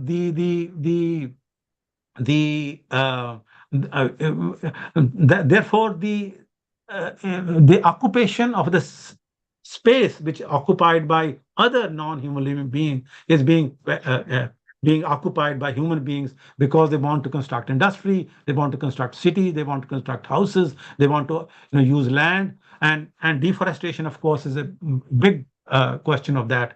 The Amazon forests in Brazil and Indonesia, but primarily in Brazil, are one of the lungs of the earth. They absorb the carbon dioxide and therefore reduce the possibility of global warming taking place. And that deforestation took place massively during the last president, though the new president, Lula, is more sensible. He is aware of this. He has stopped deforestation. So this is an indication that the vision of economic growth, which I am trying to argue that has been so central to economic theory, has led to this phenomena of biodiversity loss. So similarly, the vision of unlimited economic growth has led to crossing social boundaries. And the manifestation of those is massive inequalities. If some of you haven't read, and if you have the time and the inclination, there's one book which is worth reading by Piketty called Capitalism, the 21st Century. He's done a massive, he's not a Marxist, he's a social democrat. And I believe that he also advised Rahul Gandhi, or at least he was in touch. That's what I learned. And I don't know how much his advice will be accepted, but he was probably in touch with them. It's a big book, but not very difficult to understand. And he has shown the massive degree of inequalities which have increased, which we have never known. That there are multinationals which are bigger than the countries in terms of the total output and the total wealth they hold. And it is just unbelievable. Now, the thing is that the corporates know that. They also know that inequalities are coming and how to deal with inequalities. They also know that we are destroying nature. And some of them are trying to find a refuge, which is actually not going to refuge. I'll give you two examples. The richest people in the world are trying to buy houses in one place in New Zealand, which is considered the last space which will be damaged by when apocalypse takes place, when climate change becomes so massive that the whole Earth planet will be under threat, then that space will be. And house prices have gone massively in that area. And the richest people, which includes film stars, big industrialists, they're buying houses, thinking that we will be safe. The other is deep bunkers. There's a whole industry which has developed. The deep bunkers are being built up that we will go into those deep bunkers when the Earth is going to spare. But it is foolish and total illusion that you'll be able to save yourself by going into a bunker or buying a house in that remote corner of New Zealand if the whole Earth planet is destroyed. But they also know that we have to do something. So they are trying to introduce certain green policies, but they do not look at the equalities aspect. They're trying to say, we want to have green capitalism, that we want to introduce renewable energy, we want to change the pattern of transport, we want to change the materials used in the housing, we want to change the kind of consumption pattern of people. And though not successful, some of them are pretty clever. I mean, Obama was an intelligent guy. He knew this, but he didn't do anything. Tony Blair is an intelligent guy. He didn't do anything because they are afraid that if we tell people we don't need economic growth, we will not get votes. Every politician has to suggest to people that when we come into power, we lead to more economic growth, because that has been the mantra. Only the Green Party is the only party which says that no, we don't believe in unlimited economic growth. In some cases, we need to have degrowth, because it has been produced now that in order to have a reasonable living, what we don't need is more growth. What we need is already existing growth should be equitably distributed. That there is enough food in the world, if that food is equitably distributed, but still famines take place because there is unequal distribution. That there is enough wealth in the world to build houses for everyone, but no, some people have 10 houses, others are homeless. So inequalities are taking place. And this green capitalism does not take account of those social inequalities. Finally, I would say that environmental breakdown, both in terms of climate change and biodiversity loss, eventually result in social breakdowns. You might be also hearing about this, that all the rich countries now are faced with problem, people from Africa moving into, through boats into these countries. And there's an anti-immigration sentiment building up in England, in other countries, and so on and so forth. Okay, I think Bhagwan is ringing me up because I'm probably going beyond my time. Okay, next one.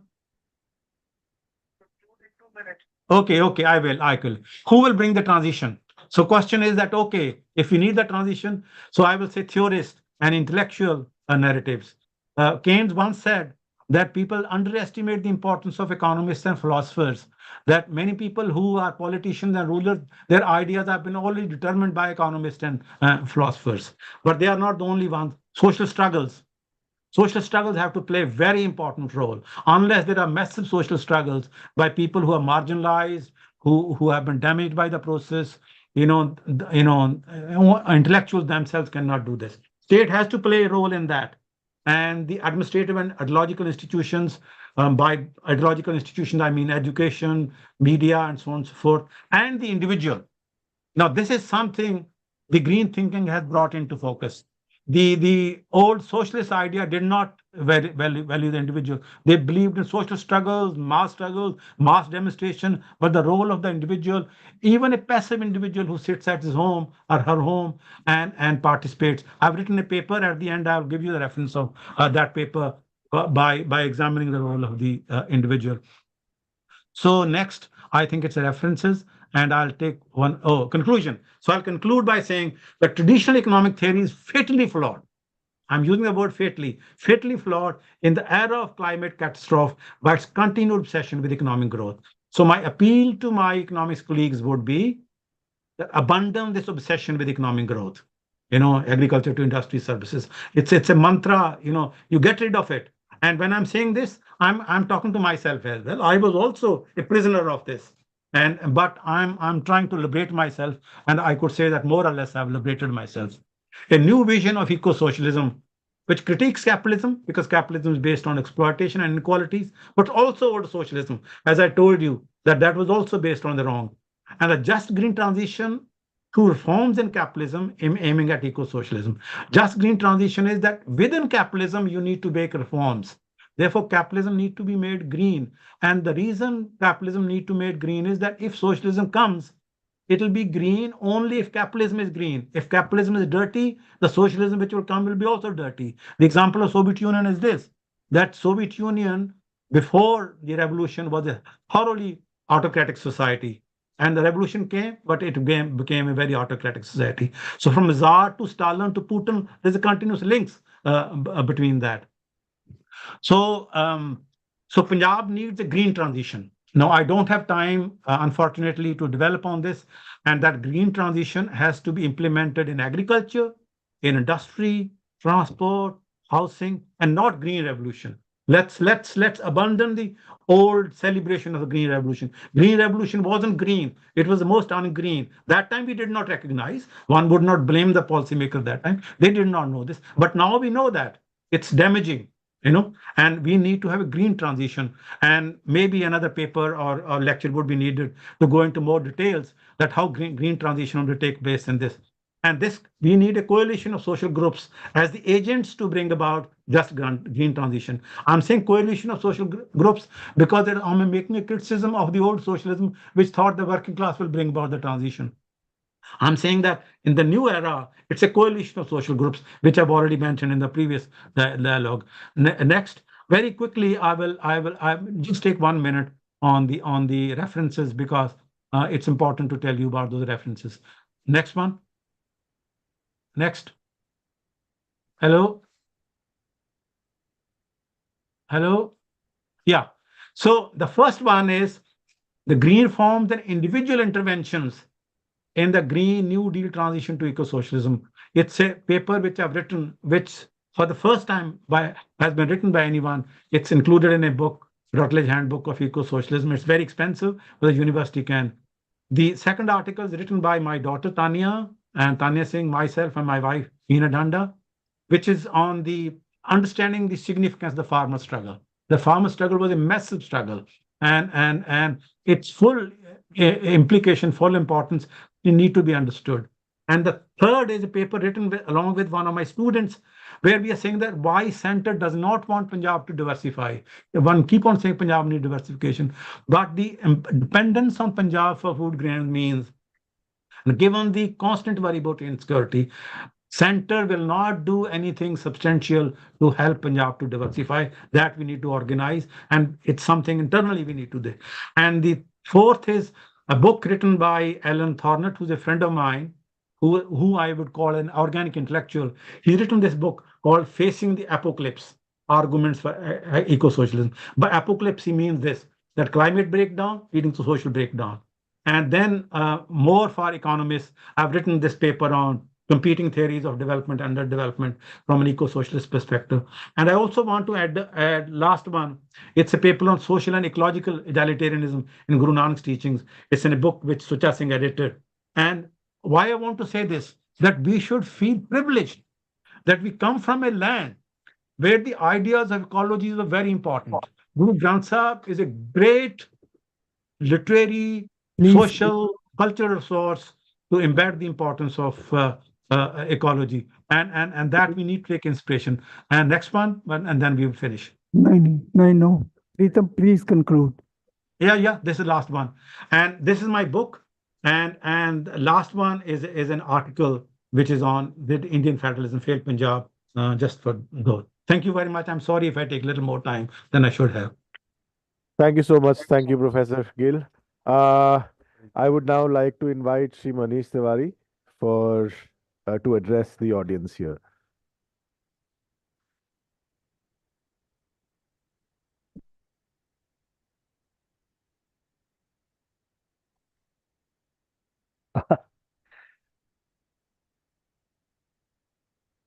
Honorable Hanspalji, Dr. Mohinder Singh, Dr. Neena Puri, Dr. Bhagwan Josh, ladies and gentlemen, I think first of all, the Bhai Veer Singh Sahitya Sadan must be congratulated for organizing this very extensive discussion on the political and the governance challenges of Punjab.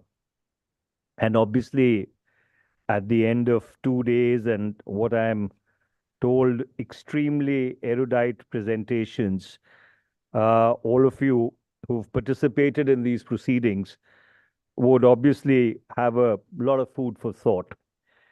And so therefore, I am neither going to belabor the history of Punjab, nor am I going to delineate at any great length about the challenges Punjab currently faces. I would confine myself to very few, one or two observations, which I think are germane given the fact that this is going to be an ongoing series of interactions on various aspects concerning the future of Punjab. Look, unfortunately, whether we like it or not, Punjab is a prisoner of its own history. And that history, unfortunately, is shaped by its geographical location. For centuries, it became the pathway for every invader who came into India, except the British or the Portuguese or the Dutch for that matter. And subsequently, the partition of India was not really the partition of India, it was the partition of Punjab and the partition of Bengal. Bengal, to some extent, suffered less, and Punjab, unfortunately, suffered much more. Primarily because the British, after the failure of the First War of Independence, when they recreated their recruitment paradigm, militarized the entire region from New Delhi till the Khyber Pass very extensively. And when you have about 2.3 million Indians in arms, bulk of them from this area, when the Second World War ended, and you had a very swift demobilization, and obviously you allowed people to go back with their weapons, you created a powder keg. And through that powder keg, when you decided to draw a line rather abruptly, the consequences, I guess, didn't require any rocket science to figure out, but people at that point in time possibly did not want to figure them out. And subsequently, as things evolved between 1947 and now, Punjab became smaller and smaller and smaller. And being at the tail end of the country, locked on its western borders which are not going to open in the foreseeable future, irrespective of how many outreaches have been tried, primarily because on the western border sits a neighbor, which unfortunately is not a country which has an army, but an army which has a country. That situation is not going to alter itself very, very rapidly. So while, we can all have dreams and fantasies and wishes that we need to open our western borders and that would open the land routes to Central Asia and beyond, well, I don't see that happening in the near foreseeable future. And so therefore you have this little piece of land where land holdings have become smaller and smaller. Farm incomes have become challenged by the day. When you have the average size of a land holding in Punjab is between 2.5 to 3 acres, 84% of Punjab owns less than that, which is incidentally higher than the national average, which is much, much lower. And if you account for marginal farmers, it is really on the higher side. But that doesn't really account for very much in terms of farm incomes. So therefore, the agrarian, social and political crisis in Punjab really stems out of the fact that the industrialization which happened during the socialist era, which was more command economy driven, and you had these what I called Soviet towns which came up in different parts of India, essentially dependent upon a lot of the rupee-ruble trade. But all that became a passé in 1991. And the economies of scale, frankly, do not permit any prudent industrialist to really be making very large-scale investments when he has better options available. So I think that really is the root of the current crisis that we face. And that is primarily responsible, for islets becoming the biggest industry in Punjab today. That every kid who finishes +2 wants to take the exam and get out, irrespective of how arduous that process might be or how short-changed they may get in the process. And that is also the reason why the drug problem has become such a serious social challenge, because you have young people who look at a future which is a dark blank wall, and either they get out, and if they don't get out, then honestly there's nothing to do. So the challenge which Punjab faces is enormous. And the polity in Punjab is grossly ill-equipped to handle it. Unfortunately, the day-to-day jousts, which have now become the staple of our legislative institutions. We saw one spectacle playing itself out yesterday in the Punjab Assembly. Does not really leave any room for any constructive constructive debate on what is the way forward for Punjab. You see, with a debt of about 3.74 lakh crores, if you go by the budget today, by the end of the fiscal of 24-25, Punjab is possibly the most indebted state in the country. 20% of whatever revenue it collects actually goes towards servicing just the interest payments on that loan, which keeps on growing. So, therefore, where do you really go from here? And the only way forward is that somebody has to bite that bullet.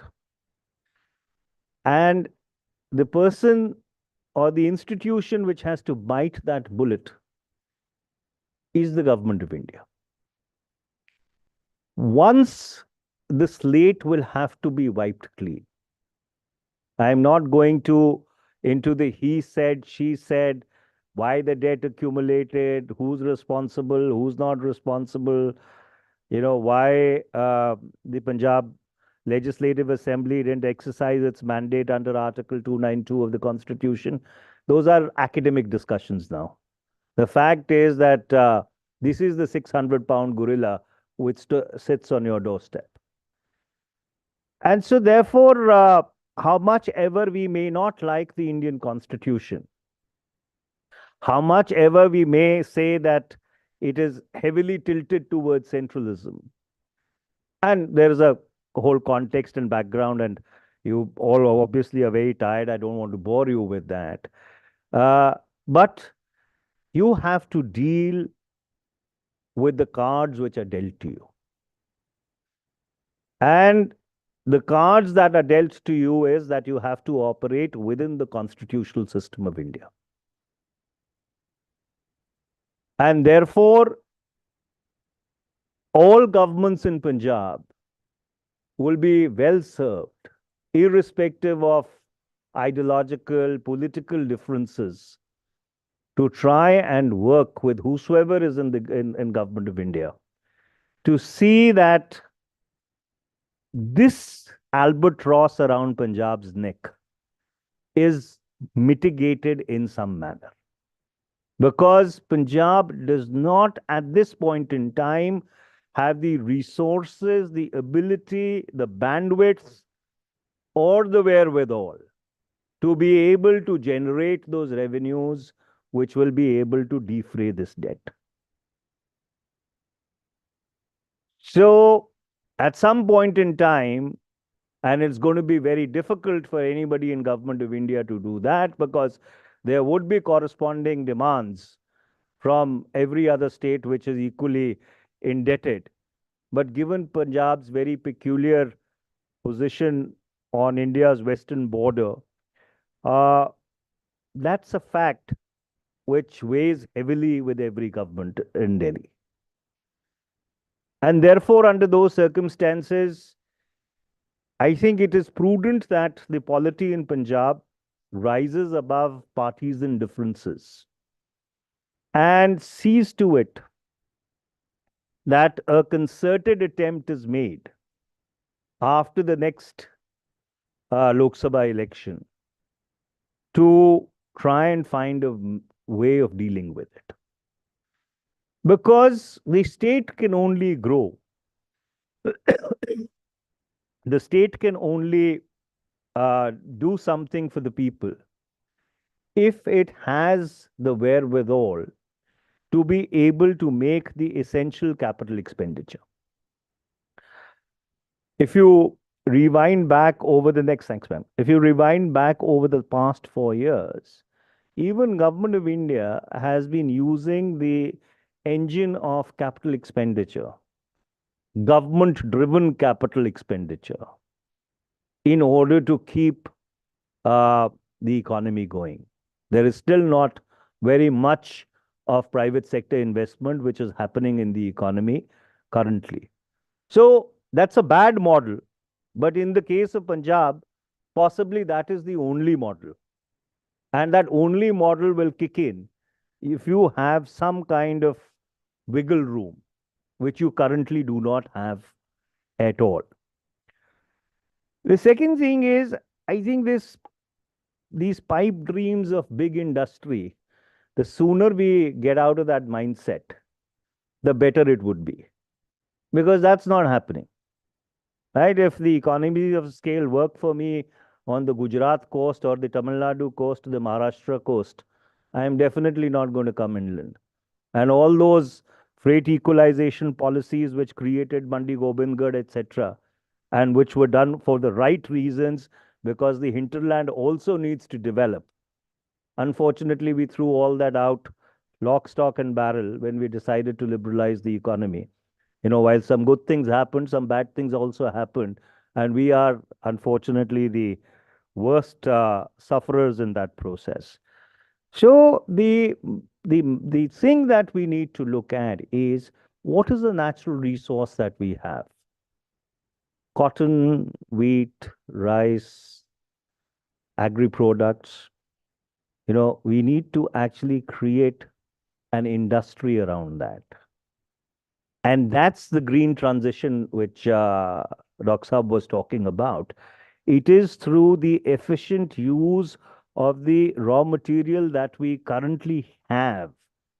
If we were to use it properly, Punjab would also be able to make that green transition. Because eventually, till that point in time, we remain exclusively on the wheat and rice cycle. And the reason why we are on the wheat and rice cycle and the MSP is such a huge issue, and correctly a huge issue, is because there are no other alternatives. And if the MSP support was to be withdrawn, you know, Punjab would find itself in a much worse sinkhole than it currently finds itself in. So I think what is really important is that you've begun this process. You need to get the stakeholders onto one table. You need to get the political parties in Punjab and other stakeholders onto one table and to agree to at least a 10-year roadmap of Punjab, irrespective of whether there is a change of government or not. And this is not something which has not happened. In 1990, when India went into a economic crisis, right, there was actually a seminar which was done by the Observer Research Foundation, which was in its very nascent stage at that point in time, where between the left, right, and the center, which is, if I remember correctly, Dr. Manmohan Singh, Mr. L.K. Advani, and Mr. Jyoti Basu, there was almost a broad consensus which was hammered out before even Dr. Manmohan Singh became finance minister about the way forward for India's economy. And irrespective of the critique that we are too GDP obsessed, which is correct in a way, that consensus is now held for 25 years. You know, governments have come and gone, but that consensus is broadly held. That is the kind of consensus that we require to create, to find the roadmap for Punjab. And that's where organizations, institutions like the Bhai Singh, Sahitya Sadan and others can play a very, very critical role. Because eventually, till the time you do not have a political consensus, and the political discourse in Punjab is not underscored by how much you can abuse whom in the highest decibel possible. Unfortunately, we are, or we may find ourselves in a situation which may be worse than the period from 1980 to 1995. And I'll stop with that. Thank you very much.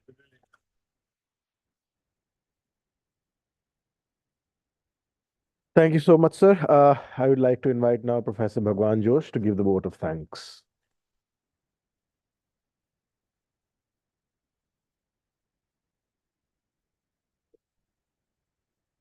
You you all are very tired.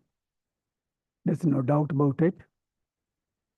So I will not inflict a lecture on you, but a Punjabi poet had said, ਸ਼ਬਦ ਤਾਂ ਕਹੇ ਜਾ ਚੁੱਕੇ ਹਨ, ਸਾਥੋਂ ਵੀ ਬਹੁਤ ਪਹਿਲਾਂ ਤੇ ਸਾਥੋਂ ਵੀ ਬਹੁਤ ਪਿੱਛੋਂ. So the relevant words have already been said in the seminar, and nothing which is so valuable remains to be said. They have already been said. One point which I want to just make and then move ahead is that the most important thing of Punjab process, which has been going on for the last 40 years, is pain. And that process is recorded by its poets and writers. No, I can't go into it. So if you look through their poems, you will realize the pain of Punjab. And it is through that pain that peasant movements are born. It is from that pain that suicides are born. But I will not go into its elaboration. I must confess that I am not competent to sum up all the ideas and themes discussed in this international conference. But there is a one thing on which all of us would agree, and what is that point? That the conference has expanded and deepened our consciousness of Punjab problems. And it's very clear from Manish's lecture also. The papers were not merely about economy and governance, they also embodied within themselves the history and culture of contemporary Punjab. The conference has many lessons to teach. One of them can be articulated in the words of Baba Farid, and that's what Farid says. Farida, je tu akal latif hai, kale likhna likh. Aap nade giriban mein, sar neema kar deekh. O Farid, if you are wise and enlightened one, do not commit black deeds. It would be better if you look down into your own self. And that is what Punjab needs to do it. Puran Singh has a poem, Punjab nu kuka mein, and there is a line in it. I will not just go beyond that. Ay Punjab mere tu muda. So every Punjabi now wants Punjab to muda, oh my Punjab, to come back to your original glory. That's what we want you. So on behalf of the National Institute of Punjab Studies, Bhai Veer Singh Sahitya Sadan, and India International Center, we all thank the scholars who made presentations, chaired the sessions, and participated in the discussions. We would like to express our heartfelt thanks to all the employees and workers whose hard work made this conference a great success. We express our gratitude to Shri Manish Tiwari for presiding over the valedictory session. His presence brought back the memory of Professor V.N. Tiwari, a great champion of Punjabi language. I was living next to their house, so I often visited their house. Preetham and I have very close relations with Professor Tiwari. Finally, all of us would like to thank the organizers, especially Dr. Mahinder Singh and Shri N.N. Vora ji for conceptualizing and bringing this conference to fruition. Let us put our hands together and applaud their effort. Thank you. Thank you very much. Thank you all. Professor Josh has already given you thanks. I like to apologize to all of you for any inconvenience that you face during your stay. Please stay connected. And Tiwari Sahab, we are grateful to you. You have shown us the way. Let us debate that way in a smaller group again. Thank you. Thank you, sir. I have been given a little note that although we have been about 30 to 40 people here, about 400 people have joined us online. A definite number of 250 participants online yesterday and about 150 today. So this has gone viral, as it were. Thank you so much. I invite you all, especially the young friends, to join us at dinner. We have to celebrate after this hard work. Where is dinner here? Yeah, dinner in the dining hall. Here you can have virtual dinner, real dinner in dining hall. Thank you.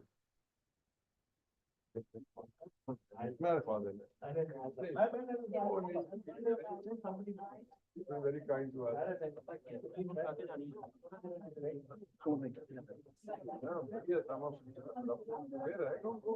I can't leave now. If I leave now, I will anyway check that.